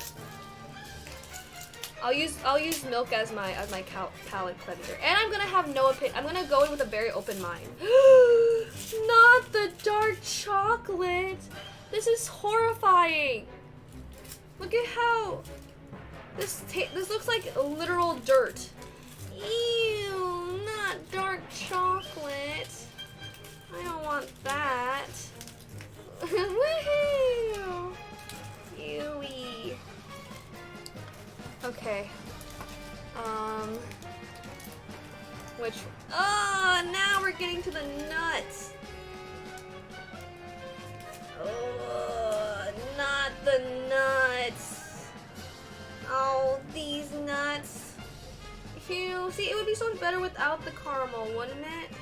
Nuts! No freaking way. Okay. And then we have Baby Ruth. Oh! What is this shape? Eee!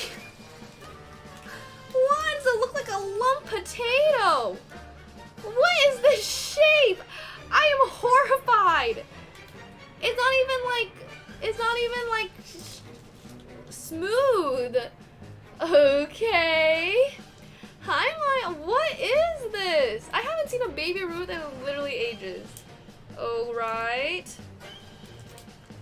This is gonna be terrible. Okay. Yeah, it looks like a poop. It looks like a little piece of poop. Okay, this is the worst part. Mounds. Mounds and Almond Joys. I can't. Ew! This is actually poop. Oh, really, Ryan? Ew, this looks horrible. It's like different colors of brown. Like, why is it like dark brown and light brown at the same time? Oh, ew, it's like melting in my finger. Oh, God. What the bitch? Ew. Okay. That's disgusting. Yeah, just throw that away, please. I gotta get a tissue for that one. What the fuck? Okay. Or should I use like a... How am I gonna like pick it up? Chat will be able to tell if which one I pick up, right? Lick it, please. Okay. And the worst one of all, almond joy. Okay. Ew! What is this? Why is it there's like a literal bump in the chocolate? Oh my god, that's horrifying. It looks like the movie Mummy. You know Mummy?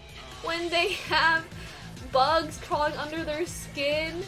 It's so bad. Wait, what is this? Is this like, that's the nuts? I'm gonna hate. There's nuts in Almond Joy? Is there nuts? Because that's the oh wait, almond is a nut. Oh my god, this is definite F tier. This is, I don't even have to taste it. Oh, I forgot that. Oh wait, I thought Almond Joy was just coconut. Wait, okay, I can't think. Okay, so I thought it was just coconut, and then I'm like, oh, that's awful. But that's Mounds. And then Almond Joy has both Mounds and nuts, or coconut and nuts. So this is gonna be the worst experience of my entire life. I'm gonna hate it. This is awful. This is completely awful. Okay. My opinions are real. Ew. Ew. That's the nut. They don't even have, they don't even break up the nut. They just do a full single nut and then give it to you like that. Why? Why can't they at least like sprinkle it in throughout the candy? Oh my god, horrifying. A full nut lush. How spooky. Okay, chat. We have officially broken up all our pieces. This is what we're working with. We definitely have some favorites and some not so favorites. I'm looking at you, Almond Joy. And I am going to see if my lovely roommate is free to help me. Is that I have a weapon? Oh, yes, Cherry Motion, of course. Okay, is chat ready for this? I will now request my special guest, who is so helpful and nice. Okay, I don't know if she's free. Let's see. Let me text her. Hello, Tiff. Would you be able to come on stream now for like 3 minutes to help me with something? Chatting.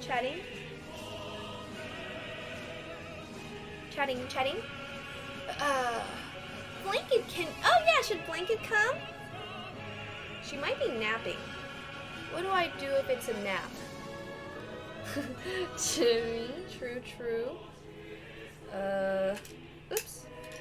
So, or let's think of a backup plan here. Backup plan is, she might be napping. Or does Tiff nap? I don't know. Backup plan. Ding dong. Should I go check?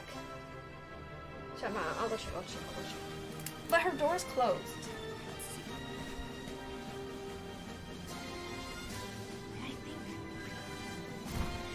I think she's napping. Blindfold and Mario gloves. I don't want to. She's benching. I don't want to disrupt her. I'm gonna take a peek.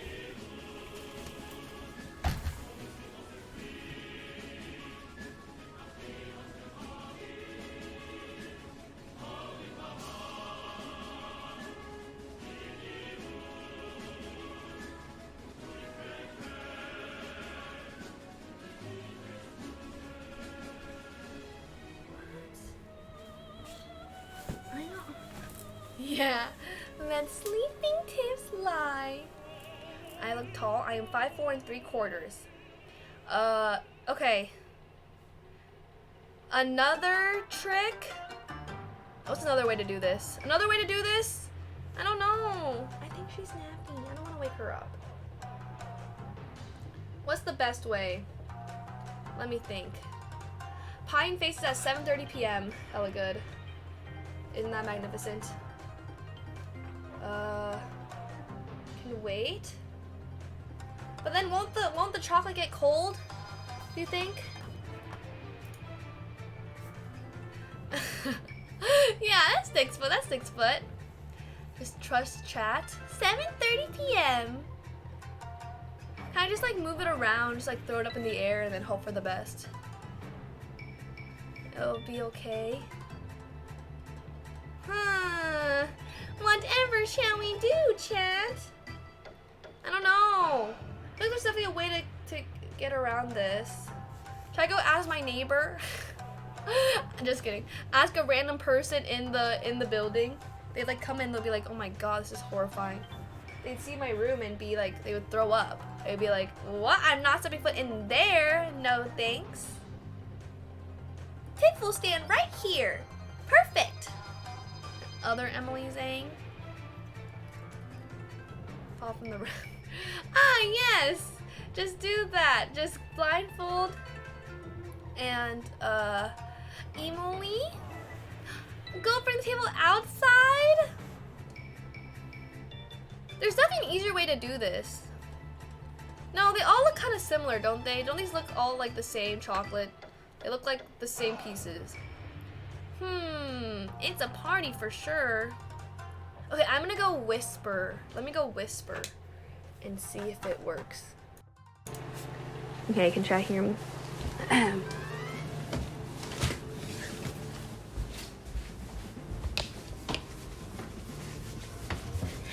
Tiff? Tiff? What? Oh, Tiff? Yeah. Are you free right now? What's up? Oh, sorry. Oh, can I use your help for like 3 minutes? Oh, thank you, Tiff. Oh, Tiff is awake. Oh, I feel bad. Wait. Oh, thank you to Tiff. Oh, Tiff is so kind. Yeah, it's truly the best. I feel like I'm waking her up from her slumber. Are you sleeping? I know, I feel bad. Okay, sure. Wait. So she needs to, so she doesn't just walk here. Pokes. I will ask. I should get Tiff a big gift. I'm gonna get Tiff a big gift after this for helping me. So kind. Okay, what should I blind myself with? Blindfold myself with. Let me just put this. Oh, then I need a. Yeah, so nice. I'll just put this on my head. Okay. I'm gonna put. Wait, how do I do this? Thank you, T, for the help. Oh, were you sleeping? No. Thank you. So I'm doing a blind chocolate test, chocolate bar ranking. Okay. And I need you to like mix it up while my eyes are closed. So like you just like switch the pieces around. Okay, let me. Sorry, it's so messy. I didn't even get through. Here, you sit here, and then you can just. I won't look, and then just like try to keep it on top of the. Package. Yeah. Wait. Also, wait 1 second. Hello, lovely Tiff. Thank you for helping. Okay, wait. What should I blind myself with? This thing? Some styrofoam? Okay, this is good. I can't see anything here. Put your hoodie on. Put your hood over your head. Does this look weird? You can't see. Yeah, I can't see anything. That's like perfect then. Okay. Okay, I'm going to get some chopsticks and then. Okay. Tiff, do your magic. Just move it around? Yeah, just move it around and then yeah, try to make it like as random as you can. And then like yeah, you can wiggle stuff around left and right. Beautiful, beautiful. Do I look like Marshmallow, chat? You don't look like Marshmallow. Marshmallow-a-roni. Marshmallow-a-roni. How's it looking? Ooh, I'm going to be very shooken. Look at that technique. So much technique. I hear it rumbling around. Ooh. Oh my god, it's gonna be so red. I'm gonna have no idea.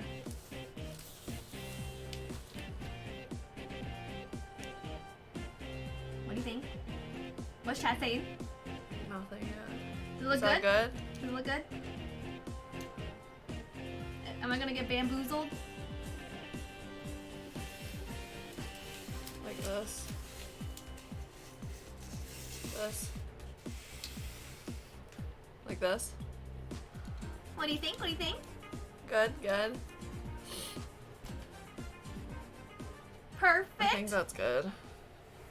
Okay. Thank you, lovely Tiff. Oh wait. Oh, yes, yes. Just move the chocolate on top? Oh, I moved all of the... What? I moved the actual bars. I moved the whole entire thing. Yeah, you not should've. just the chocolate. Oh, did you move the chocolate on top of the bars too? No. Oh. Now I moved the chocolate on top of the bars? Oh, it's supposed to be all of it. To so do the bar like so is the chocolate off the bar? What the fuck? Like, or did you move the some entire? People are like, I did it wrong, and some people said I did it right. Like, is okay? So there's like squares, right, of chocolate? Yeah. Are they on top of the bars? They're on top of the bar that they correspond to. Yeah. Yeah, that's good. That's Fuck right. you guys. The fuck? Not all of y'all, but Is that right? I think so. Yeah. So as long as like it's on top of the bar. Someone says the package and chocolate stay together? Question mark. Yeah. So then chat knows which one is which. I don't know. I'm confused. Thank you, Tiff. I think it's good though. Yes. Thank you, Tiff. I'll sit you back down. Aw, thank you. Oh, we're ready. Here we are! Thank you. How are you gonna eat this blindfolded? It's okay. I was going like la la da, and try to grab something. I don't know. Wait. Okay. I'm not gonna. Do you think? Is it right, chat? Why do I put all of them on a plate for you, like in front of you? No, it's okay because I wanted to show like which one is which. But they can see. They can see. I'll just grab it. Oh my god. I know it'll be fine, right? Okay, you try grabbing it. Okay, okay. I'm gonna try. Okay, wait. Does it look good, chat? Is it good? Like, it makes sense, right? Stop peeking. Wait. It's good? Like, it makes sense, right? Yeah. I'm The not looking. chocolate's fine. Okay, ready? First bite! Oh, you don't have to do it in order? No. I'll just pick. Oh.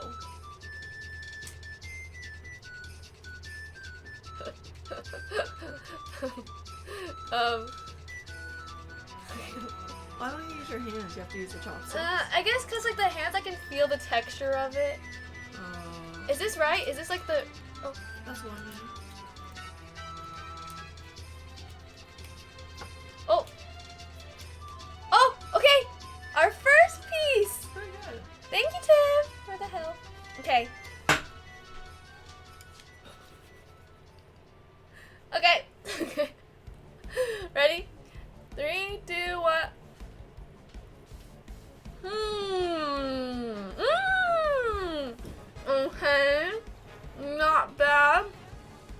This is either... Okay. I taste the caramel. So my first thought is a Milky Way. But I don't know if it's a Milky Way salted caramel or a Milky Way or a Three Musketeers. So I'm gonna say that it's... Oh! Oh! Oh my god, I felt a crunch. I felt a crunch of the salt. So this is Milky Way salted caramel. Final answer. Okay. Okay.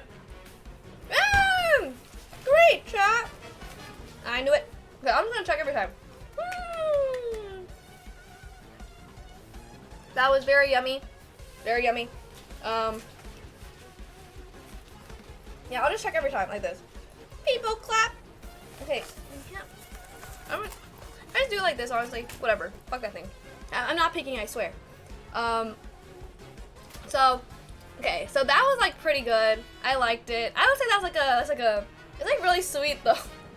Oh my god, it's so sweet. It was like B tier.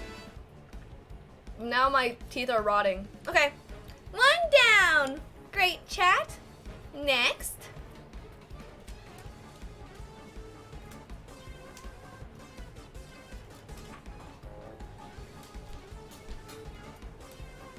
Am I getting it?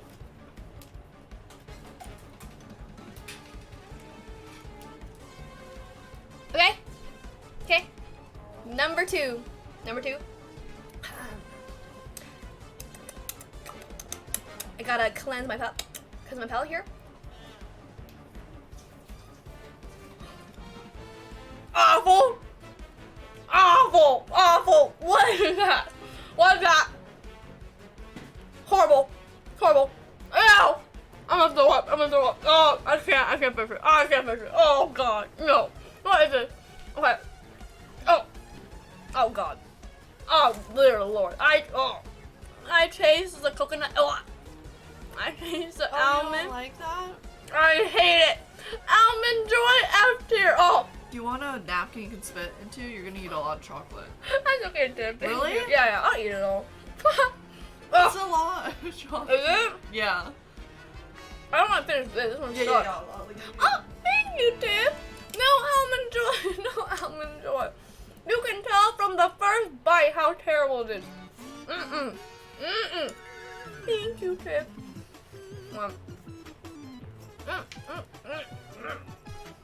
Horrible. Disgusting. F tier. F tier. Do not even look at that. That was horrible. Okay. Was that right, chat? Yeah, so bad. So bad. Okay. I need something good to, you know, get that off of my tongue. That was disgusting. I wanted to throw up. Like, you can just tell it's bad. Like, the coconut, like, there's, like, little coconut flakes. And then there's, like, the almond itself. Ugh. Horrible. Okay. Next.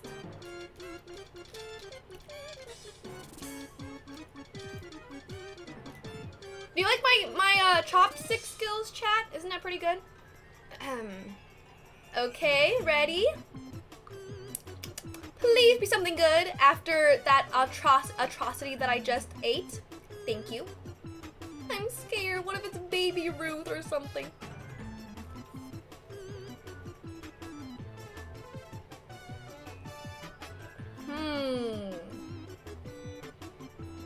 What is this?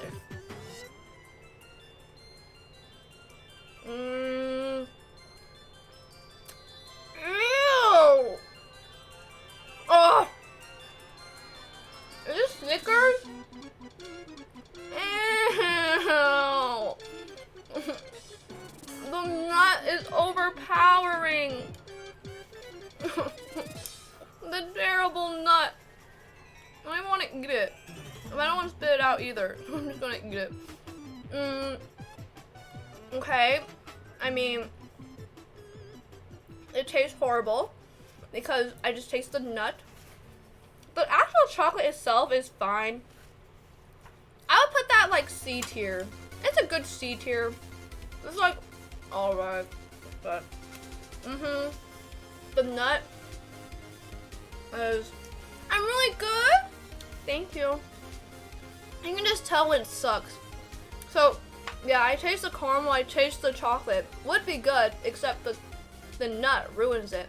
So it must be Snickers. Awful. Okay. C tier, D tier. See you on a good day. Is chat impressed? Thank you, thank you. Okay. Next.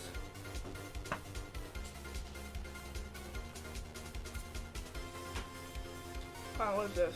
Oh my god, I need some water. I need some milk or something. Do you need some milk? I need to get some milk actually. But yeah, I'll get milk.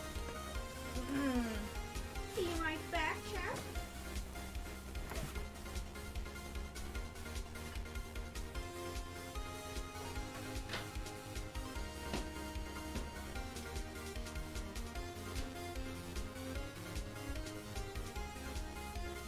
Hello, world! I have been birthed into chocolate paradise. Wow. Okay, let me get some more milk. It's cold. I forgot I have a brain freeze now. This is the coldest milk I've ever had. Oh, my teeth are rotting. Oh my god, why is it so cold? No, I can't drink this. It's too cold. No. Oh my god, okay. Like this. And then spoiled.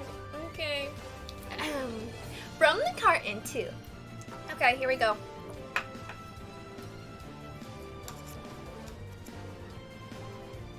Bone apple the teeth.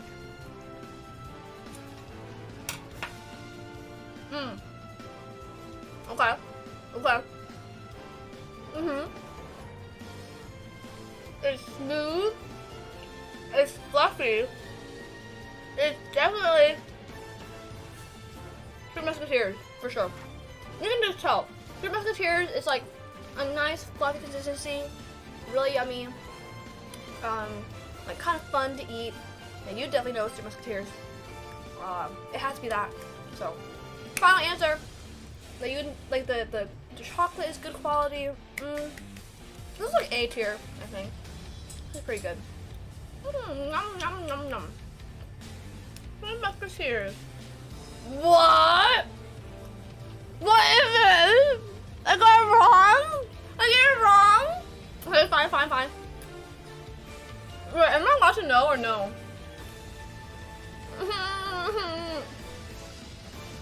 Wait, if it's wrong, is it bad that I know? What? It's not Three Musketeers? Is it Milky Way then?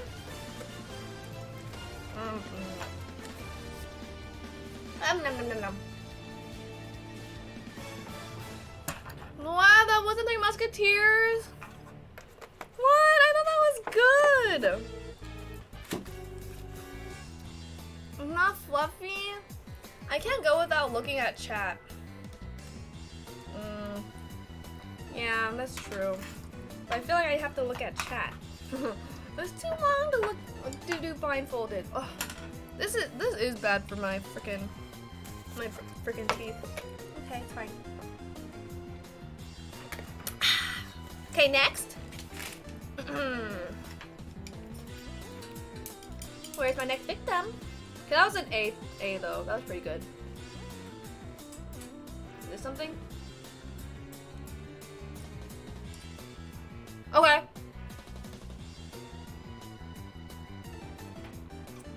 Okay. It's not like good. It's not very good. It's like alright. It's definitely milk chocolate though. I want to say it's the milk chocolate from Trader Joe's. That is not the Hershey chocolate that I know. There's no way. That is not Hershey chocolate, because Hershey chocolate is magnificent and delicious and beautiful. So it has to be that. So I think this is the Trader Joe's milk chocolate. because it's sweet but not as good as Hershey's. Right? Yeah, no way. Okay. Next. I don't know why. I might start spitting it out.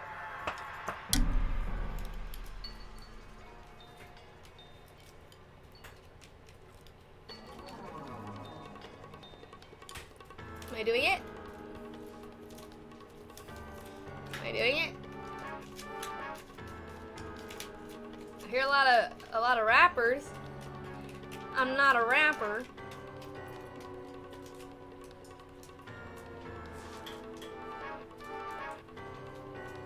Okay. I feel like I have to start spitting them out because this is too much.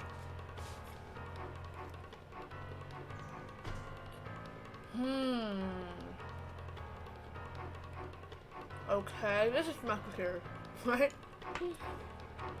And this is musketeers then? Ugh, I can't even finish it. This is too much chocolate. Okay, 3 musketeers. Ugh.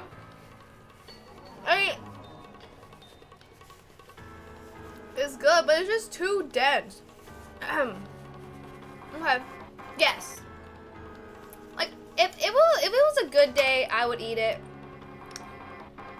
It has kind of like an interesting aftertaste, but I've eaten too much chocolate right now, so I spit it out.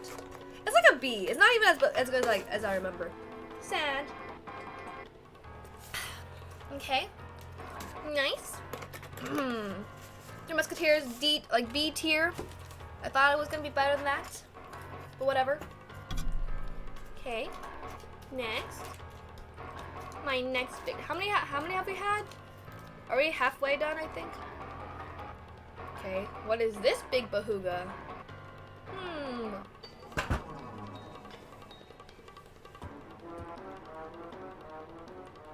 Oh. Oh. Is that a crunch? I heard. Oh. Oh. Oh. This is awful. Oh my god. Oh. No. Oh my god. No. Oh. This is terrible. Oh. It's so bad. I didn't even chew it. I keep crunching it. No. What was it? What? I'm not. It tastes really bad. So remember that crunch? This is Baby Ruth, right? And the peanut ruins it so much. It ruins it so much. Like, it's so bad. Ugh. Oh, I'm so full. That's a Baby Ruth.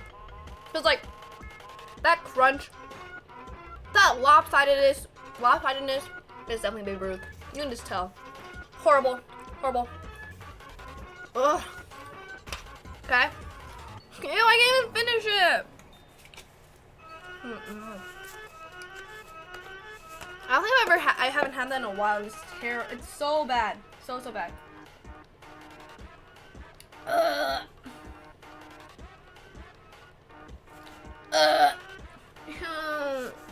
much more do I have? I'm like, this is like become a torture challenge. Okay, that was definitely like E tier.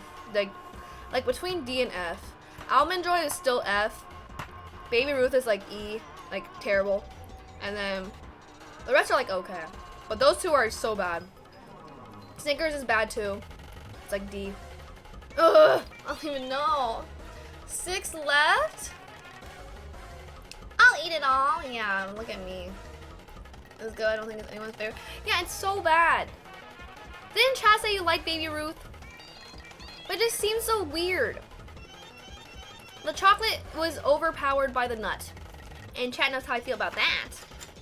No, thank you. Okay. Oh my god, I need to like start tossing them because my belly. Okay, this is the most challenging part is the chopsticks. Excuse me.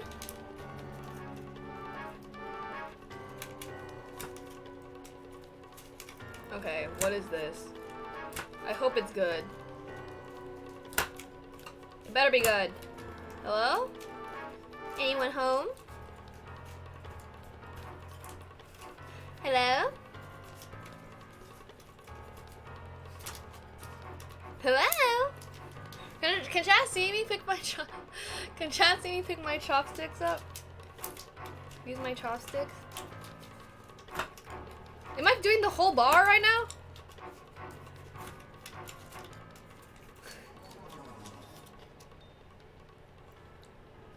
What? What? What? What? Wait. What? Where'd the piece go? I just got a face full of paper. The fuck? Oh, okay. Wait, where's the actual piece? What is this? Okay, this.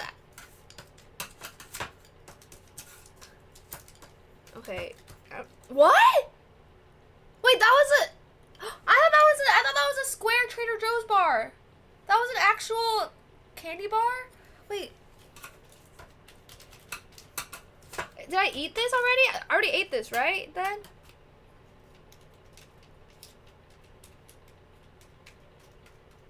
Hello?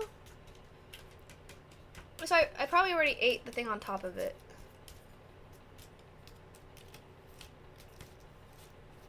Hello? Okay. Next. What is this? It better not be a mound. If it's a mound, I'm gonna throw up. Oh! Oh! The texture is terrible. I don't even need to chew it. I know it's a mound. Like, just like by the first touch on my poor taste buds, I knew.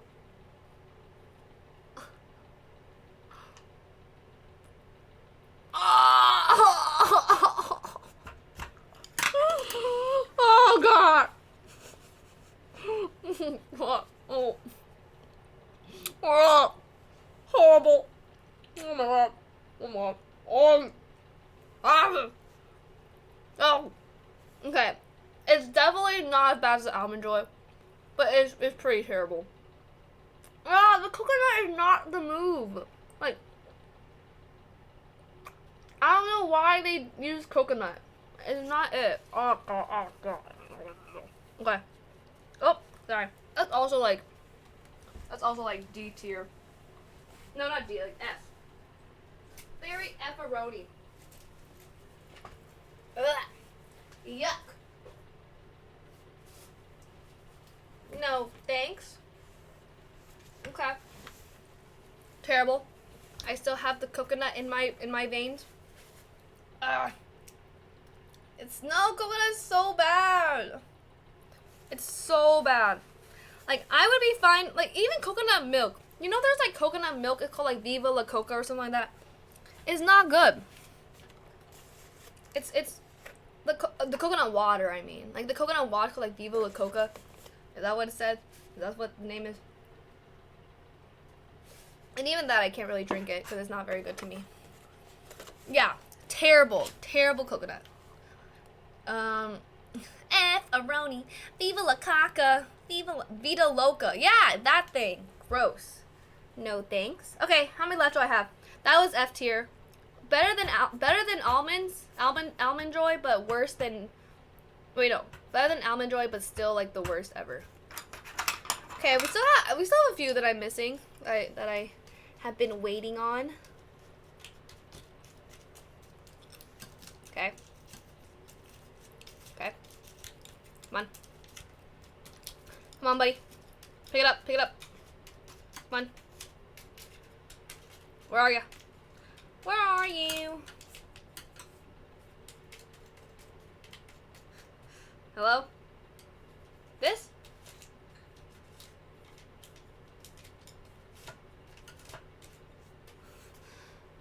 I don't know where to put it.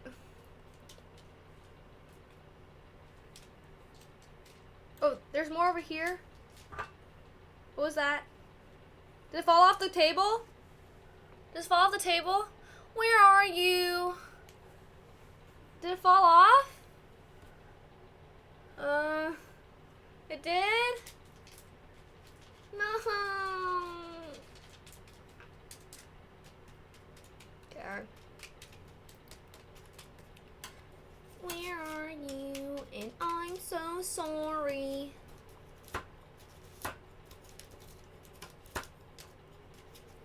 What do I do? We can't see it.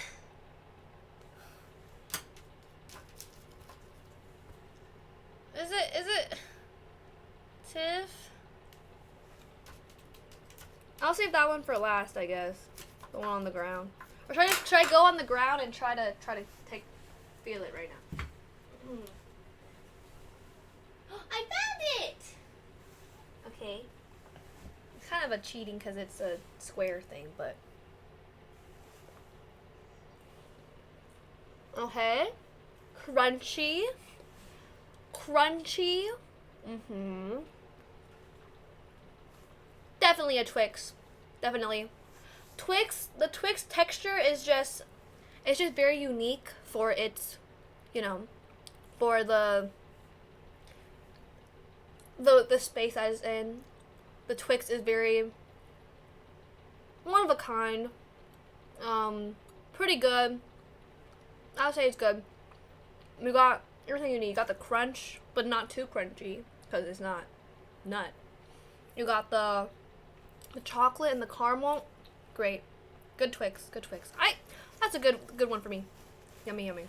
I rate this like an A. This is like an A ranking for sure. Okay. Too much chocolate. Nice chat. Nice chat. Okay, so we got the Twix down. Okay. So if my calculations are correct, we have Reese's, the crispy rice, the dark chocolate, and one more thing that I forgot. And the Hershey's. Look at me, a fake fan. Okay, let's see it. How could I forget my favorite Hershey's bar? Where are you?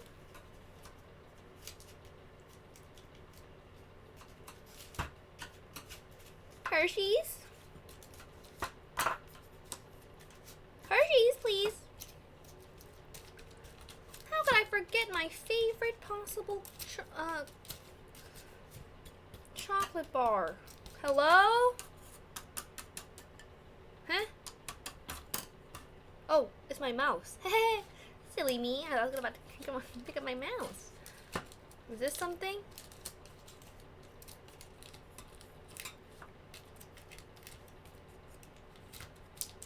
I don't know what to do. There's a milk mustache. Thank you. Not the milk mustache. I just have to find the Reese's and then I think we should be okay. Or can I just use my hands? Because if it's the... What's this? Okay. What's this that I see?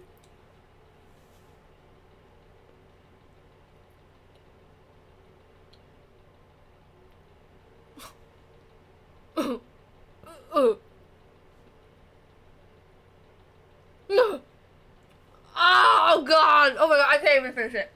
I can't finish it. It is so bitter. This is disgusting. Disgusting. Oh, I hate it. It doesn't even taste like it doesn't even taste like chocolate at this point. It's literally like dirt. Horrible. Oh my god, I just got, oh my god,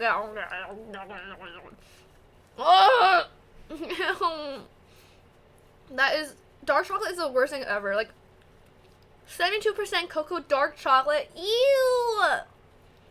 Yeah. It's still on my tongue. It's literally like, it's more chocolate and chocolate. It's dirt. Thank you, Bolden. I appreciate it. And thank you for the follow. Horrible. Horrible. You can just tell. You can just tell. Awful. Okay. We have 3 left. What's this? This is my. Can this be my favorite, please? Please be Hershey's. Hershey's. Even just like touching it, I like know it's like light and fluffy and like cute and delicious. So it must be this, right? It must be this. It must be this. The Hershey's. Like it's just like the way that like me and Hershey's go way back. Just the way that I hold it in my hand, I just can tell that it's like Hershey's and like it's the one. Oh! What is this? It's the crispy rice. Wait, I literally thought it was Hershey's the way I. No. Okay, let me taste it. What do you mean? I thought it was the crispy rice. I mean, I thought it was Hershey's. Oh, I thought. Okay, it's not bad. Like the crispy, like it kind of gives like a nice flavor to it. I like that a lot more than the dark chocolate, that's for sure. It's like okay. It's like a B tier. I like it. I think it's better just to have plain milk chocolate, but the crispy rice, it's like a nice crunch to it. But I wouldn't like grab it at the grocery store, you know what I'm saying? So, Hershey's go way back. No, it's so embarrassing. Okay, yeah, I'd say it's like B tier, A tier. Okay, 2 more, right?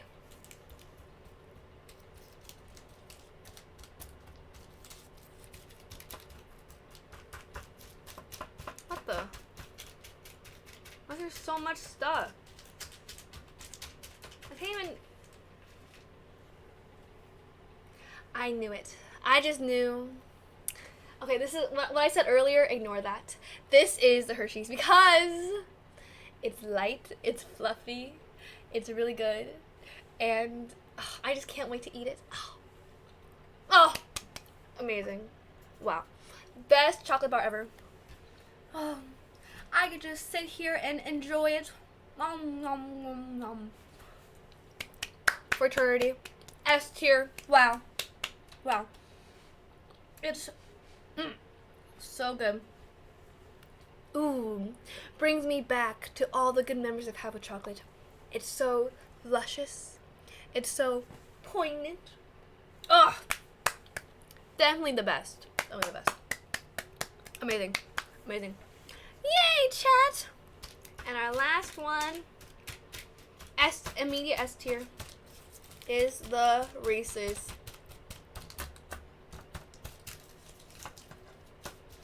What? Isn't this the Reese's? Oh, okay.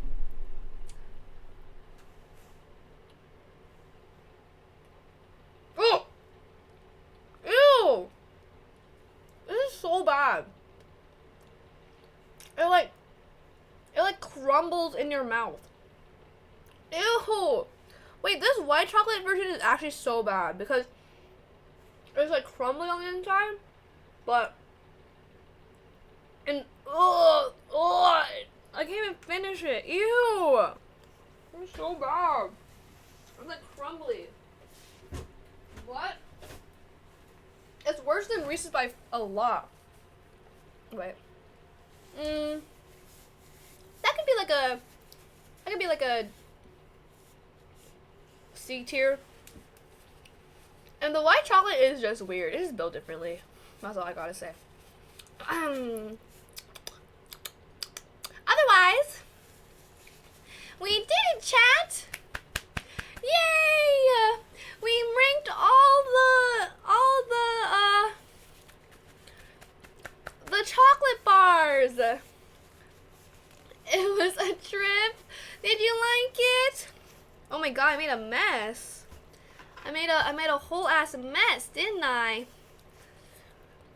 Yeah, it's not actual chocolate. That's not good. That is not good at all. But thank you, chat. I appreciate ya. Did guessers win? Hee hee hee. Congrats to the guessers. I feel poo-poo now. Oh my god. Never doubted. Made a fool. Okay, the crispy chocolate, that was a mess up. That was a mess up. You know, that's just an anomaly. I knew it was by the corner, you know. Dynamite Twins, thank you. Massive Sugar Rush. Sugar Rush, Sugar Rush, Sugar Rush. Sugar Rush, Sugar Rush, Sugar Rush. You know, it's just like I was hung on the corner. I just couldn't tell, but now I know. But thank you, chat, for watching. Now what do I do with all this chocolate? Oh my god, I made a mess. It's like everywhere. Maybe overheat. Oh my god. Have Emily take over. Another Emily. What is this? Okay, literally, final thoughts is that this is awful. Cause chat actually likes this, right? But the Baby Ruth was, it was not good. And I mixed up the Musketeers and the, yeah, I hate it. I mixed the Musketeers and Milky Way. It's just like the nuts are too much. And it's way too crunchy. Milkman! Thank you!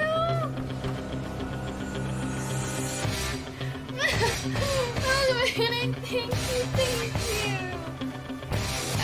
Bye. Hey! So close to evil!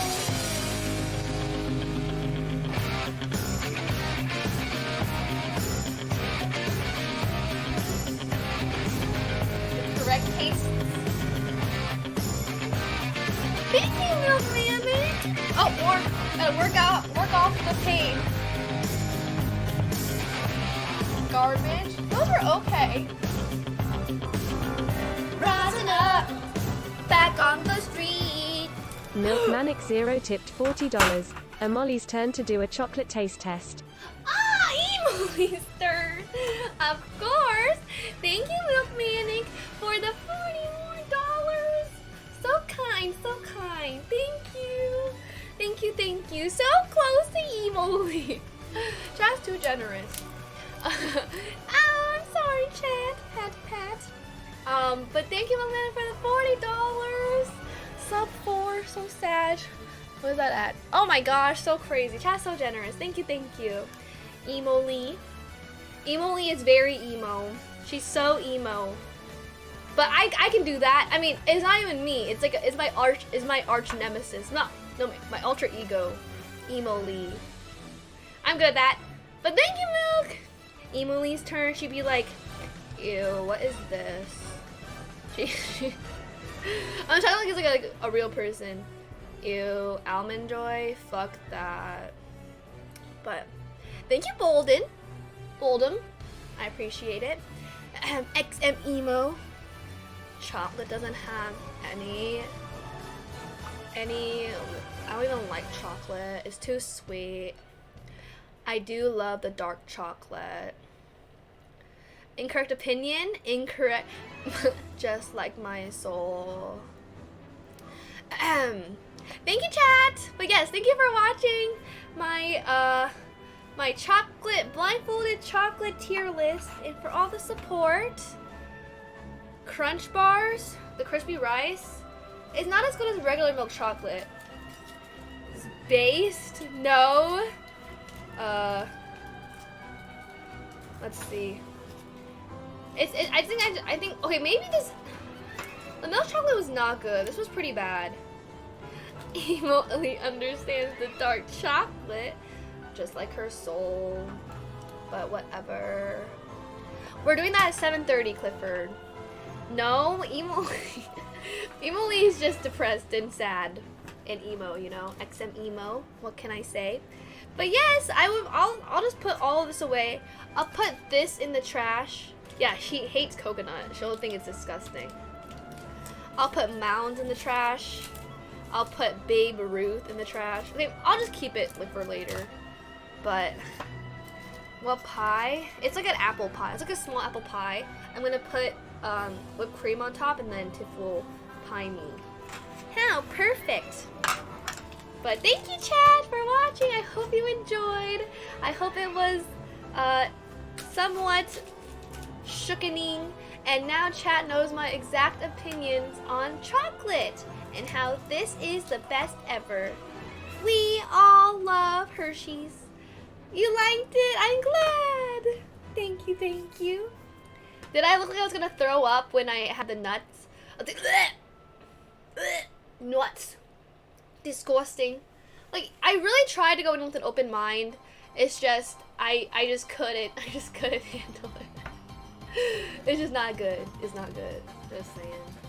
The mound, mounds. It felt like poo-poo. Like dead ass. This is like literal poo-poo in a chocolate bar. I was puking. This one I could not. Ew! Look at it. It's like stuck to the fucking wrapper. Like you can't even like open it properly. It doesn't want to be open. Whatever. I'm over it. But thank you, chat. What's chat's favorite? Dirty dishwasher? Yes. Which one of these would be your favorite? Do you think? Out of these options, you have to pick. Don't you think Hershey's is the best? Okay. Twix is a good choice. Tyler. Oh, a lot of Twix fans. Yeah, this is pretty good. This is A tier, I would say. What? Grace got really? Snickers? The Snickers was way too much. Like, it would be good without the nuts. Hershey's is best. Amen. Oh, regular Reese's, that's good. Hershey's. Here, I'm a Three Musketeer. Part of the Musketeers. This is a little bit too sweet, I feel like. Maybe it's a lot better when you just eat it in moderation. Because now I feel loopy. I'm like, whoa, from all this chocolate. Yeah, I love Twix. No, not the dark chocolate. This dark chocolate was awful. 72% cacao, dark chocolate, cacao, right? Cacao, dark chocolate, cacao, caca, dark chocolate, my favorite. But beautiful. Cacao. With red wine? Of course. Ahem. Okay. Thank you, chat. Let me go. Yeah, it's not as bad as 99. But still, like, I feel like it's like suffering. You're just like forcing yourself to suffer. Yeah, Trader Joe's, like, even the milk chocolate failed me. But do you think this is even good? Like dark chocolate, like a different dark chocolate? Like Ghirardelli maybe? That might be good. Oh, I can't even look at this right now. Whatchamacallit? Is that in the US? Do they have that? Really good stuff. Trader Joe's cannot be trusted. Ah! Okay, 1 second.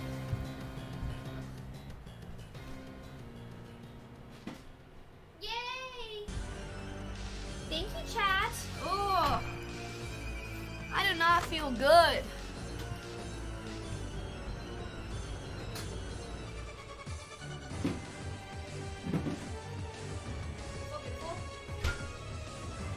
Amazing. It's in the US. I don't think I've ever had a whatchamacallit. Ukraine.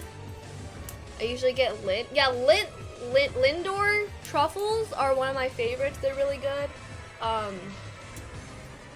I went to Trader Joe's and I'm like, okay, I'll get some Trader Joe's chocolate. And it failed me. It was all like B, C, D tier. Yuck. Really good. Amazing. Oh, nice weekend. We love that. Okay, thank you, Chad. Woo! Happy day. I don't like Ferrero Rochers. I wonder why. Because of a certain ingredient that they included in the Ferrero Rocher. These are fake merch. I wonder, like, everyone loves Ferrero Rochers. They're like okay, but I don't buy them for fun. You know? Yes, the nuts. The nuts. Exactly, Knight. Knight gets the nut hate. Totally, legit. D tier. Extreme D tier. But thank you, chat! And you get into Milkman for the $40. And thank you, chat, for watching. I'm just gonna put it here and then, we'll worry about this later. Thank you! Overpriced. Yeah, they're overpriced. So, like, why would we, you know, buy that? We can make our own. Okay, 1 second.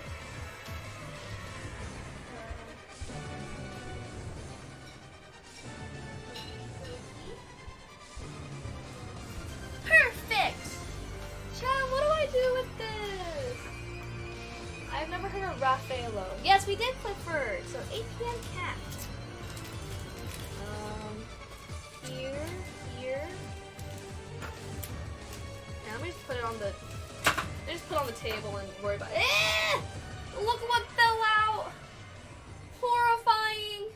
Do not show me this. I do not want to see it ever again. Ew. Wait, who in chat likes it again? Who in chat actually likes Almond Joy's Gray Scott? Like, unironically, the best? Yeah, Regina, big ew. But I'm gonna clean later. I'll do a big cleaning spree later. Good song? This is Undertale, right? Thank you, chat. You like it? I don't even want to think about the horror of tasting it. I think the most shocking was the mound. That one was actually really bad. And the Snickers, it was horrible. Sorry, Snickers fans. But great with chocolate? No, thanks. So bad. Okay. Lovely. Thank you, chat. Thank you, chat, for watching. I appreciate it. Let us decide what our next game is for the next 3 hours, and then we gotta get pied in the face. So that'll be fun. Okay, let's vote on what we should play next. Yeah, that'll be an option. I threw up. Oh no, how horrifying. Oh, Scaramilk said. Yeah, it was a crazy, very, very fun subathon. Thank you for being here, chat. And for all the generosity. Clean room. I'll do that later. Hee hee hee. Okay, what game to play? Dark Souls? Or I'll buy Cuphead, or Odyssey, or thank you, Brian. Ooh, Cuphead. I've always wanted to play Cuphead on stream.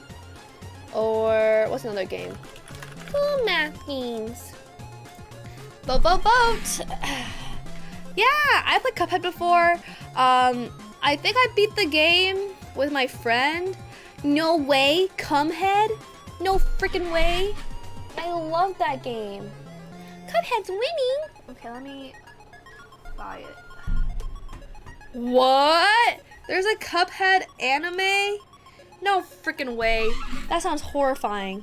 Oh, human. Oh, shucks.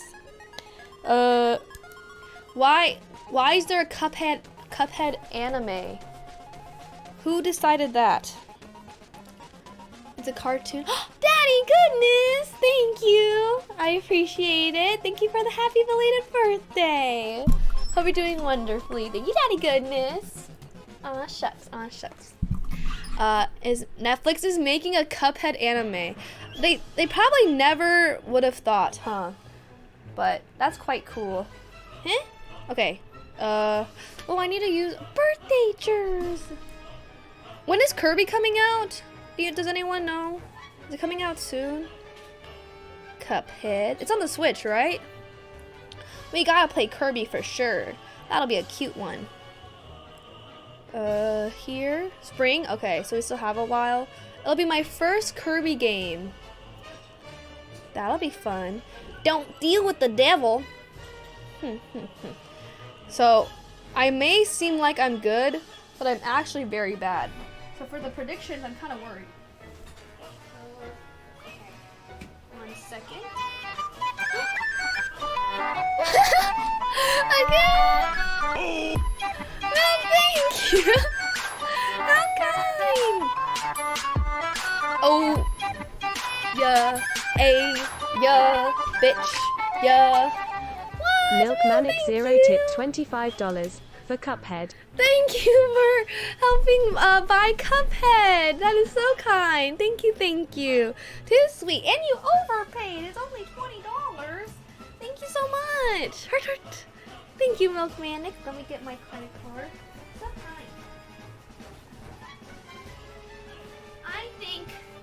I think I can beat all of the bosses first try. Keep the change. Thank you, thank you. Wow. No, chat is too generous. Thank you.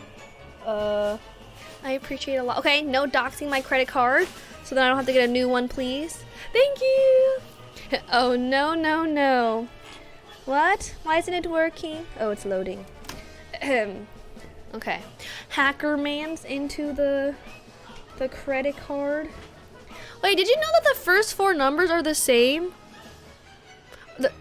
Okay, I should stop talking. Like, aren't the first 4 numbers, like, don't they determine if it's like a Visa card or something? Or like if it's like a MasterCard? How about those last 4 and the ones on the back? Right? Are the same sometimes? The first number tells you what kind of number it is. What kind of card it is? SSN, please. Cough it up. Because it's very similar to my other one.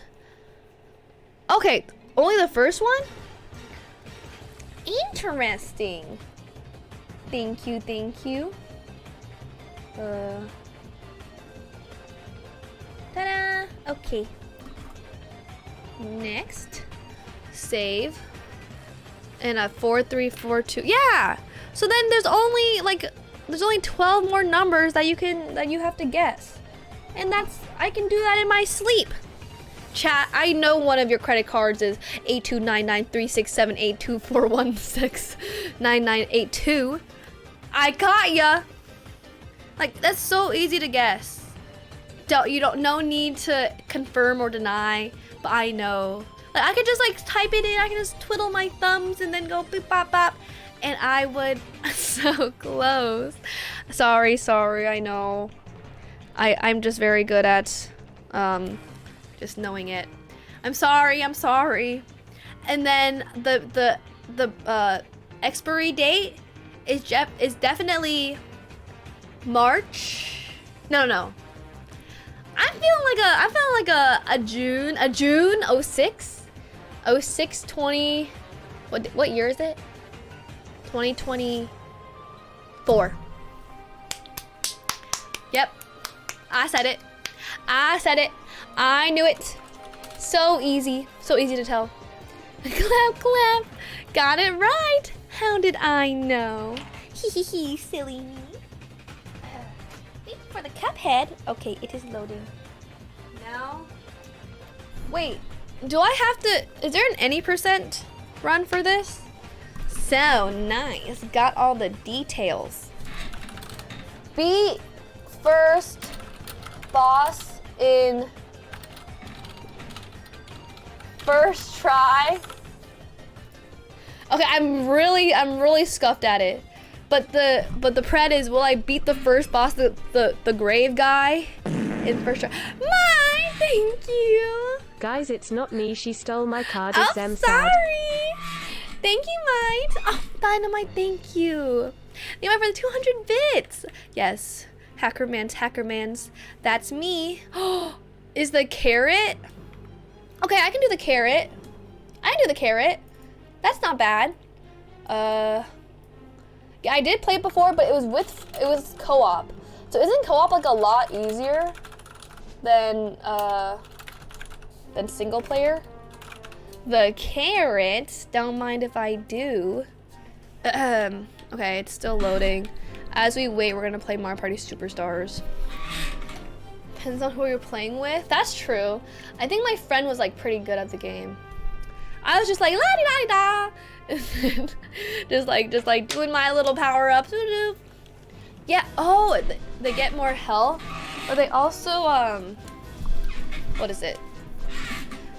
It also, is it like half, is it double the health? Or less?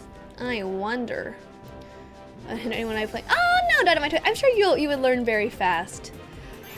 The good thing about the game is that it's, there's not too many what is it? There's not too many controls, right? You just gotta go like a certain direction.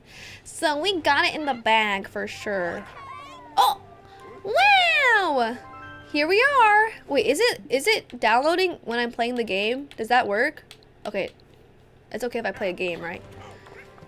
I'm going to get first place on my favorite mini games. Let me show you, chat. It is going to be the one, the only snowboard. Yep, my favorite. Yes, Owen, we're gonna play Cuphead. There's Toad, looking so cute. Isn't it kind of silly that Donkey Kong walks like that with his hands? It's like he's an actual, donkey or something. Let me show you the technique that I use. Is dumb hard. I'm really bad at the, what is it? The genie. That one's really hard. Oh, sorry, donkey. Wait, why is he called Donkey Kong? What is the lore here? Why would he be called Donkey Kong if he's a fucking monkey? Why is he not called Monkey Kong? What? We have discovered something new today. Truly. Okay, ready? Watch this, chat. Oh my god. Kaka. Monkey Kong. Like, if it was Monkey Kong, we probably would get used to it. If it was just like that the whole time. Kaka Cam. Exit. Hi, Erix. I think Mario Party Superstars is better. They are all pretty good though. Huh? I don't own Super Mario Party, but I heard it's a good one. Okay, look at my technique. A, B.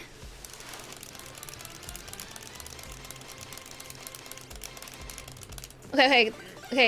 Ready? We got this. Okay. Clean Aroni. The bee, so scary.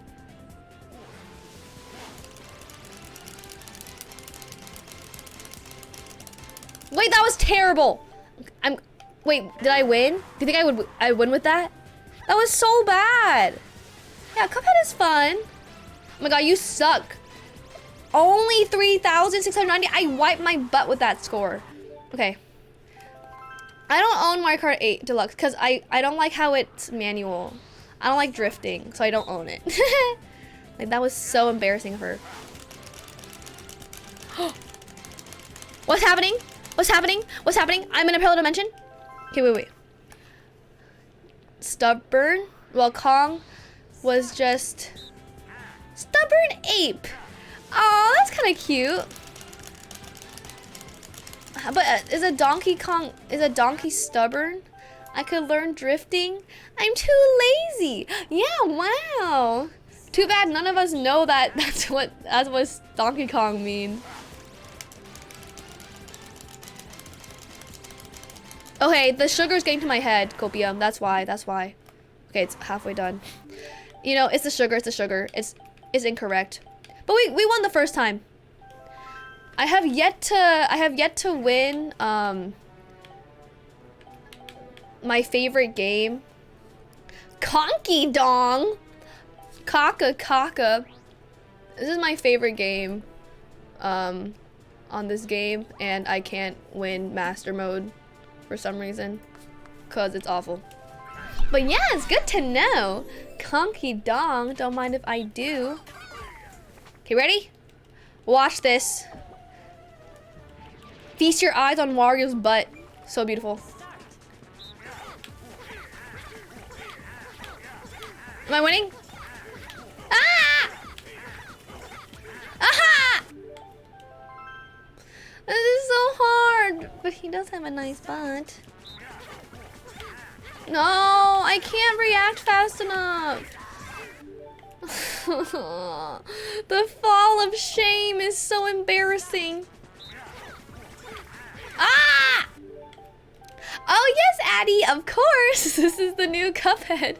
You have to fight the terrifying beanstalk. Ooh. Who would have thunk? Oh my god. I can't react fast enough. Wild, right? Okay, it's almost done. It's almost done. Don't worry, don't worry. This is just the new opponent. Okay, I'll try to go like kind of slow.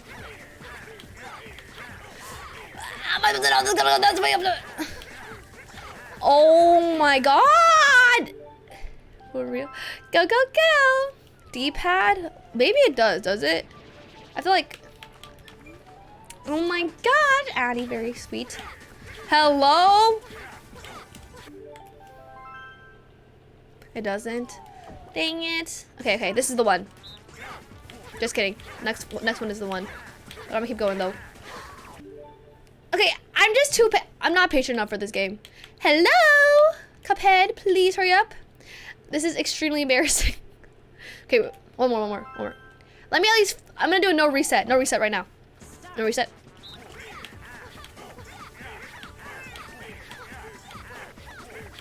No! How am I doing 3 in a row?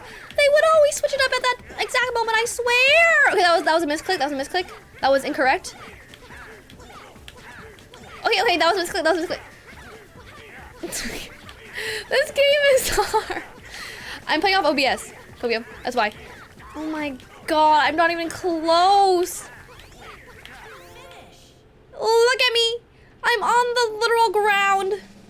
This is so embarrassing. Oh, don't. It's rubbing it in. That's horrific. Okay, chat. No problem. Just a little scuffle is all. So bad. I gotta do something else. I gotta do something else, which is, yes, of course. Crazy cutters. Not Daisy. Should I do a different stage? Oh, a squid. Wait, Squid Game? No freaking way. I love Squid Game. Okay. Cuphead coming soon. Oh, this looks horrible. What? You can't stop when you start moving? Wait, okay. People are actually really good at this game, and I don't know how. I don't know how you can be like super good at this. Like, is there a strat?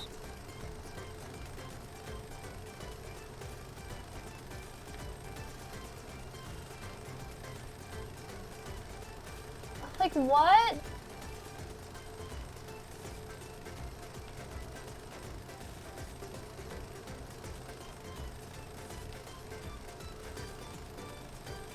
Clean. Pretty good, right? Yeah, like people are really good at this one. Chat! That was the first time I ever won! What the heck? I've never won that game before! Wow! How cool! It's oh, that'd be fun. Wow! That was insane! Cuphead? Okay, almost done. Wow! I never thought I was good at that. Oh, happy day, happy day. Next, we will do... That one's easy. Thank you, chat. Thank you, chat. This one's the easiest game of all. I have never lost this game. Watch this. Watch this. You just gotta go with your heart. Then you can it. I appreciate it. Feels birthday, man. Watch. Monka Giga.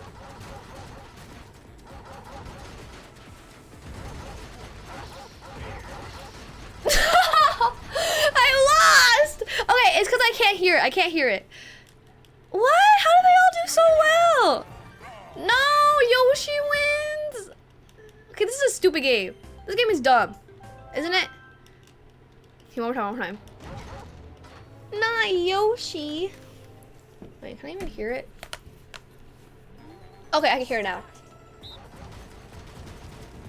Okay, I feel the vibrations of his ass.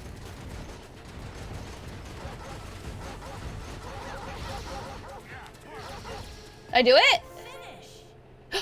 Did I win? Clean. Clean. So effortless. So easy. Not even worried. Successfully download your software! Thanks! Okay. Yay, chat! Here we go. Our first Cuphead gameplay on Extra Emily stream. Happies. Can't wait to see it. I hope it's good. Oh my god, is this the game? Why is it so crackly? It's literally crackling. Well, Cuphead and his pal Mugman, they like to roll the dice. By chance they came on devil. Am I supposed to do something? And gosh, they paid the price. Paid the price. Beautiful. Yeah, but I didn't know it was crackly. Like the beginning, I thought it was gonna be like black screen. But I do like the cinema style of this. It was also on PC. Hopefully the Switch version's the same, right? Oh, I can choose who? Chat, who am I more like? Or...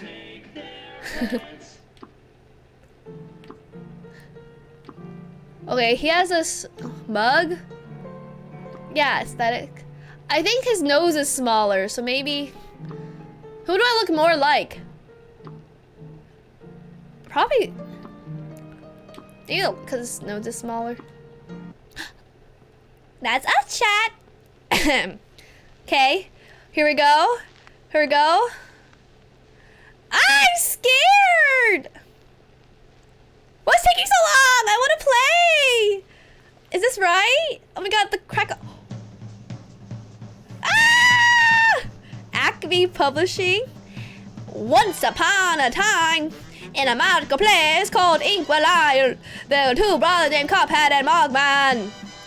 They lived without a care under the watchful eye of the wise editor kettle.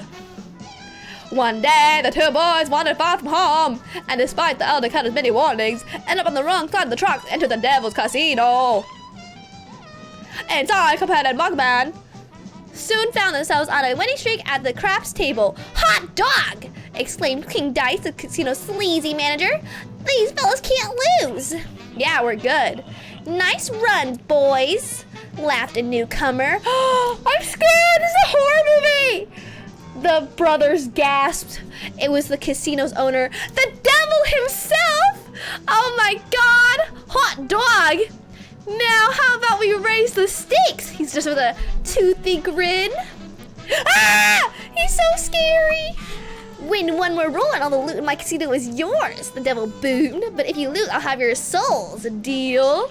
Oh, Cuphead, blinded by easy riches, nodded and grabbed the dice for a throw. Good gosh, Cuphead, no! Cried Mugman, for he understood the danger, but it was too late. Aw, silly Cuphead. Snake eyes, laughed the devil while slamming the floor. You lose! The brothers trembled in fear as he loomed over them. Now about those souls. Hand over, big boy. The brothers pleaded for their very lives. That there must be another. Oh, you ain't ever pay you. Mugman stammered. Yes, please, mister. Cuphead added. Perhaps there is, the devil snickered, pulling out a parchment. I have here a list of my runaway debtors. Collect their soul for me, and I might. Oh! Wait, we're possessing them? Wait, we kill them? And then get their souls? Huh? Now get going, the devil roared, kicking the boys out most rudely. You had to midnight to get everyone in those souls, but I'm the cooking words. Ah! I'm scared! We're doing come on, we have to find what to do. Hard games, my favorite. Yeah, this is what Dark Souls meant. Wait, why do we have to kill them? Pickle! Can't bear to man your now for nabda. And you contracts. Your dad or friends won't be very friendly once you confront them. In fact, I expect they'll transform into terrible beasts. Take this potion so they don't have to hang out dry. Well, maybe glug glug. Glug glug glug. Now go to my writing desk and use the mystical inkwell there. Hypers. Wait, send people back to hell? How horrifying. Oh, I'm moving, chat. That's me moving. I'll shout. Good luck, you troublesome little mugs. Look at me go. Am I doing it? Okay, okay. Wait, how do I parry? Should I parry or no? Is it not worth it? Not worth it to parry. Oh, chat, here we are. I do. LeBron Jam. Always worth the parry. What if I miss? I slip. Hey, fellas, looks like you're in for now, eh? Fucks around. No, I don't. I'll try really hard. Running, jumping, shooting. Don't miss. True. Go into pictures. Wow, thanks, buddy. Spectrum. Spectrum. Not now. Spectrum.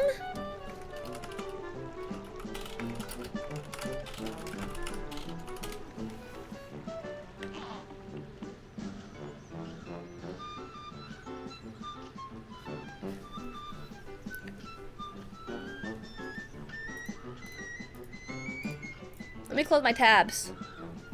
You see me?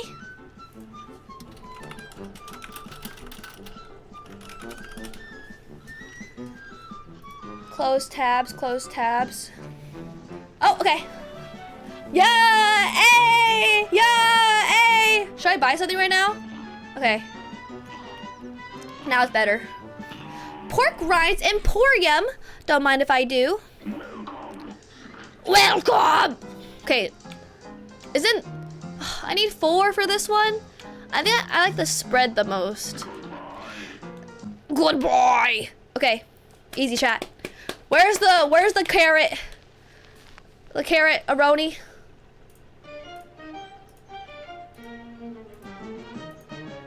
I need to close out all these tabs.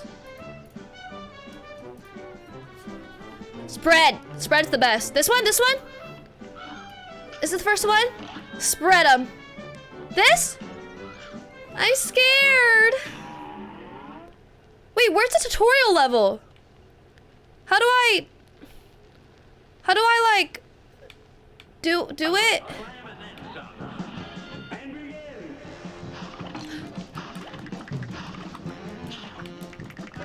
Do I hold it? Oh. Oh, okay, okay. Looks okay. Ah!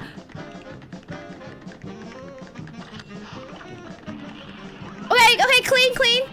When do I? Wow, can I get a new?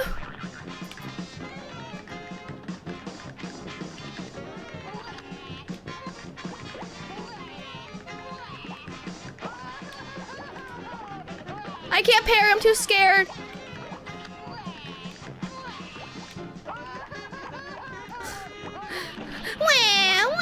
Okay, last one.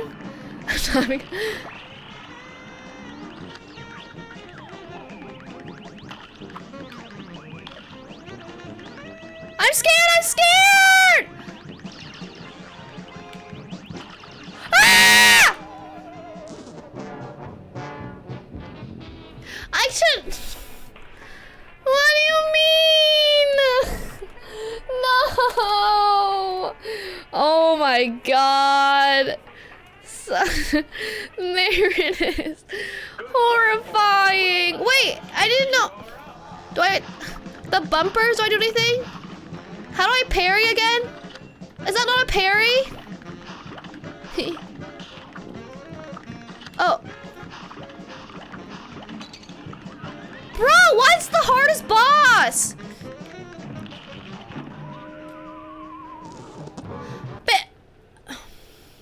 Bitch, what do you mean I can't just stand there?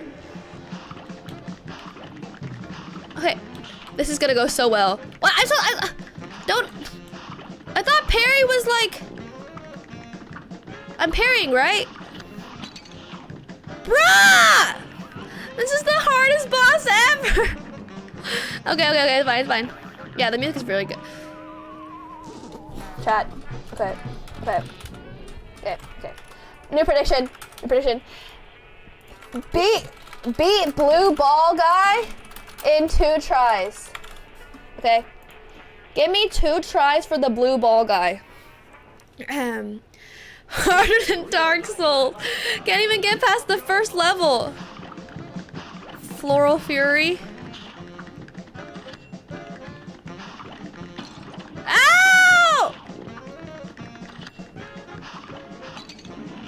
I can ignore the onion?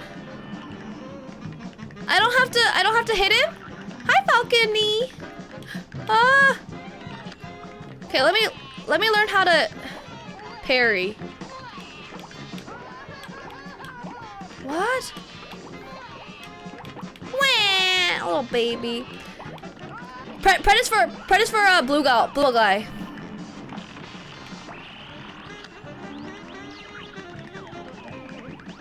But this is a blue ball guy. That's later, right?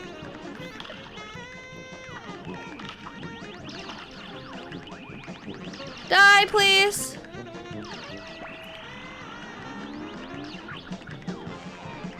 I'm literally hitting you. What more can you want? Okay, this game is so much harder when it's one player. Because two player, you can revive. You can revive the... I kept getting revived in two player. Now I can't. What? Okay, let me try parrying this. Oh, I can't. Dang it. The nightmare. 3K on yes? Hi, Mr. Big Fish. I'm the blue ball guy. We believe. Okay, I'm getting de-rusted, right, chat? That's why. Just de-rusting a little bit. No problem. Yes. Once this is done, we will, it'll be so easy. The onion is sussy. Hi, Joe Warm. Welcome. How do I use the big power up? How do I? Oh, I can dash. Hi, Joe. No! How do you do this? Okay,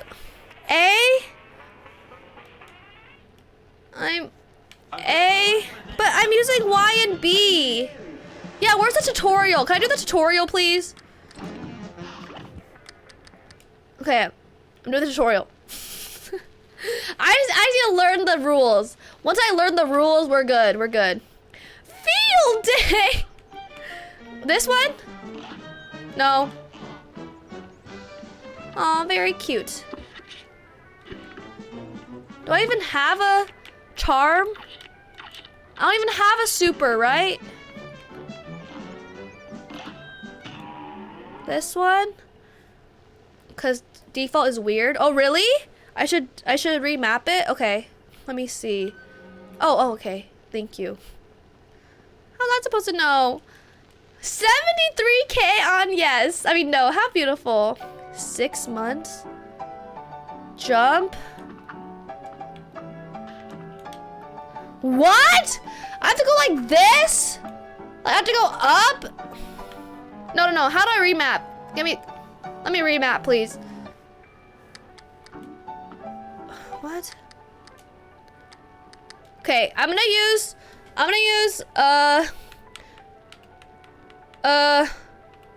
move vertical? What the hell does that mean? Jump is B. I need dash to be replace. No. What? Oh, what is R? Hi, Newton. Lock? What is that? Hi, Magical Pony Guy. Welcome. Lock? What am I locking onto?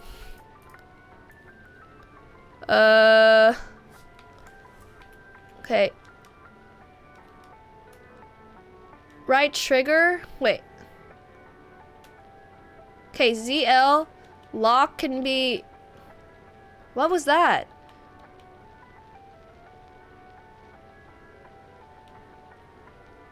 Okay, dash.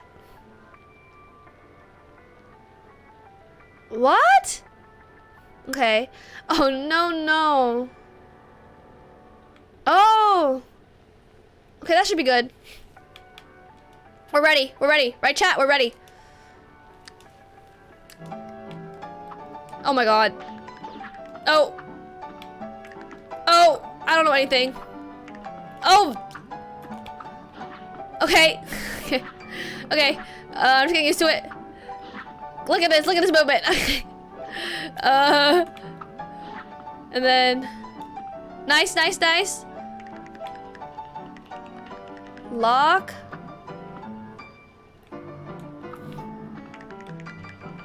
What? What is locking? Oh. What's the point of locking? Do I need that?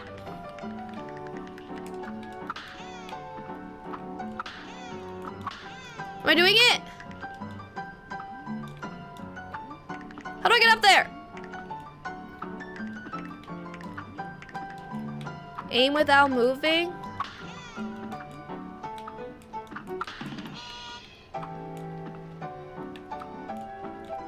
Bruh. Clean! Eh? Okay. What? Whatever. Chat, we got this. Okay, chat, ready? Chat, so ready. We got this in the bag. This is so easy. Ahem. Drake! Any drakes? Okay, and then I'm gonna buy this thing. Okay, so lock. Okay, yeah, I'm ready. Okay, yeah, okay, come on, spread. See, it's because I haven't got the spread yet. If I get the spread, we're good. Gonna be paid handsomely. Okay, watch this.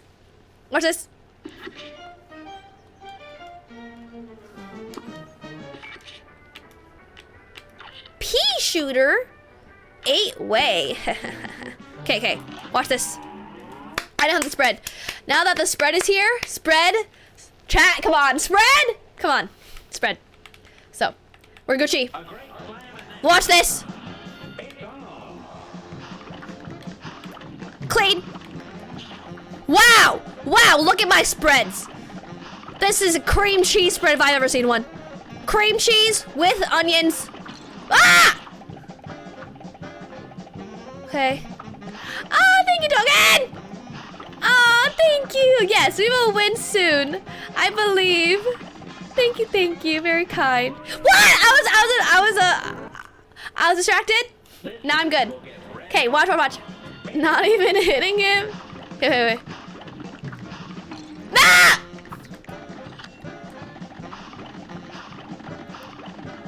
Ah, no, that was 4! Yes. Okay. Yeah, not blue guy yet. I'm practicing still. Oh, look at him. Wow. 3 bullets going right into him. No way he won't die now. Is it better, do you think? Okay, lock. I'm locking. What does that do?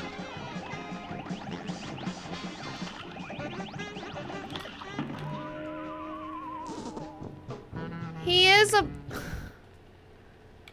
No. Okay, I just can't lose points here. Or lives here. Okay. I'm ready. This guy, slow and steady. Just no lives lost and we're Gucci. I know. Okay, clean. Okay. We got it down. Look at this. Gotta get the whole onion. The whole body. No part left behind. Oh, he's so sad. Look, 3 lives. Okay, we're still ready.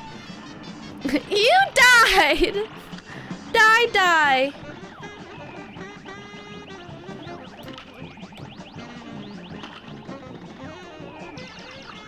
Hello? Did I do it? Hurry up!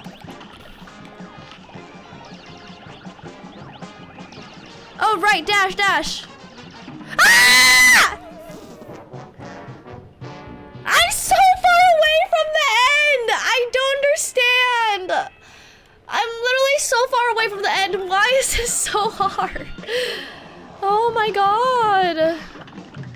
Okay, I'm still losing. I'm still learning. Hi, Greenwell. It went well. I realized that what is it? Almond Joy is the worst ever. We hate Almond Joy. Okay. I'm learning the controls, chat. Copium. That's why.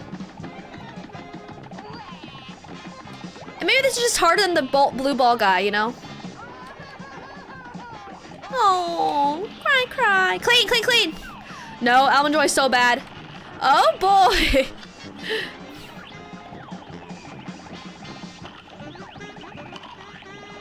I'm just learning.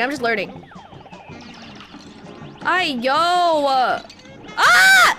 What? Do I not have...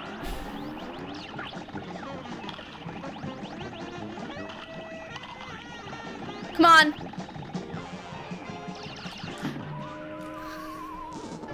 I'm going to the blue ball guy. I don't like this. We're going to the blue ball guy. Okay, ready? Watch this. Ahem. What? Why am I here? Okay. Blue ball guy. 2% done. I am not bleeding. Boo. Blah, blah. Are you sure? He's a motherfucker? Really?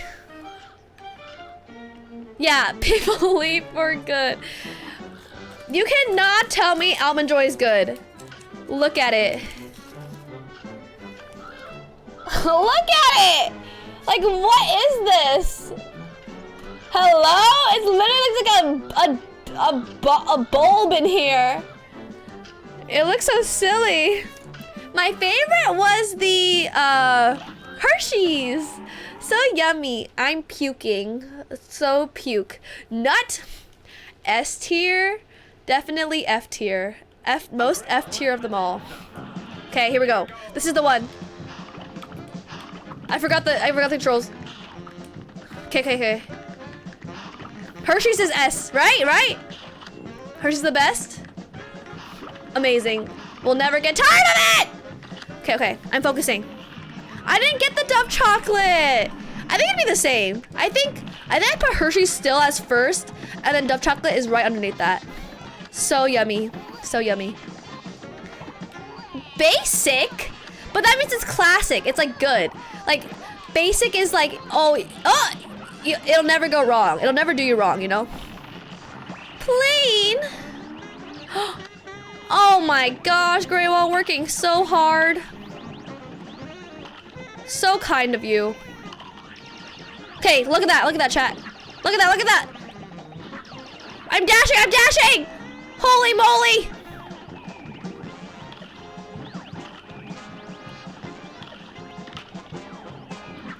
I'm dashing!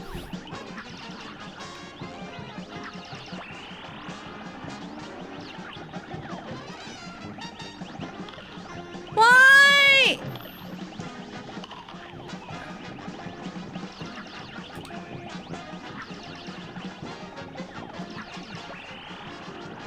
How? Yes! Let's go! We beat the game! Let's go! We beat it! Let's go! Let's go!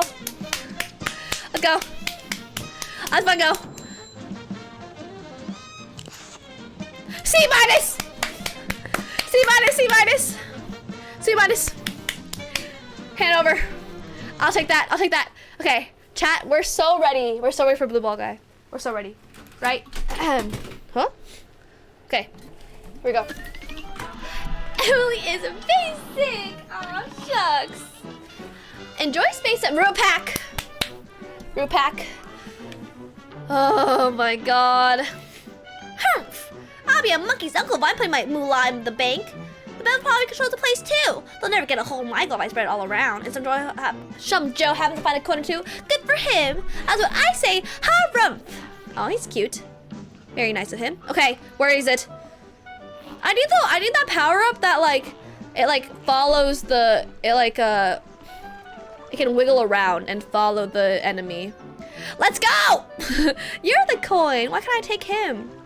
Is this it? Wait, where's the blue ball guy? I thought he was the first one. Does anyone know? No money. Mo money. I want your money. The tree? Oh, this one? Oh. Okay. Goopy Legrande.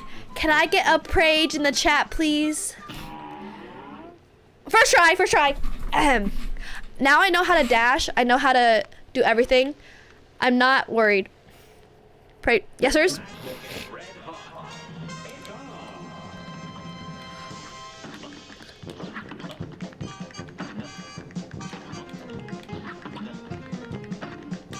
Ah!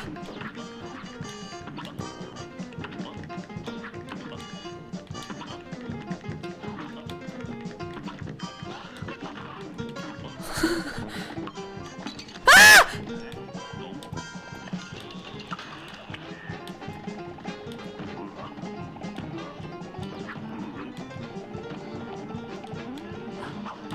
Ah! Okay. We got it. We got. What do you mean? Okay. What's the third one? The third one's when he goes like this, right? He goes like this. Down. Okay. Now we know. Now we know. Chat, we got this. We got this. Got this. This is easy.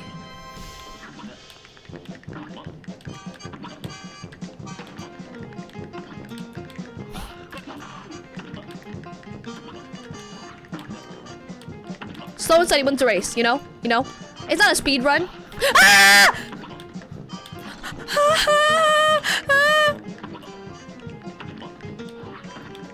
Ah!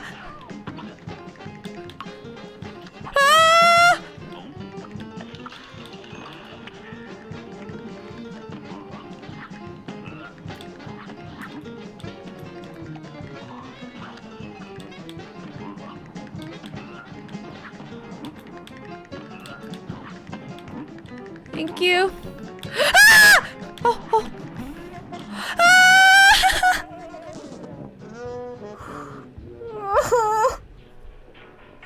What do you mean? What do you mean? This is horrifying. This is literally like a horror movie. Okay. Trap. Wow. Okay, trap.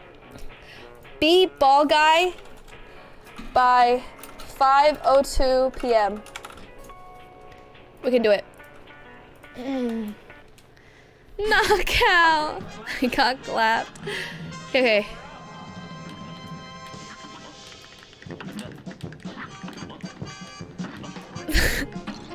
There were dropped frames. Oh my god. Okay. It's fine. Spectrum always knowing when to do the best stream content. Oh! Okay, I'm ready. Chat. This is a definite yes. Why is there 120 on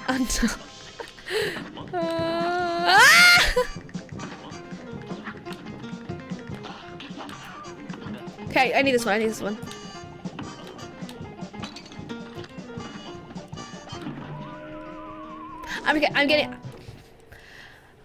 I'm getting used to it.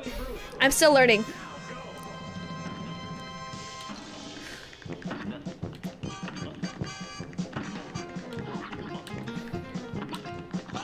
Thank you. Oh, wrong way! I'm getting used to it. Okay, we got this in the bag.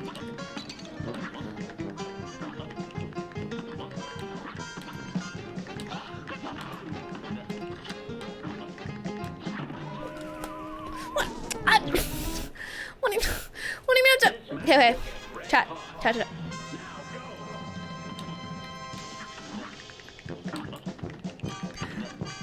What do you mean I was in the fucking corner? What do you mean? Okay. Restart. Okay, chat. 4 minutes. Is it a crime to be bouncing all the time? Okay. Look, I'm upright.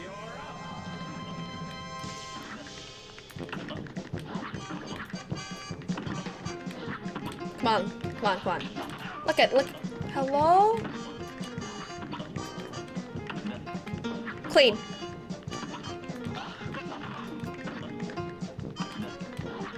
clean, clean, clean. Clean, clean, clean. Okay, whatever. I could get one lucky run. Ah! Oh, it worked.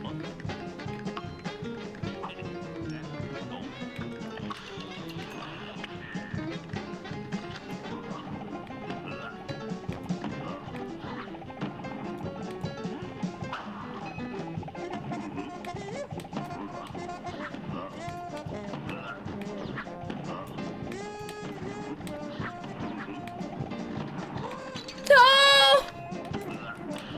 What? I didn't even hit him!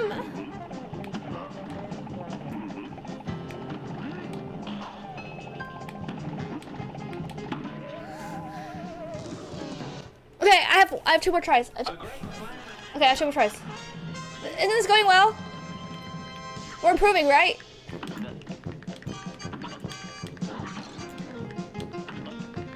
Are we improving? Okay, okay. I just have to start the run by what is it? Start the run by 5:02.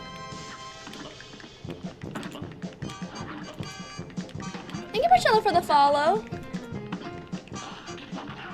Oh, clean.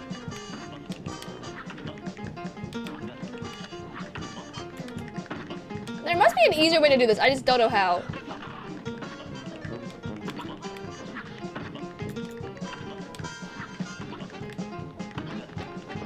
Unaware. So unaware. Oopsies.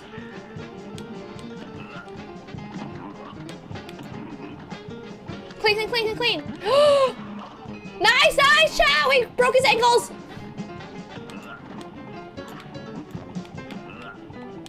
Oh. Oh. What? He retreat. Okay, okay. He what? Why does that count? Oh, okay. His arm went backwards and hit me. How am I supposed to know? Okay, last shot right here. Okay, chat, this is the one.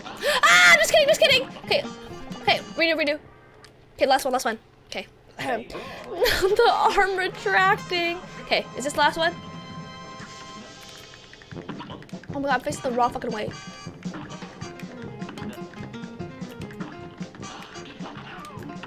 Thank you, turtle. I slam. Oh, good, good. Very nice, empty. Love the sound of that.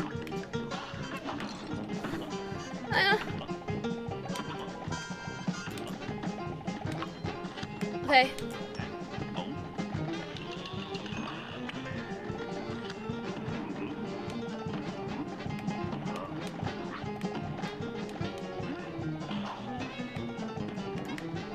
Okay. Oh yes, Dasheroni. Ah!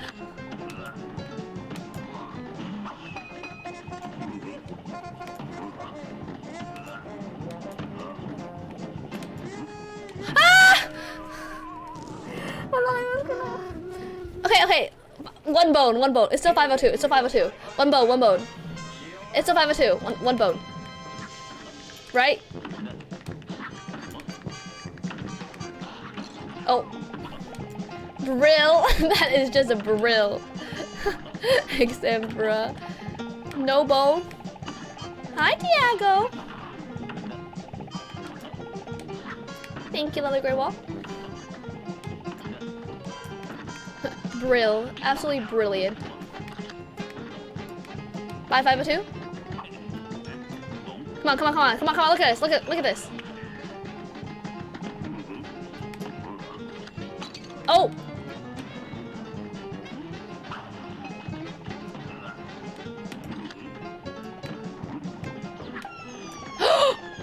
Okay!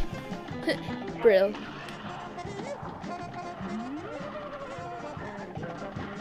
Ah!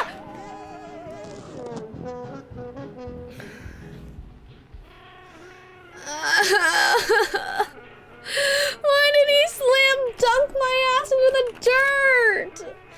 Oh, it's so mean. It's so mean. my god. Congrats, North. I thought the dash worked. Hi, Slug. It's I'll be on my OBS. On my tombstone, I want a lovely picture of a sussy. Beautiful, right? Okay. Hi, Slug. Sussy. Okay, new pred. Next boss, beat first stage, first try. I don't know who the next boss is. Okay, but next boss beat the first stage, aka like the first iteration of it, like up into the checkpoint, first try. Definite yes, right? Oh, hello good, of course. She was the best. Yes, a win. I gotta show you it. Oh, yeah, Bernie, of course. I will right now. It's just the first stage. That's not that hard, right? Like the first iteration, first try. That's a definite yes. Right, chat? Okay. RV! Here it is. Hi, Sevi. Welcome. Right? Okay, it's a chat.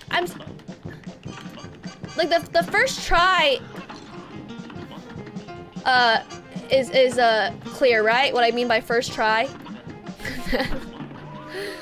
Like the first stage, like up until here. Okay, chat. Okay, I'm focused.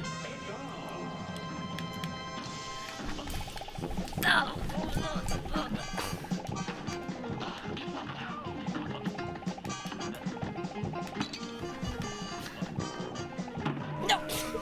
Okay, I forgot. Yeah, good music. Okay, gamer lean.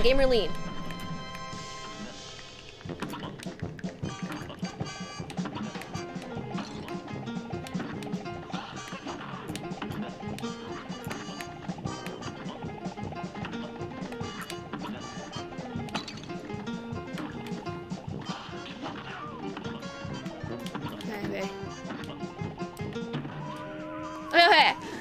I'm just trying to give chat more time to vote in the pred because it's 5 minutes. So I want to beat this closer to the 5-minute mark, so then I don't have to close the submissions early. That's why. Right. So I can't just beat it now, because then that would be too. I wouldn't have to. I have to close the pred early, and that would be good. Oh no. Of course, exactly. You know how I do. So kind. No problem. You know it. Okay. Nice. Nice. Okay, here we go. This is the one. I like this iteration.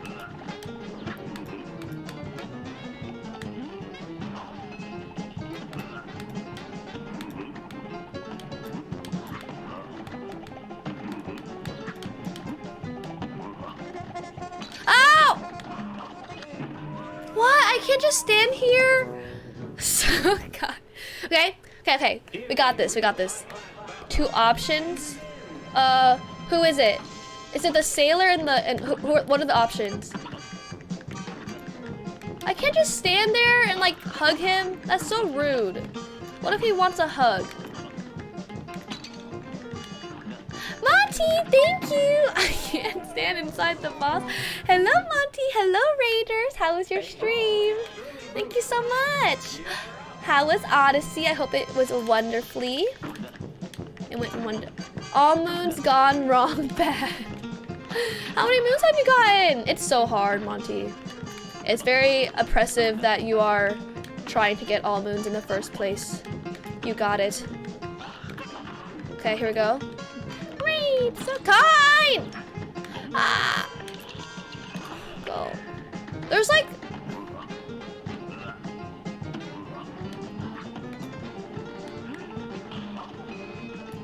Okay, clean. Clean!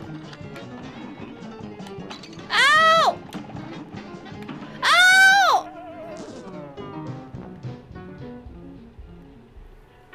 Can I just... Okay, I'm waiting. I'm waiting until the pred closes and then I'll get a new. And then I'll go to the new boss. I'm over this guy. This guy, he needs to leave. And 2 tries. Chatting. I can beat it in 2 tries. Okay, clean.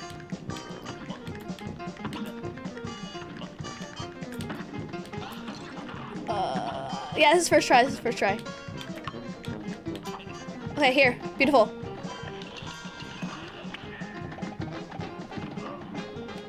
Oh my!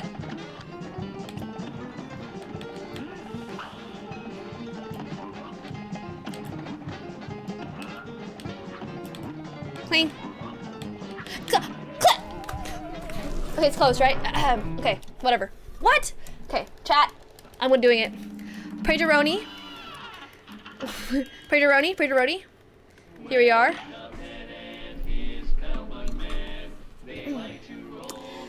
Um, 6%. So, who are my 2 options? First, we need to win for the yesers. Yesers. Oh, my super shots. I forgot those existed, silly me. You're right. 6%. Okay, who's this? Oh, I like this guy. Okay, ready? I like them. The frogs, I like them. Chat. Here we go. First stage down. Oh my god, thank you, Owen.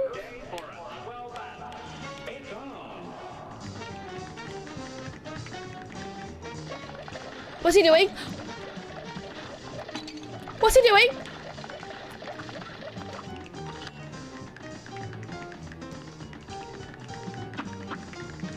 What is this?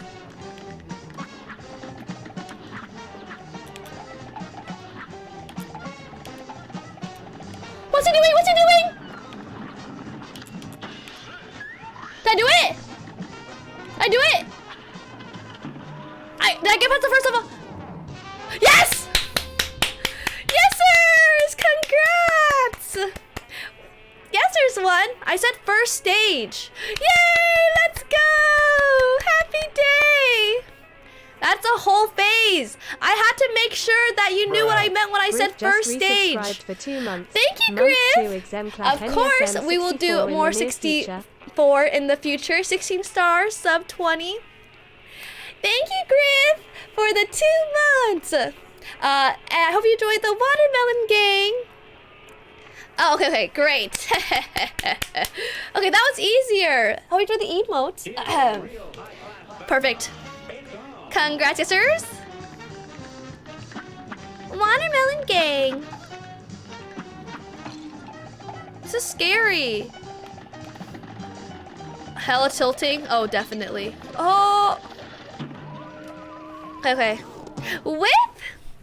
Wide up. Whip. Hope you enjoyed. Yes, very tilting.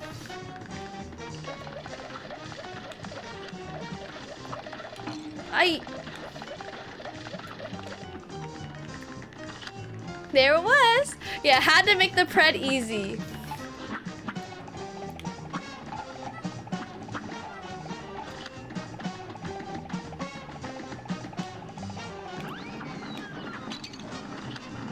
Up, Kaka. What? I can't be underneath his legs. Okay. Hydrate, thank you. Beat blue ball guy. I keep on clicking the wrong one. By 5:20 p.m. Okay. I just have to focus a little bit.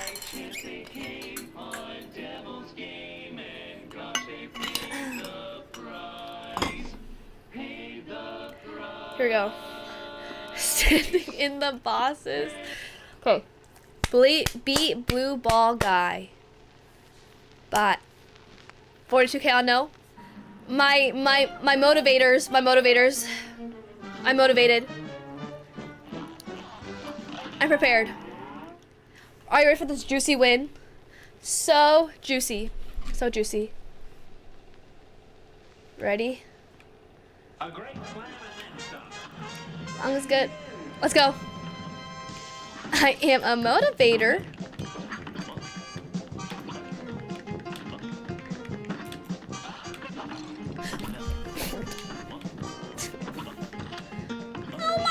doesn't know he's there. Oh no, all the points are gone. Sageroni. I'm so sorry to hear it. The points. Don't worry. You will get them back soon, I believe.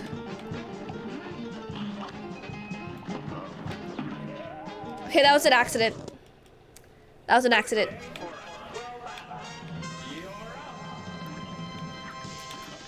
Okay.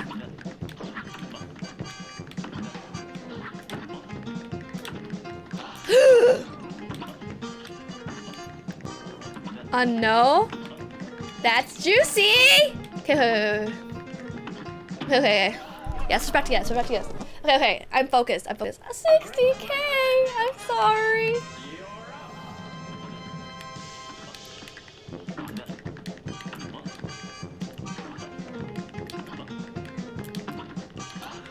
Clean. Look at this movement.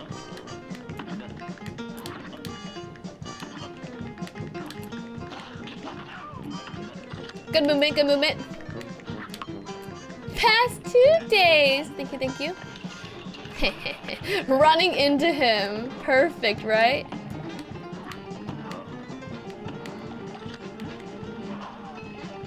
Yes. Clean. So clean.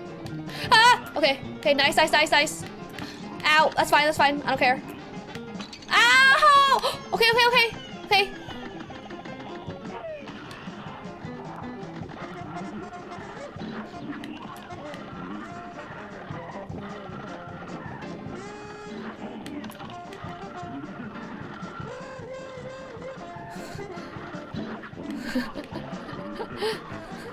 Clean, right? Ah! Hey. Oh, super. I forgot about the super. Hey. Wait, how close was I? It was so close. Hey. They really gotta keep that grab to make you even more mad. Yes, Bartman. Now Microsoft. Ho.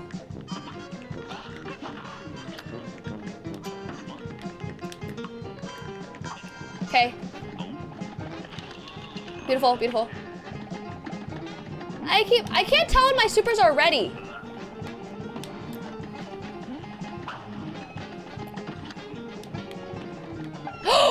Clean.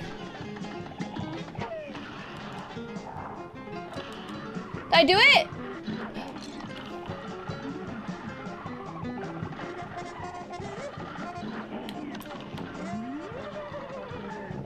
Wait, if any card is filled up? I thought it was all 5.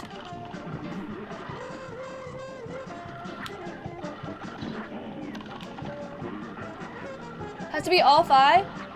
Oh, I have 4 more? Ah! Wait, I was getting confused with the... Okay, this is the one. I have to hold it? Wait, do I have an ultimate unlocked?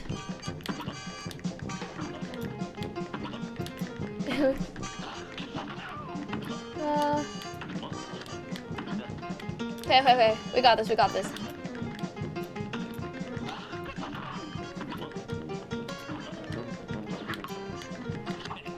Okay.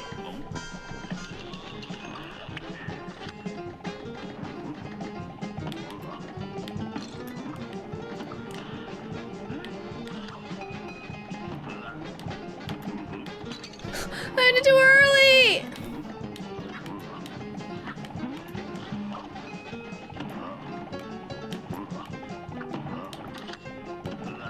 Okay.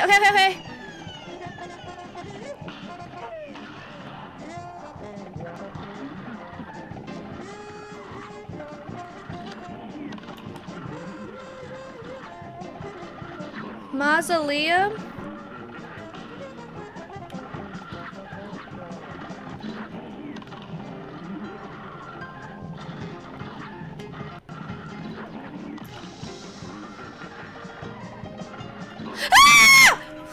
Okay, I try. Wait, what? I'll just spam it. Wait, this is my last try. Wait. Wait, how close am I? Okay.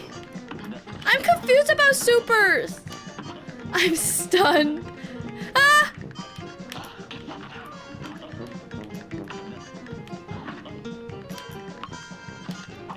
Okay. Here? Did I do it?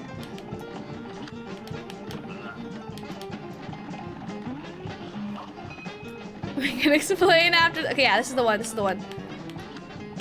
Fuck. Fuck!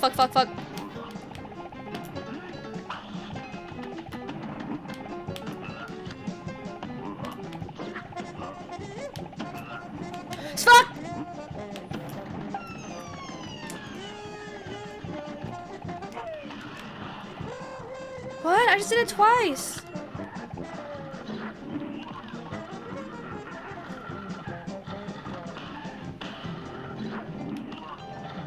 It's not even working.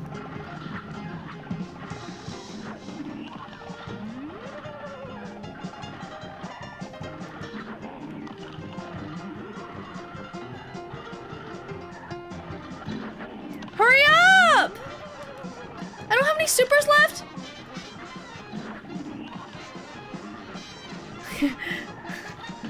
Yes! Woo! Congrats, yes, sir! Woo! Let's go, bitch! Let's go! Woo! It counts because we started it before 5:20. You have to start it before 5:20, you know. First try. B! Oh my god, we got a B. Bro, I'll take that. Oh my god. Woo! Yeah, but we always started by It counts. Bruh. It counts. Thank you, Brian, for gifting to Kinematics. Thank you. Honor roll. You got Goopy Le Grande. Bruh. Okay. Bruh. Okay. We did it, chat! Okay. Yes, but now we changed it. Now the run has they've all changed. Now the new rule is like as long as the run starts by that, like, cause like, you know, for 64 it's like, will we PB by 6 p.m. It's like, oh, it starts at 6, you know. It works. Right, chat? Oh, did you get it, Slug? Beautiful.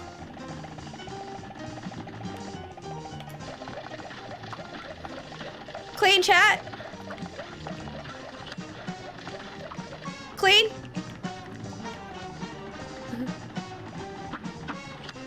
Oh, yes, might have to refresh.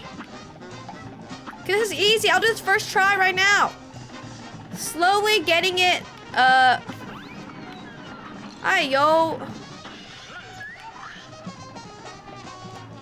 Am I doing it? What the hell is this? They're 29, yay! This is so hard. Kind of stupid today. Okay. Prediction, chat. Prediction. I like these people. Beat frogs by 5:30 p.m. This is the run. 5:30. Yeah, it's so hard. Okay, yes. Thank you, Owen. That makes sense. First one, easy as heck.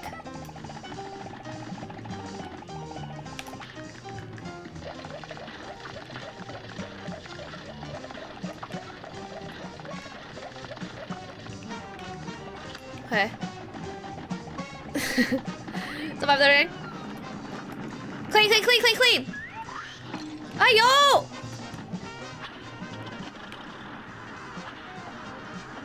What is?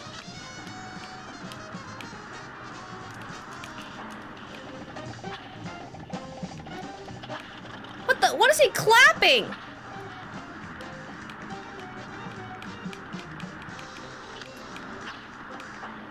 Ah!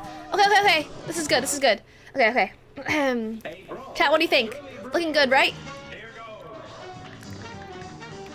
No!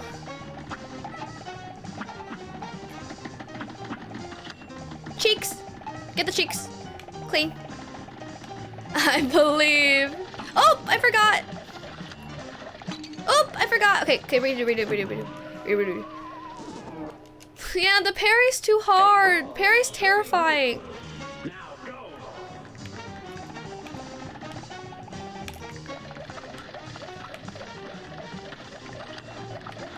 Okay, this is in the bag. Look at that. Look at all that power.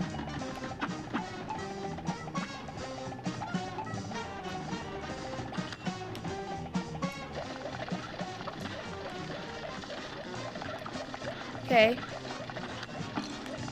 No, we can do it. The last phase. Don't remind me. Okay. No, it'll be easy. The little slot machine thing, that's easy. I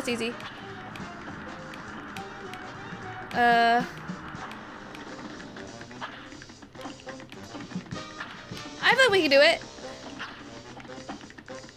Am I there yet? Oh, what's he doing?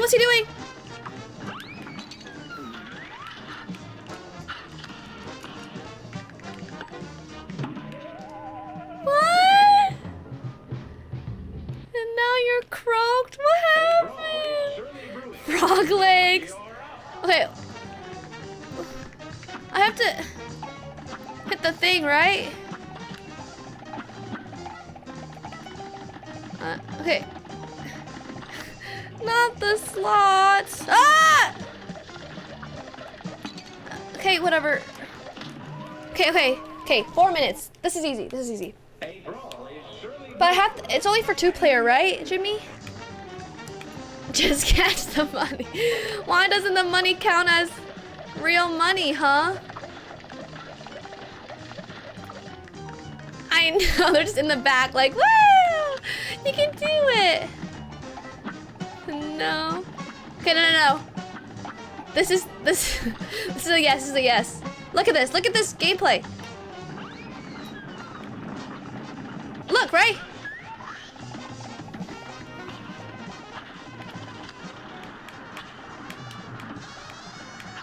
Ow!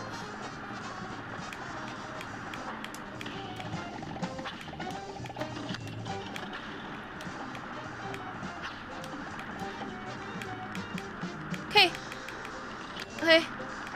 The fork and knife. He's like, yeah, I love this entertainment. Pretty cute. Okay. What? I can't even. How do I get it? How do I? Ah! What do you mean it comes down? And then what? And then what do I do? Wait, what's that? Okay. It's fine. Copium, it's fine. There's still hope. Don't worry, yes, sirs, don't worry. Ah, I did the wrong thing. Thank you. Okay, 2 minutes. Okay, looking good. You still get hit.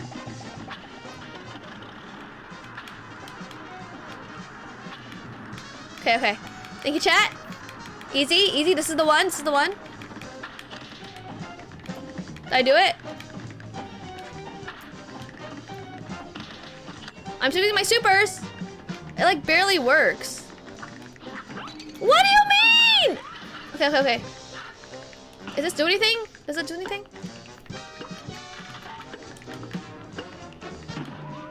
I can't walk into the. I like barely touch it and this is so stupid. Okay, it's literally an inanimate object. How the hell am I not allowed to just like touch it? Okay. This is the one.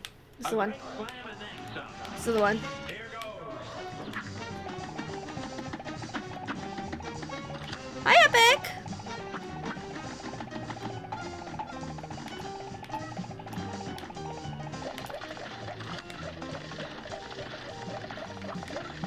Okay. And then what happens when I parry it? Does it do something? Oh, Lord. Okay, 30 seconds. Okay, this is the one. Is this the last try?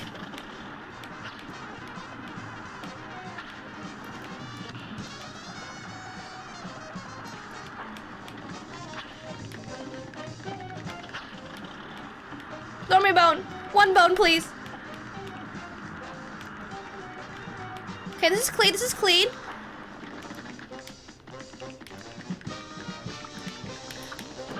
Okay, nice, nice, nice, chat. Come on, come on. This is good. This is good. Okay.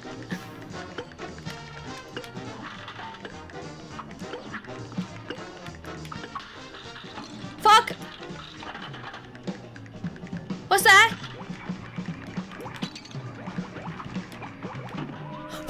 What the fuck is that? Okay, last one, last one. Okay, this is the last try. Cause it's 5:30. Okay, this is the last try. Okay. Last try. What is that? Hi, Shadow Assassin. Welcome. Glad to have you here. Please, last try.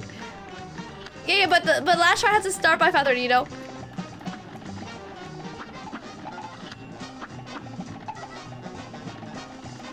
Okay, one bone. One bone. I clicked the wrong button!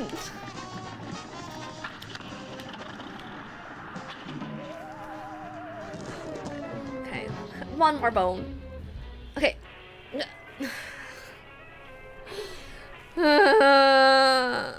Boners? I've taken all the bone. Congrats. No worries. Tomorrow, that's what I meant. This is horrific. Thank you, Slut. This is literally more exhausting than fucking Dark Souls. Okay. 13 channel points. Amazing. I keep clicking the wrong buttons. Dear God.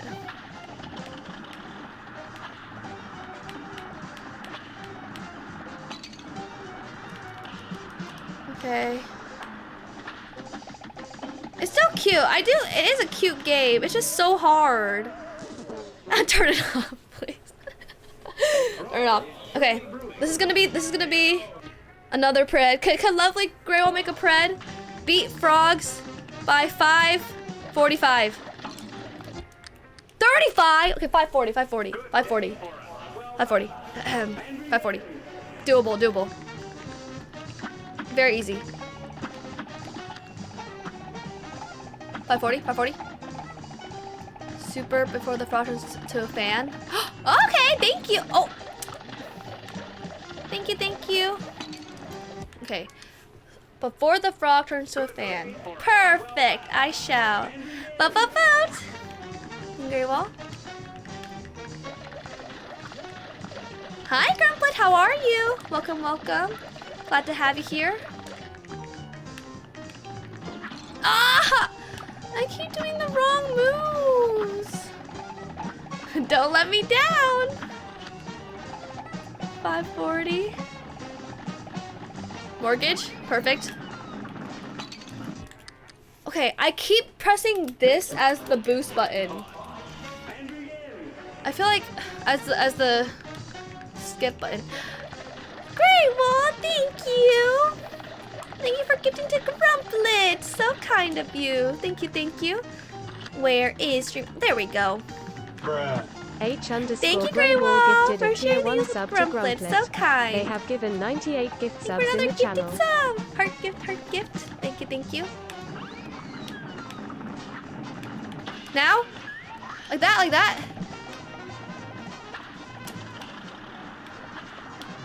That was clean. Wasn't that clean? That was good, right?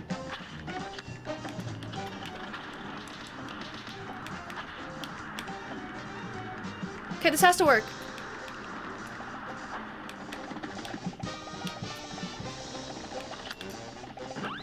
Nice, nice, nice shot. Okay, here we go, here we go.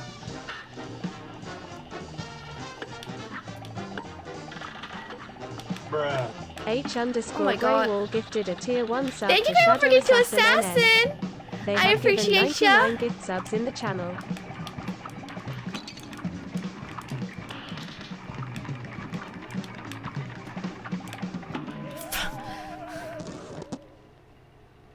What is this? Okay, okay, okay, okay, okay. How much was I close? Thank you for getting to Shadow Assassin. I hope you don't think I'm a Shadow Assassin. Got this, thank you. What do you mean instant kill? Use the, okay, okay, okay. So only, red is only, it just started.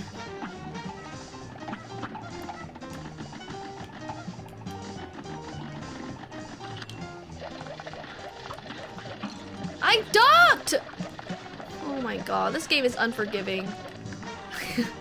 Oopsies! Not a problem.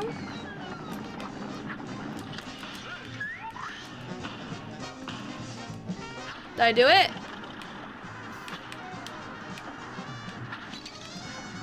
Oh my god. Okay, okay, okay. 4 minutes, 4 minutes. Those supers do literally nothing, I swear. Like, how is he still alive? Queen bee, bitch. Ugh.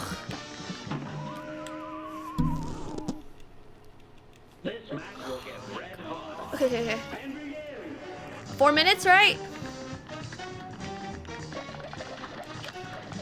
Oh my god.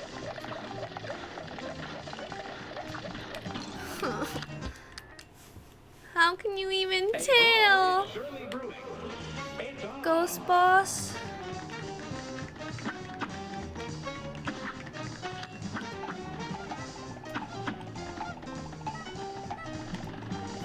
Woo! Go death! I'm not very good with these controls. I feel like I keep on doing the wrong thing. Yes, yeah, that's crazy. That's like an anime, right? Or something? They're making a whole-blown anime with this. That'll be interesting.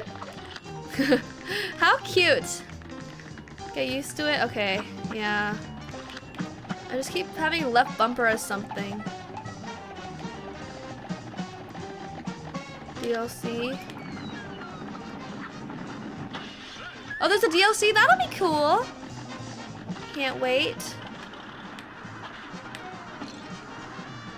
Bruh. How many times? Okay, I have three more minutes.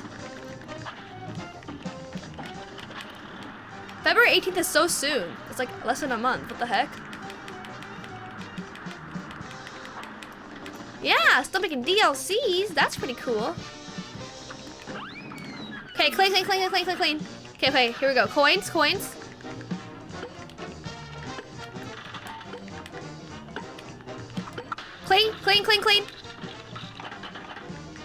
What's that? Okay, this one's easy. What? What? Okay. What? Do I just stand? Like, do I just jump on it? Okay, last one. This is so hard. Okay, it's fine. I'm not phased. That one's the easiest too, right? Okay, but probably no, hello, Morgoth! Is the work done? Just jump on them and hold A? Okay. It's easy. The tiger one's so bad. Welcome back! 3 years late. Beautiful. Okay. I believe. Oh my god, it's so, I know, right? Yes, godlike gaming right here. Definitely. Why? I thought supers make you like not take damage. Thank you, thank you. Is that not the case?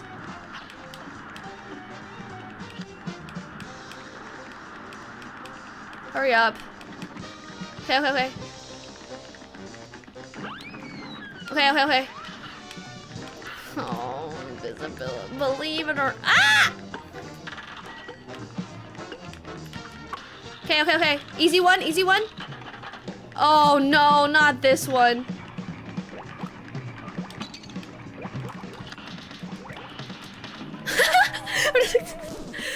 Oh, I didn't even get to see it. Okay, okay. Okay, last one. Last try, right? Last try. This is the last try, right? Okay, pray.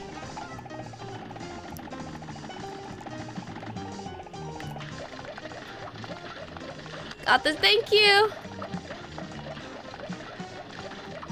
Thank you. Please just don't be silly. Okay, okay. Thank you.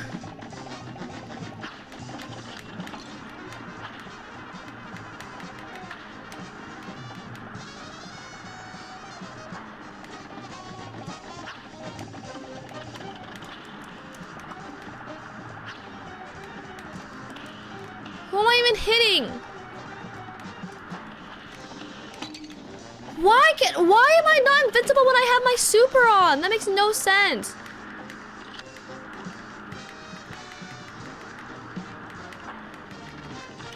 Oh my god.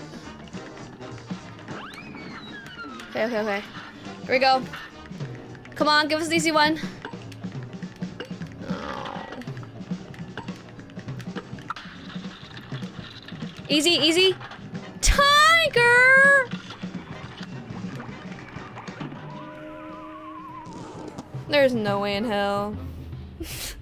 There's no way in hell. The tiger! Oh. Are these the easiest? Are these the easiest bosses? You think so? Why the tiger? Don't have to move forward? Okay. So I played with my friend like a year, 2 years ago, and then this is my first time on stream playing.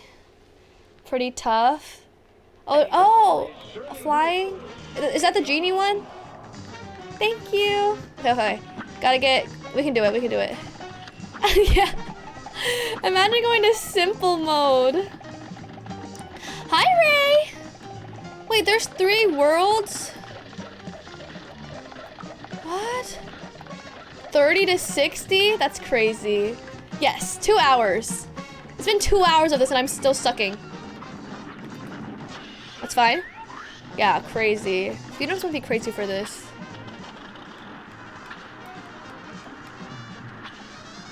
Okay. Just gotta go into the casino with no lives missed. That's the goal.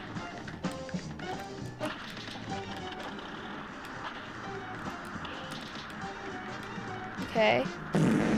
Thank you. CMP for the fart. I appreciate it a lot. More like I'm thank you, going thank you. Simpo mode. Oh my god. More. Okay. Thank you very much. Thank you for the 200 bits. Very kind. Okay, okay. Not tiger, not tiger. Not tiger. What's okay, that's the easy one. Okay, we got this.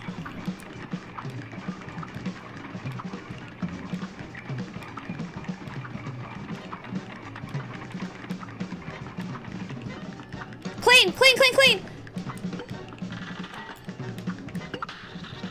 No tiger, no tiger, no tiger. Tiger!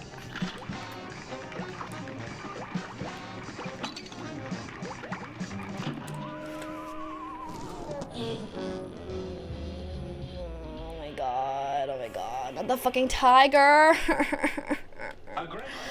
Okay. Okay, okay, okay, okay. Easy. Easy.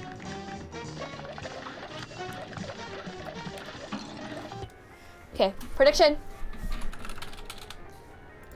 Beat frogs by 50. Come on.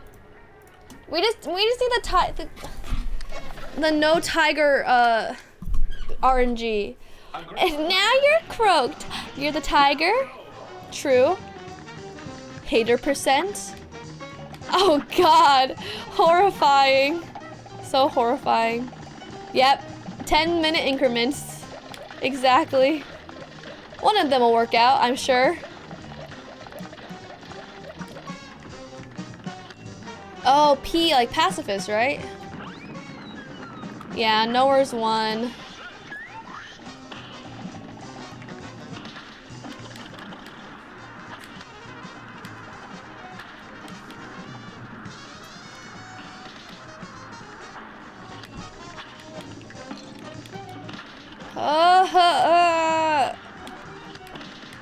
Die!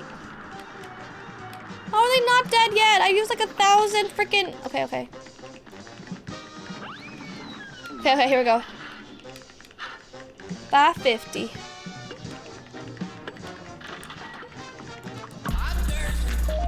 Great, well, thank you.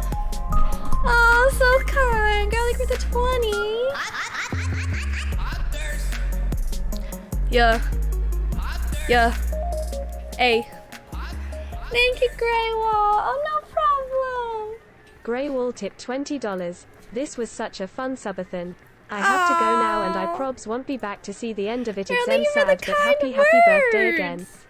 You deserve all the best and lots of rest after all your hard work this weekend. Thank you for hanging out. Thank you, Grandma, for the very sweet message. Heart, heart. Have a great rest of your day, and thank you for the happy birthday wishes and for being here and hanging out. So, thank you. It means a lot. What's that? What's that? Okay, this is easy. Girl, this is for you. No! No tiger, no tiger. Good luck with the drive, Greywall. Thank you for the 20. Okay, 4 minutes, 4 minutes. Yes, sirs. Always wonderful having you here. Good luck with the drive. Thank you. It was gonna be a frog. A twice dance. Oh, perfect, Wilkin. Let us see the what it shall be. I am nervous. Okay, this is it. Hope I lose. Poggers. Okay, this is it.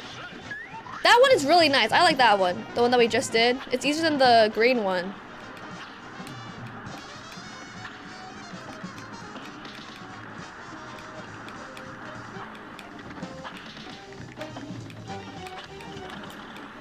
Okay, clean, chat, clean. Very clean. Nice. Nice!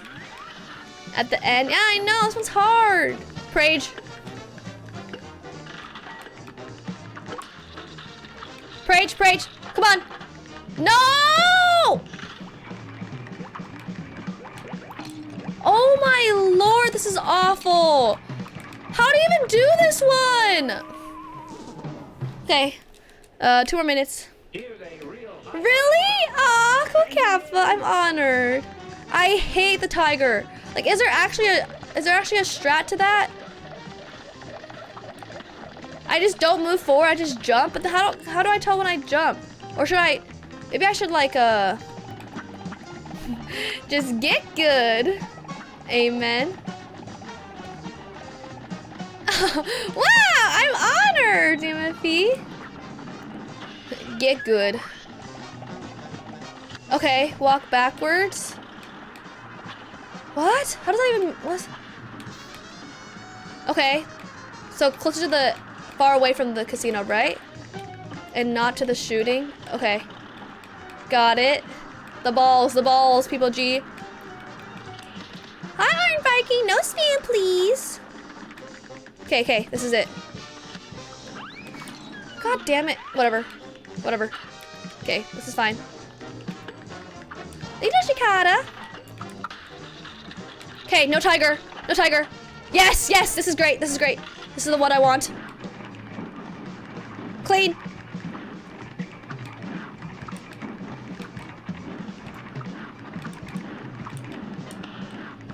Clean, clean, clean. Does that even work? Green, frog, frog, frog. Yes, good.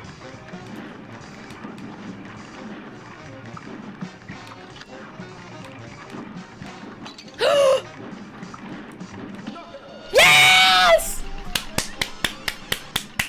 Woo! Congrats, yes, sirs!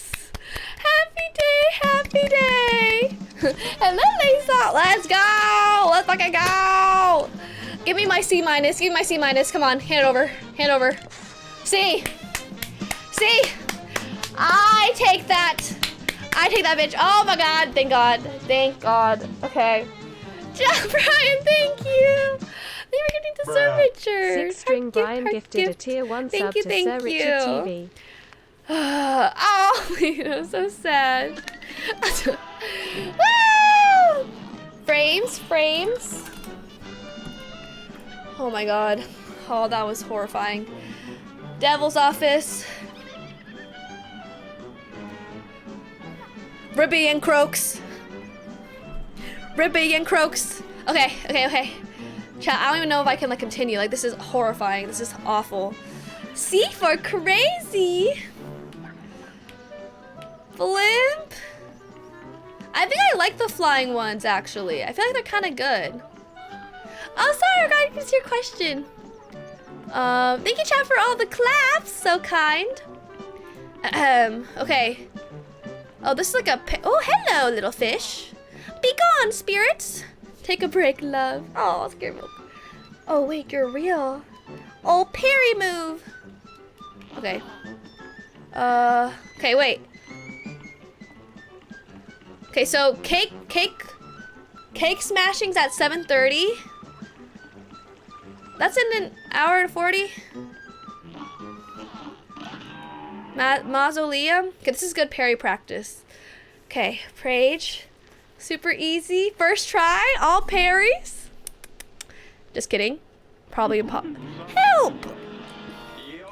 What do you mean, help?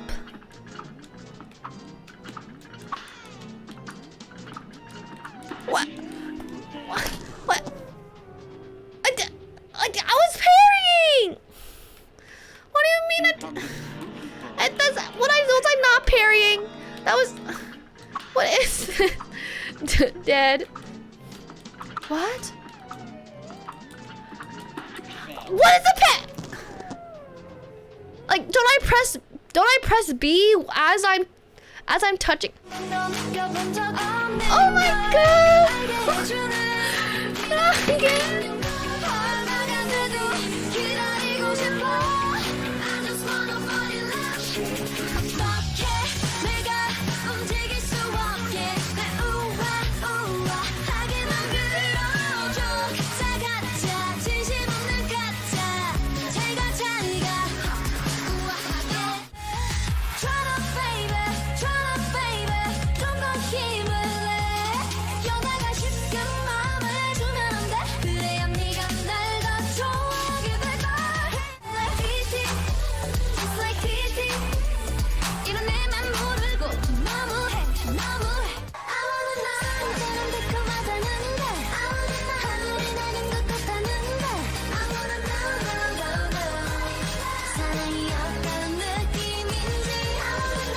Tweogan2 tipped $100. Since I don't have the channel points, how about a twice dance like this? Like this! Togan, thank you so much for the 100. That is so generous. Thank you, thank you. I hope that was a good twice dance. Thank you so much. That's so kind. What is love? The compilation. Oh shucks. Thank you, Togan. Very sweet. Ugh.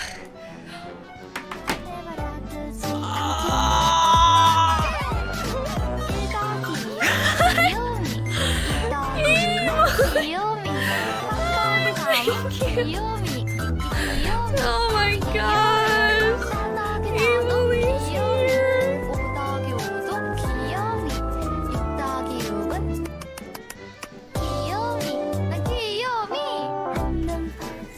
Western Brian cheered X5000, Exem emo. Exem emo. Ryan, thank you. Thank you so much for the 5,000 bits and for completing the Emily. Oh my god. Redemption. Oh my god. Oh no! Oh my god! I feel. Thank you. Thank you for the emo. Oh god. Thank you. I'm sorry. Cool No, X Kappa tipped $50. Let's go EMOLY soon. Let's go Emily! Thank you. Too kind. Thank you, Brian, for the 5,000 bits. Thank you, Cool Kappa, for the $50. Thank you, Toga, for the $100. And for really blowing the Emily. Don't go out of the water. So kind, so kind. Thank you. Oh my gosh. Okay, should we play Cuphead as Emily? We can do should we do 1 hour of Emily? 2 hours of Emily? Would that be good? Oh my god. I have to do my Emily transformation. Okay, we can end the till midnight. We can do the rest of the stream as Emily. A normal stream. Oh my gosh. Emily gets by.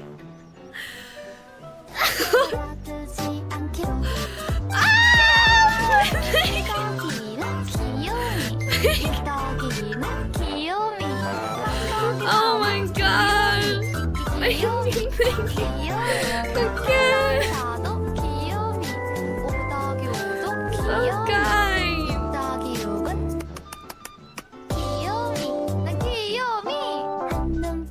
CMFP41 cheered X5000. Guys, I'm gonna take one for the team and get us to the Amoli goal exam smile. Thank you, CMFP, for the 5,000 more bits. Thank you. Hella good streaming. Gifted Oh my god, a tier level 1 sub 4. to 0_chub. Dad, thank you for all the generosity. So kind. Thank you, Hagen, for gifting us out to Chub. Heart gift. So generous. Thank you, chat. Okay, let us do a poll. A poll of what we shall do. Okay, so for when will Emily return? Now until 8 p.m. Next stream on what's the next stream? Thursday. Like, so all of it. All of I would do a whole stream of Emily. Or check and vote. Or we can do, should we do a whole stream? Or should we do it now or later? Full stream. Oh my gosh. I can't.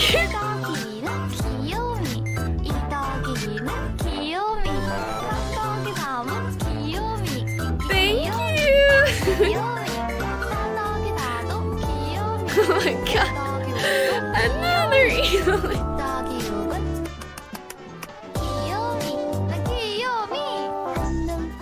Twiogan2 cheered X5000, first to get us to EMOLY goal. First, we're so close. Thank you, Dog, for the 5,000. So kind. Magical Pony Guy gifted a tier 1 sub to OLMDY. Oh, sorry. Thank you for giving the sub, Magical Pony Guy. So kind.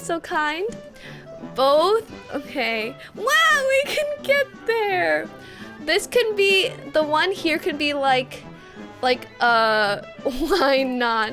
It can be like a bargain. You know, this is just like a little taste of what's to come on Thursday. Just to...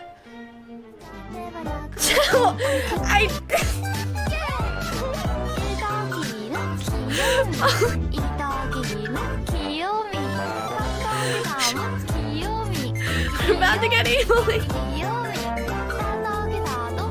Oh my god.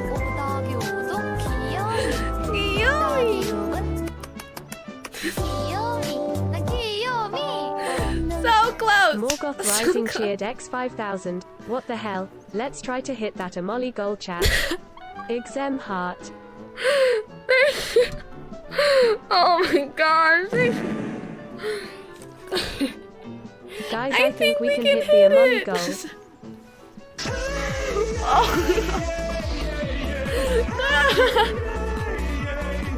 I said, hey, what's going on?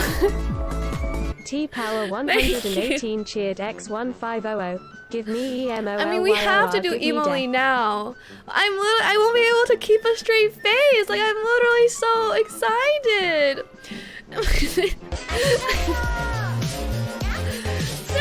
Thank you. So close. Oh my gosh, that's too kind. Hella good streaming cheered X1000. Oh! I need EMOLY exam Thank LFG. you for the 1,000 bits. Thank you T-Power for the 1,500 bits and the hey ya. Thank you Mike for the sussy beautiful fart. What?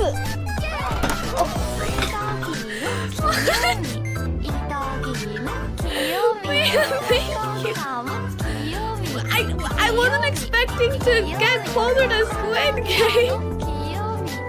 No Squid Game, no Squid Game. Thank you.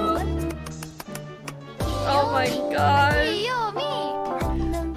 It's Weno tipped $50. Are we there yet? Exem emo. Are we there yet? Thank you, Weno, for the $50 as well. Chat, I think we hit it, you know? I'm pretty sure we hit the XM emo goal. Thank you for the 100 bits. We gotta get on it quick. I would just like to point out that this entire avalanche began because Tweogan lost a pred. So true, so true. Thank you, Zuri, for the 200 bits. Yes, you know, I think we hit it. The chat is too kind with a 227% high train. Thank you, chat, for your immense love for Emily. I'm sure she would really appreciate it if she had feelings, but she doesn't, so she wouldn't even understand. But thank you! Chat's too kind! Thank you, Tiffy, for the 200, thank you all for the 100, thank you, Wayno, for the $50, thank you, Hugger, for the 1,000, thank you, T-Power, for the 1,500, Chat, it's crazy, thank you, Mike, for the 200, thank you, Margot, for the 5,000 bits, thank you, Magical Pony, for the gifted sub, thank you, Twaga, for the 5,000, thank you, Hugger, for gifting the sub, thank you, Stephen, for the 5,000 more. Thank you, Clapper, for the $50, and thank you, Brian, for the 5,000 bits. And thank you, Tony, for the $100. Wow, here we are. I guess XM Emo will make her appearance. Chat, since both won, I'm going to have to take a nap, and someone else, I don't know, poggers, gets a whole roller coaster. I'm gonna go take a nap, and someone else is gonna come, you know. Actually, I need to do my transformation on stream. Okay. Choo choo, choo choo.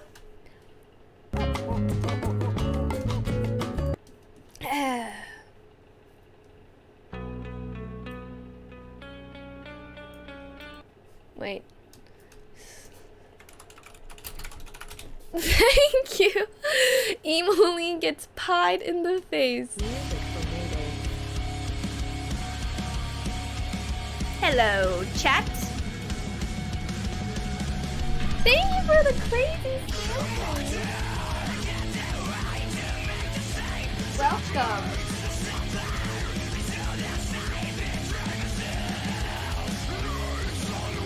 Welcome to the Emily transformation. Okay, the lights come later. Okay, let me go get my...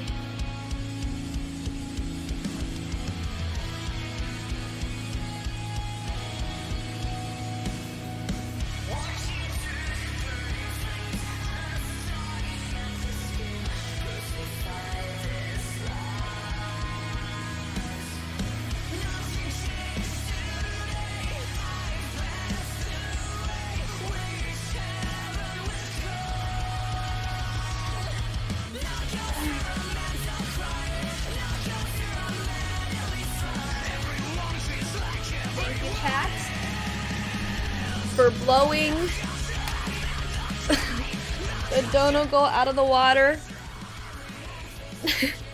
I'm not sure if she did. I remember she saying her saying that it didn't go well. Okay, chat. We are now going to transform into Emily. Is chat ready for this? The first mark blowing.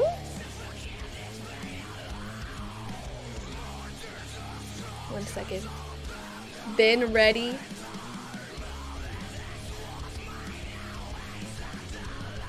Oh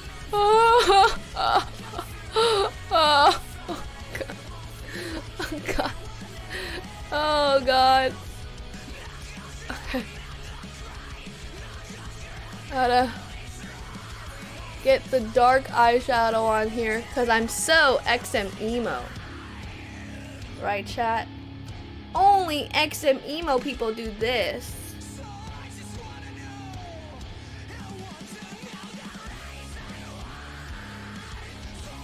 Okay. Am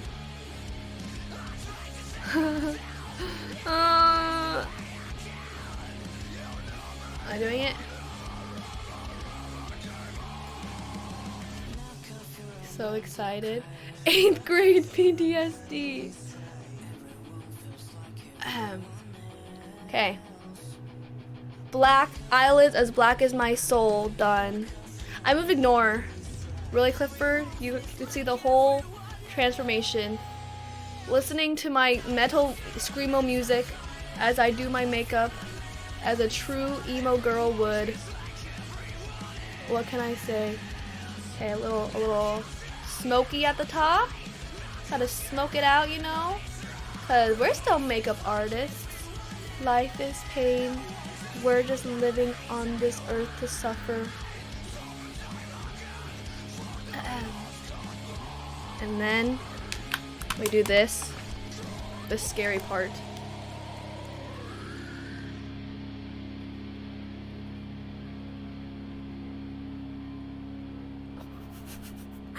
Oh, what is happening? Oh my God, this is so scary. I gotta really accentuate my eyes. I want it to be as dark as my soul. I'm crying. Okay. It hurts. Fuck my parents. This isn't a phase, Mom. It's real life.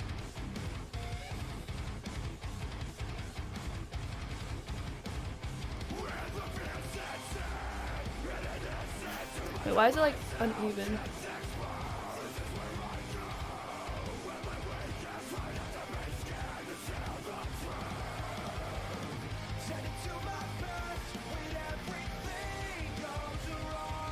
I look so sad.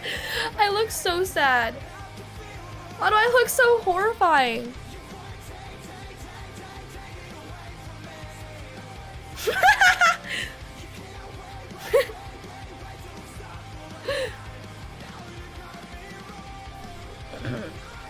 Okay.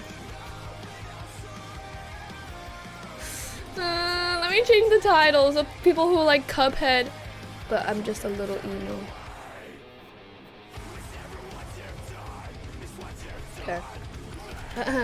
I get into characters soon. The character is really scary. Cosplay. Just chatting. I look crazy, don't I? Okay, wait.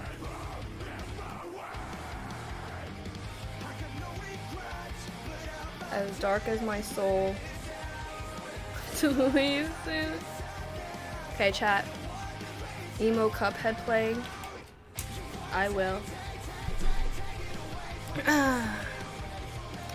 Now, chat. Oh, let me smoke this out. Maybe that's why. Thanks. I know I'm beautiful. You don't have to tell me twice. The lips! I'm so emo. I have to like blend it out because I'm emo.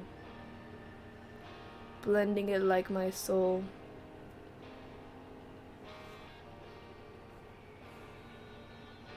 To really feel something. It's not even fun. I hate this game. It's rigged. Okay. Next, the lipstick.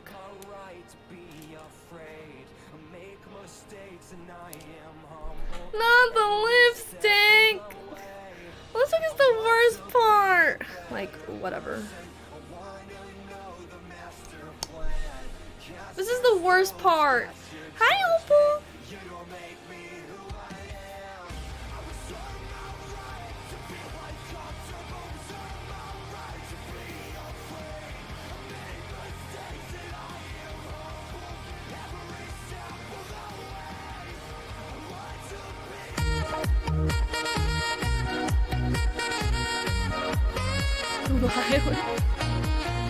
Anonymous tipped $7. I wonder who is this from? I wonder too. Thank you for the $7. So generous. Let me see. There's the media share.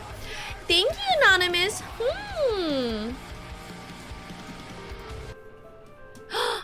How to annoy your friends with only 5 keys. Who is it? Uh-oh, is it Rickroll?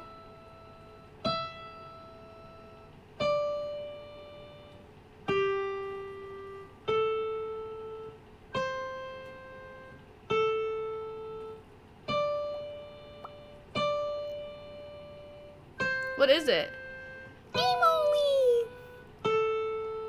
Wait, why am I getting the Rickrolling glass? Emily.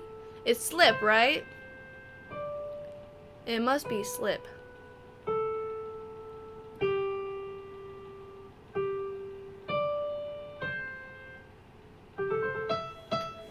Yep. Thank you, Slip. It was beautiful. Thank you. I wonder who that was. Thank you for the 7. That's not even funny. I didn't like it. I knew it was coming from a mile away. You just read the title and then you know. So, I don't even care. Why, Steve? Because I'm too emo for you? That's just who I am. That's just my entire being.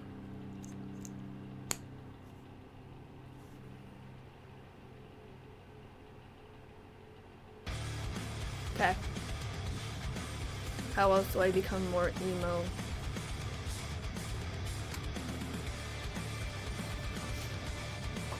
Oh, you think I'm cool? I knew it. I am cool.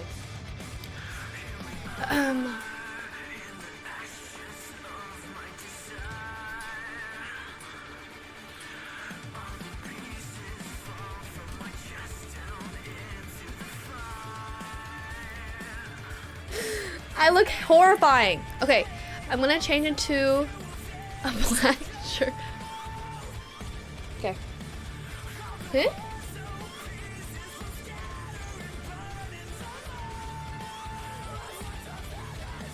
If you saw me walking down the street like this, wouldn't that be scary? Yeah, I haven't officially gone to character yet. But soon. Flowers, of course. I have a new thing that I will add chat to the look. A choker. An emo girl always needs her choker. Wow. It's too big for my my neck though. Okay, and then I'm gonna change to all black, and then we're gonna get the lighting. How do I wait. Okay. This is the make. Oh my god. A great addition. Thank you. Looks so natural. Yeah, we can do some darker eyebrows. Should I Sharpie my eyebrows on? Wouldn't that be hilarious? Okay, I won't do that. That might be bad. Okay. I love this song. I look great. Thanks. Whatever. I know. I'm so cool. I get it. What do you people say? Are they mean? Are you people mean? Thank you, Crumblet.